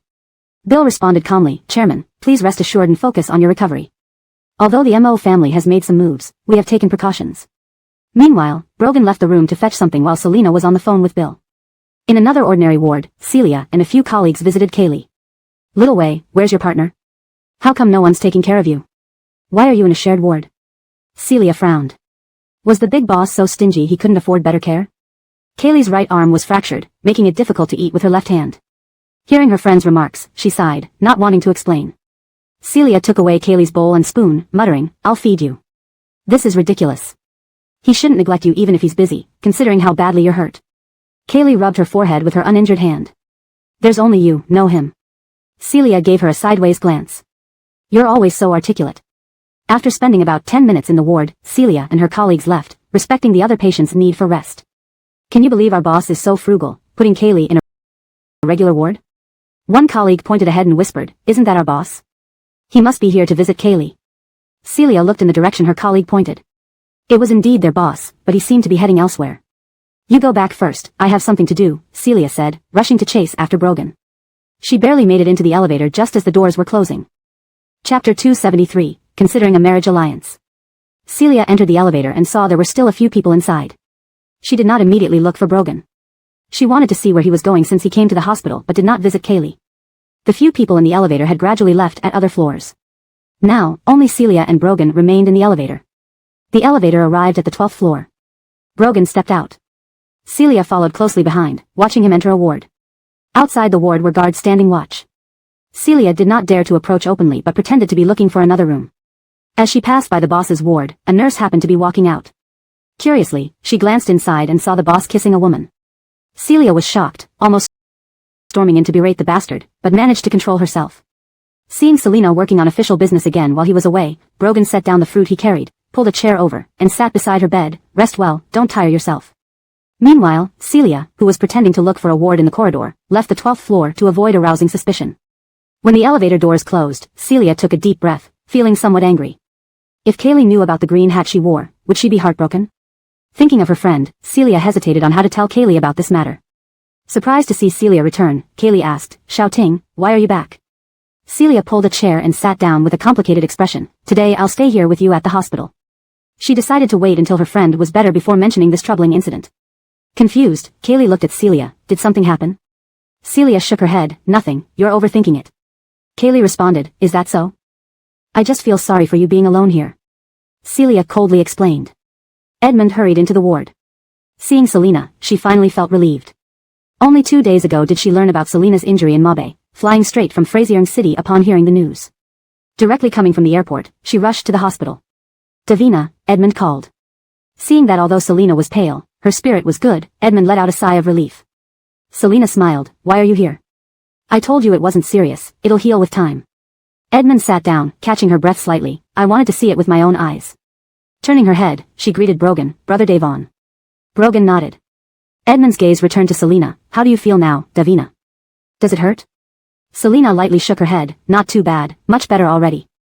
The doctor said if I rest well, I'll recover fine. Didn't you just come from the airport? Edmund nodded. Yes. Selina looked at Brogan. Understanding her intention, Brogan called Hector to pick Edmund up and take her home to rest. After Hector arrived, Edmund left with him, feeling relieved to have seen Davina unharmed. It took nearly an hour for the car to reach Brogan's residence. Brother Devon lives here? Edmund curiously surveyed the surroundings, finding it very quiet. Yeah, the boss prefers tranquility, undisturbed, Hector explained. Hector guided Edmund to the guest room and left. Her luggage already placed inside, as she prepared to pack up and bathe, her phone rang. The number displayed was unfamiliar, yet Edmund answered it. This is Mrs. Wang, Toby's mother. Wang Guifang's stern voice came from the other end. Mila. Edmund sensed a premonition. She knew what Wang Guifang wanted. Miss He, I'll be direct. Toby and you are not suitable for each other. Wang Guifang's voice remained stern. Toby needs a woman who can support him. Clearly, you aren't one, and your family, the Hus, are beyond our reach. Holding the phone, Edmund's heart sank slightly. She had expected this day. Understood, Mila, Edmund calmly replied, maintaining politeness. I won't pursue anything with Eric. Wang Guifang's tone softened a bit. Good, since you say so, I'll trust you for now. These years, Xiao Yuan has been supporting Jamil, and I don't want my son to betray her. Edmund listened silently. I understand. After hanging up, Edmund's hands trembled slightly. Sitting on the edge of the bed, she took a deep breath, trying to calm herself. She covered her chest, feeling a slight pain. Opening her suitcase, she took out a nightgown, walked into the bathroom, turned on the shower, and let the warm water wash over her. She tried to calm down. Cleveland had always accompanied him, supporting him outside. Understanding Eric's character, Edmund knew he wouldn't easily let her go. Turning off the water, she put on her nightgown, exited the bathroom, picked up her phone, and dialed Brogan's number. Calming down, she spoke. Brother Devon, I want to find a man willing to marry me despite Eric. Brogan frowned slightly but soon regained his composure. Marriage alliance? Why? Because of Eric? Brogan's low, stern voice asked. Edmund's gaze was resolute. Brother Devon, I need to cut all ties with Eric. I know it's not the only way, but... If it's not the only way, why choose marriage? I can make sure Eric can't find you, and you can continue your life as usual, Brogan replied nonchalantly. Think carefully. He will never stop searching, Edmund insisted, determined after agreeing with Wang Guifang. Brogan didn't reply immediately. Give it a few days to think it through. He hung up first. Selena looked at Brogan. What happened with Edmund? Brogan relayed Edmund's idea to Selena. She wants a marriage alliance to cut ties with Eric. What? Selena furrowed her brow. Cutting ties doesn't mean sacrificing herself with a marriage alliance. Did something happen? Brogan didn't want Selena to worry too much. Ziqing is an adult. We should respect her decision. Everyone has their thoughts. They could help but couldn't force anyone like a tyrant. Selena understood Brogan's point but remained stern-faced. What exactly did Eric do? I'll ask her tomorrow when she comes. Please note that I've maintained the original paragraph structure and line breaks as requested. Chapter 274, Reconciled? Ori is a small country. Eric left his homeland years ago and went to Ori for development. These past few days, whenever he called or messaged Violet, she never replied, which made him feel uneasy. He planned to fly to Frazier City tomorrow to check on her. In the evening, he left the company and went straight to the hospital. Eric walked into the ward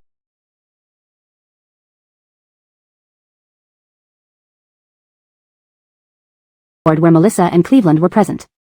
Melissa smiled at her son and said softly, Jamil's here. Have you eaten yet? It's just in time, Cleveland has cooked some soup. Her voice was still weak from illness. Cleveland ladled out a bowl of hot soup and walked up to Eric. Jamil, have some soup. It's freshly cooked. Eric accepted the bowl and thanked her. Seeing this, Melissa felt satisfied. She had always hoped that her son would be with Cleveland. Especially after her incident, Cleveland had been diligently taking care of her. Melissa sighed. Xiaobin, I heard from Cleveland that you haven't been eating properly these days. You should also take care of your health.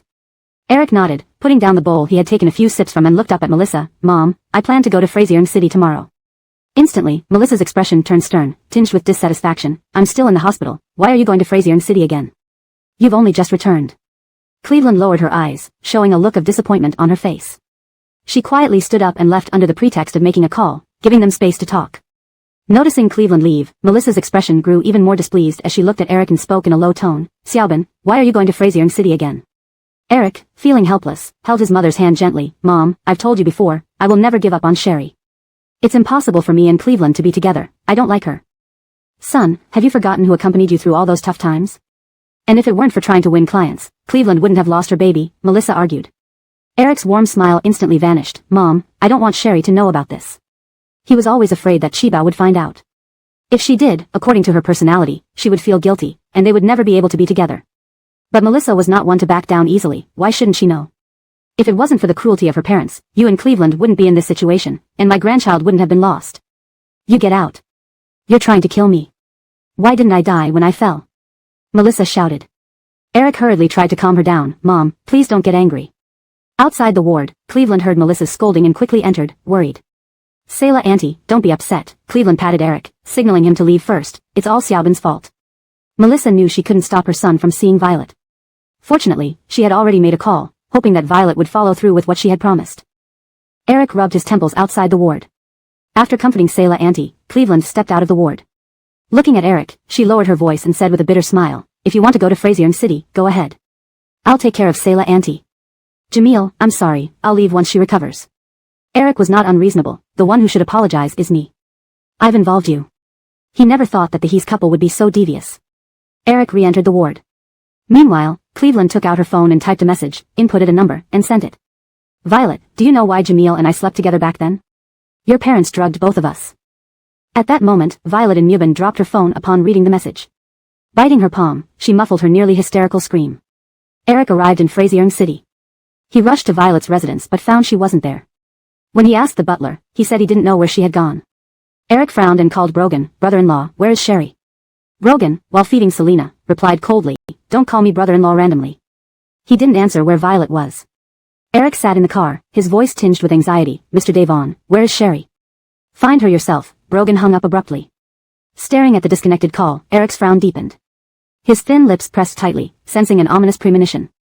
Immediately, he used his connections and resources to start searching for Violet. On the other side, Brogan continued feeding Selena after hanging up. Inside the ward, Violet thanked Brogan. Selena gestured for Brogan to leave, wanting to speak to Violet alone.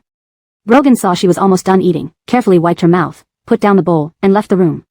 Now only Selena and Violet were left in the room. Violet, can you tell me what happened? Selena asked gently. Violet smiled, his mother called me. But more importantly, we can never be together. Selena furrowed her brow, regarding the arranged marriage, have you really thought it through? You don't have to choose this path. Violet lowered her head, lightly rubbing her phone case, her voice hoarse, yes, Lee Frazier, I've decided. I can't let myself get entangled in this kind of relationship anymore. She wanted to cut everything off cleanly. After learning what her parents had done, she couldn't forgive herself. Selena nodded, a hint of understanding and empathy in her eyes, I understand. I just hope you won't hurt yourself again. Violet lifted her head, her eyes slightly red but resolute, thank you, Lee Frazier. Selena smiled and held Violet's hand, remember, you still have us. No matter what happens, we will be by your side. Violet nodded gratefully, feeling a sense of warmth in her heart. Selena's gaze was calm and gentle, it's just an arranged marriage. For you, it's not a prison. You can leave anytime, knowing you have me and Mr. Devon backing you up. Violet understood that this was true, I know. Lee Frazier, it's your resting time. I should leave before Devon Gu gets angry. Before leaving, Violet hesitated and asked a question, Lee Frazier, did you and Devon Gu reconcile? Selena shook her head and smiled, we won't be together. This was their mutual understanding. Regardless of who needed help, they would support each other, but they wouldn't live together. Note, the names have been kept in pinyin format to ensure accuracy.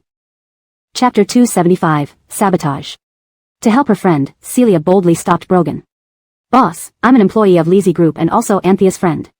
Seeing Brogan's stern expression, Celia mustered her courage to say, I want to talk to you. You know Ainsley? Brogan glanced at Celia indifferently, puzzled. Yes, Anthea is my good friend, Celia nodded firmly. Brogan didn't fully trust this woman before him. What do you want? My name is Celia. Today, as Anthea's friend, I want to talk to you. Celia was actually very nervous. Brogan glanced at the time and motioned for her to hurry up. Since Anthea has been hospitalized, have you visited her? Celia raised her eyes to look at Brogan. While she was in the hospital, instead of taking care of her, you went to take care of other women. Celia felt it was unfair to her friend. Brogan gave Celia a cold look.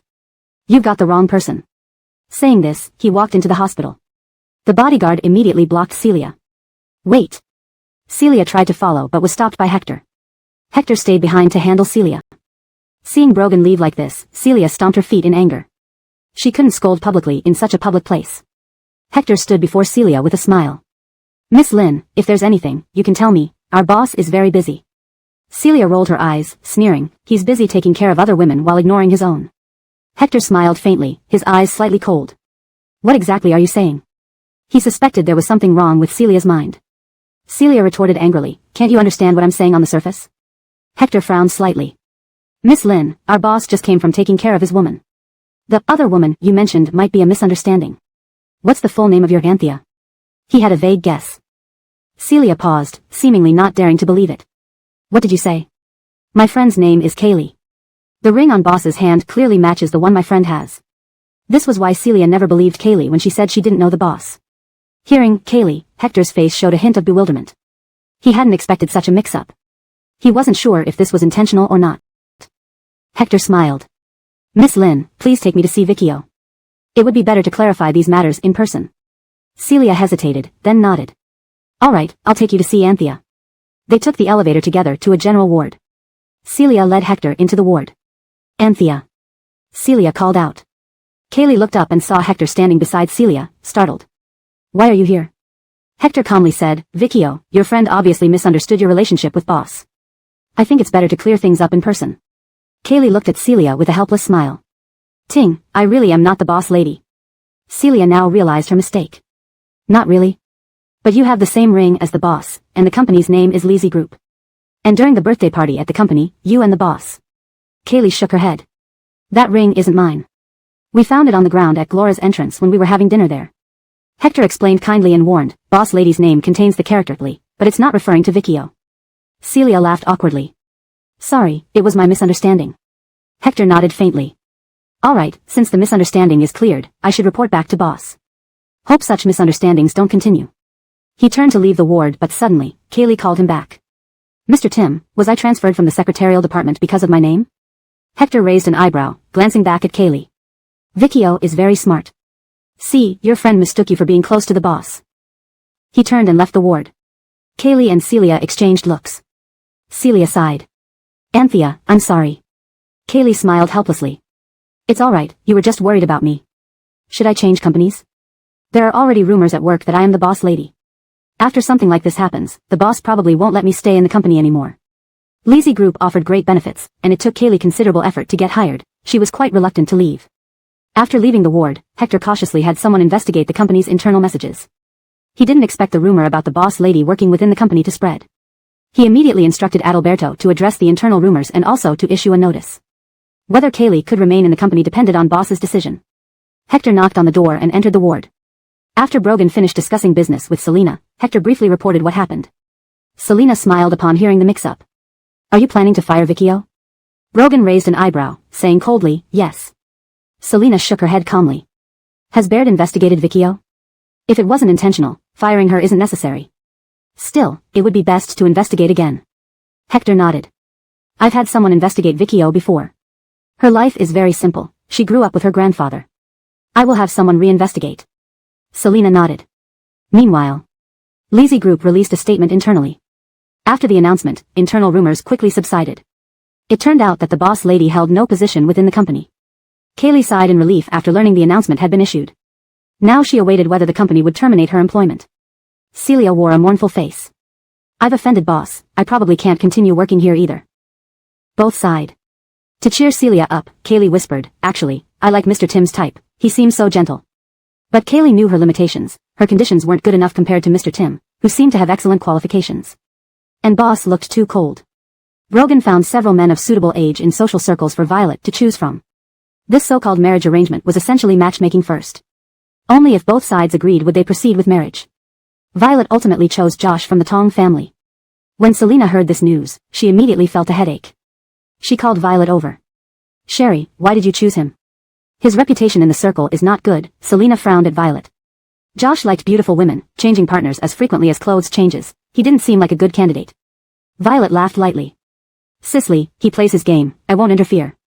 I only need the identity of the Tong family's daughter-in-law. Selena still disagreed. Sherry, please reconsider. You can develop feelings with a better choice after marriage. But Violet stuck with her choice, resolved to marry Josh. Selena could do nothing but accept. Just make sure you don't regret it. Eric, using connections in Frazier City, finally found out Violet was in Mo City. He quickly booked a flight to Mo City. At Mo City Airport. The flight from Frazier City to Mo City had just landed. Eric exited the airport and called a local friend to arrange transportation. He checked into a hotel, freshened up, and then went to the hospital. In the hospital, the air smelled strongly of disinfectant. Seeing Violet come out of the ward, Eric's eyes softened. Sherry. Violet was momentarily stunned when she saw Eric, but she wasn't surprised. A flash of complicated emotion crossed her eyes. She avoided his gaze and said coolly, looking for me? She She couldn't let Eric know about her impending marriage alliance with Josh just yet. Otherwise, he would certainly try every possible way to sabotage it. Eric's expression softened as he noticed the faint complexity in Violet's eyes. Yes, I wanted to see how you were doing, he replied gently. Violet forced a smile, keeping her voice steady. I'm fine. Is there something specific you wanted? She tried to keep the conversation short and simple, wary of revealing too much. Eric hesitated, sensing that something was different about her today. Just came to check on you. I heard you were here, he explained, his concern evident. Thank you for your concern, but there's no need to worry about me, Violet responded, trying to maintain a calm demeanor while steering the conversation towards an end. If that's all, I should go back now. Eric took a step closer, his tone turning more earnest. Sherry, is everything all right? You seem different. Violet shook her head slightly, avoiding his gaze once more. Everything is fine. It's just been a busy time. She paused, then added softly, please don't worry about me. There was a moment of awkward silence between them. Eric sensed that something significant was bothering her but didn't push further. Instead, he nodded slowly. All right, if you need anything, let me know. Violet gave a brief nod. Thank you, Eric. I'll be fine. With that, she turned and walked away, her heart heavy with unspoken worries. Eric watched her retreating figure, his expression filled with concern and a hint of frustration. He knew something was off, but for now, he could only hope that whatever it was, she would be all right. Hashtag chapter 276, fraudster. Eric first visited Selena in the hospital before leaving with Violet. The moment Violet sat in the car, Eric scooped her up and placed her on his lap. The warmth of his body pressed against hers. I've been trying to contact you these past few days. Why haven't you replied? Eric's voice was deep, tinged with a hint of grievance. Violet lowered her gaze and asked softly, aren't you busy with Mila's affairs? How is your mother? Eric squinted. He knew Violet was evading his question. He tightened his hold around her and whispered in her ear, she had a close call but needs to stay for observation. She's out of danger now. With that, his lips lightly kissed her neck, sending shivers through her skin. Violet shifted her body and turned her head away. I'm on my period. Don't touch me. Eric asked in confusion, isn't your period usually at the beginning of the month? It can change. You're a man, you wouldn't understand, Violet replied tersely. She tried to sit down, but Eric held her waist tightly. Don't move. We won't do anything. Eric rested his chin on her shoulder. I just want to hold you. I came back this time to take you and get married. Violet pulled the corners of her mouth. I don't want to. The man's slender hand gently cupped her face. Why don't you want to? Violet remained silent. Her silence made Eric feel helpless. Fine, we can delay the marriage for now, but you have to go to Ollie with me, Eric conceded a step. I don't want to go to a place where I don't know anyone, Violet shook her head resolutely. Eric was genuinely annoyed. Why was she so stubborn? He turned her whole body to face him. Violet, did you forget that I'm still your creditor? If you don't go to Ollie with me, what will I do when you run away? Violet responded, oh, I'll repay the money I borrowed from Devon. Good to you. Eric laughed in anger and ravished her lips. With a hoarse and dominant tone, he stared into her eyes. You have half a month. By then, I'll take you to Ollie. After Eric and Violet left the ward, Selena poked Brogan's arm with her index finger. Is it really okay for Sherry to marry Josh? It seems Eric won't let her go easily. Seeing a flash of worry in Selena's eyes, Brogan replied, Sherry chose Josh to sever ties with Eric completely. Although Josh's reputation isn't good, Sherry doesn't care. Selena sighed lightly. She must still have feelings for Eric, but will marrying into the Tong family make Eric give up? Though Josh's reputation is poor, he has status within the family. If Sherry insists, I will respect her choice. However, I doubt Eric will give up easily, Brogan objectively assessed. After a moment of thought, he grasped Selena's hand. All we can do is help her as much as we can. Selena nodded. Let's hope everything goes smoothly. Meanwhile, Eric and Violet sat in the car, the atmosphere somewhat tense. Violet had moved to the other side, thinking about how to handle the situation after hearing that Eric would take her to Ollie in half a month. She hadn't contacted Josh yet and didn't know if he would agree to the arranged marriage. Eric glanced at Violet and asked, Sherry, what would you like for lunch? Violet sounded indifferent, whatever. Eric knew she was upset and gently coaxed her, don't be mad. I just don't want to be separated from you anymore. Violet turned to look at him, her eyes revealing a hint of disapproval. Eric, have you thought about whether your mother would agree to us being together? She wanted to bring up the past but decided against it to avoid raising suspicion. She planned to discuss it after marrying into the Tong family. Eric paused, then sighed lightly. Please believe me, over time, my mother will accept you. Violet felt a pang in her heart but knew she had already made her decision. Oh. The car continued down the road as Violet gazed out the window, thinking about the text message she received. She pursed her lips, lost in thought, and said nothing more. After finishing lunch, Violet refused to return to the hotel with Eric. My luggage is at Devon Ge's place, and I don't like staying in hotels. Eric didn't push her. I'll come find you tomorrow. The car stopped in front of Brogan's house. Violet got out without looking back and immediately went inside. Once in her room, she called Josh. At that moment, Josh was shopping with a beautiful woman. Hearing Violet mention the arranged marriage, he thought it was a scam. These days, people still use this kind of trick. Do you think I'm stupid? Josh hung up coldly.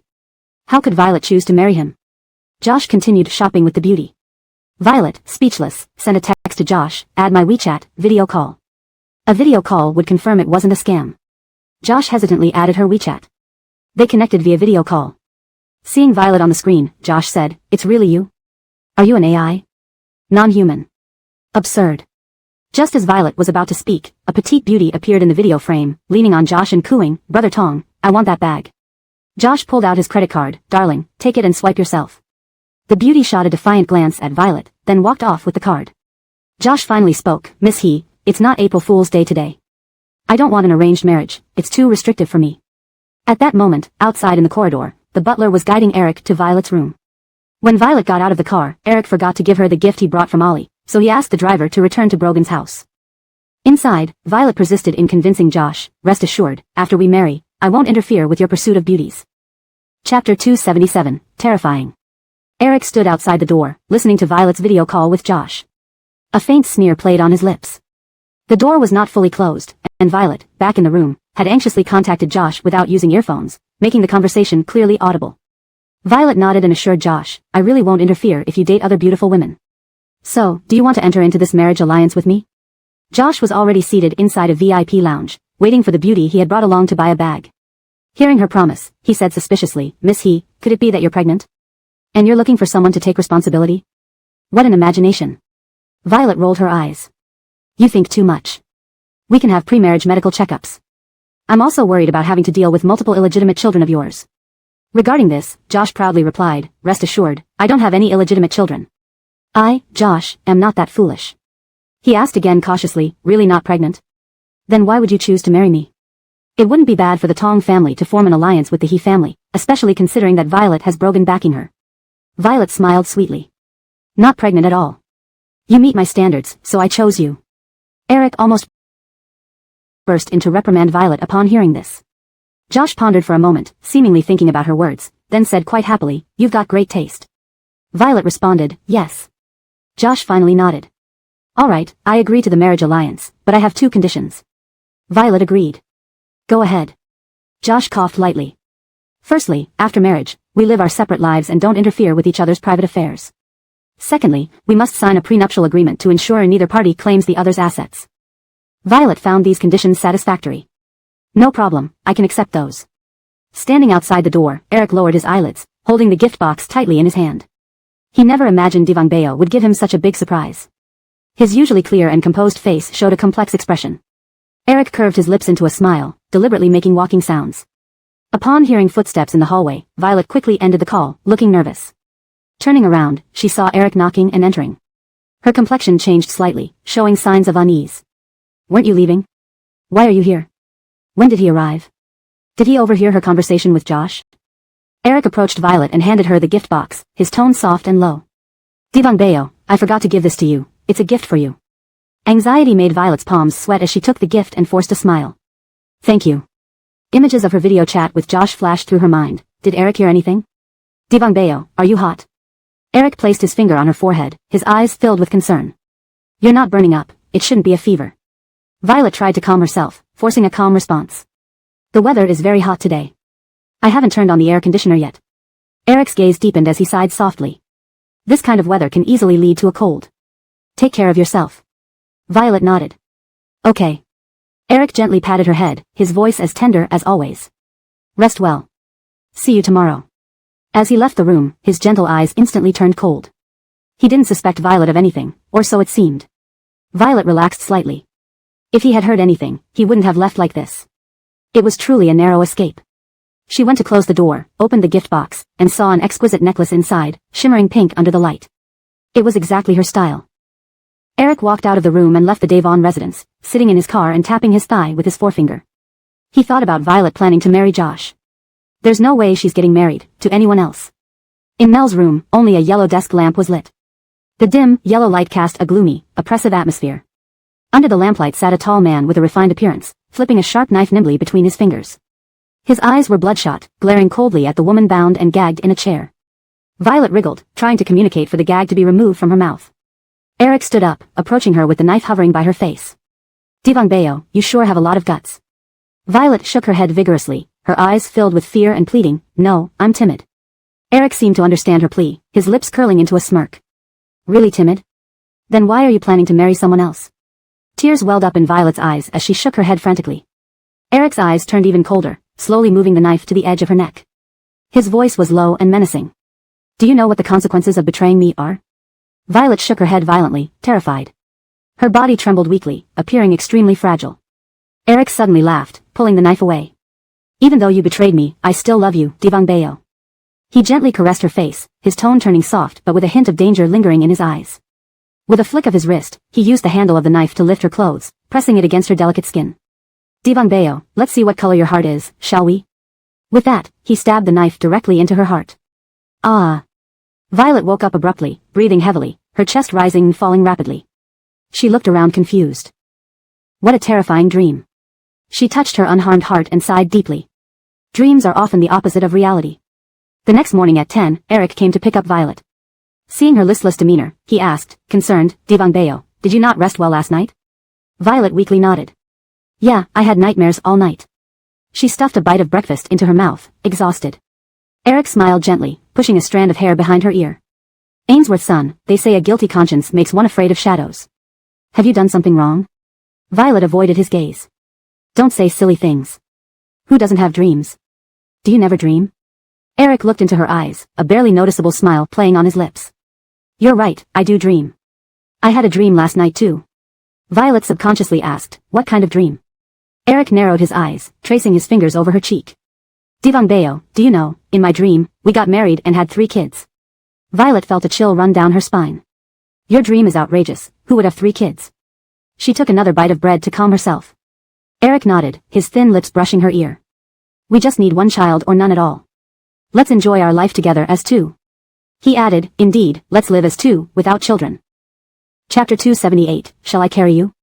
Whether it was 1 child or no children, Violet admitted that she was somewhat scared. She sat in the car, closed her eyes pretending to sleep, and unexpectedly fell asleep. The car drove towards the hospital. Kara slept soundly with her head tilted on the seat. Eric was busy handling official matters but did not disturb her rest.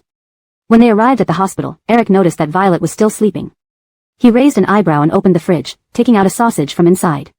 Tearing open the packaging, he placed it near her lips. Divangbeo, open your mouth and eat, Eric whispered while pinching her ear. Usually, when Violet was just woken up, she would obediently open her mouth without opening her eyes first. This behavior had been consistent since Eric used to feed her water and snacks after certain activities. She bit into the sausage and chewed mechanically. Eric chuckled, how is it? Does it taste good? After a moment, Violet finally opened her eyes. Seeing Eric so close, she nodded vaguely, it's okay. Eric gently held the back of her head, leaned in, and scooped the food out of her mouth as if punishing her slightly. Once she was fully awake, they tidied their clothes and got out of the car. Violet entered the hospital with a tight face, while Eric, though seemingly leisurely due to his long legs, stayed closely behind her. They entered Selena's ward one after another. Inside, the doctor was explaining Selena's health status in detail. Her recovery was progressing well. After closing the medical file, the doctor smiled, Miss Liu, you're recovering nicely. Remember to rest and avoid strenuous activity. Selena thanked him with a nod. After the doctor left, Brogan turned to Violet and Eric, you two please wait outside. They obediently walked out and closed the door. Brogan carefully picked up Selena and carried her to the bathroom. Concern filled his voice, be careful yourself, or shall I carry you to the toilet? Initially, he intended to carry her all the way but was rejected by Selena, who maintained some sense of modesty. She shook her head stubbornly, I can do it myself, no need for your help. She was afraid she might not be able to urinate properly if he carried her. Unconvinced, Brogan asked, can I stay inside then? Selena's knees had not fully healed from her previous fall in the bathroom and were injured again when the wheelchair pressed on them. Brogan was worried about her falling again. Mr. Devon, stop fussing, I'm in a hurry, Selena said impatiently. With a sigh, Brogan respected her wish and gently placed her next to the toilet, letting her hold on to the railings. I'll wait outside. Call me if you need anything. Selena nodded and proceeded cautiously after he left. Brogan stood outside, listening for her call. Hearing Selena say, Mr. Devon, you can come in now, he immediately entered and carried her back to bed. After Selena was settled, Brogan went to invite Violet and Eric back in. Violet stopped Eric and whispered, wait outside, I have something private to discuss with Davina. Eric gave a warm smile, all right. Violet entered the ward, closing the door to isolate Eric's view. She approached Selena's bedside and lowered her voice. Davina, Josh has agreed to our marriage alliance, but there's another problem. Eric wants to take me to Ollie in half a month. If he goes back to Frasier City with me during this time. Selena thought for a moment and suggested, you could contact his mother. Violet frowned, hesitating. Contact his mother? Will she help me? Selena explained, Eric's mother has always opposed your relationship. She might help get him back to Ollie. Violet saw the logic in this and sighed with relief. Alright, I'll contact his mother tonight. Thank you, Davina. By the time he returned, everything would be settled. Meanwhile, Eric standing outside sent a message to one of his subordinates, sending someone to Frasier City to keep an eye on the Tong family, especially Josh. Shortly after Violet and Eric left the hospital, a bodyguard guarding the ward knocked on the door. Miss Liu, there's a Vikio outside who wishes to see you. Selena closed her laptop curiously and said, let her in. Kaylee entered the ward and was momentarily surprised upon seeing Brogan. Realizing the situation, she understood why everyone previously mistook Selena for boss's woman. Embarrassed, she approached Selena to apologize for the incident involving the wheelchair accident. Bowing respectfully, she sincerely apologized. President Liu, I'm Kaylee. I've come to apologize for what happened a few days ago. I'm truly sorry for causing you harm. Selena smiled lightly and gestured for her to sit. Please sit, Vikio. That day, you were also a victim. I haven't blamed you. Kaylee remained standing, her expression sincere. I am genuinely sorry for troubling you. Wishing you a speedy recovery. Her eyes conveyed deep regret, and her tone was heartfelt. Selena chuckled. It wasn't intentional, and I accept your apology.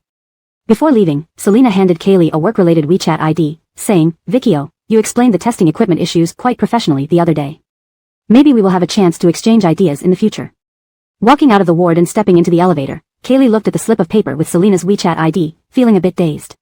Blinking, she pulled out her phone and added Selena as a contact. Back in the ward, Selena accepted Kaylee's friend request on WeChat.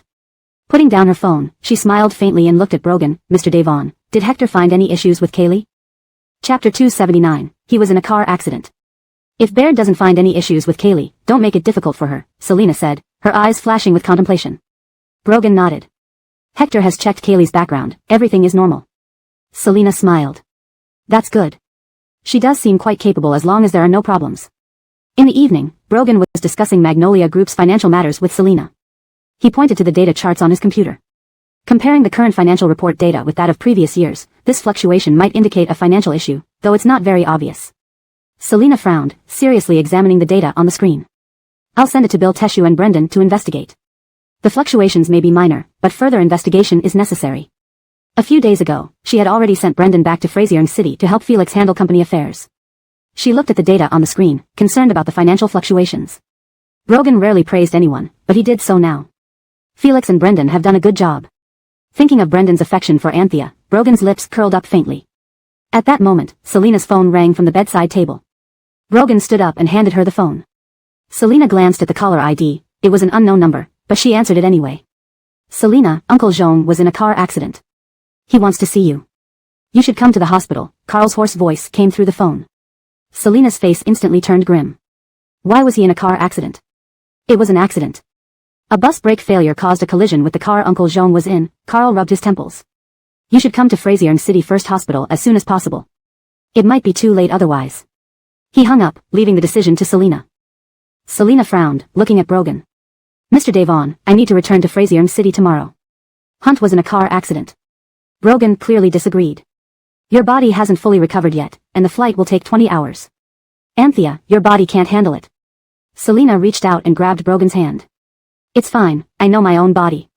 Regardless, although she didn't acknowledge them, she felt she should at least see Hunt one last time. Brogan squeezed her hand back. I understand. I'll arrange it. I'll make the call right now. He arranged for a private jet to ensure a more comfortable flight. He also had Hector prepare the necessary medical equipment and nursing staff just in case. On the other end of the phone, Hector asked, is Miss He returning to Frasier City as well? Brogan responded with a hum. Tell her she leaves tomorrow. When Camille received the call from Hector, she immediately called Wangue Sela in the evening to inform her. Once Wangue Sela answered, Camille bluntly asked, can you find a way to temporarily bring Jessup back to Ollie? Give me half a month. Wangue Sela's voice turned cold. Alright, I'll think of something. After hanging up, Wangue Sela frowned deeply. Cleveland asked worriedly, Mila, what happened? Wangue Sela didn't hide anything from Cleveland. Camille wants me to bring Toby back to Ollie. Cleveland furrowed her brows. If you do this, Mila, Chin Bin will be upset if he finds out. Wangue Sela scoffed. I'm his mother, even if he gets angry, he won't do anything. I just need to figure out how. Seeing Wang Gui-sela's determination, Cleveland stopped trying to persuade her. Wang Gui-sela sat on the bed, her mind racing with various methods. She knew her son wouldn't easily change his mind once he decided on something. Xiao Yuan, do you think we can come up with a reason to bring Toby back to Ollie? Wang Gui-sela asked, her brows knitted together. Cleveland couldn't think of any ideas and shook her head. Mila, whatever excuse we give, Chen Bin will soon realize it's a lie. The only method Wang Gui-sela could think of involved her health issues, which would require a doctor's cooperation.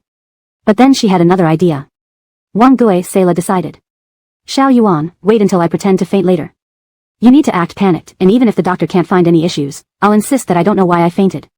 The next morning, Jessup received a call from Cleveland saying his mother had suddenly collapsed. Originally planning to travel to Frazierne City with Camille today, he had to change his plans. Divong Bao, my mother collapsed suddenly. I have to go back to Ollie first. Next time I come to Frazierne City, I'll bring you with me. Hearing this, Camille secretly breathed a sigh of relief. She nodded, pretending to be anxious. Go ahead. Jessup gently lifted Camille's chin. Wait for me, okay? Camille nodded. Okay. After Jessup left, Camille went to the airport alone to wait for Brogan and Selena. She texted Selena, Davina, I've arrived at the airport. Let me know when you're here. Soon after, Brogan and Selena also arrived at the airport. The plane took off, heading toward Frazierne City. At the Frazierne City First Hospital, Genevieve supported the distraught Vivian. After Leighton's accident, Vivian's family members hurried from Haizhu City. I'm sorry, we've done everything we can, the doctor solemnly said as he walked out of the ward with the nurses. Leighton had passed away. Carl, eyes slightly red, walked out of the ward and made calls to arrange the funeral. Selena had flown directly to the hospital and called Carl for the room number. From him, she learned that Leighton had already passed away. Brogan stayed by Selena's side, worried about her physical condition. He followed her back to Frazierne City. Seeing her hang up the phone, her expression filled with sorrow, Brogan asked, Anthea, what happened? Selena pressed her lips together. Yeah, Hunt has passed away. Brogan held her hand, offering her support. Silently, they rushed to the hospital. In the hospital ward, Genevieve helped Vivian sit down, consoling her. Hope, take care of yourself. Vivian's brother Guan Baishi also advised her to be careful, frowning. Where is Anthea? Upon hearing Guan Baishi mention Selena, Vivian suddenly stopped crying. Her face twisted in hatred. She blamed Selena for everything. Yes, it's all because of Selena. She's the reason for her father's death. All because Selena's fate is too strong. Vivian's eyes were bloodshot, tears streaming uncontrollably. It's all her fault. All because of her. She shouldn't have appeared. Genevieve and Guan Baishi exchanged puzzled glances. Guan Baishi thought it might not have been an accident but sabotage. His face grew serious. Who is she? Just then, Selena and Brogan hurried into the ward. Seeing Selena, Vivian abruptly stood up, pointing at her with trembling hands. It's all because of you. Your fate is too strong. You harmed your own daughter, and now you've harmed your father. Why didn't you die outside instead of coming back alive? Guan Baishi and Genevieve were stunned. Selena, bewildered by the sudden accusation, was speechless. Brogan stood protectively beside Selena, wary of Vivian's rage. His gaze was cold and vigilant, his hand gently resting on Selena's shoulder. Guan Baishi frowned and stepped forward, trying to calm Vivian. Hope, please calm down. Vivian glared at Selena with venomous hatred. I don't want to see her. Make her leave. The farther, the better. Hashtag chapter 280, insults. At the sudden outburst of insults from Jacqueline, Selena didn't know what to say. She walked to Leighton's bedside, deeply bowed, and left the ward. Brogan also bowed and followed Selena out. Neither of them looked at Jacqueline, who was still berating Selena. The sound of Jacqueline's curses still followed them. Upon reaching the door, Selena glanced at Brian. Please take care of the rest. Brian nodded. Selena felt a heavy heart, tears welling up in her eyes. Brogan picked her up and placed her into the wheelchair, softly consoling her. Ainsley, don't overthink it. It's not your fault. His eyes darkened as he heard the insults coming from inside the ward. He pushed Selena into the arranged room. Should we switch hospitals? Selena shook her head, her eyes revealing exhaustion. No need. Her voice was hoarse and weary. Brogan tenderly replied, all right, let's stay here. Selena was utterly exhausted. She fell asleep the moment she touched the bed. Brogan sat on the chair, resting his eyes while thinking about Jacqueline's words towards Ainsley. He frowned in disgust. Selena slept restlessly, frowning occasionally.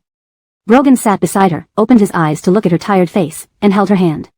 Meanwhile, Guan Bushi kept trying to reason with Jacqueline. He took a deep breath, trying to remain calm, looking at the emotionally charged Jacqueline. Miyu, Ainsley is your biological daughter. How can you say such things? What era are we in now? You shouldn't believe in such superstitions. You need to understand that Ajin's accident was just that, an accident, not anyone's fault, certainly not Ainsley's. Jacqueline's eyes were filled with hatred and sorrow, her voice trembling. Elder brother, you don't understand. These aren't coincidences. Ever since she came back, our family hasn't had a single peaceful day.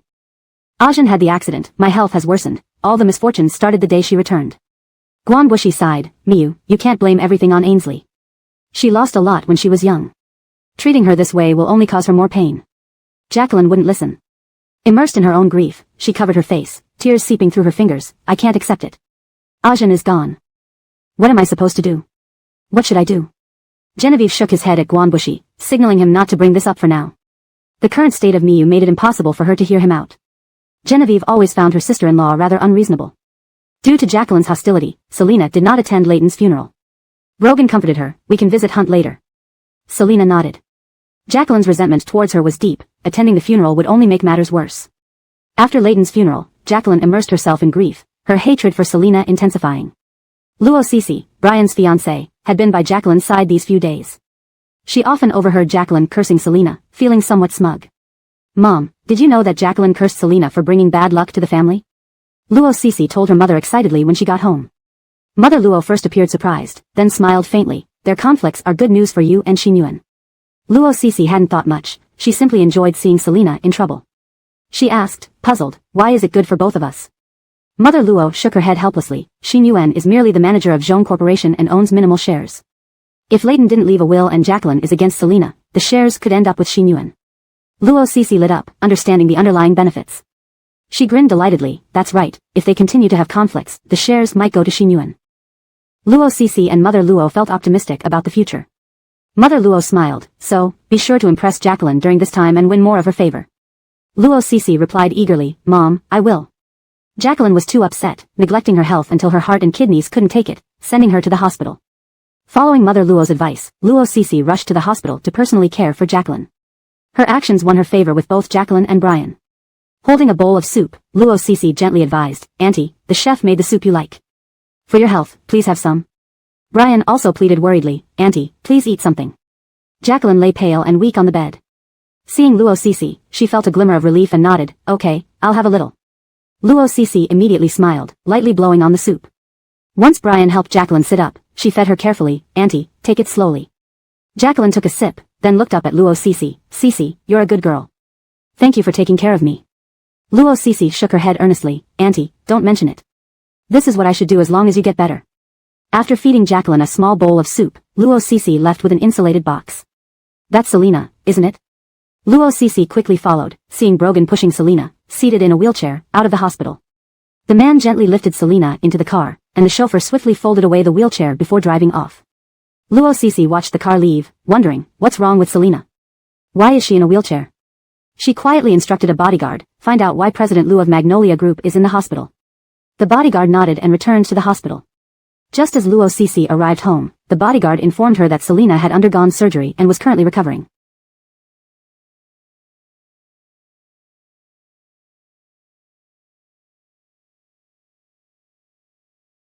#### Chapter 281, Call the Doctor. Actually, I can walk by myself, it's just a few steps, Selena said when she saw Brogan about to carry her up the stairs. Mr. Devon, look, there are people watching us. Brogan's gaze swept coldly around, and the people within sight immediately turned away, no longer looking over. No one is watching, he said, then carried her into the flower shop. Once inside the shop, he gently set Selena down but kept an arm around her waist, fearing she might accidentally fall. The flower shop was filled with various floral scents, and the air was fresh with the fragrance of blooming flowers. Selena personally selected a bouquet of white chrysanthemums, which the shop owner wrapped up and handed to her. They were going to visit Layton's grave today. Returning from the cemetery to the hospital, Selena noticed Bill Kahoo waiting outside her ward. Her heart sank, knowing something must have happened at the company, otherwise, Bill Kahoo wouldn't have come in person. Bill Kahoo followed Selena and Brogan into the ward, closed the door, and handed a document to Selena. We found the cause of the unusual fluctuations in the financial statements from the past 2 years. The profit margins for several electronic products sold on the shopping website have increased significantly. Selena took the document and scanned it carefully before raising her head. Have you identified the purchasing channels and responsible teams for these products? Bill Kahoo nodded. These products were purchased through a company called Quanpin Agency. And the team responsible for procurement has gradually left the company over the past 2 years. Typically, higher profit margins would be something the entire company should celebrate, but both Selena and Brogan felt there was something amiss. According to the company's strategy and market demands over the past 2 years, it wasn't possible for the profits to have increased so significantly. Selena frowned, tapping her fingers lightly on the file. Brogan went to fetch her a glass of water. Thank you. Selena took the cup and looked up at Bill Kahoo. Have you investigated this Quanpin agency? What's its background? Bill Kahoo nodded. Preliminary investigations show that the company was established less than 3 years ago. Most of its business transactions involve our company, and its legal representative is Chairman Fraser Ming. A cold glint flashed in Selena's eyes. Continue investigating this agency. Also, test the products purchased through them, and investigate the procurement teams who have left. Compile the data on the number of products sold through this agency over the past 2 years. Bill Kahoo nodded. Then he reported another important matter. Blaine and his group want to see you. Selena's first thought was that they didn't have good intentions. Tell them to wait until next month after I'm discharged. Not now. Bill Kahoo finished reporting and left the ward. Staring at the file about the Quanpin agency, Selena had an ominous feeling. She rubbed her forehead wearily. Brogan gently stroked her back, calmly saying, I'll send people to investigate this agency as well. Don't worry too much. Selena nodded weakly. Mr. Devon, did you buy Shanghai? She asked softly. Uh-huh. Both fell silent. Their daughter's death was a deep wound in both their hearts. After a while of silence, Selena spoke again. I want to take a shower. All right. Brogan went to get waterproof items for her. Selena watched his back, blinking her slightly teary eyes. Meanwhile, Blaine and others received a call from Bill Kahoo, informing them that Selena agreed to meet them next month. Blaine hung up and scoffed. He turned to Thompson. Selena wants to meet us next month. Should we sell our shares to other shareholders? Thompson shook his head, his gaze dark. Don't sell to anyone else. If you leak news about selling shares, she won't be able to sit still. Blaine laughed. This plan is great. Once we spread the word about selling shares, Selena won't be able to hold steady. Thompson sneered. Since she wants the company, let's give it to her and see if she can handle it in the end.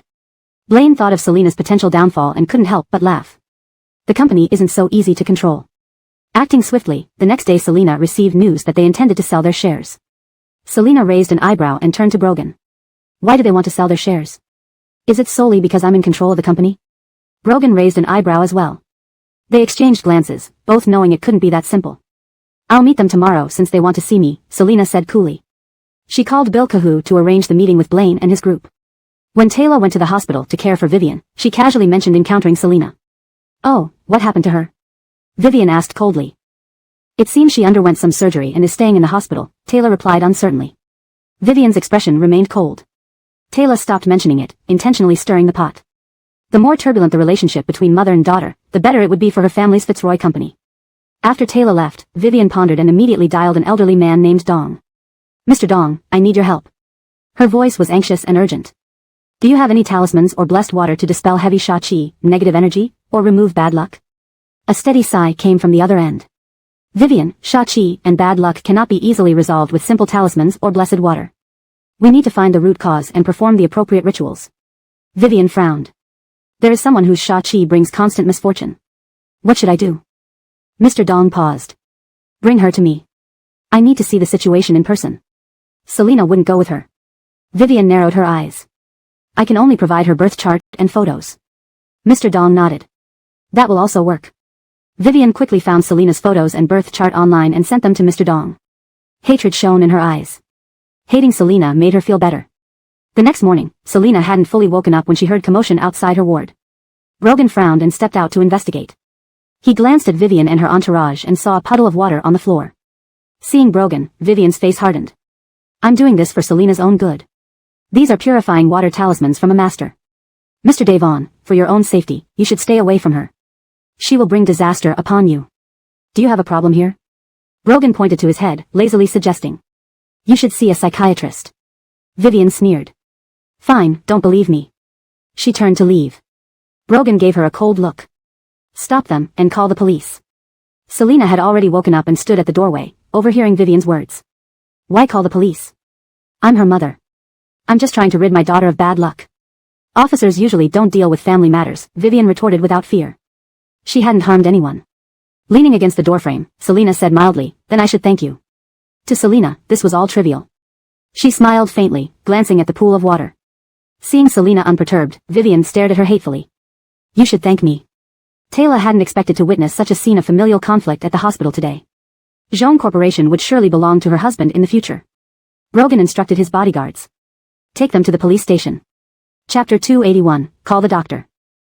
Actually, I can walk by myself. It's just a few steps, Selena said when she saw Brogan preparing to carry her up the steps again. Mr. Devon, look, there are people watching us. Brogan's gaze swept coldly around, and everyone who met his eyes quickly looked away. No one is watching, he said, then carried her into the flower shop. Once inside the flower shop, he gently set Selena down but kept a hand around her waist, afraid she might accidentally fall. The shop was filled with the fresh scent of various flowers. Selena personally picked a bouquet of white chrysanthemums, and the shop owner packaged them neatly before handing them over. Today, they were going to visit Leighton's grave at the cemetery. Returning from the cemetery to the hospital, Selena saw Assistant Bill waiting outside her ward. Her heart sank, knowing something must have happened at the company, otherwise, Felix wouldn't have come in person. Felix followed Selena and Brogan into the ward, closed the door, and handed Selena a document. We found the reason for the unusual fluctuation in the financial statements from the past 2 years. The profit from several electronic appliances on the shopping website has increased. Selena took the document and scanned it carefully before looking up. Have you investigated the purchasing channels and the teams responsible? Felix nodded. The products were purchased through a company called Quanpin as an agent, and the procurement team from 2 years ago has gradually resigned. Generally, higher profits should make the whole company happy, but both Selena and Brogan sensed something was off. According to the company's strategy and market demand over the past 2 years, such a profit increase shouldn't happen. Selena frowned, tapping her fingers on the folder. Brogan brought her a glass of water. Thank you. Selena took the cup, looked up at Felix, and asked, have you investigated the background of this company called Quanpin? Felix nodded. Preliminary investigations show the company was established less than 3 years ago, and its main business partner is our company. The legal representative and chairman is Fraser Ming. A flash of coldness appeared in Selena's eyes. Continue investigating this distributor, and also test the products purchased from them. Additionally, investigate the resigned procurement team and tally the sales numbers of products bought through this distributor over the past 2 years. Felix nodded, then reported another important matter. Blaine and others want to meet you. Selena's first thought was that this couldn't be good. Tell them next month after I'm discharged. I won't see them now. After reporting, Felix left the ward. Staring at the information about Quanpin, Selena felt a vague sense of foreboding and rubbed her forehead wearily. Brogan gently rubbed her back, calmly saying, I'll send someone to investigate this distributor too. Don't worry too much. Selena hummed in agreement. The death of our daughter is still a deep wound for both of us, she said softly. Indeed. Silence fell in the room. Then, Selena spoke up, I want to take a shower. Okay. Brogan fetched waterproof supplies. Selena watched Brogan's back, blinking back tears. Meanwhile, Blaine and his group received Assistant Bill's call informing them that Selena agreed to meet them next month. Blaine hung up and snorted. He turned to Thompson and said, Selena will only meet us next month. Should we sell our shares to other shareholders? Thompson shook his head, his eyes cold. Don't sell to anyone else. If you spread rumors about selling your shares, she won't be able to sit still. Blaine smiled, liking the idea. Yes, if we let it slip that we're selling our shares, Selena won't stay calm. Thompson sneered, if she wants the company so badly, we'll give it to her. We'll see if she can handle it. Thinking of Selena's potential downfall made Blaine laugh. Running the company isn't easy. The next day, Selena learned about their intention to sell shares. She raised an eyebrow and turned to Brogan. Why do they want to sell their shares? Just because I control the company? Brogan raised an eyebrow, exchanging glances with her. They knew it wasn't that simple. Since they want to meet me, I'll see them tomorrow, Selena said casually. She called Assistant Bill to arrange the meeting. Adly she mentioned encountering Selena at the hospital while caring for Vivian. Oh, what happened to her? Vivian asked coldly. It seems like she had surgery and is staying in the hospital, Adly she replied uncertainly. Vivian's expression turned cold, and Adly she didn't continue. She deliberately brought up Selena to incite more discord between mother and daughter, benefiting her family's interests. After Adly she left, Vivian thought for a moment and immediately called, Mr. Dong, I need your help. Her voice was anxious and urgent. Do you have any talismans or holy water to suppress someone with heavy sha qi or bad luck? Mr. Dong sighed deeply on the other end. Vivian, heavy sha qi and bad luck can't be resolved by simple talismans or holy water. We need to find the root cause and conduct the appropriate rituals. Vivian frowned. There's someone whose heavy sha qi always brings misfortune. What should I do? Mr. Dong paused. Bring her here so I can personally assess the situation. Selena wouldn't go. Vivian furrowed her brow. I can only provide her birth date and a photo. Mr. Dong nodded. That works too. Vivian hung up and quickly found photos and birth details of Selena online, sending them to Mr. Dong. Hatred toward Selena gave her some relief. The next morning, Selena woke to noises outside her ward. Brogan frowned and stepped out to see what was happening. He glanced at Vivian and her group, then noticed a puddle of water on the floor. Seeing Brogan, Vivian said coldly, I'm doing this for Selina's own good. These are holy waters from a master to dispel her bad luck. For your sake, Brogan, you'd better leave her. She will bring you ruin. Do you have problems here? Brogan tapped his temple lazily. I suggest you see a psychiatrist. Vivian sneered, fine, don't believe me. She turned to leave. Brogan looked at her coldly. Stop them and call the police. Selina had already woken up and stood by the door, overhearing everything. Why call the police? I'm her mother. I'm just helping my daughter get rid of bad luck. Will the police care about family matters? Vivian faced them defiantly. Selina leaned against the door frame. Then I should thank you. For Selina, these actions didn't bother her much.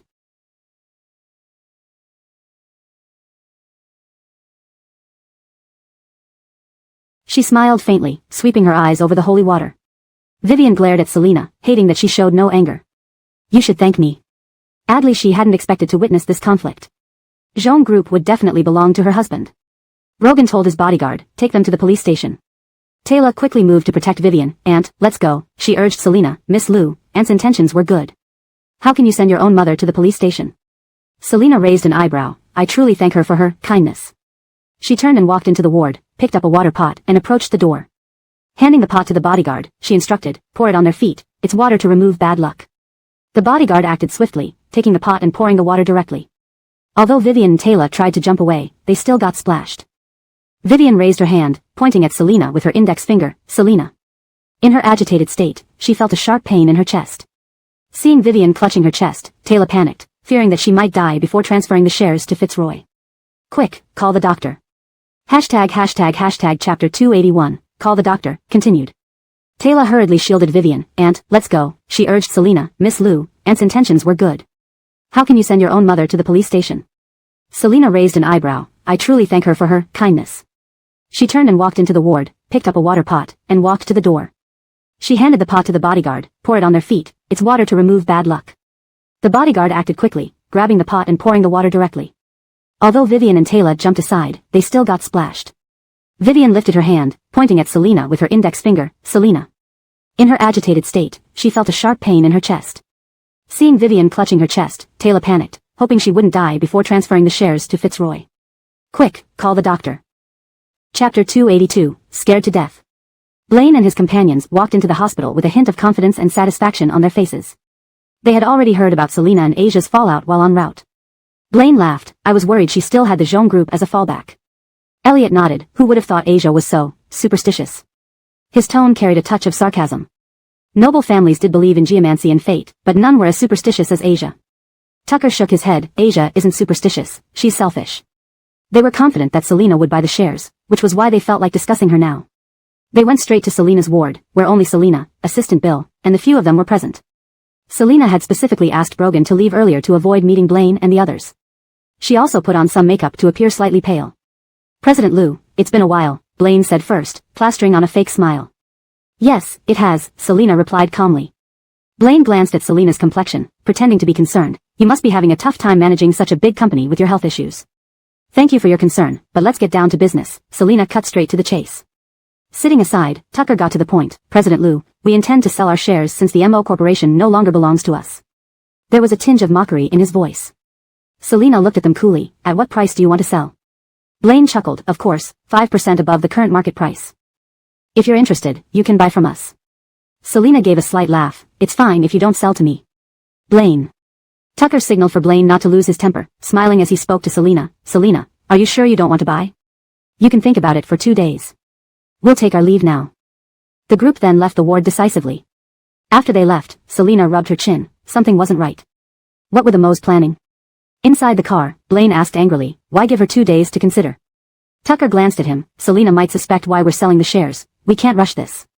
After Asia caused a scene at the hospital, Selina decided to switch hospitals for peace of mind. Violet visited Selina in the hospital, seething inwardly over Asia's antics. With a birth mother like that, how miserable must it be? Violet lamented.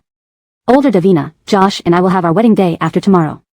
It's a simple ceremony, inviting only close relatives. We've already gotten the marriage certificate yesterday. To avoid delays, Violet had already obtained the marriage certificate and planned the wedding as soon as possible.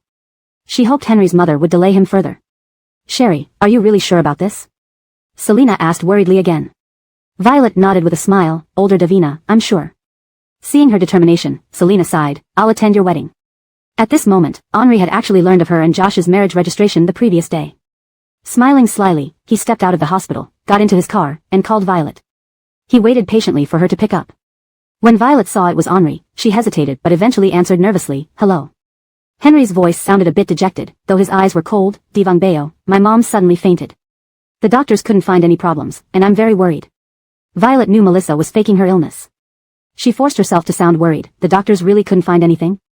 Should we change hospitals? Henry's voice remained troubled. We've already changed 5 hospitals. I plan to bring my mom back to Frazier City in a couple of days, as the city's top hospital is quite famous. Violet almost dropped her phone. She hurriedly persuaded him, I've heard Moby's medical care is great. Maybe you should take Mila there for a checkup. On the other end, Henry's eyes turned icy cold.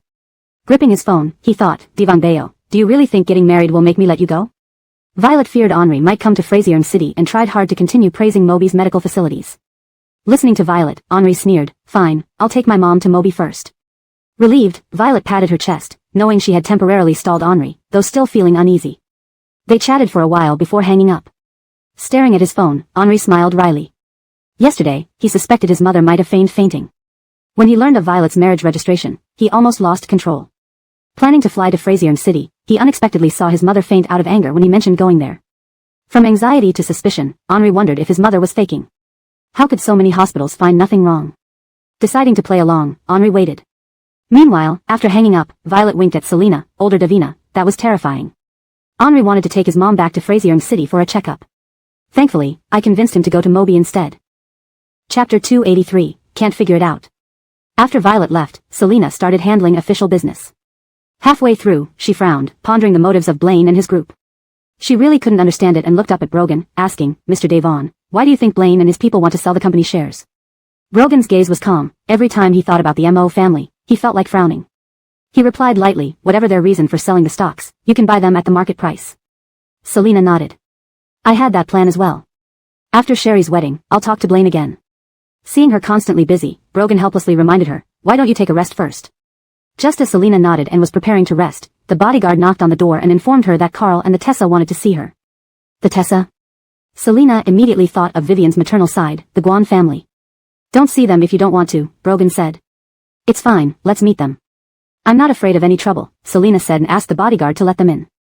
Carl helped the white-haired Tessa into the ward. Brogan pulled out a chair for the Tessa to sit. The Tessa glanced at Brogan, thanked him, and then turned her head to look at her granddaughter sitting on the hospital bed. Layton was gone, and mother and daughter had become enemies.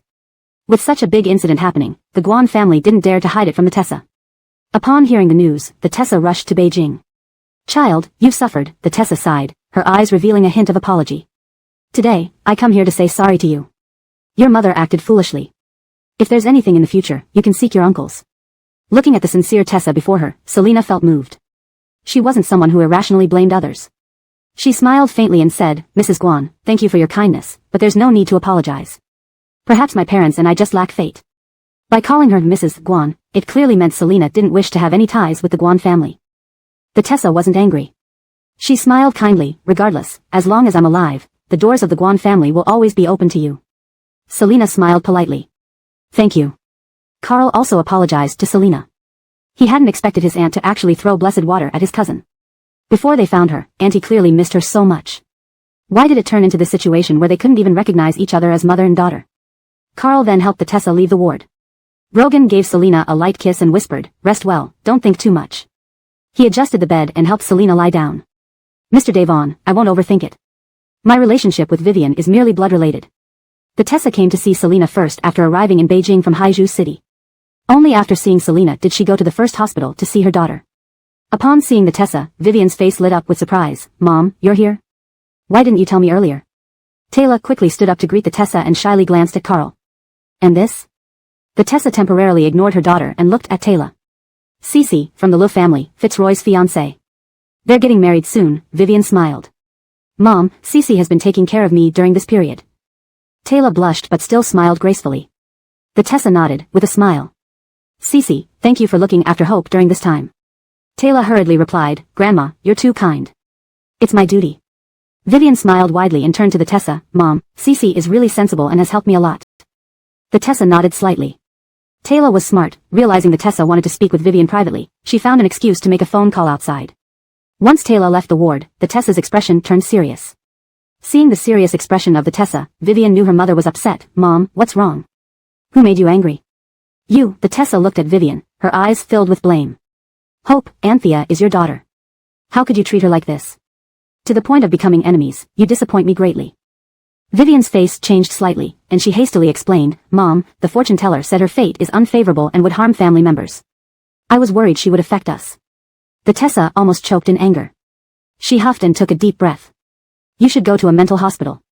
Just because of harming family members, you rejected your own flesh and blood. I failed in raising you. Vivian lowered her head in frustration, unable to argue back. Her stubborn attitude made the Tessa feel a headache. She had never thought her daughter was this foolish before. The Tessa frowned, her tone growing stricter. Anthea is Leighton's only daughter. Do you think you are being fair to your husband? To the Jean family? Vivian fidgeted nervously, murmuring softly, it's her fault that Ajin got into an accident. The Tessa rubbed her temples, surprised by this new information. But she continued, Hope, it was an accident. You shouldn't blame the child for this. Why shouldn't I blame her? It's all because of her that Ajin went to Mo Ben, Vivian said with disgust. Standing beside the Tessa, Carl frowned. Aunt, didn't Uncle tell you the reason he was going to Mo Ben? He only wanted to see Selena, nothing else, she coldly replied. Carl raised an eyebrow. Of course not. Uncle went to Mo Ben to invite a renowned expert from the industry to come to Beijing to treat Aunt. Vivian didn't believe it, and her voice rose sharply. You're lying. Seeing Vivian's agitated state, Carl remembered what the doctor said and dared not continue. The Tessa sighed and stood up. I'm going to rest. Hope, you should think carefully. You've disappointed me. Fitzroy, escort this old woman to the hotel. Let her calm down. Concerned about Vivian's current state, Carl waited until he escorted the Tessa out of the ward. Sitting on the bed, Vivian's eyes were lost in confusion.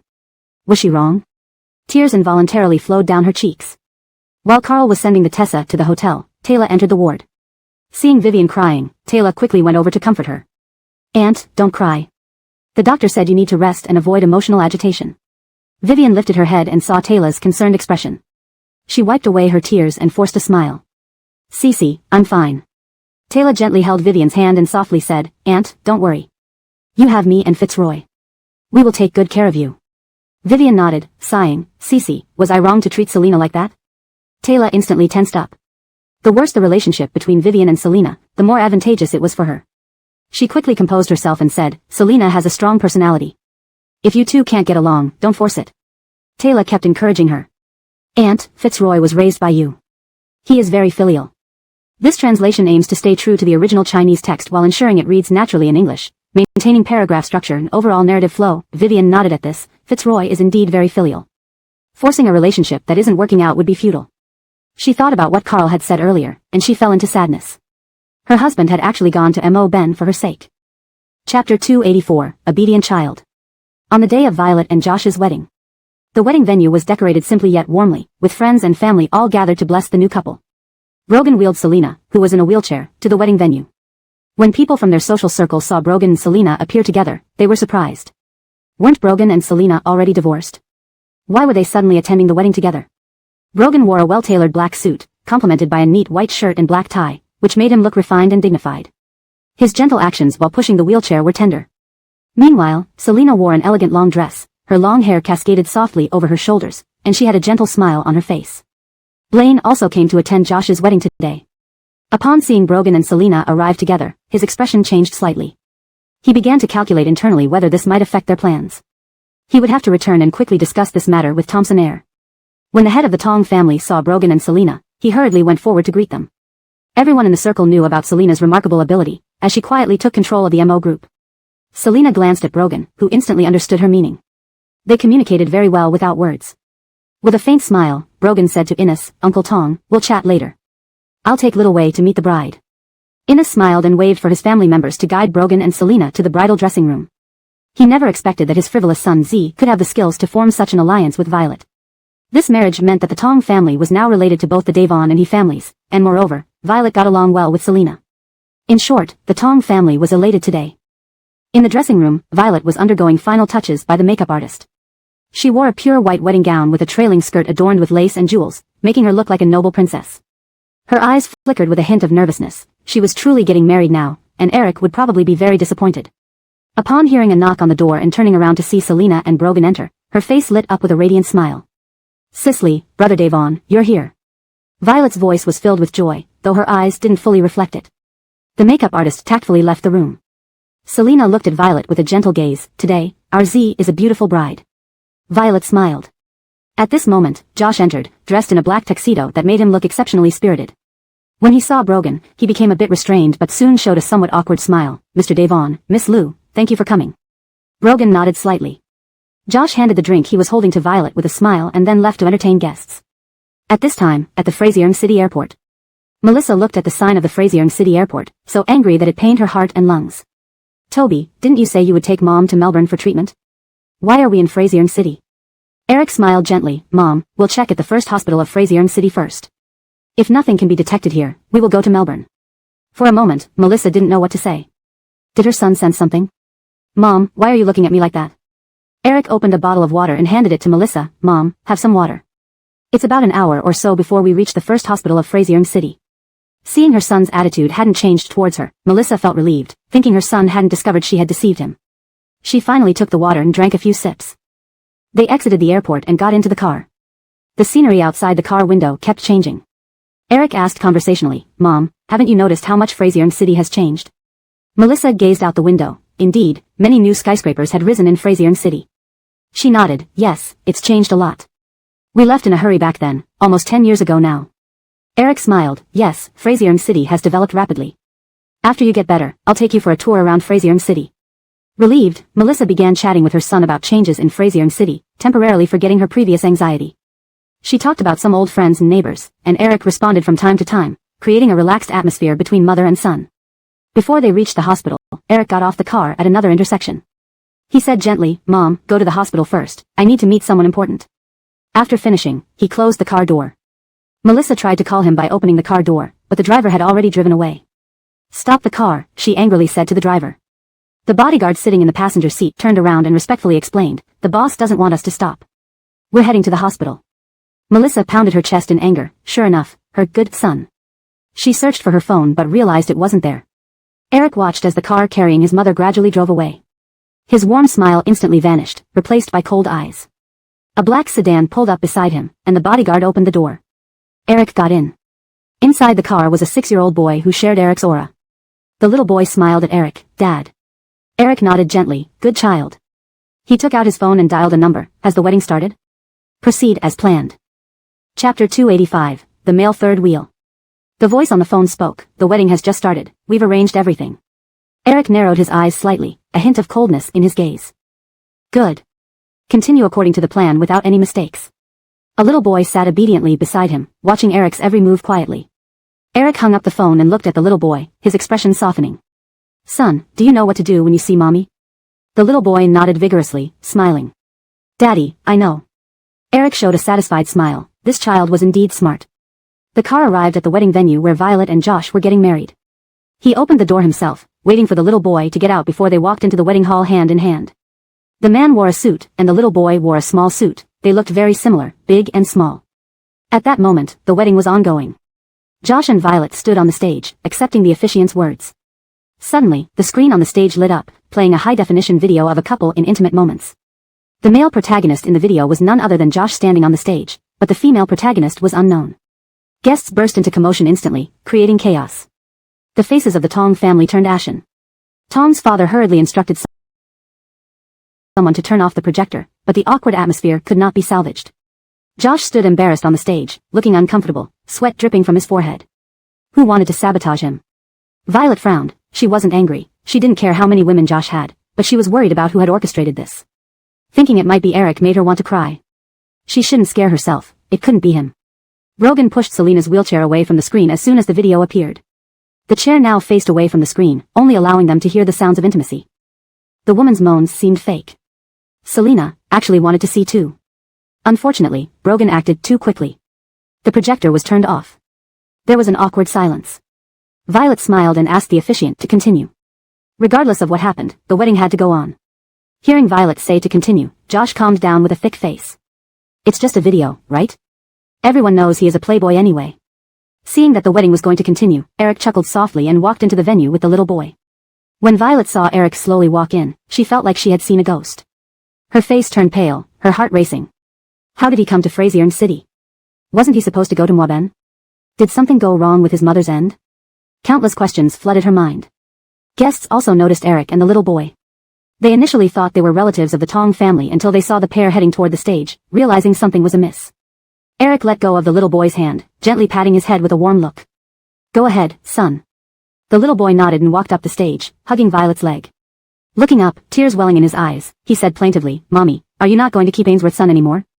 Brogan and Selena knew the wedding was probably over as soon as Eric appeared.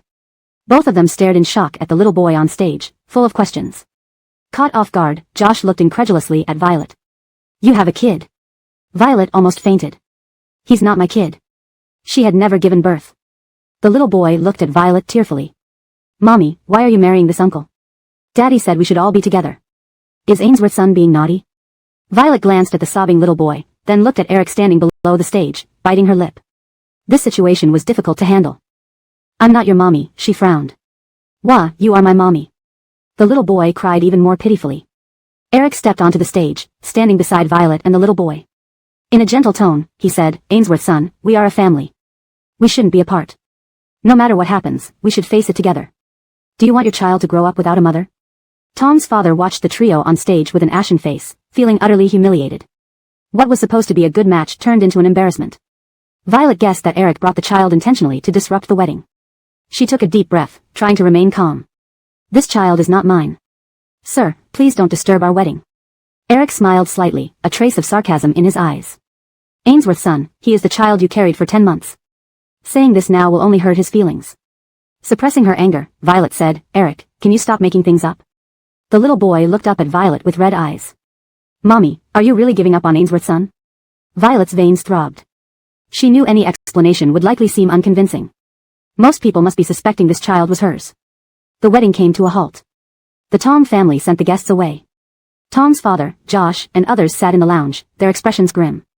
Selena and Brogan were there as well, along with Violet, Eric, and the little boy. Selena, watching this drama unfold, hadn't anticipated that Eric would bring a child to sabotage the wedding. This was ruthless. Even though Violet and Josh had already registered their marriage, Eric still had his tricks up his sleeve. Violet explained to the Tong family, he is just my ex-boyfriend. As for the little boy, he is not my child. Eric added with a smile, yes, he is not our child. His interjection only made the Tong family less likely to believe them. Josh's face darkened, anticipating ridicule in the coming days. Tom's father frowned silently, clearly dissatisfied. Brogan spoke calmly, turning to Tom's father. The child is definitely not Sherry's. I will take responsibility for the losses incurred by this wedding. Since Josh and Sherry have already registered their marriage, if the Tong family has no objections, we can maintain this marriage. What Brogan meant by taking responsibility was providing substantial compensation to the Tong family. Eric smirked. No problem, I don't mind being the male third wheel. After all, Josh is known for having many mistresses. Everyone was taken aback. For the first time, they heard a grown man volunteer to be a male third wheel. Tom's father quickly calculated the gains and losses, looking at Eric seriously. Sir, are you threatening the Tong family? Sherry is already our daughter-in-law. Eric's smile vanished instantly, his tone cold. Let me introduce myself. My surname is Wei. While I can't do much to the Tong family, I'll often visit Josh. He cast a casual glance at Josh. Josh, who had been seething, felt a chill when he saw Eric's icy gaze. He shrank back, feeling miserable. He never imagined agreeing to this arranged marriage would lead to such misfortune. A few days ago, he had boasted to his friends about his cleverness in marrying Violet. Now he was publicly humiliated. Violet stood up, apologizing to the Tong family. I'm sorry, I didn't handle this well. Let me talk to my ex-boyfriend. Since the incident had happened, Violet didn't intend to drag things out. The marriage registration was a fact, and she needed to face it. Tom's father, initially feeling humiliated and furious, quickly regained his composure. For the Tong family, this might not be such a bad thing after all. He knew his son's nature wouldn't change, he wouldn't lack for mistresses. If Violet didn't mind, maintaining the marriage would benefit the Tong family. However, the problem was this Mr. Wei. If he kept causing trouble, it would be very distressing. The Tong family also needed to discuss today's events. The Tongs left the lounge. Selena gave Violet an encouraging look, and Brogan wheeled him out. Eric also had his bodyguard take the little boy out. Only Violet and Eric were left in the lounge. Violet spoke first. Eric, I have already married Josh, it's a fact. If you keep stirring up trouble, it will only make things worse for everyone. Eric slowly unbuttoned the top button of his shirt, a smile playing on his lips.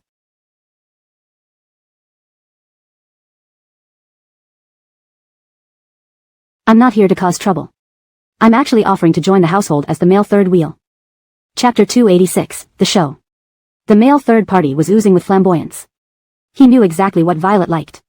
His actions were not forced or exaggerated. Violet had no clue about Eric's subtle charm tactics. Despite the gentle smile on his face, his eyes held a cold stare. Violet, I don't care who you marry, but to get rid of me, you would rather choose to marry a man who plays with women? You truly have a heart of stone. Seated on the sofa, he stared down at Violet with a domineering presence. Facing Eric's cold gaze, Violet felt slightly shaken internally but did not show it on her face. She calmly responded, Eric, regardless of your thoughts, this is my choice. I have the right to decide who I marry. Eric stood up and narrowed his eyes, walking closer to Violet. As she took a step back, he wrapped an arm around her waist, preventing her from retreating. With a tender smile, he said, Divangbeo, don't say such hurtful things. Can you deny that you love me? Violet met his gaze unwaveringly. I only hope you understand that continuing this will only cause more pain for everyone. I've made up my mind to start a new life. You should let go, giving both yourself and me a chance to find true happiness. Eric pinched Violet's chin, scrutinizing her closely before coldly scoffing, true happiness? Do you think you'll be happy with Josh? He's just a frivolous playboy.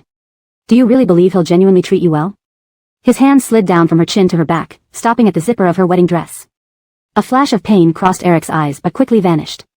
He spoke coldly, tell me the truth, why are you suddenly marrying someone else? His fingers already pulled down the zipper of her wedding dress, the gesture brimming with threat. He detested the white dress on her, worn for another man. Thinking of this, his expression darkened even further. Divangbeo, I always thought you just needed time to accept me, but I never imagined you'd force me to let go by getting married. The zipper was already open. His cool fingers touched her skin. He turned her around, bending over to bite her back directly. Violet gasped sharply, it's not that I'm forcing you to let go, our problems have always existed. Your mother wouldn't approve of us being together, and I feel guilty towards you and Senior Cleveland. Eric paused in his biting motion, eyelashes fluttering. Indeed, she knew. No wonder she was so resolute in marrying someone else, determined to sever any possibility of them being together. His mother would likely never accept her, and given Divangbeo's nature, she'd feel even more guilt towards Cleveland.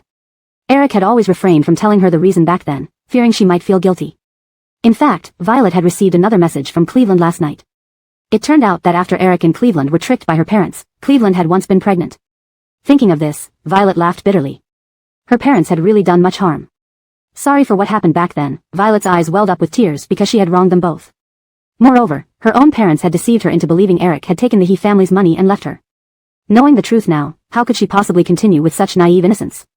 Eric sighed, realizing Violet had learned what he didn't want her to know. Lowering his eyes, he guessed, did my mother tell you? This time, her mother had feigned illness to deceive him back to Ollie, probably to give Violet time to marry. Not wanting to cause discord between mother and son, Violet shook her head, not Mila. My parents told me. Eric chuckled lightly, don't lie to me. My mother has been pretending to be ill. Divangbeo, past events are in the past. Let's look forward, okay? Suddenly, there was a frantic knocking on the door outside. Eric frowned, something must have happened, otherwise no one would interrupt them at this moment. He rezipped her wedding dress and kept a tight hold on her waist, saying, come in. Turning his head to look at the bodyguard entering the room, he said, speak directly. Meaning Violet could hear everything. The bodyguard respectfully stated, Mr. Wei, Miss Cleveland has gone missing. Witnesses saw her being forcibly dragged into a car. Eric instinctively glanced at Violet. Violet poked him, why are you looking at me? We'll discuss this later. Let me go, you need to find her first. Eric did not say anything more. No matter what, finding her came first. He released Violet's waist. Arrange for a flight back to Ollie. Eric instructed the bodyguard. The bodyguard nodded and swiftly left the lounge. Eric looked down at Violet, apologizing softly, Divangbeo, I'm sorry. Just as Violet wondered why he suddenly apologized, he picked her up. Violet widened her eyes in shock, wait, what are you doing? Eric carried her out of the lounge quickly, taking you to Ollie. I can't leave you here anymore. Violet struggled fiercely, I'm not going. You go find her, why take me? Ignoring her protests, Eric tightened his hold and threatened, if you don't want to end up splattered on the ground, stop struggling, or I'll make you fall and become a fool who listens. Hashtag chapter 287, comforting her. Eric quickly walked out while holding Sadie. Brogan's bodyguards swiftly blocked Eric's bodyguards. Eric looked at Brogan and Selena, tightly hugging Sadie. His tone was cold, do you want to stop me? Selena calmly said, if Jiqing goes with you willingly, we won't stop her. Mentioning willingly, Eric sneered, don't try to fool me, she has already willingly agreed to marry someone else. The matter between us can't be explained in just a few words. Both sides were unwilling to give in. Eric lowered his head, leaning close to Sadie's ear, lowering his voice, Divangbeo, if you don't go with me to Ollie, I won't go either, I'll stay here waiting for you. Sadie lifted her eyelids, frowning. Aren't you supposed to go find Cleveland? Eric smiled slightly. I won't go unless you do. Sadie knew that Eric was playing on her guilt. She felt guilty toward Cleveland due to her parents' actions.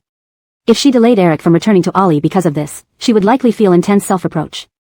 Eric didn't want to use this as leverage against Sadie, but he knew that if he didn't, he wouldn't be able to take her away today. Sadie sighed helplessly and turned to look at Selena. Cicely, I will go with him to Ollie. I'll contact Josh regarding the matters with the Tong family. Selena's eyes were filled with concern, but she knew Sadie had made her decision. Jiqing, if you need help, call us anytime. Sadie nodded. Yes, I will. After Brogan's bodyguard stepped aside, Eric left quickly while still holding Sadie. They got into the car, which swiftly drove away from the wedding venue. In the car, Sadie originally didn't want to speak to Eric, but seeing the little boy sitting by the window, she couldn't help but ask, where did you get this child? He looks a lot like your son. The little boy smiled obediently at Sadie, his young voice saying, Mommy, my name is Jonathan. Sadie corrected him seriously, call me Aunt, not Mommy. Jonathan almost cried, does Mommy not like me? Sadie shook her head quickly, Xiao Shu is very handsome, Auntie likes you very much. She firmly refused to refer to herself as a Mommy. Eric then explained, adopted child. Because there was a child present, Sadie didn't ask any more about it after hearing adopted. After Sadie left with Eric, Brogan squatted in front of Selena, worried? Selena nodded, yes, a bit. But their issues need to be resolved between them. We can only lend a hand when Jiqing needs help. Brogan smiled, let's return to the hospital. You can be discharged next week. After discharge, remember to rest well. After she is discharged, he would likely have to return to Mobin. Selena responded, The next day, Brendan brought the investigation report to the hospital to find Selena. The electrical products purchased from Quanpin distributor were tested. The results showed that they are counterfeit goods, and the components inside the boards are problematic. Here's the test report. He handed over a detailed inspection report to Selena. This other document is the one Assistant Bill asked me to bring to you. Selena took the reports and documents, examining them closely, her frown deepening. These counterfeit products not only harm the company's reputation but also cause financial losses to customers and even pose safety risks. Closing the report and reviewing the documents again, her gaze grew cold. What information have you found about the purchasing team? Who contacted Quanpin distributor? Brendan replied, we haven't obtained useful information yet. Also, the main purchasing manager responsible is no longer in the country. It said he went abroad a year ago, and we don't know where he is now. Selena raised her eyes and chuckled coldly, such a well-calculated move. She suddenly thought about Blaine and others wanting to sell their shares. Could this be related to the current investigation? Of course, this was just a guess for now. Continue investigating the whereabouts of the purchasing manager and find out the detailed background of Quanpin distributor. Check if this company has had any contact with Thompson Air and the others. Brendan nodded. Selena initially planned to meet with Blaine to discuss the share purchase today, but now she decided to wait. She shared her thoughts with Brogan, who agreed with her approach. Looking at how harmoniously the boss and Brogan interacted, Brendan felt a bit disappointed. He lowered his eyelids and quietly packed up his computer before leaving promptly. After Brendan left, Brogan used a fruit knife to peel an apple for Selena. Sitting on the sofa, Selena watched Mr. Devon peeling the apple. Mr. Devon, your hair seems a bit long. Do you want me to tie it into a bun? Imagining himself with a small bun on top of his head, Brogan shook his head, refusing, no thanks. Selena raised an eyebrow and whispered softly, but I want to. A minute later, Brogan sat on a small stool with a helpless look, while Selena sat behind him. Her fingers gently slid through his hair. Tying a bun turned out to be surprisingly easy and quick. Some men didn't look good with a bun, but Brogan, despite his bun, still had a chiseled face. Selena examined it and took several photos of Brogan with the bun on her phone. Done. Hearing the word done, Brogan quickly put away the stool, washed his hands, and resumed peeling the apple, not removing the bun. Selena looked at the photos on her phone and smiled secretly, then opened WeChat to reply to several managers. Brogan cut the apple into small pieces and fed them to Selena with a fork. While eating the apple, Selena quickly communicated with her managers about business matters. Once done, she scrolled through her social media. She saw Kaylee's post from yesterday, which was a video clip of Anthea's grandfather. Curious, Selena clicked on the video clip of Anthea's grandfather. Brogan. Selena swallowed the piece of apple in her mouth hurriedly, tears welling up instantly. She turned the phone to Brogan. Quick, see if it's Magnolia's figure. Seeing Selena's excited reaction, Brogan immediately put down the plate of apples, took the phone, and carefully watched Anthea's grandfather's video clip. In the video, a man forcefully dragged a crying little girl, and their figures flashed past. This was unintentionally recorded by passers-by. The little girl's figure deeply imprinted itself in Selena's and Brogan's hearts. Brogan replayed the video, his heart racing, his eyes flashing with surprise and excitement, mingled with pain. It's Magnolia. Brogan confirmed, his voice trembling with excitement. This figure looks exactly like our Magnolia. Hearing Brogan's confirmation, Selena gripped Brogan's hand tightly, her lips trembling. Magnolia, she's alive. I'll call Kaylee right now to ask where the video was filmed. She was so agitated that her hands trembled as she held the phone. In the video, the man was forcibly dragging her daughter. Selena wanted to punch that man. Kaylee's voice came from the WeChat call. President Lou, hello, what's up? Vicky-o, where was the video in your friend's circle posted yesterday filmed? Selena tried to keep her voice calm, but her urgency was evident. Kaylee paused, then replied, it was filmed in our hometown, Pingtian town. Let me check the specific street address and send it to you. Selena wiped her tears roughly. Vicky-o, I owe you a favor. If you ever need help, find me. Kaylee thanked her and hung up, puzzled. Rarely visiting the town, Kaylee messaged a friend in the town for the specific address and sent it to Selena. Selena received the address sent by Kaylee and couldn't wait to go there immediately. Brogan held Selena's still trembling hand with one hand, soothing her to calm down a bit as he quickly made a call to arrange for a plane. Chapter 288, Daughter Not Dead. At this moment, Kaylee in Mobin was sending a message to Selena. She stared at the message for a while, then started packing her personal items on her desk. She and Celia had already resigned, and tomorrow would be their last day at work. She had stayed late tonight to ensure all tasks were properly handed over. Not long ago, due to the rumors about the boss lady, she and Celia had become a laughingstock in the company. After careful consideration, Kaylee decided to resign. Staying there any longer would not only limit her career prospects but also weigh heavily on her from those relentless gossips. Anthea, are you really going to resign? Her colleague Callian passed by her desk and saw her packing up, asking cautiously, actually, after some time, people won't talk about it anymore. Kaylee nodded with a faint smile, thank you, but I've made my decision. Once the incident blew over, people might stop talking, but her chances of promotion would likely remain slim. She didn't want to spend her entire life as a test engineer. Callian sighed, you're a capable person. I wish you a bright future. Kaylee smiled, thank you. Her friend Celia rolled up her sleeves and walked over. Anthea, are you done packing? Almost, give me a moment. How about you? Kaylee replied. Celia helped Kaylee pack the items into boxes. I'm done. Kaylee checked one last time to make sure nothing was left behind. I'll go to the restroom first. Let's meet at the parking lot. While in the restroom, she overheard colleagues from the testing department mocking her. Kaylee has resigned. Will her work be assigned to you? One colleague asked another. Yeah, temporarily. It's been hectic every day. I wonder if Portia regrets ending up in jail now. She flattered a fake boss lady and ended up in prison. Initially, we thought Kaylee was okay, but it turns out she dreamed of being a boss lady. She used to be the chairman's secretary, but maybe she did something wrong to be transferred to the testing department. Poor Portia, praising the fake boss lady. Hearing these ridicules in the restroom, Kaylee felt an overwhelming sense of frustration and injustice. She pursed her lips, suddenly unwilling to leave the company in such humiliation. She turned back to her desk, picked up her phone, hesitated for a moment, then sent a message to Selena. Ishan, hello. I'd like to introduce myself regarding my work abilities. Could you please put in a good word for me with the boss? I don't want to leave the company feeling suffocated. Kaylee followed up with a detailed introduction of her capabilities. She knew that opportunities needed to be seized, not waited for. Meanwhile, Selena, sitting in a car en route to the airport, received Kaylee's message. She glanced at it and replied, Vicky-o, as you wish. Also, your friend Celia will be given a suitable position. Seeing Selena's response, Kaylee smiled in pleasant surprise. She had been wondering how to mention Celia's situation, but Selena had already addressed it. Boss lady, thank you so much, Kaylee replied gratefully. Everything seemed to turn around. As long as she stood tall, they wouldn't dare mock her like that again. At the same time, Brogan was contacting the police in Pingtian town, requesting assistance in locating relevant information. The car smoothly arrived at the airport. Brogan got out first, walked around to the other side, and gently carried Selena out of the vehicle. Mr. Devon, if Kaylee and Celia are competent, please arrange appropriate positions for them, Selena said. Her voice was hoarse from crying. Brogan nodded, sure, Baird, take care of it. Tim Zhu acknowledged and immediately called Adalberto to explain the situation and ask him to arrange suitable positions for them. Inside the airport, Brogan held Selena's hand tightly. Both were filled with anticipation. The man's expression was calm, but his palms were sweaty, mirroring Selena's nervousness. Nevertheless, neither of them let go of each other's hands. As long as their daughter was still alive, it would be a blessing from heaven. The plane landed in the city, and Brogan wheeled Selena out of the airport. They took a car to the police station in Pingtian town.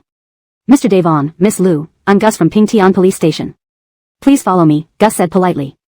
Thank you, Gus, Brogan thanked him. Gus nodded, we have mobilized all available manpower to assist in your search, but the man might have already taken your daughter out of Pingtian. Be prepared for that possibility. Upon hearing this, Selena's face turned pale. Brogan squeezed her cold hand firmly, looking at her with determination. Wei, we will find our child. Selena fought back tears, nodding and trying to stay calm. She couldn't cry, their daughter wasn't found yet. Brogan turned to Gus, have you found any leads on the man? Gus replied, we're investigating and have reviewed surveillance footage from the town. The officer explained the current investigation progress and showed some critical clips from the surveillance footage. In the video, a man forcefully pulled a little girl by the hand, quickly moving through the streets of the town. The image was somewhat blurry, but it clearly showed their daughter. Vonda looked much thinner, with a scarred forehead and messy hair. She was almost dragged away in tears. Watching the screen, Selena bit her lip, knowing that crying wouldn't help. She took a deep breath to steady herself. Gus reassured them, "Please rest assured, we will do everything possible to find her." "Thank you." Brogan grasped the basic information and immediately arranged additional personnel to join the search efforts. Chapter 289, Mommy, I'm so hungry. After leaving the police station in Pingtian town, Selena and Brogan went to the street filmed by Kaylee's grandfather.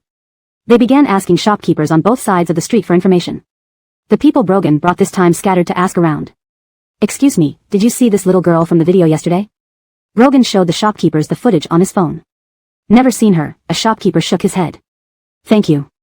Brogan pushed Selena's wheelchair to another store. After asking several places in succession, they finally obtained some information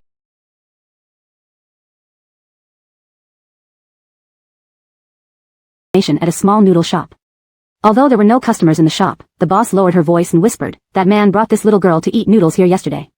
The child was clearly very hungry, grabbing the noodles with her hands and eating directly. She didn't think much about it then, assuming the child was neglected. Looking at the well-dressed couple in front of her, she wondered if that child had been abducted. Selena blinked back tears. Her daughter was grabbing noodles with her hands. Just imagining the scene made her heart ache. Brogan gripped the wheelchair so tightly that the veins on his hands bulged. After asking on the street all day, they only got this one piece of information from the noodle shop owner. That night, they stayed at a small hotel in Pingtian. Selena and Brogan discussed their daughter's situation. "Mr. Devon, I suspect there was a submarine in the sea at that time," Selena suddenly said. This might mean Machi's men were still around. Brogan's face darkened as he hugged Selena close. They might be fighting over what Machi left behind. And their daughter could very well be part of Machi's conditions. Selena closed her eyes, taking a deep breath to try and calm the anxiety in her heart. When she opened them again, determination was restored. "We will have good news tomorrow, definitely." Brogan held her hand, kissing her slightly cool fingers. "We'll find our daughter." Neither of them slept that night, too restless to rest. The next day, after multiple parties assisted in the search, they discovered that the man dragging Magnolia had taken a vehicle to Shenzhen. "Mr. Devon, we found new clues," Gus showed Brogan footage transferred from the Shenzhen Police Department. According to surveillance, the man last appeared near this motel in Shenzhen. "Thank you, we'll head there immediately." Brogan immediately called his men in Shenzhen to locate the person. They promptly set off for the airport. The sun in Shenzhen was scorching hot, and the temperature on the streets had soared to 34 degrees Celsius. Walking outside without sun protection or hydration could easily lead to heatstroke.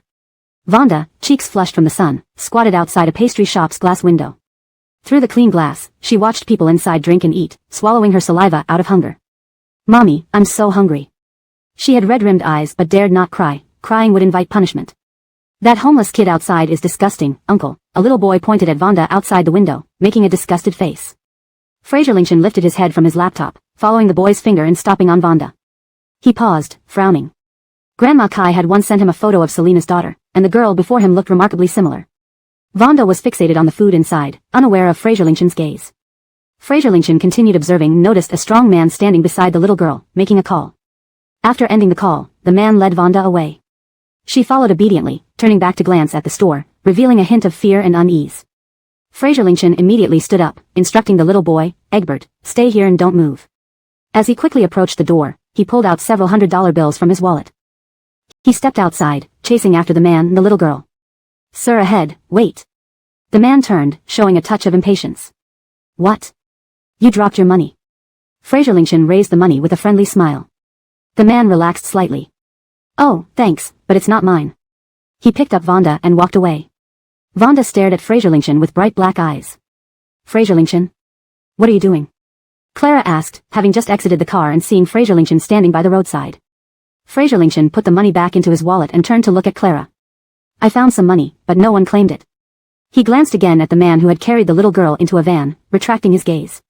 Clara walked up to him with a displeased expression. "Do you know how embarrassing today was for me? Everyone else paid with their husband's cards, but I had to pay with my own." Now, she realized that love alone wasn't enough.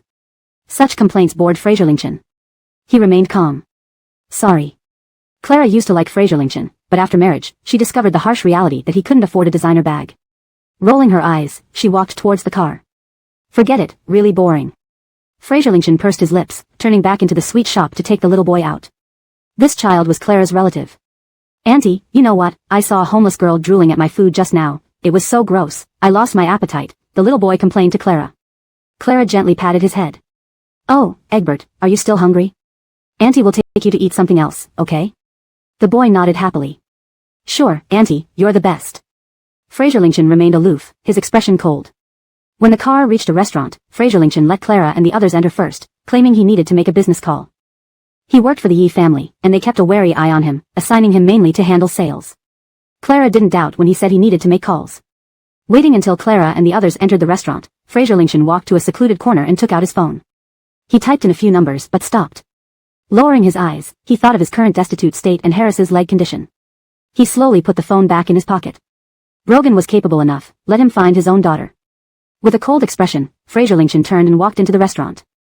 The minivan drove to the outskirts, stopping at an abandoned factory where a motorhome awaited. The man carrying the now sedated Vonda entered the motorhome. Inside, the lighting was dim, and there was a faint smell of disinfectant. The operating table lights flickered on. "Do we really need to alter such a beautiful little girl's face?" A man wearing gloves asked while arranging surgical tools. Despite questioning aloud, his actions were swift and unhesitant. "Don't waste time," the man holding Vonda replied coldly, placing the child on the operating table. He only needed to raise her until she was 18 to receive the boss's inheritance. Altered appearance meant she wouldn't need to live in hiding anymore, which could be considered beneficial for her. And he would also slightly alter his own face. The gloved man stopped persuading, knowing he was only responsible for getting paid and performing surgery. Chapter 290, Speaking in Unison. The plane arrived in Shin City. The Shin City police station fully cooperated and had already retrieved the surveillance footage along the way. Gus stayed in contact with the on-site officers via phone, continuously updating the information. Just then, Brogan's phone rang. It was a call from one of his subordinates. "Boss, we found surveillance footage outside a dessert shop. An hour ago, that man was seen with Miss Magnolia, and they got into a minivan. The video has been sent to you. We are currently investigating the direction of the minivan." Brogan opened his computer and checked the video in the email. Selena also leaned closer to the computer to watch. "Bud?" Selena frowned. Brogan forwarded the video to Gus. "I'll send someone to ask Bud about the situation." Brogan immediately dialed the phone. Bud had just walked out of the restaurant with Clara when he was unexpectedly approached by Brogan's people. He recalled what happened at the dessert shop and felt more confident. Clara furrowed her brows and lowered her voice to question Bud. "What did you do this time?" Bud shook his head. "Nothing, you guys get in the car and wait for me." Clara gave him a glare and pulled Dorothy into the car. Hobart, Brogan's subordinate, tapped the video on his phone. "Mr. Fraser, do you recognize this man and the little girl?" Bud glanced at the video without showing any emotion and replied, "I don't recognize them. When I found some money, I thought it belonged to this man. I don't know the little girl either." Hobart stared at Bud's face and smiled. "You really don't recognize them? Did you see which direction the minivan went? Did you see the license plate?" Bud shook his head. "Sorry, I didn't pay attention." Meanwhile, Brogan's phone rang again. It was another call from his subordinate. "We've locked onto the location of the minivan. It went to the outskirts, where there are no cameras, making it difficult to track." Brogan frowned, his voice low. "Continue sending more personnel to investigate." The person on the other end acknowledged and hung up. Sitting in the car, Brogan tightly held his phone, frowning deeply.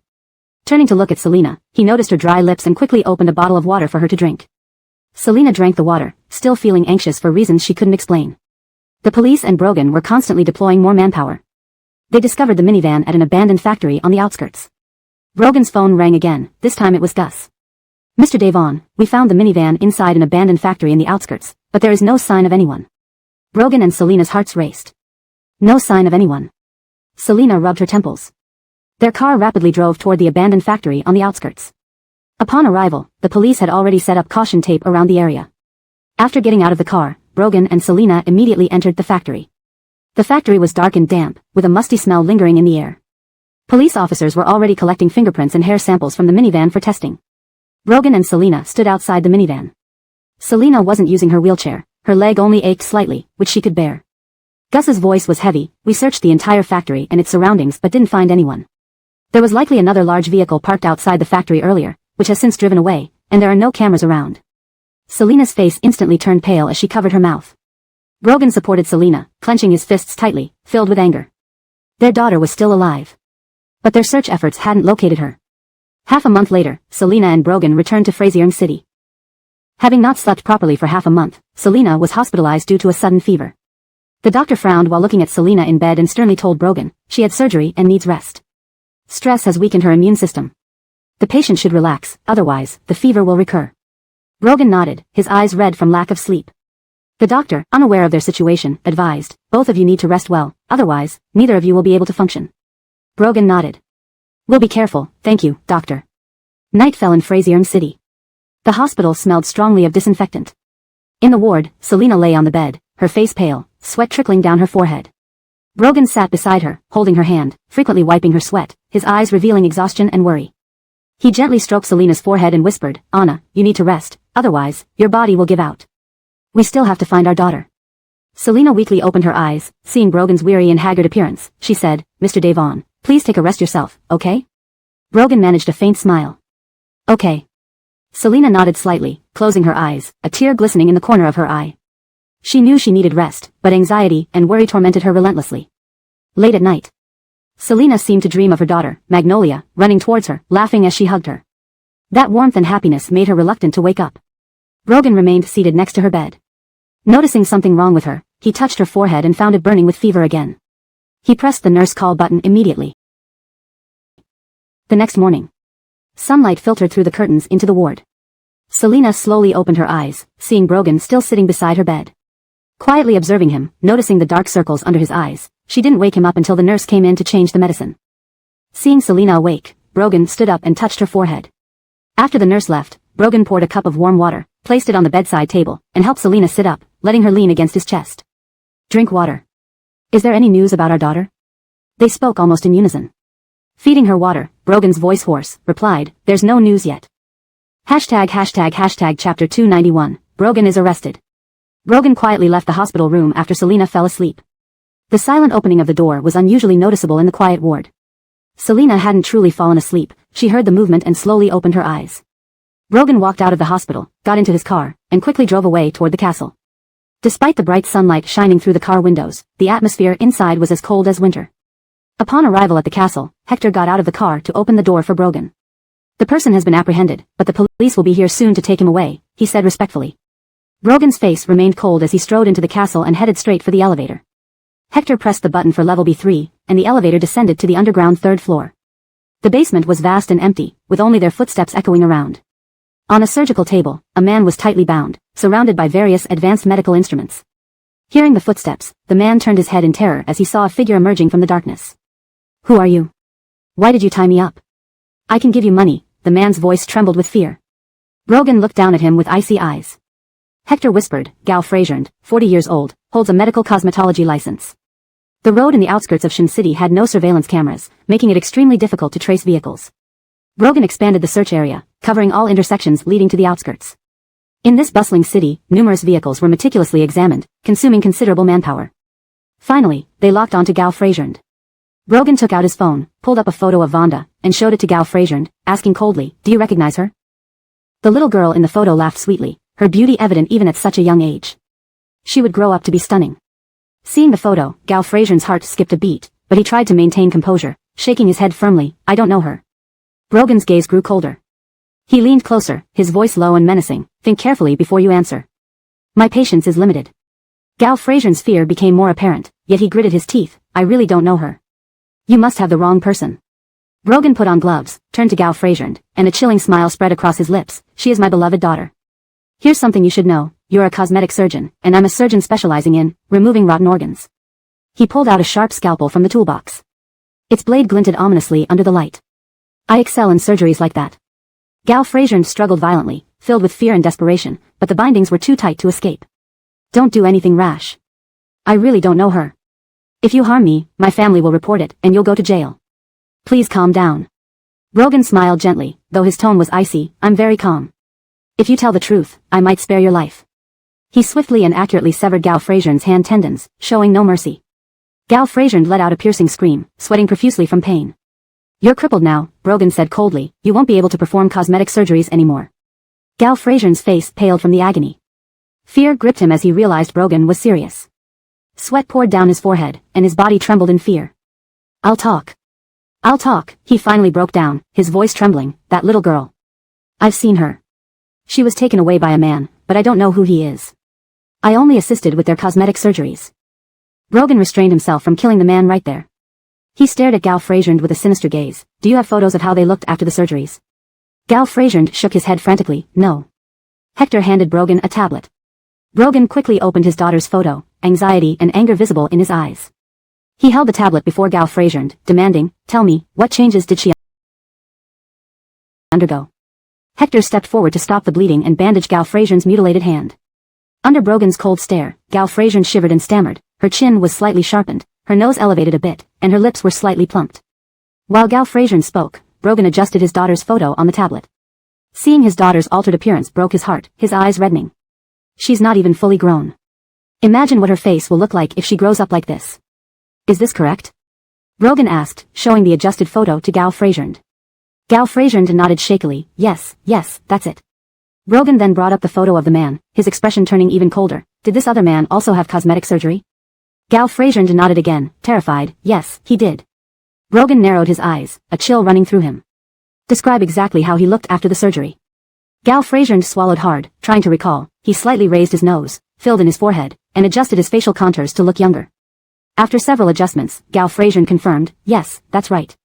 Brogan handed the tablet back to Hector and picked up the scalpel again. Gal Frasier's fear surged as he begged, I've told you everything. Don't touch me. Brogan narrowed his eyes, sneering, how do I know you're not lying? Did they really look like that? Having already crippled his left hand, Brogan moved to his left foot. Ah! Gal Frasier screamed like a pig being slaughtered, his cries echoing in the empty basement. Really, that's how they looked. At that moment, Hector received a call. After listening, he glanced at the strapped-down Gal Frasier and approached Brogan. Boss, Gus is here. The law is the law. Brogan's actions were too large to hide. The scalpel was inches from Gal Frasier's heart when Brogan paused, placing it back in the toolbox.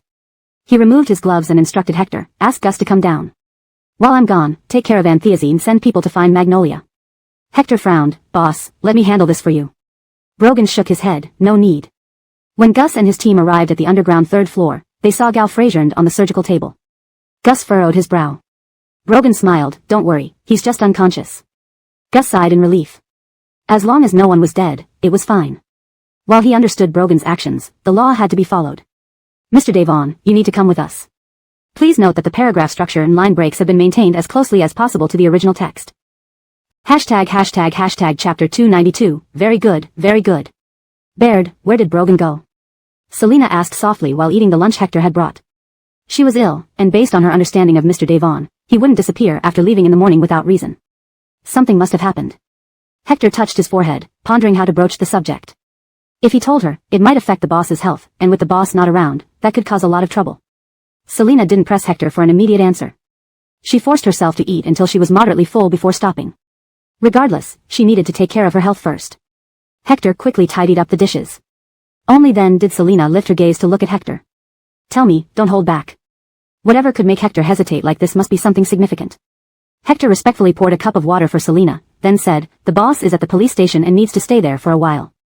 Selina's pale fingers grazed the cup. What happened? Hector glanced at Selina before lowering his eyes. We apprehended a plastic surgeon named Gal Frasier. The boss suspects he may have performed surgery on Miss Magnolia. We only suspect it, we have no evidence, so we resorted to improper means. Selina's eyes narrowed sharply as she asked through gritted teeth, what were the results? Hector sighed inwardly. He took out a tablet from his bag, opened the simulated photo of Miss Magnolia after her surgery, and handed it to Selina. We still don't know what the healed scars will look like. This is an approximation based on Gal Frasier's description. Right now, that man was likely hiding somewhere with Miss Magnolia, waiting for her face to heal. This type of surgery could lead to infection if not properly cared for, and in severe cases, it could be fatal. Hector, Brogan, and Selina all knew this. Selina's fingers trembled slightly as she touched the photo on the screen. A face both unfamiliar and familiar appeared before her, causing her heart to clench tightly. Her daughter's eyes were still bright, but her face had been altered beyond recognition. Baird, we can't search openly, Selina instructed in a choked, hoarse voice.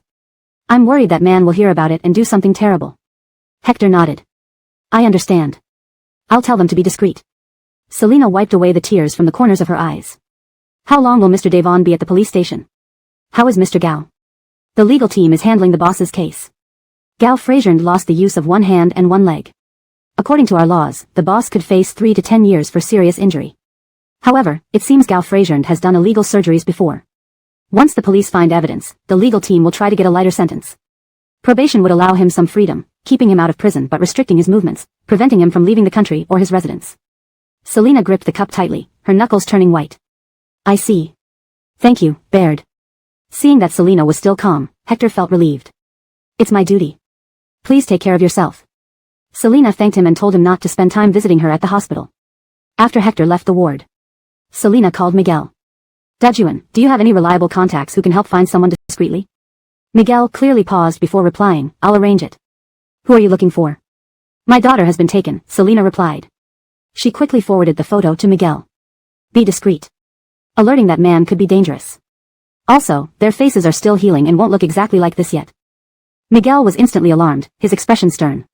Selena continued, one more thing, monitor the Yi family and Bud situation. Miguel sensed the severity. I'll arrange for covert investigations. After hanging up, Selena closed her eyes and sighed softly. She needed to recover quickly, she couldn't burden others while sick. She couldn't cry either. Before finding her daughter, she refused to show weakness. Hector reported daily via phone about Brogan's condition and the latest progress in finding Vonda. Visits to Brogan were restricted to his lawyers. Selena followed the doctor's treatment regimen diligently. Brendan now handled bringing her meals and documents for her signature and updates on the company. After signing the documents, Brendan handed her another file. The head of Quanpin Agency knows Ismailgu's current wife's brother, Halston. They were university classmates. Selena brows furrowed as she reviewed the document. As she read, she analyzed rapidly, combining this with recent news about the Mo brothers trying to sell their shares. She quickly deduced their intentions. What cunning plans? Selena took a deep breath. If they succeeded, the company might collapse, and her shares would become worthless. Assistant Shio, contact Blaine. Arrange a meeting tomorrow at 2. Let them scheme. She'd see who was scheming against whom in the end. Hasn't Selena contacted us in so long? Does she suspect something? Blaine asked worriedly. Ismailga frowned. Wait a few more days. If she doesn't buy our shares, we'll sell them to someone else. He still felt reluctant. Selling the shares to Selena would cause her greater losses. Suddenly, Blaine's phone rang. He answered it. A young male voice came through. Hello, Mr. Blaine. This is the assistant to President Liu. Is your schedule clear tomorrow at 2 p.m.? My boss wants to meet with you. Blaine motioned to Ismailgu with his phone, forming Selena with his lips. He hit the speaker button. Is Selena meeting only me, or? Brendan responded, not just you. The meeting includes Hanley DeCieo. Blaine pretended to think before agreeing. Alright, I'll see you at 2 p.m. After hanging up, Blaine looked at Ismailgu and smiled. Selena scheduled a meeting for tomorrow. Looks like she's decided to buy our shares. Ismailgu couldn't resist smacking his thighs twice and laughing. Very good, very good. The fish has finally taken the bait. Hashtag chapter 293, impossible to regret. The next afternoon, precisely at 2 o'clock. Blaine and Giles arrived at the hospital. Is Selena's health really that poor? Why has she been hospitalized for so long? Blaine asked once they were alone in the elevator. It doesn't matter whether she's well or not, she isn't part of the Mo family, Elliot said coldly. The elevator doors opened, and they headed to Selena's ward. Upon entering, they noticed other shareholders who were not from the Mo family were already there. Blaine and Giles exchanged a glance. Strange, why were other shareholders present? Selena smiled and gestured towards the sofa, indicating for them to sit down. Brendan served them tea. Due to my health, I apologize for having to hold this meeting here at the hospital today, Selena politely explained. A shareholder surnamed Taj, known for his impatience, cut straight to the point. President Liu, what exactly did you call us here to discuss? Selena gave a faint smile. I won't beat around the bush. Blaine and the others want to sell their shares, and I plan to buy them all at market price. Hearing that the Mo family was selling their shares, the other shareholders glanced at each other, puzzled. Why would they suddenly want to sell their shares? Taj asked, frowning, is something wrong with the company? If the company was profitable, who would willingly sell their shares? It would be foolish. Blaine immediately understood Selena's intention. She was concerned that the sudden sale of shares by the Mo family might unsettle the other shareholders, which was why she had invited all major shareholders to this meeting. Blaine quickly clarified, smiling, shareholder Taj, the company's performance is indeed excellent. We just feel that Mo Corporation has now transformed into Magnolia Group, losing its familial significance. That's why we chose to exit. Though still doubtful, Taj did not press further. Selena nodded sympathetically. I understand the Mo family's reasoning, given that the company is now called Magnolia Group. Blaine felt a pang of dissatisfaction but remained silent. Selena continued, I am willing to buy your shares at market price. Blaine and the others breathed a sigh of relief, knowing they dared not ask for more this time, otherwise, Selena might reconsider. At market price then, Giles agreed. Alright, Selena responded with a smile. Brendan handed out the pre-prepared share purchase contracts. Turning to Taj, Selena added amiably, if you're also interested in selling your shares, please consider selling them to me first. Taj nodded. After signing the contracts, Blaine smiled at Selena. President Liu, I hope the company will continue to flourish. Flourish could imply the opposite, plummeting, and his tone carried a hint of sarcasm. Selena merely smiled faintly. Thank you for your good wishes. As Blaine and the others left the ward, the remaining shareholders departed with lingering doubts. Brendan escorted them out, noticing Taj speaking with Blaine. His eyes flickered, and he turned back into the hospital with a smile. Returning to the ward, Brendan spoke softly upon seeing Selena in deep thought. Boss, it seems shareholder Taj invited Blaine for a chat. Selena nodded. She anticipated that the other shareholders would be apprehensive and that her Thompson would likely contact her soon about selling his shares. Meanwhile, downstairs at the hospital, Taj invited Blaine and the others for tea, mainly to gather information. Was there truly no problem with the company? We should find a place to talk properly since everyone's here today, Taj suggested. Blaine smiled, understanding the shareholders' concerns. Agreed. At the tea house, once everyone settled, Taj couldn't help asking, are you really selling your shares because you don't wish to hold them anymore? Is everything truly fine within the company? Blaine put down his teacup and smiled slightly. The company's performance is indeed excellent, as you know. Up until now, everything has been normal. His words were clear but deliberately vague. Taj grew increasingly uneasy. He glanced at the other shareholders, noticing their shared uncertainty. This was exactly the effect Blaine wanted. Ideally, they would all sell their shares. At 4 in the afternoon, Selena indeed received a call from Thompson. Selena, I heard Blaine has sold his shares. In that case, I plan to sell mine too, Thompson said, his voice tinged with resignation and calculated weakness. Fine, when can we sign the contract? Selena replied calmly. Thompson, not wanting to delay, chose the quickest option. I'll come to the hospital later to sign the contract. Agreed, Selena responded impassively. Within half an hour, Thompson reached the hospital. The contract signing went smoothly, without any unnecessary conversation. After signing, Thompson left promptly. From arriving at the hospital to leaving, the entire process took less than an hour. Selena watched Thompson leave, then turned to Brendan.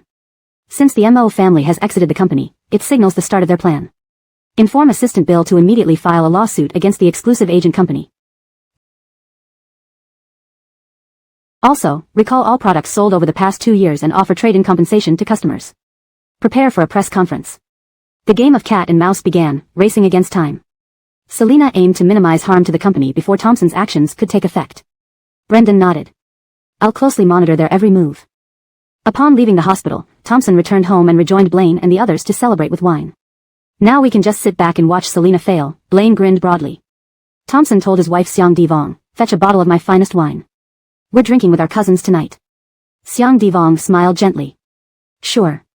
She fetched the wine while Thompson and the others chatted happily. Glasses clinked merrily, and the atmosphere was festive. Meanwhile, at the Missouri estate, Aiden learned that Thompson had sold all his shares. Though initially reluctant to get involved, Aiden still called Thompson, being family after all. Receiving Aiden's call, Thompson's expression darkened. Once on the phone, he immediately lashed out, Aiden, if it weren't for your son Roman giving away Mo Corporation's shares to that woman Selena, the company would still be under Mo family control. You invited the wolf into our home. How dare you ask why we're selling? Aiden frowned but kept his tone calm. Second uncle, I only think selling all shares seemed hasty. If you believe it's the right decision and won't regret it, then I won't interfere. Coldly, Thompson retorted, our business doesn't need your input. Just tend to your crops. He hung up angrily. With the company about to go under, Selena's shares would become worthless. Regret? They wouldn't regret it. It would be Selena who would regret it. Chapter 294, Won't Get Married. Thompson and the others were waiting for Selena to regret, but Selena naturally didn't know they were celebrating in advance. At 8 o'clock at night in Frazier City, Violet called Selena from Ollie to inquire about her health condition. Selena tried to keep her tone light. Sherry, everything is fine here, you don't need to worry. Take care of yourself and Ollie. Violet nodded and replied, Davina, rest assured, I'll take care of myself. She glanced toward the kitchen and saw that Eric was still busy cooking breakfast. It was nighttime in Frazier City, but it was morning in Ollie. Violet lowered her voice and said helplessly, no matter where I go now, his people follow me, and I can't even run away if I wanted to. Fortunately, she had an open-minded personality and wouldn't get depressed. Selena rubbed her slightly weary brow, speaking gently, Sherry, since you're unfamiliar with Ollie, don't wander around recklessly. After we settle things here, I'll think of a way to bring you back. Violet didn't want Selena to worry about her and laughed, Davina, you don't need to worry about me. There's always someone following me wherever I go, so consider them bodyguards. And he won't be abusive. Eric came out with breakfast and saw Violet on the phone, so he didn't disturb her. After some time, Violet hung up. Only then did Eric call her over for breakfast. Divang Bayo, I'll be going out soon, and when I come back, I'll take you out to visit some famous sites. Violet walked over and sat down. I don't need your company. I can go around by myself. Eric wasn't angry upon hearing her refusal. After she finished breakfast, he tidied up and went upstairs to change clothes. When he came downstairs again, he was dressed formally and neatly. Meanwhile, Violet was still lounging on the sofa in her pajamas. He approached her, bent down, lifted her chin with a finger, and kissed her lightly on the lips. After satisfying himself, he wiped her red lips gently with his fingers and reiterated, I'll take you out when I come back. The car arrived at a cafe. Eric got out and walked into the cafe. Cleveland was seated by the window. Sunlight filtered through the glass, casting a pale glow on her face, revealing bandages on her forehead. Upon seeing Eric getting out of the car, Cleveland called the waiter to order coffee. She knew his preferred flavor. Eric entered the cafe, scanned the area, and walked over to Cleveland. Seeing him, Cleveland managed a faint smile, though there was exhaustion in her expression.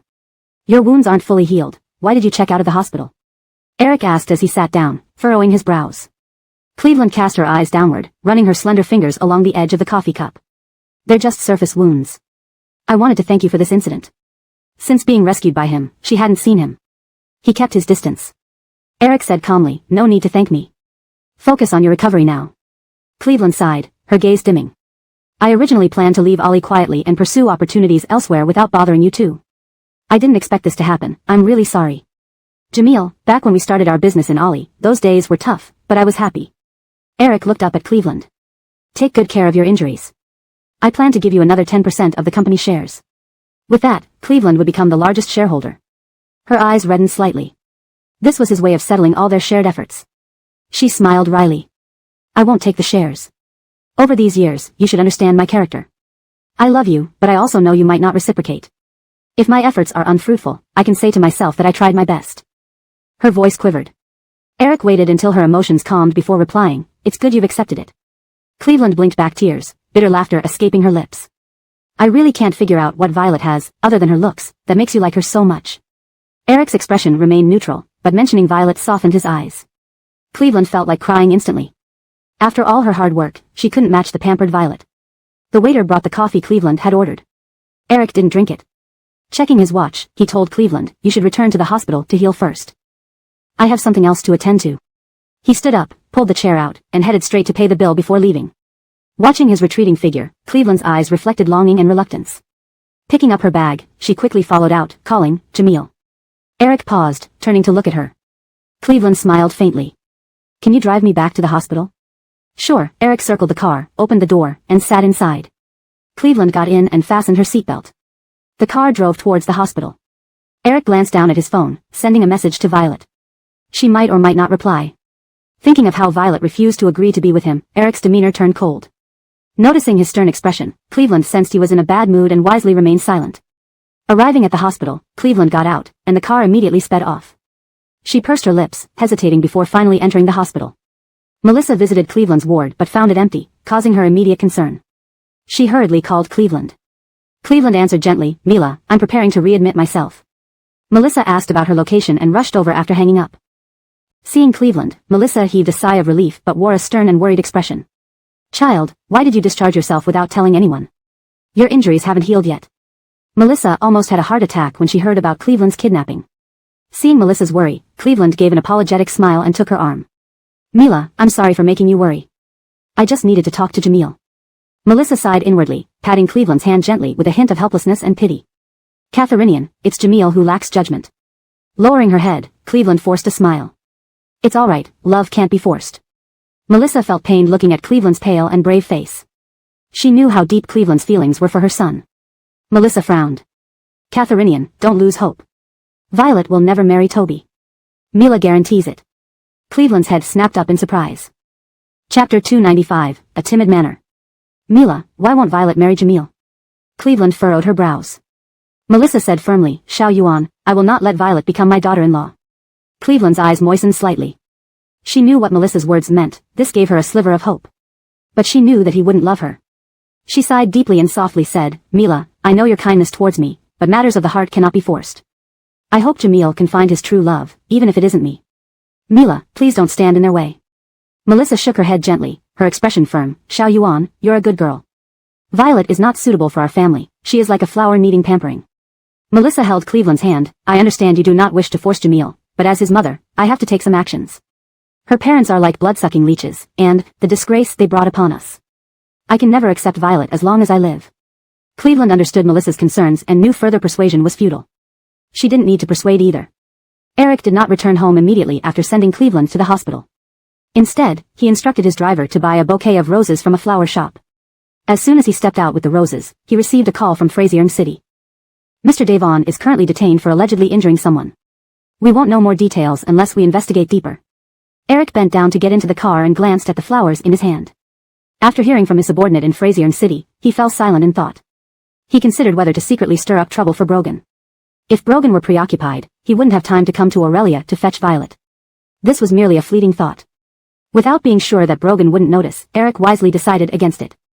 His gaze lingered on the bright red roses in his hands, reflecting a moment of complexity. Keep an eye on Brogan and Selena's movements in Frasier City. Eric hung up after saying this. Halfway through the journey, Eric's phone rang again. It was his mother calling. Jamil, where are you? Can you come home for dinner tonight? Melissa knew her son was still upset over her deceiving him about her health to bring him back to Aurelia. Mom, I'm busy tonight. I'll bring Sherry home another day for dinner, Eric replied gently.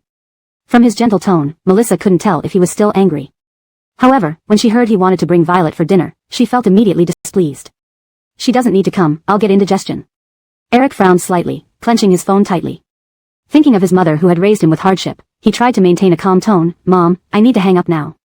He ended the call and massaged his temples. If his mother and Sherry couldn't reconcile, then perhaps they shouldn't meet. Melissa was so upset that her brain hurt, and the spot where she previously had surgery also began to ache. Her son clearly preferred his wife over his mother. When Eric returned home, Violet was sitting on the sofa watching short clips. He blocked her screen with the roses. Violet looked up. I was just getting to the good part. These are for you, Eric smiled, sat down, and pulled the petite Violet into his arms. Go change, we're going out. Violet set down her phone and poked the flowers. I'm too lazy to go. Eric pinched her waist, making her squirm to escape his grasp. Are you sure you don't want to go? Since I'm free today, if you choose not to, we can stay in and enjoy ourselves. He loosened the top button of his shirt, looking at Violet warmly, a desire evident in his clear features. Violet lifted the flowers to shield her view. Since coming to Aurelia, they hadn't been intimate for quite a while. Firstly, Violet was mad and wouldn't let him touch her.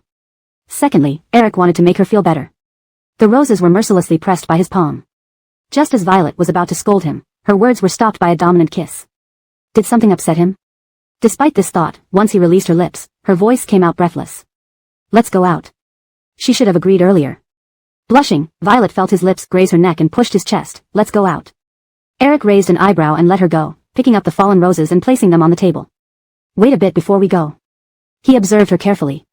If he didn't move forward, she would only retreat further. He unbuckled his belt, and Violet jumped off the sofa and ran away quickly. Eric chuckled quietly at her timid manner. Forget it, if Chibao found out he planned to disturb Brogan, she'd be furious. He messaged his subordinates in Frasier City, telling them not to investigate the reasons behind Brogan's arrest. As long as Brogan didn't come to Aurelia, he wouldn't interfere. In Frasier City, 2 days later. Selena was ready to be discharged from the hospital. Upon returning home, she hadn't received any news about finding her daughter. She tried to suppress her anxiety. Where could that man have hidden her daughter? She also worried about Mr. Devon. Selena lived with this anxious feeling for another day until Hector called her. The boss can be released tomorrow but will be under temporary restriction and confined to Frasier City for 2 years. Selena sighed in relief. What time tomorrow? I'll pick him up. 10 o'clock, I'll pick you up. Alright, thank you, Baird. Selena hung up. Although Mr. Devon was under restriction, at least he could be freed. She prepared some things related to Brogan, trying to keep her anxiety in check. Selena put aside company work, rubbed her forehead, and dialed Brendan. Assistant Shio, are you available to come over? Yes, I'm on my way. Brendan lived close to Selena, so it only took a few minutes. A few minutes later, Brendan arrived at Selena's door. Before he could ring the bell, she opened the door wearing casual clothes and a hat. Assistant Shio, can you drive me to the Global Mall? Selena planned to buy new clothes for Brogan as a fresh start. Brendan nodded, suppressing his jealousy as he silently followed behind her, carrying the clothes. Now, harboring unrequited love, he worked hard to be a dedicated assistant. Selena bought many outfits for Brogan, from undergarments to pajamas, shoes, socks, and everything else. After purchasing the items, Selena thanked Brendan. Thank you for your help today. Brendan responded, it's my duty. Boss, I'll leave now. Selena nodded, waiting for Brendan to leave before washing 2 sets of new clothes. When the washer beeped and the clothes were clean, she hung them out to dry. Tomorrow, Mr. Devon would return. Chapter 296, Together. The next morning. The weather forecast predicted a sunny day. Selena got up early. She applied light makeup to look more refreshed. After going to the supermarket to buy groceries, she tidied herself up and waited for Hector. They were to head to the police station together to pick up Brogan. Around 10 in the morning. Brogan walked out of the police station, looking slightly weary. Seeing Selena, he smiled and took a few long strides towards her. "Ainsley," Brogan called softly, his voice laced with tenderness and reassurance, "I'm sorry for worrying you." Selena reached out and hugged him around the waist, resting her face against his chest. Brogan gently stroked her hair, whispering, "Don't worry, I'm fine now." Selena nodded, stepping back from his embrace. "Mr. Devon, come home with me." Brogan understood her meaning, his eyes filled with understanding. "All right, let's go home." They both got into the car, and once inside, their hands tightly held onto each other. The privacy divider between the front and back seats provided them with much-needed personal space. Back at home, Hector excused himself, saying he had something urgent to attend to, so as not to disturb them. Selena handed Brogan a bathrobe and underwear. "Go take a shower first, I'll prepare lunch." After speaking, she quickly changed into her loungewear, tied her hair back with an elastic band, and urged him, "Hurry up, rest after you're done waiting for me." Brogan obediently went to shower while Selena went downstairs to the kitchen. He was quick in the shower, and when he emerged, water still dripped from his hair. He combed it back to reveal his forehead. His hair had grown long without time to get a haircut. Sitting on the sofa, he opened his laptop and then picked up his phone to call Hector. During his time at the station, he hadn't received any news from the outside world. Though Selena had applied light makeup, he could tell she might have had insufficient sleep last night. That meant the search for their daughter probably hadn't gone well. "Hector, give me an update on recent developments," Brogan said in a low voice. "Yes," Hector replied quickly, "we've investigated all possible hiding spots in Shenzhen, but haven't found any leads." Could that man have already left Shenzhen? Brogan's frown deepened. If the man had taken Magnolia and left Shenzhen, hiding in some remote area, finding them would be even more challenging. Step up the efforts, not just in Shenzhen but also in neighboring counties and cities. Also, investigate Fraser Ling Chen's situation. Hector responded, "Understood." After hanging up, Brogan worked through the backlog on his computer. Meanwhile, Selena was busy in the kitchen. When she brought the last dish to the dining table, she went upstairs to call Brogan for lunch. "Mr. Devon, lunch is ready." Brogan paused his work at the sound of Selena's voice and turned to see her walk in. "All right." He stood up, walked over to her, and held her hand as they went downstairs. They tacitly avoided discussing matters at the moment. The dining table was laden with an abundant spread, but closer inspection revealed it was all vegetarian. Selena served Brogan, "Eat more, you must be exhausted." Brogan nodded, "Ainsley, you don't need to cook only vegetarian dishes. You just got out of the hospital and need nutritious food." Selena smiled, "Starting today, I'll join you in eating vegetarian meals." Together, they prayed for their daughter's safety. Brogan understood her unspoken thoughts. Silently picking up the vegetables Selena had served him, he chewed slowly and nodded. "All right, together." They quietly enjoyed their vegetarian lunch. Afterward, Brogan cleaned up while Selena went upstairs to shower. When she came out, she saw Brogan sitting on the sofa, working on his laptop. She sat beside him. "I've had someone investigate Fraser Ling Chen." Brogan moved the laptop from his lap to the table and pulled Selena into his arms. "I also had Hector look into it today." Selena adjusted her position, resting her head on his shoulder. "I want to handle Fraser Ling Chen personally." Brogan met her gaze, nodding. "All right." The room was silent for a moment before Brogan spoke again in a low voice. "We haven't found Magnolia yet, I'm sorry."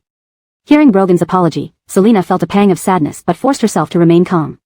She lifted her head and looked into his eyes. "Mr. Devon, we will find our daughter, no matter what it takes." Brogan nodded, placing a gentle kiss on her forehead. "Yes, we will find her." They embraced silently for a while until a phone call interrupted the moment. Selena got up and fetched her phone from the vanity. It was Felix calling.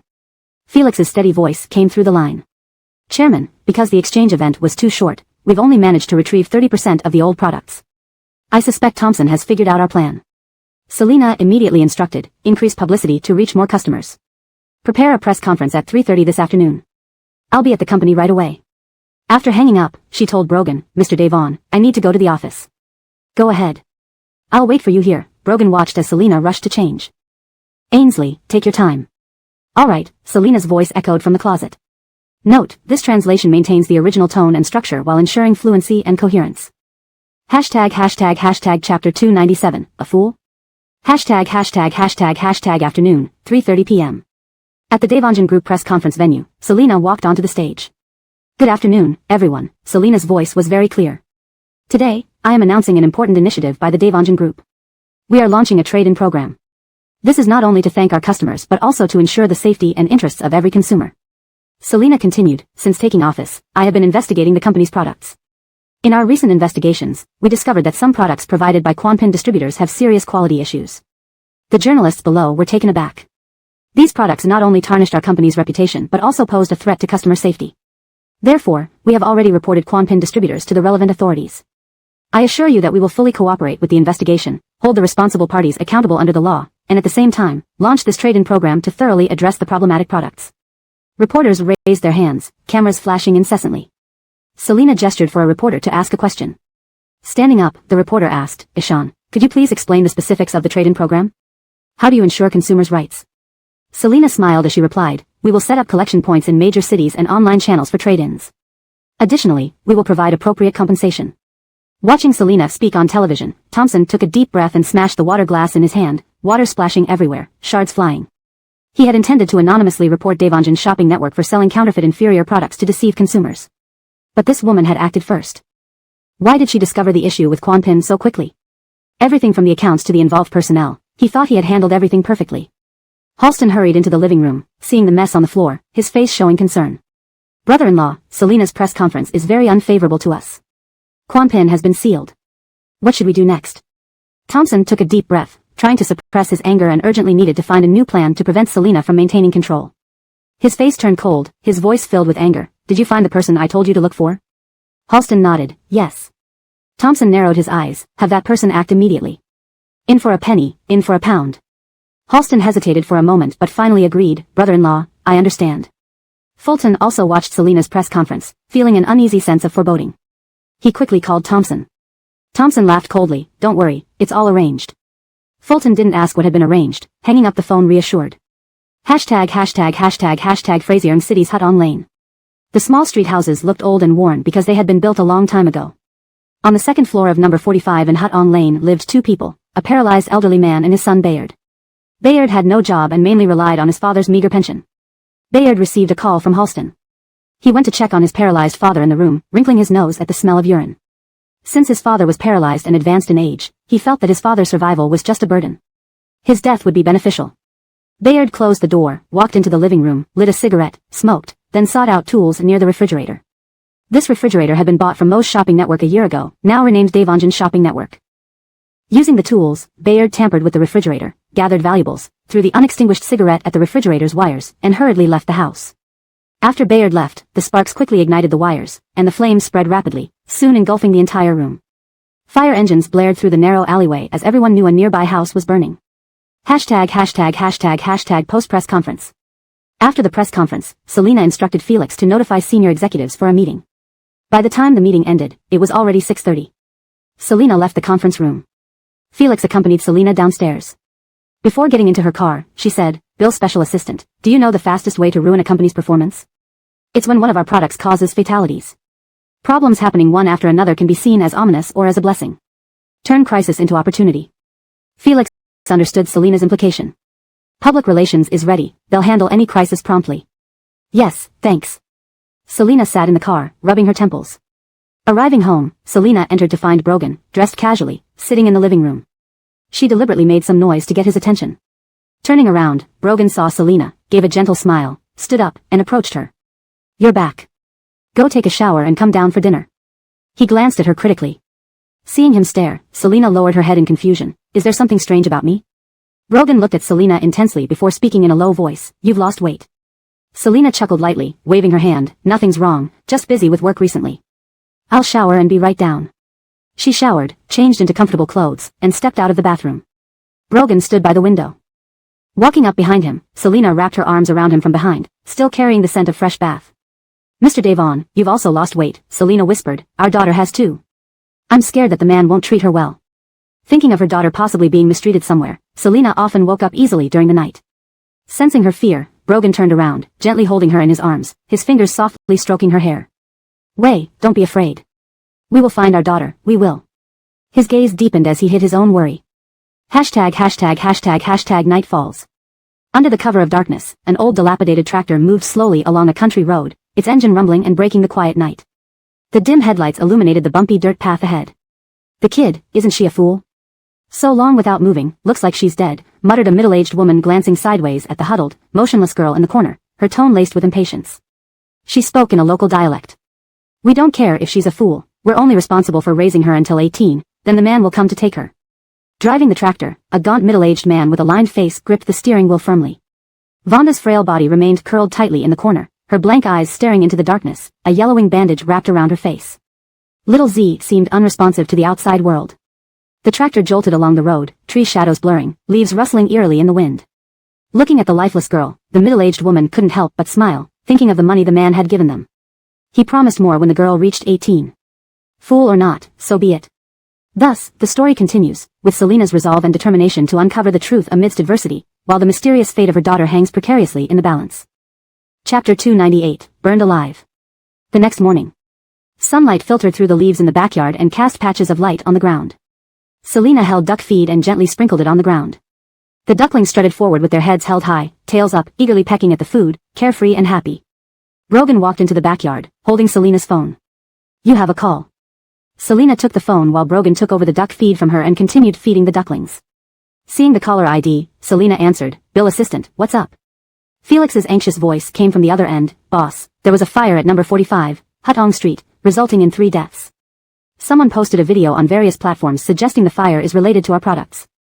Selina's expression darkened instantly. She took a deep breath and calmly instructed, send people immediately to investigate the situation thoroughly. The PR department should handle maintaining the company's image and minimize negative impact. She hung up, feeling a surge of anger. She suspected that this was one of Thompson's dirty deeds. What happened? Brogan turned to look at Selina, his brows calm. A fire broke out at number 45, Hutong Street, killing 3 people. Online, it's being suggested that it might be related to our products. Selina frowned, already upset by the bad news so early in the morning. She stood up, I need to go to the office. Brogan put down the feed and patted his hands clean, then escorted Selina to her car. He nodded at Brendan, who opened the door for her, and waited until she drove off before turning back inside.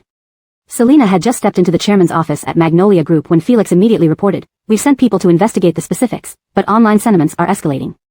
Many are questioning serious quality issues with our products. At that moment, Bill Assistant received a call. After hanging up, he furrowed his brow. Chairman, the families of the deceased are causing a scene outside the building. Downstairs, the families were holding a white banner inscribed with brush-painted characters, and scrupulous merchants have no conscience, deceiving consumers. Selina walked to the window and saw the crowd gathering below. Have someone go downstairs immediately to pacify them. Control the situation and prevent it from worsening, she calmly instructed. Also, contact the police to ensure order. Yes, Chairman, Bill Assistant replied and quickly organized the response team. That morning, Thompson watched Magnolia Group's stock plummet and smiled contentedly. Selina was too inexperienced if she thought she could win against him. He sat on the sofa at home, leisurely sipping tea, pleased with how everything was unfolding, stock prices dropping, public pressure mounting, all according to plan. Xiang Divong noticed Thompson seemed unusually cheerful. She leaned into him softly, honey, I'm going out to chat with my friends. Thompson nodded, go ahead. Xiang Divong stood up, grabbed her bag, and gracefully walked out in her heels. She had naturally seen the news about Magnolia Group earlier that morning. If not for Selina, the company would now be under her husband's control. Xiang Divong met Taryn and Taylor unexpectedly at the beauty salon, where a faint aroma lingered in the air, and gentle music played softly in the elegant environment. Smiling, Xiang Divong approached them politely, Jacqueline, what a surprise meeting you here. Taryn gave a slight nod, responding courteously, you're from Thompson's household?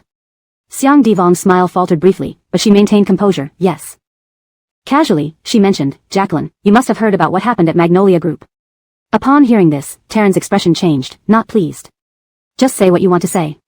Unbothered by Taryn's tone, Xiang Divong gently said, Jacqueline, the products from Magnolia Group have caused fatalities. Taryn frowned, is that so? Cece, let's go. Taylor, feeling a surge of joy hearing about Magnolia Group's troubles, planned to check up on Selina's misfortune later. She had always felt threatened by Selina. Taylor hooked her arm around Taryn's, Auntie, let's go. Seeing Taryn's unwillingness to engage, Xiang Divong simply nodded, my apologies for interjecting, Jacqueline. Take care of yourself. She laughed with her friends as they walked toward the beautician. Meanwhile, deciding to confront the situation herself, Selina descended with Brendan and Felix following closely.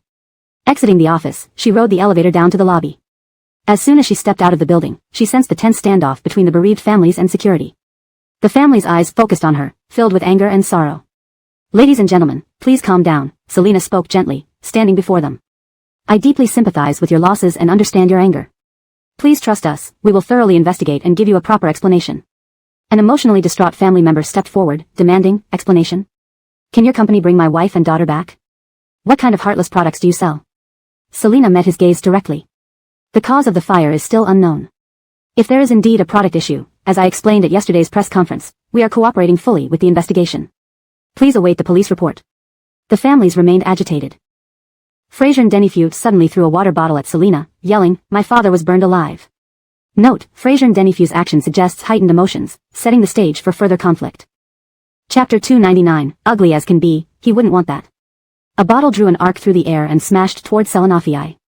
The bodyguard knocked the mineral water bottle to the ground. Brendan quickly moved forward, shielding Selina from behind, while Felix remained alert to the surroundings. Bayard's actions had stirred up emotions among the other bereaved families. Bodyguards blocked them off. Unscrupulous merchant. Wicked. I curse you to die, to be burned alive. Selina turned her head toward Felix and lowered her voice. Investigate the man who threw that water bottle. Felix nodded in understanding.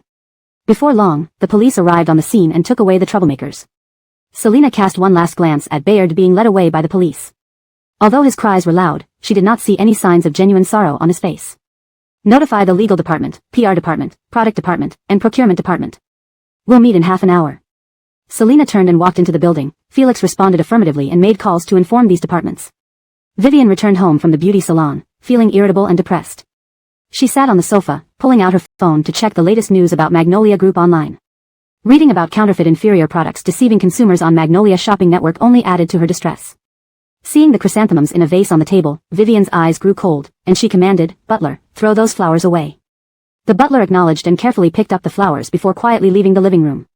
Since losing her husband Leighton, Vivian found everything displeasing and had become somewhat temperamental. When her husband was alive, he always tried to keep her happy and accompanied her. Now, the large house felt empty and desolate. Vivian sighed, pulled out her phone, and called Brian. He answered promptly. With a gentle tone, Vivian said, "Shin-Yuan, let's not postpone your wedding with Tina. Follow the original plan." There was a pause before Brian replied, "All right, I'll follow your wishes." Vivian smiled, "Good child, take care of yourself at work." Brian acknowledged. After hanging up, Vivian sat dazed on the sofa. Sandy, dressed in her exercise attire, slowly shuffled into the living room after her workout. Seeing her daughter lost in thought, she furrowed her brow and sat beside Vivian, patting her hand gently. "Hope, you should take time to care for Anthea," Sandy's voice stern. Vivian looked up at her mother, a trace of helplessness in her eyes. There had always been a rift between her and Selina, difficult to bridge. "Mom, she doesn't want to see me," Vivian remarked coolly. Sandy sighed, speaking warmly yet firmly, "Regardless of Anthea's attitude now, she is still your daughter. You are her mother. Your blood ties can't be changed. And Anthea is your only daughter with Ajen. Do you want Ajen to rest uneasily? You need to genuinely interact with Anthea, family needs sincerity." Vivian listened silently, her eyes flickering. She knew her mother was right. Selina was the only daughter she had with her husband. Sandy continued, "As a mother, you should take the first step to mend the relationship. If it takes a year, then 2, or even 3, so be it." After hesitating, Vivian nodded, "I'll find time to see her." Although she was still hesitant, she decided to heed her mother's advice and try to mend relations with Selina. To give her husband peace of mind, she needed to take another step. Sandy smiled in relief, "That's good, but when you meet Anthea, remember to be mindful of the situation." Vivian nodded and asked the butler to prepare health-nourishing soups and sweets suitable for women, intending to send them to Magnolia Group later. "Mom, next week is Shin-Yuan and Tina's wedding. I've told them to proceed as planned." Sandy agreed, "Yes, very well." At this moment, Vivian received a call from her lawyer. Mr. Jeffrey addressed her respectfully and solemnly, "Vivian, please come to our law office tomorrow at 3 p.m. regarding Mr. Leighton's will." Vivian nodded, "All right." Mr. Jeffrey also contacted Brian and Selina's assistant. Selina was in a meeting. Felix gestured for Mr. Jeffrey to hold on, passing the phone over. Lowering his voice, he said, "A lawyer surnamed Jeffrey is on the line for you." Selina paused the discussion, taking the phone. "Hello, Mr. Jeffrey." She sipped her coffee. Mr. Jeffrey greeted politely before saying, "Miss Liu, please come to Gold Medal Law Firm tomorrow at 3 p.m. for the reading of Mr. Leighton's will." Selina froze mid-sip, raising a brow. "Understood, thank you." After hanging up, Selina put down her cup and addressed the executives present. "The meeting ends here. Follow the arrangements discussed. Any issues, contact me immediately." Selina stood up and left the conference room. Back in her office, Felix handed her a file on Bayard. Skimming through it, Selina learned that Bayard had never worked since high school, relying on his paralyzed father, whom he allegedly mistreated. He might provide some evidence, Selina mused. Felix agreed but added, "We don't know if Bayard will cooperate." Selina met Felix's gaze, calm. "When Bayard is released, send someone to approach him. They can pretend to be Ismail Shu's men." Felix understood immediately. "Understood, I'll arrange accordingly." At 4 p.m., Selena received health soups and sweets from Vivian. Left at the reception, Vivian clearly knew Selena wouldn't see her. Frowning, Selena wasn't sure what Vivian was up to. She instructed Brendan to take the food away, Cho assistant, share it with Bill's special assistant. She didn't need to waste food unnecessarily. In a small village surrounded by mountains, lived around 100 people leading simple lives with minimal education. Most houses were mud huts, worn and decrepit. Vonda cautiously fed chickens, a faint smile appearing on Marigold's face. Ugly duckling. Suddenly, a lump of mud hit Vonda's head precisely. Mud trickled down her hair, smearing the bandages on her face. Ha ha ha ha. Even uglier now. A 10-year-old boy laughed, pointing at Vonda, wiping his runny nose. He picked up another lump and threw it. Vonda shrank back, fear and anxiety evident in her eyes, but she didn't cry. She silently continued feeding the chickens. Hey, are you really stupid? Seeing no response, the boy seemed displeased and kept throwing mud. Finally, seeing no reaction, he stuck out his tongue in disgust and wandered off to play elsewhere. In a mountainous area far from civilization, life was humble and untouched by modernity. Here, the residents carried on their simple existence without much education. Their homes, mostly constructed of clay and earth, bore signs of wear and tear, reflecting their hard lives. Vonda placed food delicately into a bowl as chickens rushed over to feed. Marigold's face showed a fleeting smile amidst the simplicity of their daily chores. Suddenly, a clod of dirt landed accurately on Vonda's head, sliding down and staining her bandaged face.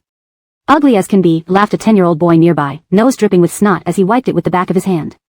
He picked up another piece of mud, hurling it at Vonda. Startled, she shrank back, her eyes filled with apprehension and dread.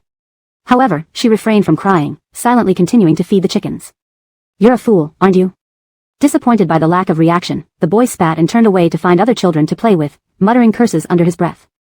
The translation adheres to the provided instructions, maintaining paragraph structure, style, and ensuring natural English flowed. A girl who was both ugly and seemingly slow-witted had come to his home, and the village kids ridiculed him for it. They said she was going to be his little bride. The boy wiped his runny nose, muttering that she was hideous, and he wouldn't want her. Vonda tilted her head and wiped the mud off her face. The more she wiped, the more mud stuck to the bandages on her face. She was not an ugly monster. Her mother was beautiful, and so was Magnolia. Her father was also very handsome. Magnolia was not an ugly monster. This translation adheres to the provided instructions, ensuring only English is used, maintaining character names accurately, preserving the original tone and style, ensuring natural and fluent English, and keeping the storyline coherent with previous content. The paragraph structure and line breaks are maintained as in the original text. Chapter 300, Suddenly Sitting Up Straight. Seong Devong returned home from the beauty salon, happily mentioning to Thompson that she had met Vivian today. Vivian? Thompson suddenly sat up straight, his brow furrowed in concern. Seeing his serious expression, Seong Devong asked puzzledly, what's wrong? Did something come to mind? Thompson pondered for a while and then recalled something important. Since Leighton had already passed away and Selena was Leighton's only daughter, it was highly likely that Selena would inherit the Zhong family's estate. If Selena inherits Leighton's estate, even if Devangshan Group goes bankrupt, she will still have the Zhong family's wealth, Thompson said coldly, a trace of unwillingness flashing in his eyes. Seong Devong was slightly stunned, then a hint of jealousy crept onto her face. Then she's really lucky, but Selena doesn't get along well with the Zhongs, so she might not get anything. She also detested Selena. If it weren't for her, perhaps the company would now belong to her husband. Selena got home after work and rubbed her temples gently. It had been an exhausting day, leaving no time for idle thoughts. Brogan was on the phone while pouring a glass of water for Selena. After he hung up, Selena softly asked, did we hear any news today? Brogan rubbed his temples and spoke in a low tone, we can only use our current resources to search, which is risky as it might alert that man. It's quite difficult. Selena understood the difficulty. They had no idea where that man had taken their daughter. Selena pursed her lips. Do you think that man might have left Shin City separately from our daughter? Brogan frowned thoughtfully and nodded. That's possible. If we catch that man first, finding our daughter wouldn't be as stealthy and risky. Selena consoled herself. We should continue investing money to hire more people to search for her. I plan to invest all company profits into this effort. We'll hire people in every city, county, even villages to find her. We need to establish a dedicated search company. She knew this required an enormous amount of money. Thompson wanted to bring down Devangshan Group to cut off her financial resources, but Selena wouldn't let that happen. Relying solely on them would make finding their daughter even more unlikely. Their only option was to invest heavily in hiring help to search. Leave the establishment of the search company to me, Brogan added. By the way, I saw news about the victims' families causing trouble at the company today. Don't worry, I'm fine, Selena replied calmly. Just breaking Bayard could resolve everything. Meanwhile, Bayard, whom Selena had thought about, left the police station and returned to his hotel suite to make a call. Agitated, he dialed Halston. When are you going to transfer the rest of the money? Bayard asked impatiently while smoking. Halston, clearly unprepared for the call, responded coldly, "Don't contact me for now. You'll get the money once this blows over." "Don't wait that long, transfer it now," Bayard insisted, needing to leave Beijing as soon as possible. Halston weighed the risks and, wary of Bayard losing control, conceded, "All right, I'll transfer the money tomorrow." Bayard scoffed, "Better hurry up, or I'll find a way to make your life miserable too." Halston grew grim hearing a thug threaten him. Bayard absolutely must not live. Just after hanging up, Bayard heard a knock on the door. An attendant's voice came through, "Mr. Denny, your meal has arrived." Wearing slippers, Bayard walked to the door. As he opened it, his face changed drastically. He tried to close the door, but someone pushed against it forcefully. A man dressed as a waiter held a mini spray bottle and sprayed Bayard's face several times. Feeling dizzy, Bayard lost consciousness almost instantly. When he woke up, he found himself tied to a chair. The surroundings were unfamiliar and dimly lit by a single yellowish light. He struggled but realized the ropes were too tight to break. Several men entered and started beating Bayard. One man cursed, daring to threaten Boss Xiang. "Are you tired of living? We're taking you to the sea." Hearing Xiang, Bayard thought of Halston. His face contorted, cursing inwardly, "Halston." Just as he felt he might die, someone rushed in to save him. Brendan entered the room with a bright smile. "Mr. Bayard, what happened to you?" Bayard, covering his bruised face, recognized him. His pupils contracted sharply. You're from Daevongshan Group?" Brendan smiled and nodded. "Right, you have a good memory. I came here for a reason." "Who sent these men to beat you?" Chapter 301, You'll get a beating if you don't obey. "I don't know who sent them." Bayard, clutching the spot that had just been hit, moaned in pain. His face was contorted in agony but with a hint of wariness. He wasn't foolish enough to tell Magnolia Group's people about Halston. To him, revealing anything would be betraying himself. Brendan stood to one side, a smile on his face. "Mr. Denny, it doesn't matter if you don't know who sent them to beat you. After all, it's you getting beaten, not me. I came here today primarily to discuss fire compensation matters." At the mention of compensation, Bayard's cries of pain ceased abruptly. Avarice flashed in his eyes as he quickly swallowed. "How much does your company plan to compensate me?" Brendan smiled, knowing this topic had sparked Bayard's interest. "We are still assessing the specific amount of compensation, but we can assure you a satisfactory sum." He paused for effect before continuing, "Of course, if you want compensation, you need to cooperate with us." Bayard frowned. "What kind of cooperation?" "Your products caused the fire at my house and got my father killed. It's obviously your fault, so compensation is only right." Brendan gave an innocent laugh. "Of course. Our company will ensure you receive appropriate compensation. We just ask that you do not speak recklessly to the media." Bayard laughed relieved. This was simple. "No problem. I promise I won't say anything out of line." Brendan nodded approvingly. "The day after tomorrow, our company will discuss compensation details with you. As for these men in the corner who beat you, they're here for their own reasons and have nothing to do with us. Resolve it yourself." Brendan thought their conversation had gone very well. With that, he gestured for his men to release those who had beaten Bayard earlier, then left the room briskly. Bayard stared dumbfounded as they were about to leave. "Wait, you can't just leave like this." He hurried to follow them out of the room but was unfortunately dragged back by the group of men. They tied him up tightly and covered his mouth with tape. One of the men coldly observed Bayard struggle without concern and made a phone call. "Boss, Magnolia Group's people found us beating Bayard, but they didn't intervene and have no idea whose men we are." The caller looked at Bayard, placed the phone next to his ear. Bayard heard Halston's voice. Halston coldly scoffed, "Bayard, you dare to threaten me. This is your consequence." Brendan smirked, mimicking Halston's voice to add weight to the threat. He was sure the boss would praise him for his performance. He hung up. Inside the sack, Bayard cursed Halston for breaking his word. He could still hear the others talking. "Let's go. Damn, I almost thought we couldn't complete the mission. Take him to the sea, toss him in according to the boss's wishes." Bayard hadn't expected Halston to be so ruthless, wanting to throw him into the sea to drown him. Halston wanted his life. At this moment, Bayard regretted not telling Magnolia Group about Halston. But now, inside the sack, his regret was useless, he couldn't escape. Sitting in the car, Brendan watched the scene unfold, enjoying Bayard being thrown into the vehicle wrapped in a sack. He cleared his throat and dialed Selena's number to report progress. When Bayard nearly drowned, he'd step in and pretend to save him. Selena answered the call with a cool tone. "Hello, Assistant Cho. Any updates?" Brendan briefly reported the current situation. Selena nodded, her voice softening slightly. "Assistant Cho, your method is excellent." Though his attempt to woo the boss failed, hearing her praise made him blush slightly. After their conversation, Brendan told the driver, "Follow the car ahead. We're heading to the seaside." Selena placed her phone on the bathroom counter. In her hand, she held a pair of scissors, carefully considering how to cut Brogan's hair. Brogan, now deeply regretting not going to a barbershop first, felt helpless. Mr. Devon, don't worry. Men's hair is easy to cut, Selina said confidently, referencing her past experience cutting Anselm's hair when they couldn't afford salons. Brogan tried to remain calm, forcing a smile. I'll leave it to you then. Selina nodded and began trimming, concentrating intensely. All Brogan could do was silently pray that the outcome would be tolerable. His expectations weren't high.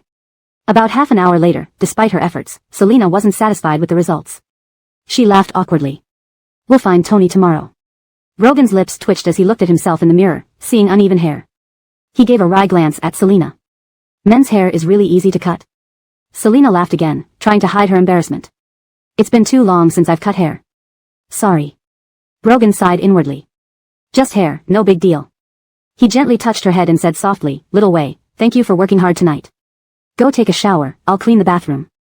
Selina touched her nose, secretly glancing at his hair, feeling even more embarrassed. Okay, I'll go shower. She quickly left, fearing Brogan might notice her unease. Brogan chuckled helplessly, watching her leave. He removed his raincoat and began tidying the bathroom. Selina took a hot shower in the adjacent room, relaxing greatly. Upon returning to the bedroom, she saw Brogan waiting for her. Climbing into bed obediently, she lay down beside him. Brogan followed suit, pulling her into his arms and gently kissed her forehead. Good night. Feeling warmth on her forehead, Selina closed her eyes, responding softly. Selina often slept restlessly, waking frequently. Each time, Brogan tightened his embrace until she finally settled into a more peaceful sleep around dawn. Dawn was breaking over the village. In the kitchen, where Vonda had been sleeping, her empty stomach woke her up with growls. She rubbed her eyes, patted her belly, and got up. Shuffling unsteadily, she approached the water barrel. Standing taller than her, it was several heads higher. She cautiously dragged a chair over, climbed on it, then struggled to scoop water from the barrel. Finally managing to fill a small dipper, she drank eagerly, gulping down water until her belly was bloated. Since the Mengs gained money, they slept more soundly and didn't wake early to work. Their 10-year-old son, Gay, would usually wake up around 8. Mom, I'm hungry. Gay knocked loudly on the door. Awakened by his knocks, Dario frowned, keeping his eyes shut while yelling, Go make something in the kitchen yourself, or I'll come out and thrash you. Gay silenced immediately upon hearing his father's roar, terrified of his temper. In the kitchen, Vonda, startled by Dario's shouting, quickly shrank into the corner. Her small body trembled involuntarily. Before long, she heard someone walking towards the kitchen. Lou Devonjan opened her eyes wide and looked towards the kitchen entrance. Gay's figure appeared at the doorway. Gay strode into the kitchen, his gaze sweeping around until he spotted Lou Devonjan cowering in the corner. An impatient expression crossed his face. He waved his fist menacingly and barked harshly, Ugly girl. Go cook something. Lou Devonjan bit her lip but remained still. Her small frame wished it could melt into the wall. She didn't know how to cook. Seeing that Lou Devonjan wasn't obeying, Gay walked over and kicked her, Go cook, or I'll beat you if you don't obey. Still, Lou Devonjan stayed silent, tears now streaming down her face. Realizing she wasn't moving, Gay grumbled and went to start the fire and prepare porridge himself. Chapter 302, You do your work, I'll feed you. Selina got up in the morning and ate a little breakfast but didn't have much of an appetite and put down her chopsticks. Mr. Devon, I'm going to the company now, duckling is for you to feed today. Brogan, seeing she had only taken a few bites, also put down his chopsticks, I'll send you to work today. On the way back, I'll stop by to get my hair cut. Okay. Selina replied. The two went upstairs to change into clothes suitable for going out. Brogan finished changing first. He picked up his belt and skillfully looped it through his belt loops while speaking to Selina, I'll go to the backyard to feed Duckling first. Selina nodded, okay. Brogan arrived at the backyard and watched Duckling. The sound of his daughter's innocent chatter as she fed Duckling seemed to ring in his ears. That warm memory stirred a pang of tenderness in his heart. He skillfully took some feed and placed it in the small bowl, watching Duckling happily pecking at its meal. Sunlight fell on his black and white streaked hair, casting a slender shadow in the morning light, looking especially refined yet solitary. Selina leaned against the door, observing Brogan's hair. She noticed more gray hairs when helping him trim it yesterday. After finishing feeding Duckling, Brogan stood up and turned around to see Selina. He went to wash his hands, then walked over and smiled as he put an arm around her shoulders, Let's go. Selina nodded, following Brogan out the door. Outside, the sun had just risen, with golden rays bathing them. Brendan saw Selina and Brogan walk out side by side and felt the harmonious atmosphere between them, an intimacy no one could intrude upon. Sensing this, Brendan discreetly refrained from opening the car door for Selina, instead standing aside. Brogan gave Brendan a fleeting glance and a faint smile. He opened the car door for Selina, waiting for her to sit inside before closing it and rounding to the other side. Inside the car, Brogan immediately opened the mini fridge, taking out a bread roll and tearing open the packaging. Selina was about to reply to some work messages when her view was blocked by the bread. She turned to look at Brogan. You do your work, I'll feed you. Brogan raised an eyebrow. Selena laughed helplessly, opened her mouth to bite a piece of bread, then continued focusing on her work. Her fingers danced quickly across her phone screen, replying to messages. From time to time, Brogan would hold out a piece of bread for Selena, both working together seamlessly. Arriving at the company, Selena and Brendan got out of the car, while the driver would take Brogan to the barbershop later. Just as Selena stepped out, several reporters moved to interview her. Security guards intercepted the reporters. One reporter had intended to snap a picture of Selena getting out of the car, inadvertently capturing the man inside the vehicle. The man cast a stern look at the camera lens. The reporter's hand trembled slightly, forgetting to press the shutter button. President Liu, what are your thoughts on the product fire incident? How does your company plan to handle this? President Liu. Reporters tried to pursue Selena for interviews.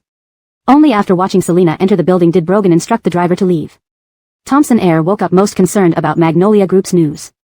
Seeing that today's headlines were still filled with bad news, he enjoyed a few extra bites of breakfast, feeling pleased. After breakfast, Blaine, Alfredo Shao, and others came to invite Thompson Air for a round of golf. Blaine sat on the sofa, smiling. A few shareholders lamented to me yesterday. Thompson Air put down his teacup, a smirk playing on his lips. Oh? What did they say? Blaine casually replied, they're quite upset with Selena. Since she took over the company, incidents have occurred one after another. Alfredo Shao also smiled faintly. I received calls from several shareholders too.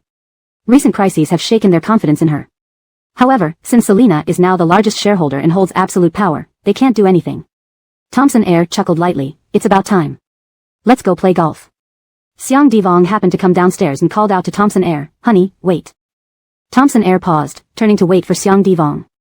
Xiang Divong approached, greeting Blaine and the others before speaking to Thompson Air. Madam Taj just invited me for mahjong. Should I go?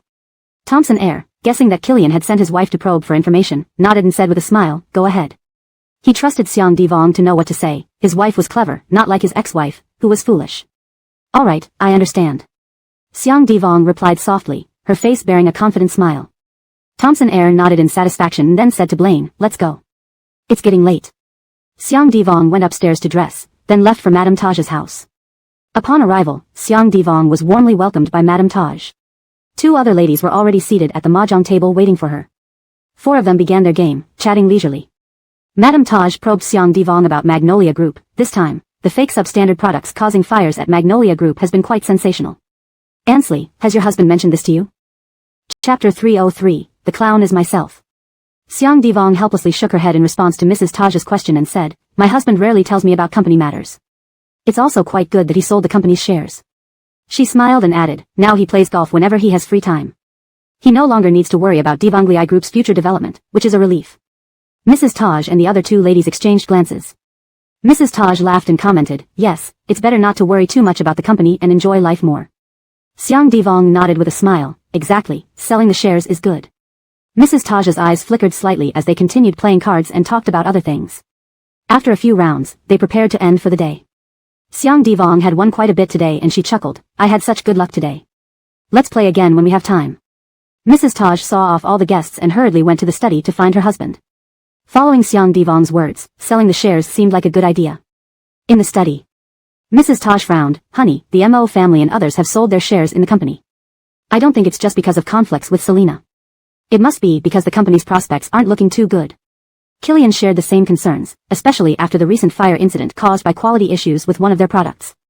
He felt keeping the shares posed significant risks and potential losses. After a moment's thought, he stood up, I'll change and go to the company to meet President Liu. He had decided to sell his shares as well. Killian quickly changed clothes and went to disdainfully Group to see Selena. Brendan was responsible for greeting Killian. He politely said, the chairman is in a meeting right now. Would you like to wait or reschedule? Killian smiled, I'll wait here for her. Brendan nodded and fetched a cup of coffee for Killian before returning to his seat. He first sent a message to Felix informing him that Killian had come to see the boss. After the meeting, Selena closed her laptop.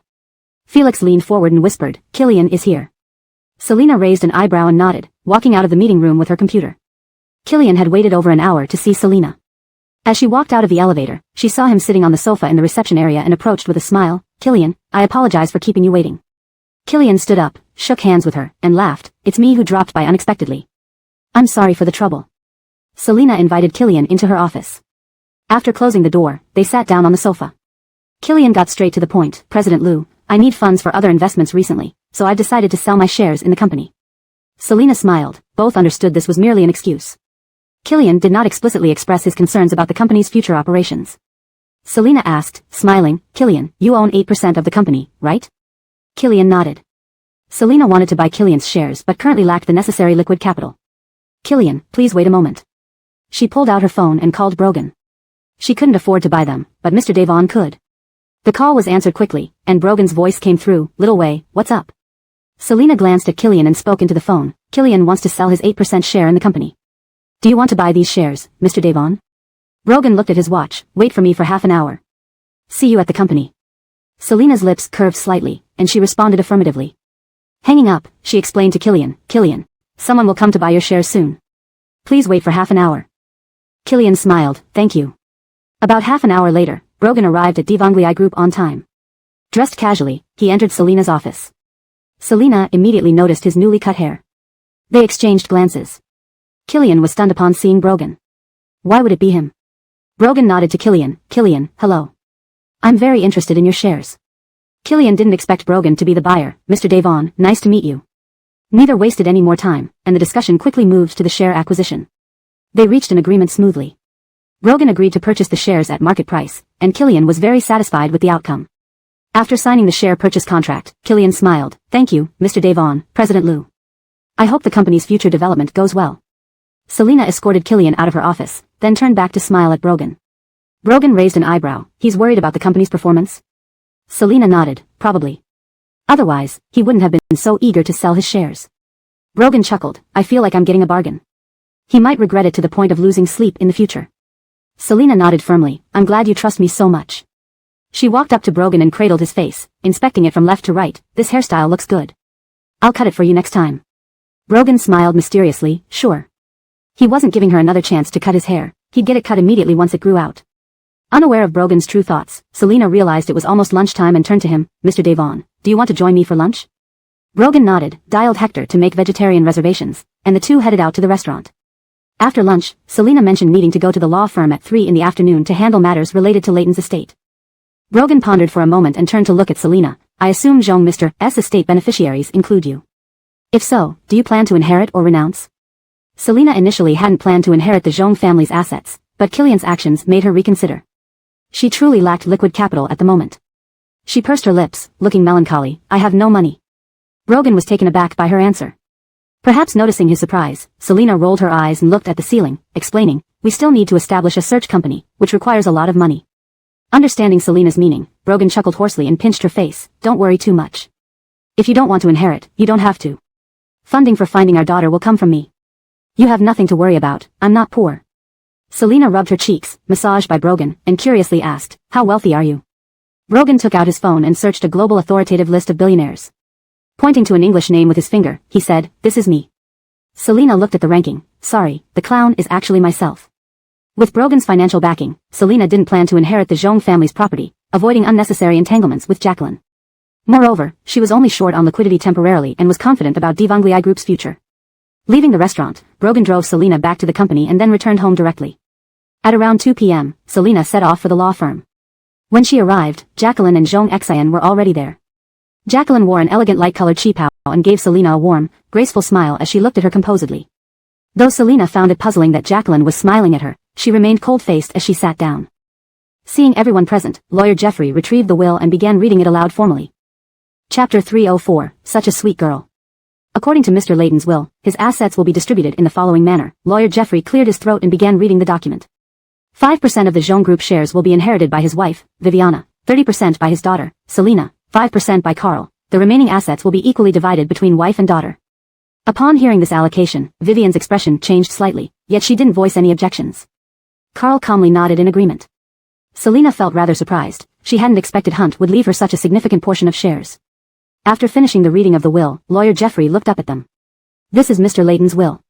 If there are no objections from any of the family members, we will begin processing the inheritance formalities. Vivian nodded with a light smile. I have no problem with it. It's my husband's decision, and I respect him.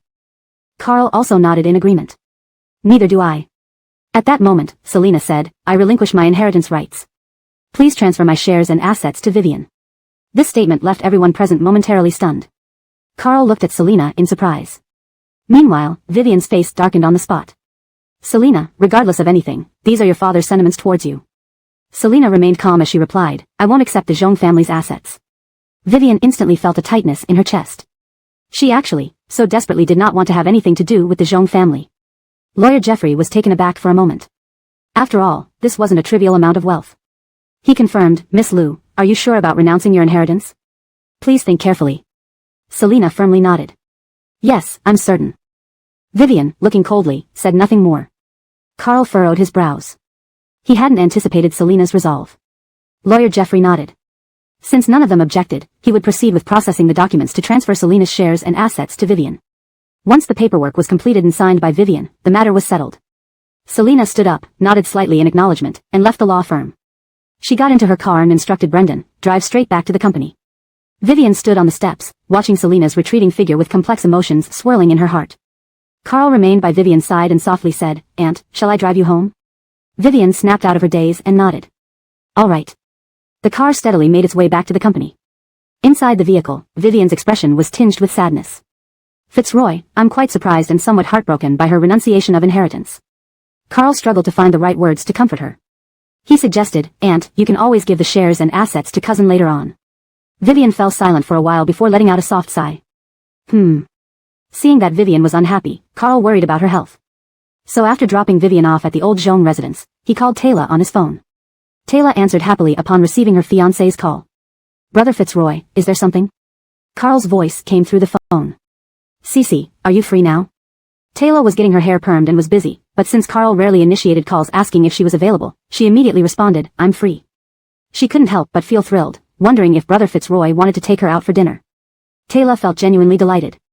Suddenly, Carl said, if you're free, could you please do me a favor?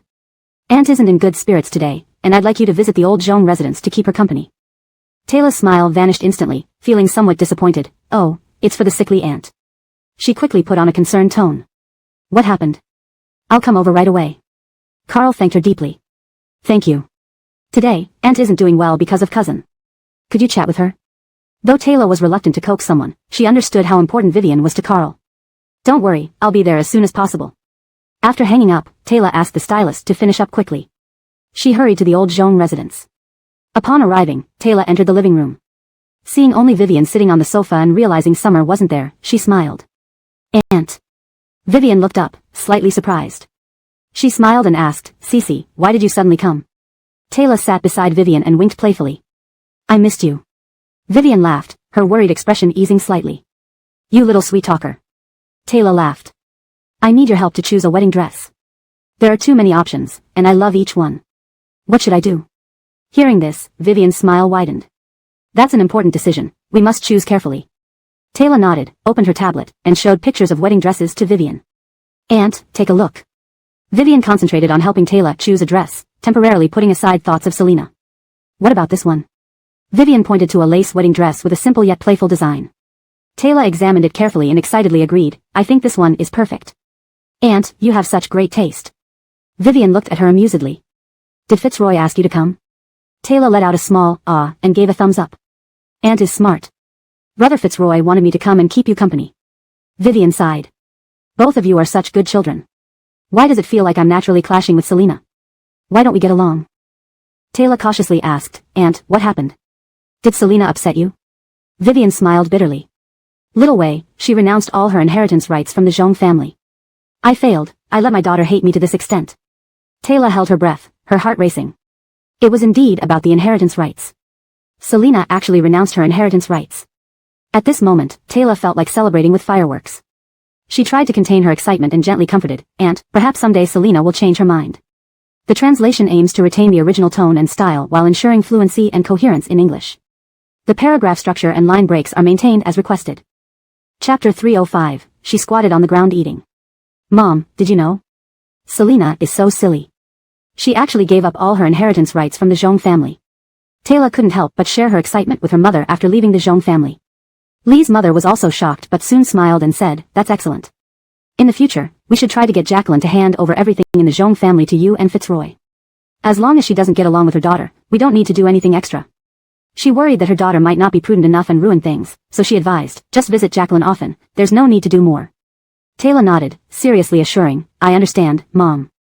She decided to spend more time with Jacqueline whenever she had free time. Selina giving up her inheritance rights in the Zhong family made Taylor happy, but it caused anxiety for Summer. When translating, I replaced Guan Lao, old lady, with summer to ensure the text reads more naturally in English while maintaining accuracy and consistency. When old Alma returned home and heard her daughter mention Selena giving up her inheritance, she sighed inwardly. She could only urge her daughter to put in more effort to mend relations with Selena. Seeing her daughter's displeased expression, she sat on the sofa and earnestly told Viviana, Miu, you must show sincerity to Anthea, otherwise, she really won't return to the Zhong family. Take your time, care for her more, and gradually mend the relationship. Jacqueline nodded, I understand. To avoid making her husband regretful, she tried her best to improve her relationship with Selena. Selena returned to the company from the law firm and worked until 6 o'clock. As she rubbed her slightly stiff neck, her phone rang. She picked it up and saw the call was from Ollie. She answered immediately. Violet's voice came through, tinged with urgency and tension. She stood inside a pavilion, looking out at the heavy rain. Davina, you might not be able to contact me for a while. I'll call you once I settle down. Selena frowned, feeling an uneasy premonition. What happened? Where are you? Violet knew time was tight and didn't elaborate much. Davina, don't worry, I'm fine. I left Eric, and I'm safe. You and Brother Davon don't have to look for me. I have to hang up now. Before Selena could respond, Violet ended the call. Holding her phone, Selena felt a mix of confusion and worry. She didn't know what exactly happened to Violet. She turned off her computer, quickly packed up her things, and left the office. She decided to discuss Violet's situation with Brogan when she got home. When Selena returned home, Brogan noticed her serious expression and walked over to take her handbag, asking, what happened? Selena recounted the recent call from Violet to Brogan, expressing her concerns about what transpired between Violet and Eric. Brogan furrowed his brows, clearly sensing something was amiss. She asked us not to look for her yet, but I'll send someone to investigate Eric. He dialed a number on his phone, find out what's happening with Eric as quickly as possible. After finishing the call, he noticed Selena's exhaustion and realized she had had a tiring day. Have you eaten dinner? He asked. No, she replied. Brogan sent a message to have a vegetarian meal delivered. They went upstairs to their room. Brogan started filling the bathtub with warm water while Selena entered the bathroom, placing her bathrobe ready.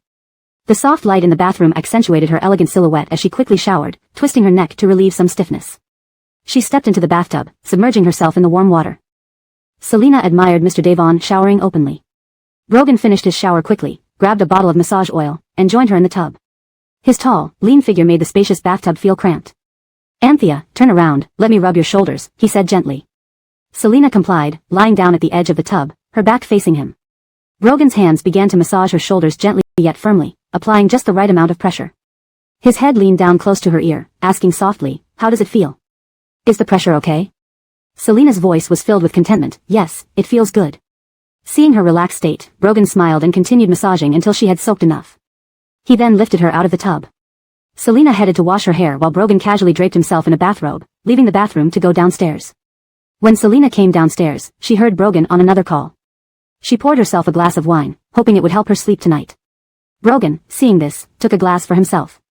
Talking on the phone with Gus, Brogan said, thank you, Gus. If there's any news, I will have my people verify it. Gus replied, Mr. Davon, we will do our best to find her. Selena looked down, hiding the sorrow in her eyes, as she raised her glass, intending to sip the wine. But Brogan stopped her, having just finished talking to Gus. You need to eat dinner first before drinking. Okay, Selena moved to the dining area. Brogan followed with his glass of wine. Although he had already eaten, he stayed to accompany her. Once she finished eating, he gently brushed her hair, saying, we'll find our daughter, Anthea. Parents who lost their child constantly hoped and believed they would find them again. Selena agreed, nodding, we will. After dinner, Brogan didn't stop Selena from having a little wine to help her sleep through the night. At this moment, in a small village, Meng family. Vonda accidentally dropped her bowl. White rice scattered on the ground. Furious, Mother Meng put down her utensils and slapped Vonda. Pick it up and eat it, or you'll go hungry tonight. Can't even hold a bowl steady. Vonda, holding her sore face with tears welling up, choked back her tears. Little Z squatted on the ground, reaching out with tiny hands to pick up the rice from the floor. She was extremely hungry. The white rice had gathered dust from the floor. She squatted there, eating the rice from the ground. The Meng family members continued their meal, sitting on chairs, ignoring her. Translation ends here. #### Chapter 306. The next day, Selena went to the company, with Felix walking beside her. In a low voice, he said, the police have already investigated the matter concerning the Quanpin agency, but their head did not mention anyone from the Mo family or Halston. The person Felix referred to was Halston's college classmate. Selena showed no surprise at this result as she stepped out of the elevator. It was an expected outcome. She walked into the office and took over the documents Felix handed over. After reviewing them carefully, she instructed, send someone to bring the former procurement coordinator back to the country. How is Bayard? Brendan, standing by, quickly reported, Bayard has, honestly, revealed information about Halston, cleverly recording his phone calls.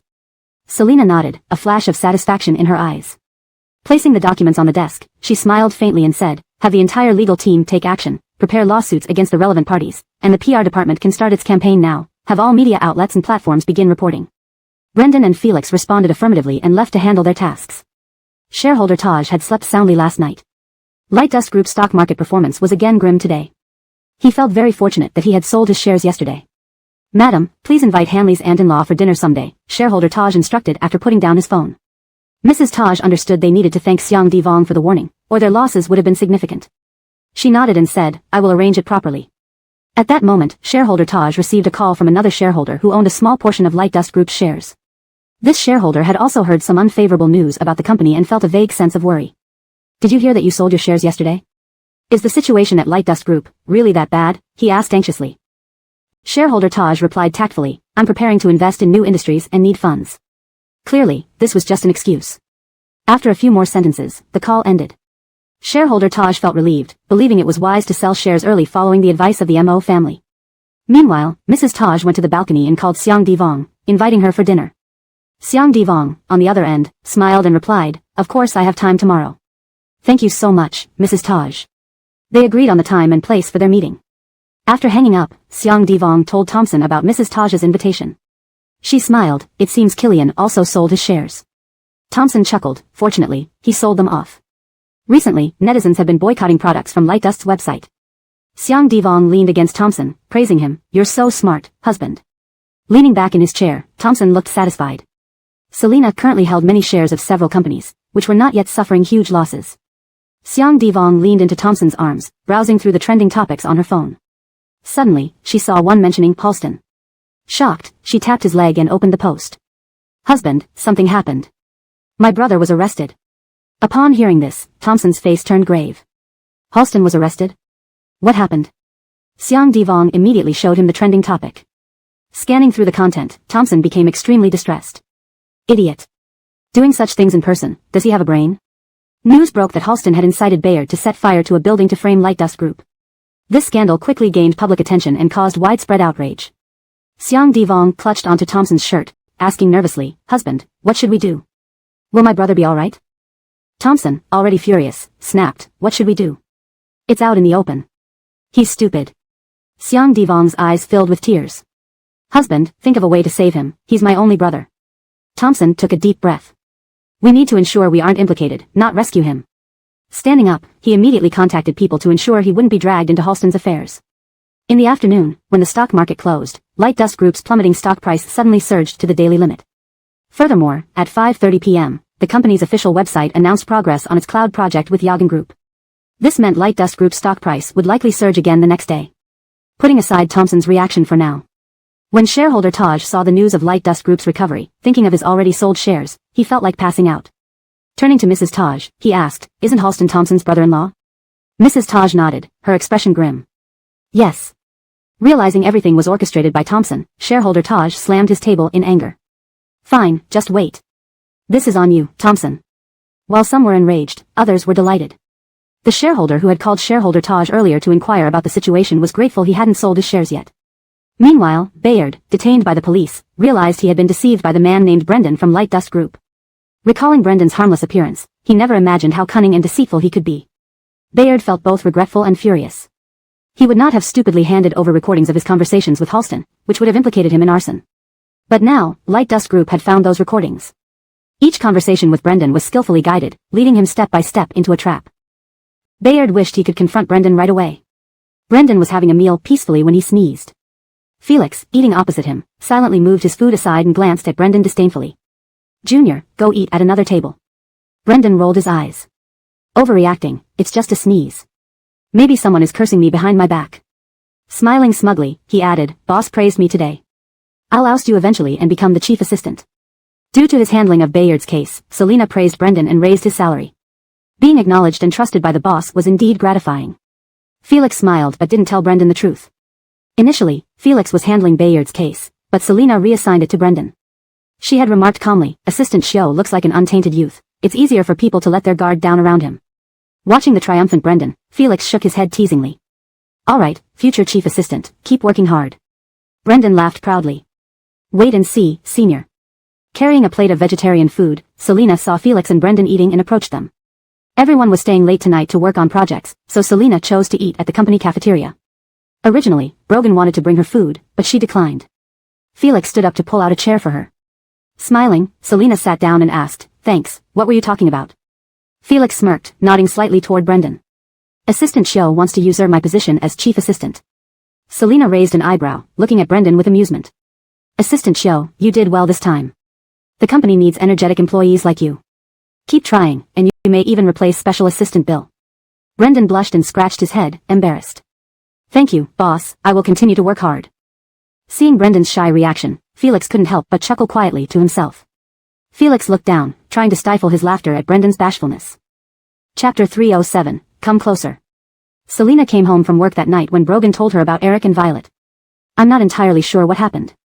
Eric has kept it under wraps, but a few days ago, his mother was admitted to the emergency room, and the doctor issued a critical condition notice to the family." Selena frowned. "You suspect that something happened between Sherry and Eric's mother?" Brogan nodded lightly. "Possibly. We'll have to wait for Violet to contact us to know the specifics." Though worried, Selena could only wait for Violet to reach out. She decided to take a shower first. Finally, things at the company were progressing according to her plans. With free time that evening, she contacted Miguel after her shower in the study. Miguel informed Selena about Bud's background.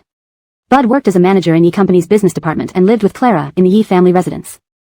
His mother Joy and Harris lived together separately, suggesting he might be a live-in son-in-law. After some thought, Selena asked, "What's his relationship with Clara like?" Miguel analyzed, "Miss Yi is proud and pays for everything herself, bags, clothes. People in her circle ridicule her, which weakens her bond with Bud."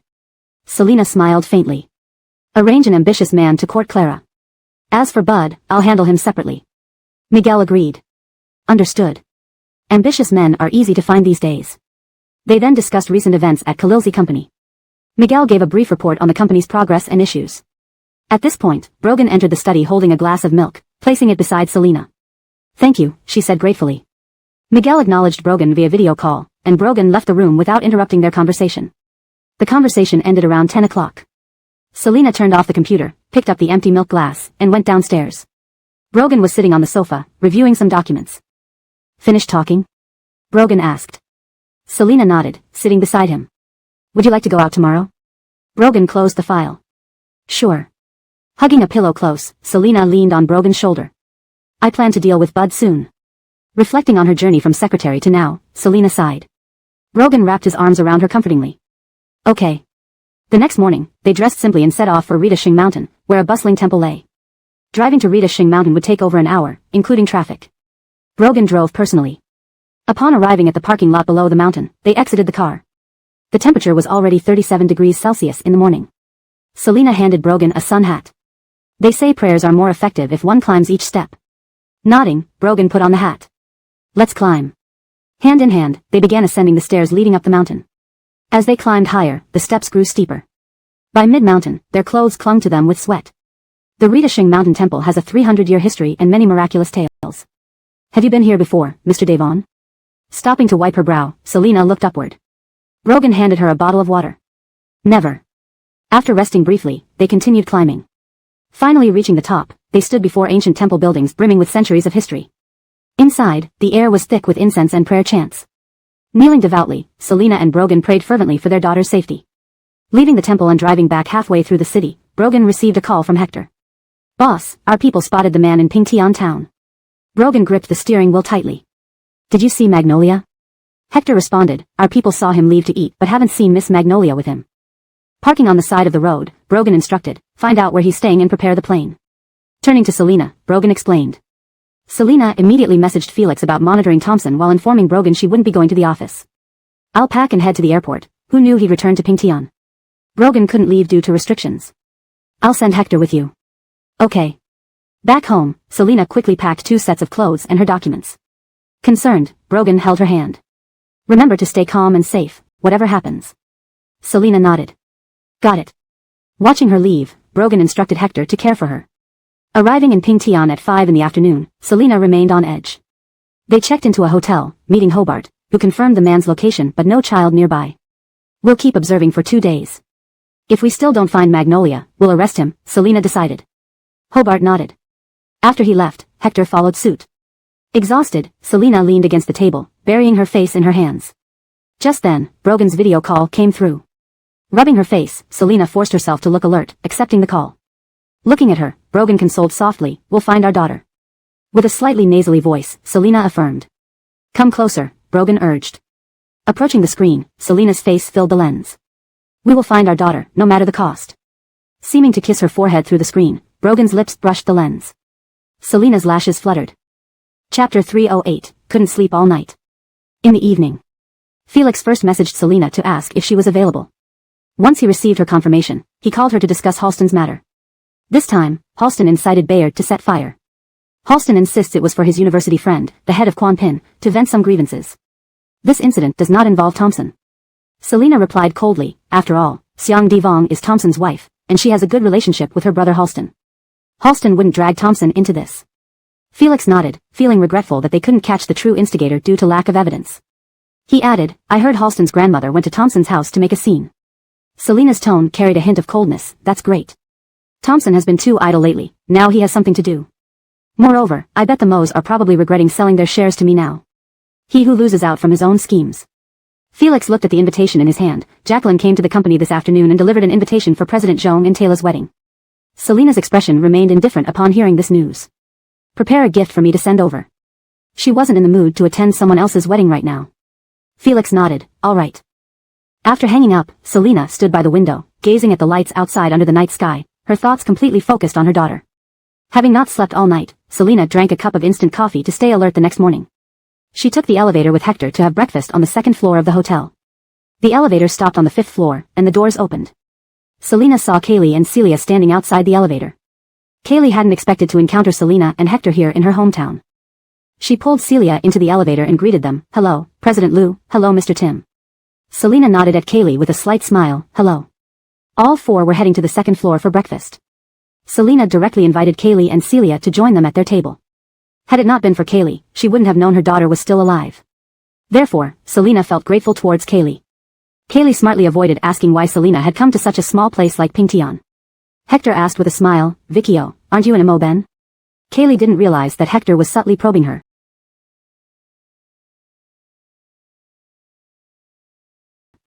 Hector was slightly cautious when encountering acquaintances in this situation.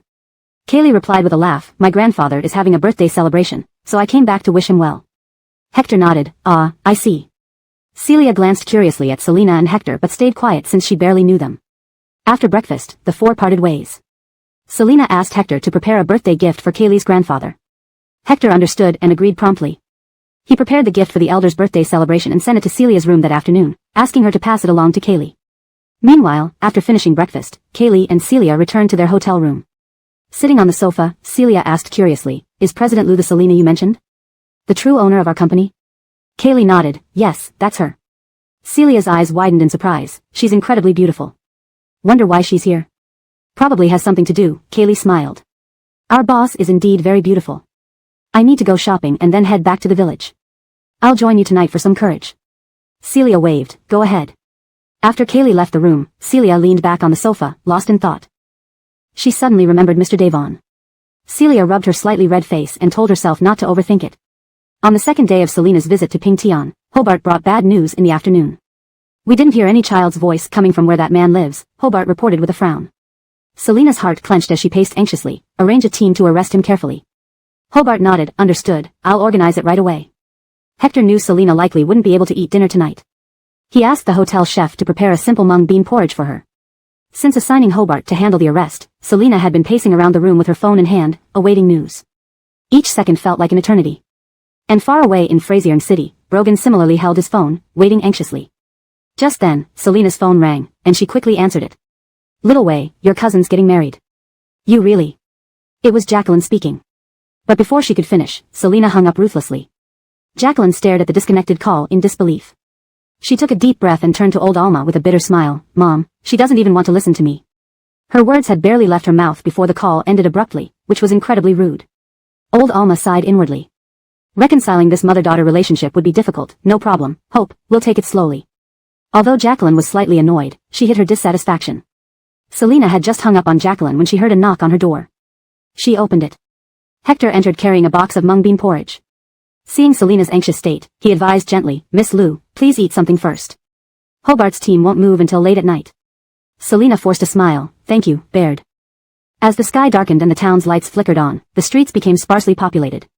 Late at night, Hobart and his team stealthily approached the target residence. They moved cautiously, careful not to alarm anyone inside or disturb nearby residents. With each passing second, Selina felt time stretch endlessly in the hotel room as she waited anxiously for news.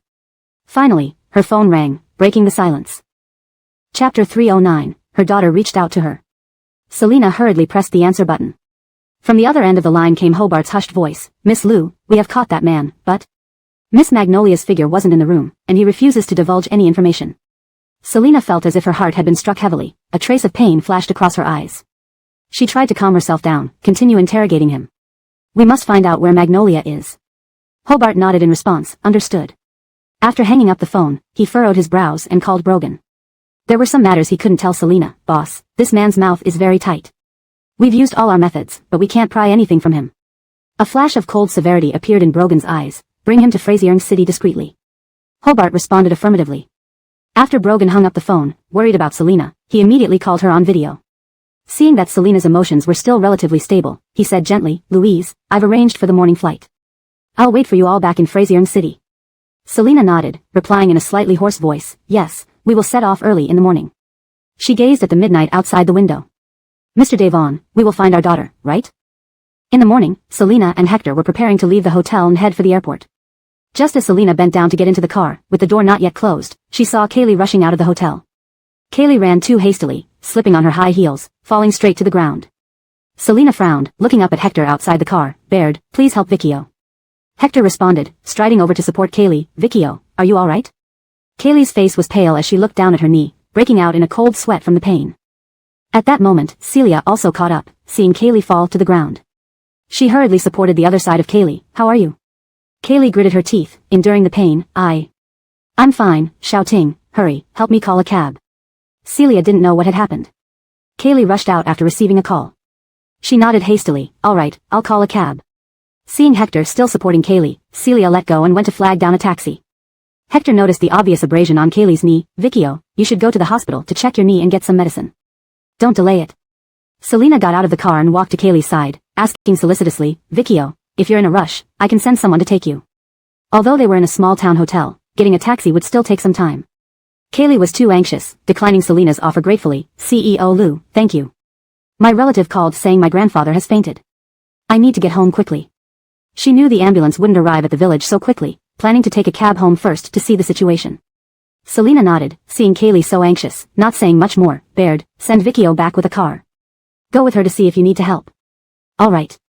Hector carefully helped Kaylee into another vehicle originally for bodyguards, turning to call Celia. "Miss Lynn, please get in the car." Celia hurriedly sat in the car. As the car drove away, Celia inexplicably glanced at Selina through the window, her gaze somewhat complicated. Selina watched the car leave, returned to her own, and continued towards the airport.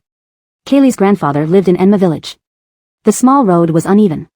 Sitting in the front passenger seat, Hector turned to see Kaylee's worried face, handing the spare medical kit to Celia. "Can you disinfect and apply medicine to Vicchio's knee?" Celia thanked him, taking the medical kit. "Anthea, grandfather will be fine. We'll arrive home soon." Kaylee nodded. Upon reaching Kaylee's grandfather's house, Hector got out of the car, opened the door for Kaylee, and supported her inside. Relatives gathered around the grandfather's bed, their expressions worried. Rushing to the bedside, Kaylee saw her grandfather's pale complexion and weak breathing, feeling a sharp pain in her heart. "One of us called an ambulance, but it hasn't arrived yet," a relative said. Kaylee held her grandfather's hand softly. "Grandfather, hold on. We're taking you to the hospital soon." Turning to look at Hector standing behind the relatives, her eyes showed a hint of plea. "Mr. Tim, can we borrow your car?" Hector nodded. Kaylee immediately had relatives carry her grandfather into the car, which sped toward the hospital. On the way, Hector directly called the hospital to arrange for doctors. The car sped along, finally arriving at the hospital. Since Hector had arranged everything in advance, the doctors and nurses were already waiting at the entrance. They immediately lifted the elderly man onto a stretcher and wheeled him into the emergency room. Kaylee clung to Celia's hand to steady herself, her eyes filled with anxiety. Time ticked by slowly, and finally, the door of the emergency room opened. The doctor walked out and called for the patient's family members. "Your grandfather is out of immediate danger, but we conducted a brain scan and found a tumor. Given his age, the risk of brain surgery is very high, and our hospital doesn't have the capability to perform this kind of operation, the doctor said, a hint of helplessness in his tone. Kaylee gripped Celia's hand tightly, her voice trembling slightly. Doctor, thank you. After the doctor left, Celia patted Kaylee's hand gently. Anthea, we can find specialized doctors for this. Your grandfather will be fine. Kaylee nodded. I know. She turned to look at Hector and said gratefully, Mr. Tim, thank you so much today, as well as President Lou. Hector replied, it's nothing. Vicchio, you should still get your knee wound treated. Kaylee murmured an acknowledgement. After watching Celia supporting Kaylee, who was limping away, Hector sent a message to Selena updating her on what happened. Selena saw Hector's message only after she landed. She replied, Baird, you can suggest that Vicchio bring the elderly man to Frazierne City's first hospital. Frazierne City's first hospital was known for its expertise in craniotomy. Thinking of how Kaylee fell outside the hotel in her haste, Selena directly messaged Kaylee, if Vicchio wishes to bring your grandfather to Frazierne City's first hospital, please contact me, and I'll arrange the hospital affairs for you. Kaylee felt a surge of gratitude upon seeing Selena's message. She was just pondering where to take her grandfather for surgery when Selena offered timely assistance. She quickly replied, President Lou, really, thank you so much. I am willing to bring my grandfather to Frazierne City's first hospital. Thank you again for the trouble. Selena promptly responded, I will notify you once everything is arranged. Selena then informed Hector that Kaylee would be bringing the elderly man to Frazierne City. The bodyguards escorted Selena out of the airport.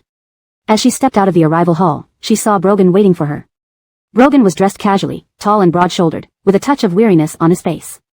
His eyes deepened with affection when he saw Selena. Selena quickened her pace, almost running towards him. She threw herself into his arms. Brogan embraced her lightly, stroking her back gently. Selena buried her face in Brogan's chest, tears streaming uncontrollably. This time she had gone to Pingtian full of hope to find her daughter, but the outcome made her so heartbroken. Brogan bent down, his lips brushing softly against her hair, whispering, let's go home. He waited until Selena calmed down, wiping away her tears tenderly, then guided her into the car, following right behind. The car drove smoothly along the streets of Frazierne City. Selena sat on Brogan's lap, leaning against his chest while Brogan leaned back in the seat, holding her close. Louise, Brogan whispered softly. Haven't you slept these past few days? Brogan's fingers brushed lightly over her dark circles. Selena had been half asleep recently, making the dark circles around her eyes obvious. She looked up at Brogan, noticing his own tired appearance, knowing he hadn't slept well either. You too, she said softly, her voice laced with exhaustion. Brogan smiled slightly, caressing her cheek with his fingers. We both need to rest well to have the energy to find our daughter. Selena nodded, burying her head deeper into Brogan's chest, feeling his heartbeat. It was his steady heartbeat that gave her comfort. Every time she closed her eyes, she would imagine her daughter reaching out to her for help. Chapter 310, Tenderness and Compassion. Mr. Devon, I'm going to the company now. Selena was holding her bag as she walked to the backyard where Brogan was feeding the ducklings breakfast. Okay. Brogan turned his head toward Selena with a gentle smile on his lips. After one night, Selena pretended nothing happened and got up early in the morning to go to work. Selena walked out of the house, got into her car, and drove off to the company.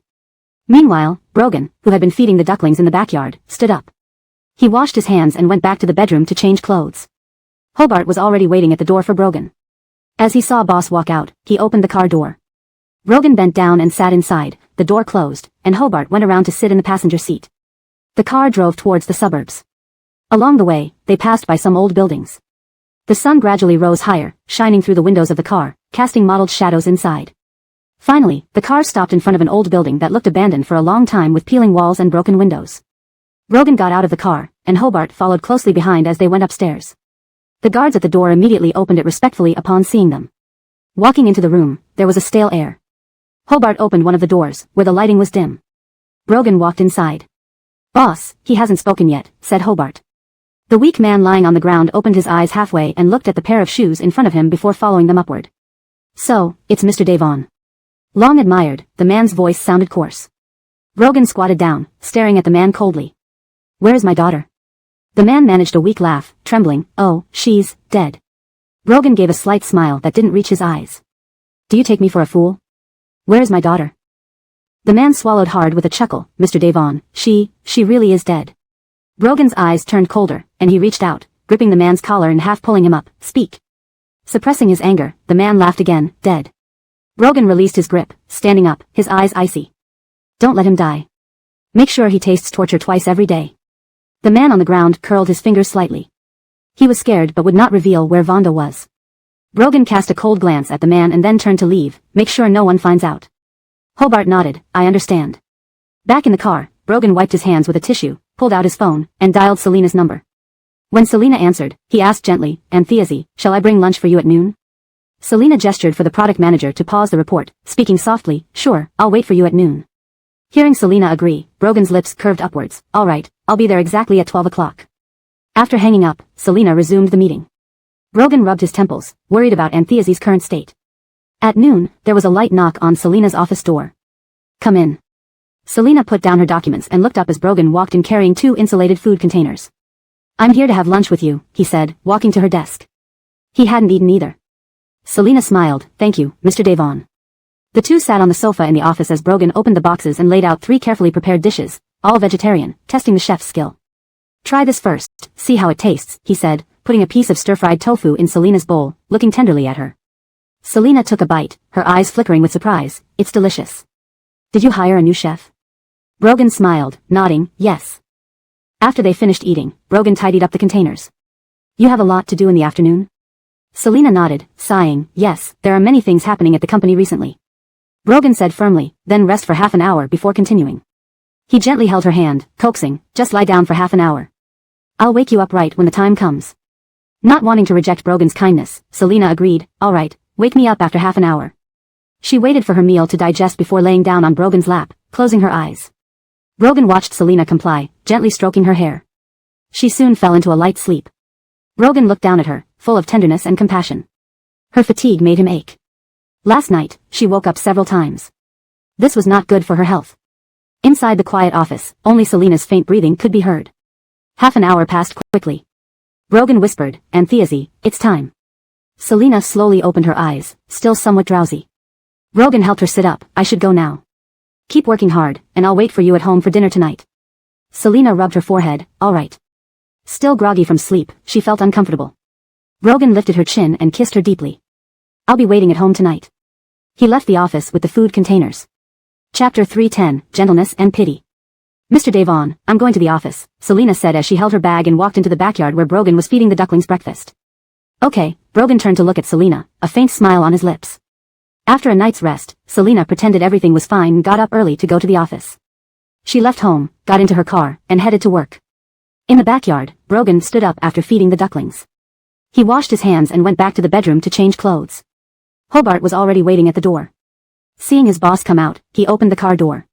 Brogan bent down and got in, the door closed, and Hobart moved to the passenger seat. The car drove towards the outskirts, passing by some dilapidated buildings. The sun rose higher, its light filtering through the car windows, casting dappled shadows inside. Finally, the car stopped at an old building that looked long abandoned, with chipped walls and broken windows. Brogan got out of the car, followed closely by Hobart. They climbed the stairs. The guards at the door saw them and immediately opened it respectfully. Inside, the air smelled musty. Hobart opened one of the doors, revealing a dimly lit room. Brogan walked in. "Boss, he still hasn't talked," Hobart said. A weak man lying on the floor opened his eyes halfway, looking up at the shoes in front of him. He followed the shoes upward. "So it's Mr. Devon, long time no see." The man's voice sounded raspy and unpleasant. Brogan crouched down, his cold gaze fixed on the man. "Where is my daughter?" The man managed a weak laugh, his voice trembling and feeble. "Oh, she's dead." Brogan smiled, but the smile didn't reach his eyes. "Do you think I'm stupid? Where is my daughter?" The man swallowed hard, laughing nervously. "Mr. Devon, she really died." Brogan's eyes grew colder. He grabbed the man's collar fiercely and pulled him up. "Speak." He struggled to control his anger. The man laughed dryly twice. "Dead." Brogan let go, standing up, his eyes full of ice. He turned to Hobart. "Don't let him die. Make sure he gets tortured twice every day." The man lying on the ground curled his fingers slightly, afraid but determined not to reveal Vonda's whereabouts. Brogan glanced at him coldly and left the room. "Make sure no one finds out." Hobart nodded. "Understood." Back in the car, Brogan wiped his hands with a tissue, then took out his phone and dialed Selena's number. When she picked up, he asked gently, "Little Way, shall I bring you lunch at noon?" Selena raised her hand to signal the product manager to pause, speaking softly into the phone. "Sure, I'll wait for you." Hearing her agree, Brogan's lips curved into a small smile. "All right, I'll be there at 12 o'clock sharp." After hanging up, Selena resumed the meeting. Brogan rubbed his temples, worried about Little Way's current state. At noon, there was a soft knock on Selena's office door. "Come in." Selena put down her file and looked up as Brogan entered, carrying 2 thermal lunch boxes. He walked to her desk. I'll join you for lunch. He hadn't had lunch either. Selina smiled. Thank you, Mr. Devon. They sat on the sofa in the office. Brogan opened the box and laid out 3 dishes of finely prepared vegetarian food on the table. These are all vegetarian dishes, quite challenging for the chef, Brogan said. Try this first and see how it tastes, he added, putting a piece of stir-fried tofu into her bowl, his eyes gentle.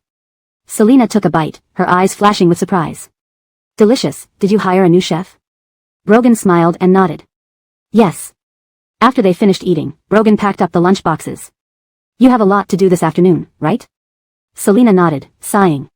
Yes, there's been a lot happening at the company lately. Brogan insisted, then take a half-hour break now before you continue working. He gently held her hand, coaxing her. Just lie down for half an hour, and I'll wake you up when the time is up. Selina didn't want to refuse his kindness and nodded.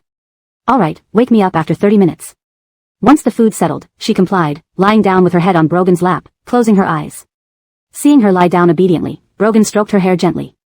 Selina closed her eyes, feeling warmth from his touch. She soon drifted into a light sleep. Brogan watched her, his eyes full of tenderness and pity. Her tired face made him ache. Last night, she had woken up several times. If this continued, it would be bad for her health. The office was quiet except for Selina's soft breathing.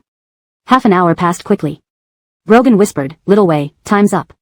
Selina slowly opened her eyes, still a bit sleepy. Brogan helped her sit up. I should go now. Keep working hard. I'll wait for you at home for dinner tonight. Selina rubbed her forehead. Okay. Still groggy from sleep, she felt uncomfortable. Brogan lifted her chin, kissing her deeply. I'll be waiting at home tonight. He left the office with the lunch boxes. Note, for names like Selina, Brogan, Hobart, and Vonda, the pinyin form has been used to maintain the original Chinese names while translating the narrative. Chapter 311, I'll go see her tomorrow. Today, the chairman of Zhong Group, Brian, and Elisa were holding their wedding. Guests from Beijing's social circle who had been invited all arrived one after another. The ballroom was filled with guests in their fine attire, toasting each other cheerfully. Though Selina did not attend personally, she had arranged for Felix to bring her gift. Felix, dressed in a neat suit, held an exquisite gift box in his hand and walked up to the newlyweds. Congratulations, wishing you both a lifetime of happiness. Our chairman couldn't make it recently due to a busy schedule, so she specially asked me to bring this gift as a sign of her sincere wishes. Brian wore a polite smile. Thank you, Aunt, and thank you, Special Assistant Bill, for coming all the way here to deliver the gift. At that moment, Vivian and Summer also approached. Vivian saw Felix but looked around without finding Selina. Her smile clearly turned stiff. Special Assistant Bill, where's Little Wei? Felix maintained his smile, politely replying, Chairman has been too busy lately and couldn't find time to attend the wedding. Please understand, Vivian. Vivian's smile became even more forced. She bit back her displeasure, nodding. I understand, Special Assistant Bill. Thank you for coming over. Felix politely nodded. Excuse me, everyone, I must take my leave. After he left, Vivian's smile completely froze. Summer patted Vivian's hand comfortingly beside her, revealing a hint of helplessness in her eyes. Hope, Xinyuan and Cece are here, let's go inside. Elisa, seeing no new guests arriving at the moment, quietly moved closer to Brian. Brother Xinyuan, your mother-in-law seems unhappy. Selina really went too far, even after your mother-in-law bowed her head, she still hurt people like this. Brian knew Vivian was partly at fault, yet he felt Selina's actions were too extreme. He also harbored a slight dissatisfaction internally. Apart from Vivian being affected by Selina's absence, everything else about the wedding went smoothly. After leaving the wedding banquet, Felix returned to the company. Just as he was about to knock on the chairman's office door, it opened from the inside. Seeing Brogan, Felix quickly stepped aside and accidentally noticed a smudge of lipstick on Brogan's thin lips. He greeted, Mr. Devon. Brogan nodded, walking out of the office with a thermal container in his hand. Since Selina could not return home for dinner tonight, Brogan brought her supper over. Watching Brogan's departing figure, Felix then entered the office. Selina was applying lip gloss and lifted her head upon hearing the sound. Special Assistant Bill, have you arranged the hospital side properly? Felix lowered his gaze immediately. It's all arranged. Kaylee's grandfather can check into the hospital as soon as he arrives in Beijing this afternoon. Also, there's another matter, the gift for Hunt's wedding has been delivered, but Vivian didn't seem too pleased. Selina nodded indifferently, acknowledging the update. Seeing that Selina had nothing further to instruct, Felix withdrew from the office, closing the door softly behind him. In the afternoon, Kaylee sent a message of gratitude to Selina, CEO Lu, truly thank you. Selina replied with, you're welcome and continued working on official matters. Meanwhile, Hector, who accompanied Kaylee to the first hospital, bade farewell after ensuring everything was set up. Kaylee watched Hector leave, refocusing her attention on what mattered most now, her grandfather's brain surgery. Celia observed her friend's expression and guessed her thoughts. However, she chose not to mention them, as it wasn't the right time. At Thompson's house, it was unusually lively tonight. In the living room, Grandma Xiang was throwing a tantrum, wailing continuously. Halston is such a good boy. When will you save him? My grandson. Grandma Xiang cried and screamed, beating the ground while tears and snot smeared her face. Xiang Divong frowned, standing to the side with an extremely unpleasant look. The old lady's histrionics made her feel embarrassed. She looked at her husband helplessly, feeling irritable. Thompson sat on the sofa, his expression grim. He coldly said, Xiang Divong, explain to your grandmother clearly. We've done our best. He stood up, preparing to go upstairs. Unexpectedly, Grandma Xiang reacted quickly, getting up from the floor and swiftly hugging Thompson's leg. Son-in-law, you must save our family's only hope. The old lady clung to Thompson's pants, tears streaming down her face. The veins on Thompson's forehead throbbed as he contained his anger, coldly glancing at Xiang Divong. Xiang Divong cursed inwardly, hurriedly supporting her grandmother. Grandma, please stop. We really have been trying our best to rescue your grandson. Get up, and we'll discuss further strategies. The old lady sobbed and scolded. What strategies have you discussed? Don't think you can fool me just because I'm old. Frustrated by the old lady's antics over these days, Xiang Divong suddenly had an idea. Grandma, we're trying to persuade Selina to drop the charges. If she drops them, your grandson might receive a lighter sentence. Who? The old lady abruptly stopped crying, standing up and releasing Thompson's leg. She grabbed Xiang Divong's arm anxiously. Who? Who is Selina? Xiang Divong, enduring the pain from her grandmother's grip, explained. Selina is the chairman of Magnolia Group. This happened due to product issues at the company, leading to your grandson's arrest. If we convince her to drop the charges, there's hope for him. The old lady's eyes lit up, tightening her grip on Xiang Divong's hand. Then hurry up and find her. Xiang Divong sighed helplessly. Grandma, it's not that simple. Selina won't easily agree to drop the charges, and we don't have a good relationship with her. The old lady frowned. I'll go see her tomorrow. Thompson and Xiang Divong exchanged glances, surprised by the old lady's suggestion. Xiang Divong pretended to be worried. Grandma, Selina is very stubborn and won't withdraw the charges just because of your request. The old lady shook her head stubbornly. I'll give it a try. I'll kneel and beg her. Seeing the old lady's insistence, Xiang Divong felt secretly pleased but acted concerned. Grandma, it would be too disrespectful for you to kneel and beg her. The old lady spoke firmly. To save Xiaoping, I won't mind. I'll go see her tomorrow. Reluctantly, Xiang Divong finally agreed to take the old lady to Magnolia Group to find Selina tomorrow. Chapter 312, Parents' Pain. The next morning. Selina arrived at the company. As she got out of the car, she heard an old woman suddenly rush over, wailing in despair. The bodyguards immediately blocked the old woman, preventing her from getting close to Selina. Miss, I beg you, please let my grandson go. He's still young, please give him a chance to reform. The old woman kneeled on the ground, sobbing hoarsely. Selina was caught off guard by the old woman's sudden appearance. Where did this old woman come from? It was just past working hours. She glanced around, employees and passers-by were stopping to watch, possibly thinking Selina had done something terrible. Selina calmly gestured for the bodyguards to help the old woman up, but she refused to get up. You should stand up and speak properly, Selina said with a frown, her voice cold. Who is your grandson? The old woman choked out, President Liu, my grandson is Halston. He already knows he was wrong. Please, I beg you to give him a chance and let him go. Selina realized it was Halston's grandmother. Your grandson incited arson, which resulted in someone's death. I'm not a judge, there's nothing I can do for you, she replied with a cold smile. Take the old woman to the police station. Upon hearing this, the old woman's face turned pale. She struggled to get up, pointing at Selina and cursing, I curse your future children to have no good outcome. You've doomed our family line. May you not die well.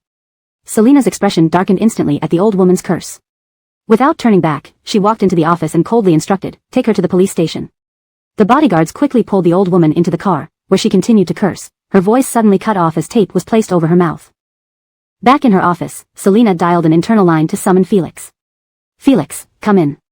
The old woman's unexpected interference annoyed her, and she didn't mind making Thompson and his team even busier. Felix knocked and entered, Chairman. Selina opened a file and said coldly, have someone inform the old woman about the real reason why Halston was arrested. Tell her that Halston worked for Thompson. Killian has always wanted to find trouble with Thompson. Help him. Felix nodded, understanding Selina's intention. I'll take care of it right away. After Felix left, Selina leaned back in her chair, closed her eyes, and tried to calm herself down. Her child was her Achilles heel, even if it was just a curse, she couldn't bear it. She suspected that this incident was likely orchestrated by Thompson and his people. Selina thought about Elliot. Perhaps she could use Elliot to make Thompson and his group turn against each other. She called Brendan to come in. Brendan once again took on a crucial task from his boss. Meanwhile, in Lucy Village, Gay's few friends came to invite him to go fishing by the river. They saw Vonda squatting by the well, washing clothes. The children gathered around her. One boy pointed at Vonda's face and asked Gay curiously, "Dayu, why is her face all wrapped up? It looks like a ghost." Vonda kept her head down, washing the clothes without lifting her head. Gay, holding a fishing rod, frowned and replied, "I don't know. Let's hurry up and dig for worms." The children laughed and ran off. Vonda's small hands strained to wash the adults' clothes. She raised her hand to scratch the bandages on her face. Her face had been itching lately, and she couldn't resist scratching it from time to time. When Dario and his wife brought Vonda home, they told their neighbors a story. They said Vonda's face had been burned, and her family had abandoned her. Out of pity, they took her in to help with household chores and at least feed her so she wouldn't starve. The neighbors felt sorry for Vonda but didn't say much more. Dario's wife, Kalebwa, stretched lazily as she walked out of the house. Seeing Vonda not finishing the laundry, she frowned, "Ugly girl, wash faster. Do you want to wash until the sun sets?" Vonda dared not continue scratching her face. She lowered her head and continued scrubbing harder. Kalebwa walked to the well, watched Vonda for a moment, and then said, "Ugly girl, scrub harder. I'll teach you how to cook in the afternoon." Dario and Kalebwa now referred to Vonda as Ugly Girl. They figured she would eventually forget her real name as she grew up. Kalebwa glanced at Vonda's dirty bandages and wrinkled her nose in disgust. "Ugly girl, don't move." Kalebwa held Vonda's head, found the end of the bandage, and tore it off forcefully. Since the wound on her face hadn't fully healed, the bandage came off with pieces of skin, causing fresh bleeding. "Ouch! Ouch! Ouch! Mommy, Magnolia hurts." Vonda struggled, trying to pull her head away, unable to endure the pain. Kalebwa slapped her. "Stop crying or I'll hit you." Muttering that it wasn't yet healed, Kalebwa rewrapped the bandage. Vonda sat on the ground, sobbing quietly. That night, Vonda developed a high fever, possibly due to inflammation of the facial wound or from being scared during the day. In the morning, when Gay woke up looking for food, he habitually kicked Vonda, who was sleeping on the floor. When she didn't respond after several kicks, he rushed back to call Dario, "Dad, Ugly Girl is dead." Dario and Kalebwa instantly woke up. If Vonda died, they wouldn't get the rest of the money. They quickly got up and rushed to the kitchen. Dario checked Vonda's breathing. She's still breathing, but her forehead is burning hot. Looks like she has a fever. Kalebwa sighed in relief, smacked her son's head, and said, "Don't talk nonsense. I'll get medicine." Villagers usually bought over-the-counter drugs for fevers. Kalebwa crushed the medicine and mixed it with water, feeding it carefully to Vonda. Dario frowned and angrily looked at Kalebwa. "Let her sleep in the storage room. Get her a mat and a blanket." Kalebwa nodded and prepared accordingly. The storage room was filled with clutter and smelled musty. Kalebwa cleared a spot in the storage room, laid out an old mat on the floor, and brought an old blanket. After arranging everything, she carried Vonda from the kitchen to the storage room. She placed Vonda on the mat, covered her with the blanket, yawned, and left the storage room. It was too early in the morning to be bothered. Kalebwa cursed a bit and decided to go back to sleep. Vonda was delirious with fever, her body convulsing slightly under the blanket. "Daddy, Mommy, it hurts." Note, the translation maintains the paragraph structure and emotional tone of the original text while ensuring fluency and coherence in English. Chapter 313, What if they have money? Ainsley? Is something wrong? Brogan worriedly touched Selena's forehead. "I'm fine," Selena snapped back to reality, striving to keep her voice calm as she thought about whether her daughter had eaten enough. "Did that man say anything about my daughter's whereabouts?" Brogan shook his head, his brow furrowed. Selena put down her chopsticks, feeling disheartened as she stared at the food on the table, a wave of powerlessness washing over her. Seeing that she had barely eaten, Brogan didn't try to persuade her but silently put down his own chopsticks. The two sat in silence for a moment. Leaning against the sofa, Selena tilted her head back and gently massaged her temples. There's still no news from Sherry. Her voice was filled with despair and helplessness. No one knew where Violet had run off to. Brogan moved closer to Selena, holding her hand. "Eric is also looking for her." Selena nodded slightly, her eyes distant. "Mr. Devon, I'm really worried. Magnolia is so young. I wonder how she's doing now. What good is having money if they can't find their daughter?" Selena's lips curled into a bitter smile. Recalling her childhood in the orphanage, living in constant fear of being violated by old men or harvested for organs, she wondered if her daughter would have to endure such an unfair fate. A deep pain shone in Selena's eyes. Only someone who has experienced hell could understand the indelible terror. Seeing Selena's bitter smile, Brogan pulled her into a hug. Closing her eyes, Selena said, "I'm really scared. What if? No, there won't be any what ifs. We will find our daughter." Selena allowed herself a brief moment of weakness before regaining her composure and returning to work. She only let her vulnerability show when she was with Brogan. After taking the leftover food out of the office, Brogan stopped by Brendan's desk. He looked at Brendan and said quietly, "Assistant Cho, please deliver some snacks to the boss in an hour." Brendan nodded. "Sure, Mr. Devon. I'll bring them in on time." Brogan smiled. "Thank you." As Brogan left, Brendan felt a sense of admiration. The boss truly likes this kind of man. After leaving Magnolia Group, Brogan didn't go home immediately but asked his driver to take him to the outskirts. Hobart was already waiting downstairs for Brogan. These past few days, boss would come to interrogate Hong Hwaseong after lunch. "I've told you, your daughter is dead." Hong Hwaseong kept repeating those words. He didn't know how long he could hold on, but he knew if he revealed Vonda's whereabouts, he would die even faster. Wearing boxing gloves, Brogan looked coldly at Hong Hwaseong. He signaled Hobart to give Hong Hwaseong a pair of boxing gloves as well. After hesitating for a moment, Hong Hwaseong took the gloves and put them on. "Since you're not going to tell the truth, let's talk in another way," Brogan said coldly. Looking at Brogan, fear flashed in Hong Hwaseong's eyes, but he forced himself to stay calm. "I've already told you, your daughter is dead." Without further ado, Brogan threw a punch straight at Hong Hwaseong's abdomen. Bending over in pain, Hong Hwaseong's face turned pale instantly. Brogan didn't stop, continuing to throw punches fueled by rage. Standing nearby, Hobart watched, noticing the black mamba tattoo on Boss's arm again coming alive. Boss seemed very angry today as he stood tall. Hong Hwaseong's abdominal pain made it almost impossible to breathe, yet he clenched his teeth, refusing to speak and trying to fight back. Time passed slowly, and Hong Hwaseong's complexion grew paler. The pain was almost unbearable. Brogan finally stopped, calmly taking off his gloves and tossing them onto Hong Hwaseong before turning to leave. Roman sure knows how to pick his men. Hong Hwaseong has quite a backbone. Brendan placed the snacks on the table. "Chairman, these are the snacks Mr. Devon instructed me to deliver." Selena looked at the plate of snacks. "Thank you." Brendan silently left the office.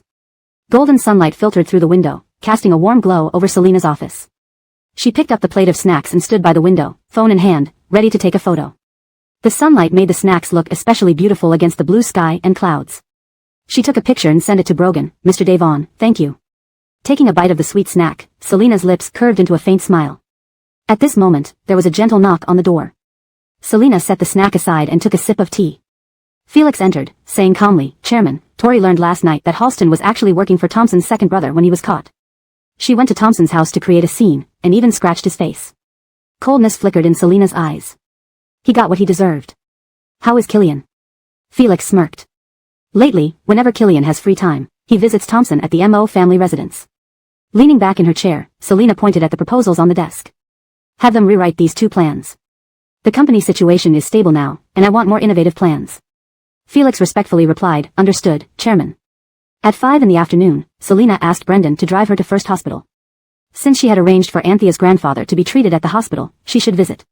Kaylee saw Selena and stood up in surprise. "President Liu." Selena's eyes softened. "I came to see your grandfather." Deeply moved, Kaylee introduced her grandfather. "Grandpa, this is President Liu. Thanks to her, we were able to get you admitted here." Xiao grandfather expressed gratitude. "Thank you." "No problem. If you need anything, just contact me," Selena said kindly. "I'll do my best to help." Selena didn't stay too long at the hospital. After visiting the elderly man and exchanging a few words, she left the ward. Outside the ward, she encountered Celia, nodding in acknowledgement. Celia carried a meal box into the ward and handed it to Kaylee, curious. "Why is President Liu here?" Kaylee accepted the meal box, smiling. "She came to check on my grandfather and understand his condition." "She's really nice." Celia nodded, casually asking, "President Liu is a good person, but I wonder why she's so kind to you?" Previously, because of rumors within the company, they had decided to quit. On their last day, Kaylee suddenly changed her mind and stayed, receiving promotions and raises. When Celia asked Kaylee, she learned that it was due to Selena's help. Suddenly getting promotions and raises, their colleagues now knew they had backing, and the rumors faded away. Kaylee smiled at her friend's query. She guessed it might have something to do with Selena's daughter, but she couldn't reveal this information since it involved her boss's privacy. She only replied, "I don't know. Maybe President Liu thinks my name brings good luck." Celia nodded, understanding that Kaylee didn't want to share the full story. Celia felt a little uncomfortable but understood that her friend might have her reasons. Chapter 314, Did they get divorced? Kaylee, while eating, asked, "Xiao Ting, when do you plan to return to M.O. Ben? Thanks a lot for helping me these past few days." Celia smiled, "You're so formal with me. I'll wait until Grandpa undergoes surgery before I go back to M.O. Ben." Kaylee nodded. She was very grateful to her good friend, "Thank you." Uriel, lying in the hospital bed, felt very happy. He was pleased that his granddaughter had good friends like Celia and kind people such as Ashan. If he were to pass away, he would feel at ease. Kaylee suddenly thought of something. Ishan and Mr. Tim have done so much for me. I want to buy gifts for them. What do you think I should get? Celia pondered for a moment but couldn't immediately decide on what gift to give. Gifts don't have to be expensive, they just need to express your sincerity. After saying this, she suddenly remembered something and her expression became somewhat complex. I just learned that Ishan and our boss are already divorced. Shocked, Kaylee put down her chopsticks. Really? They got divorced? Kaylee doubted the accuracy of Celia's news. How could the boss and his wife get divorced? She frowned and asked, where did you get this information from? Celia explained, an online forum. She had specifically checked and found that when Mr. Devon and Miss Liu got married, there were many news reports. However, when they divorced, it wasn't widely reported. But while browsing a forum, she saw someone mention Brogan and Selena's divorce. Kaylee frowned, they seemed so affectionate, why would they suddenly get divorced? Forum messages aren't always reliable. Celia shook her head, I'm not sure either. It was being discussed online, and a lot of details were mentioned, which made it seem not entirely baseless. Kaylee thought for a moment, we shouldn't easily believe forum posts. Ishan has been very kind to us, we should respect his privacy. Celia nodded, hiding a fleeting look and dropping the subject. When she first saw the divorce news, she actually felt a bit relieved. After leaving the hospital, Selena directly instructed Brendan to drive her home. Upon arriving, she didn't see Brogan in the living room. So she went to their bedroom but still couldn't find him. With a slight frown, she quickly took a shower, changed into casual clothes, and walked into her daughter's room. Brogan was carefully wiping down the items in Qianqing's room with a cloth. Leaning against the doorframe, Selena said softly, Mr. Devon, you're here.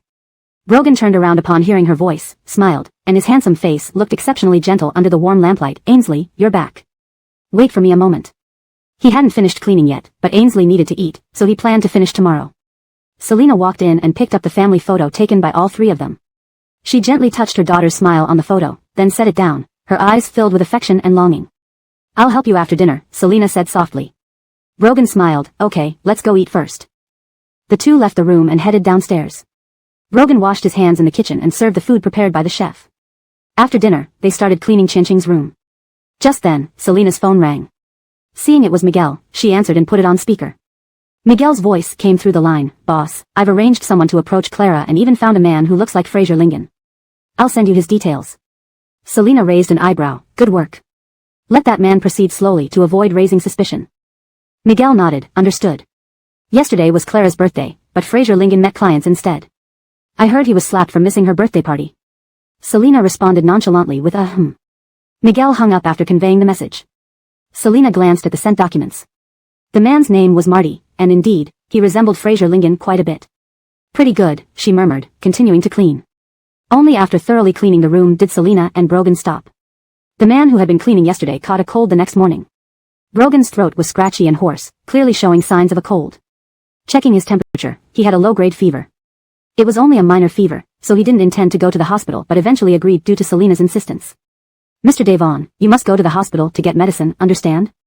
Selena, about to leave for work, reiterated with concern. Brogan nodded, smiling and squeezing Selena's hand gently. I will, don't worry. Selena raised an eyebrow, adding a hint of threat, I'm still worried. Send me a picture once you get to the hospital. Brogan's smile deepened, teasingly, sure, I'll send you one. Not long after Selena left for work, Brogan also got dressed and headed to the hospital. Once there, he took a selfie and sent it to Selena with the message, already at the hospital. Selena replied quickly, good. Brogan chuckled lightly, shaking his head. Shortly after, the doctor called Brogan in for an examination. Confirming it was a common cold with a low-grade fever, the doctor prescribed some medication. After getting the medication, Brogan took another selfie and sent it to Selena, got the medicine, heading home to rest. Hector, watching his boss take selfies, couldn't figure out how to express the in his heart. Brogan sent the message to Selena, at the hospital. Selena replied promptly, good. Brogan laughed lightly and shook his head. When the doctor examined Brogan, confirming it was just a common cold, he prescribed some medication. After receiving the prescription, Brogan took another picture and sent it to Selena, got the medicine, now going home to rest. Hector wished he could cover his eyes, thinking that boss taking selfies was embarrassingly childish. No one knew Baird's usually mild-mannered thoughts could be so active. Unexpectedly encountering Brogan, Celia tried to greet him but was stopped by a bodyguard. Boss, hello, Celia gave a slightly awkward smile, trying to break the ice. As the assistant, Hector naturally handled the situation, maintaining a polite smile. Miss Lin, is there anything? Celia nodded, noticing the medicine in Brogan's hand but not daring to ask more. I wanted to say sorry to the boss. This translation maintains the original tone, style, and paragraph structure of the Chinese text.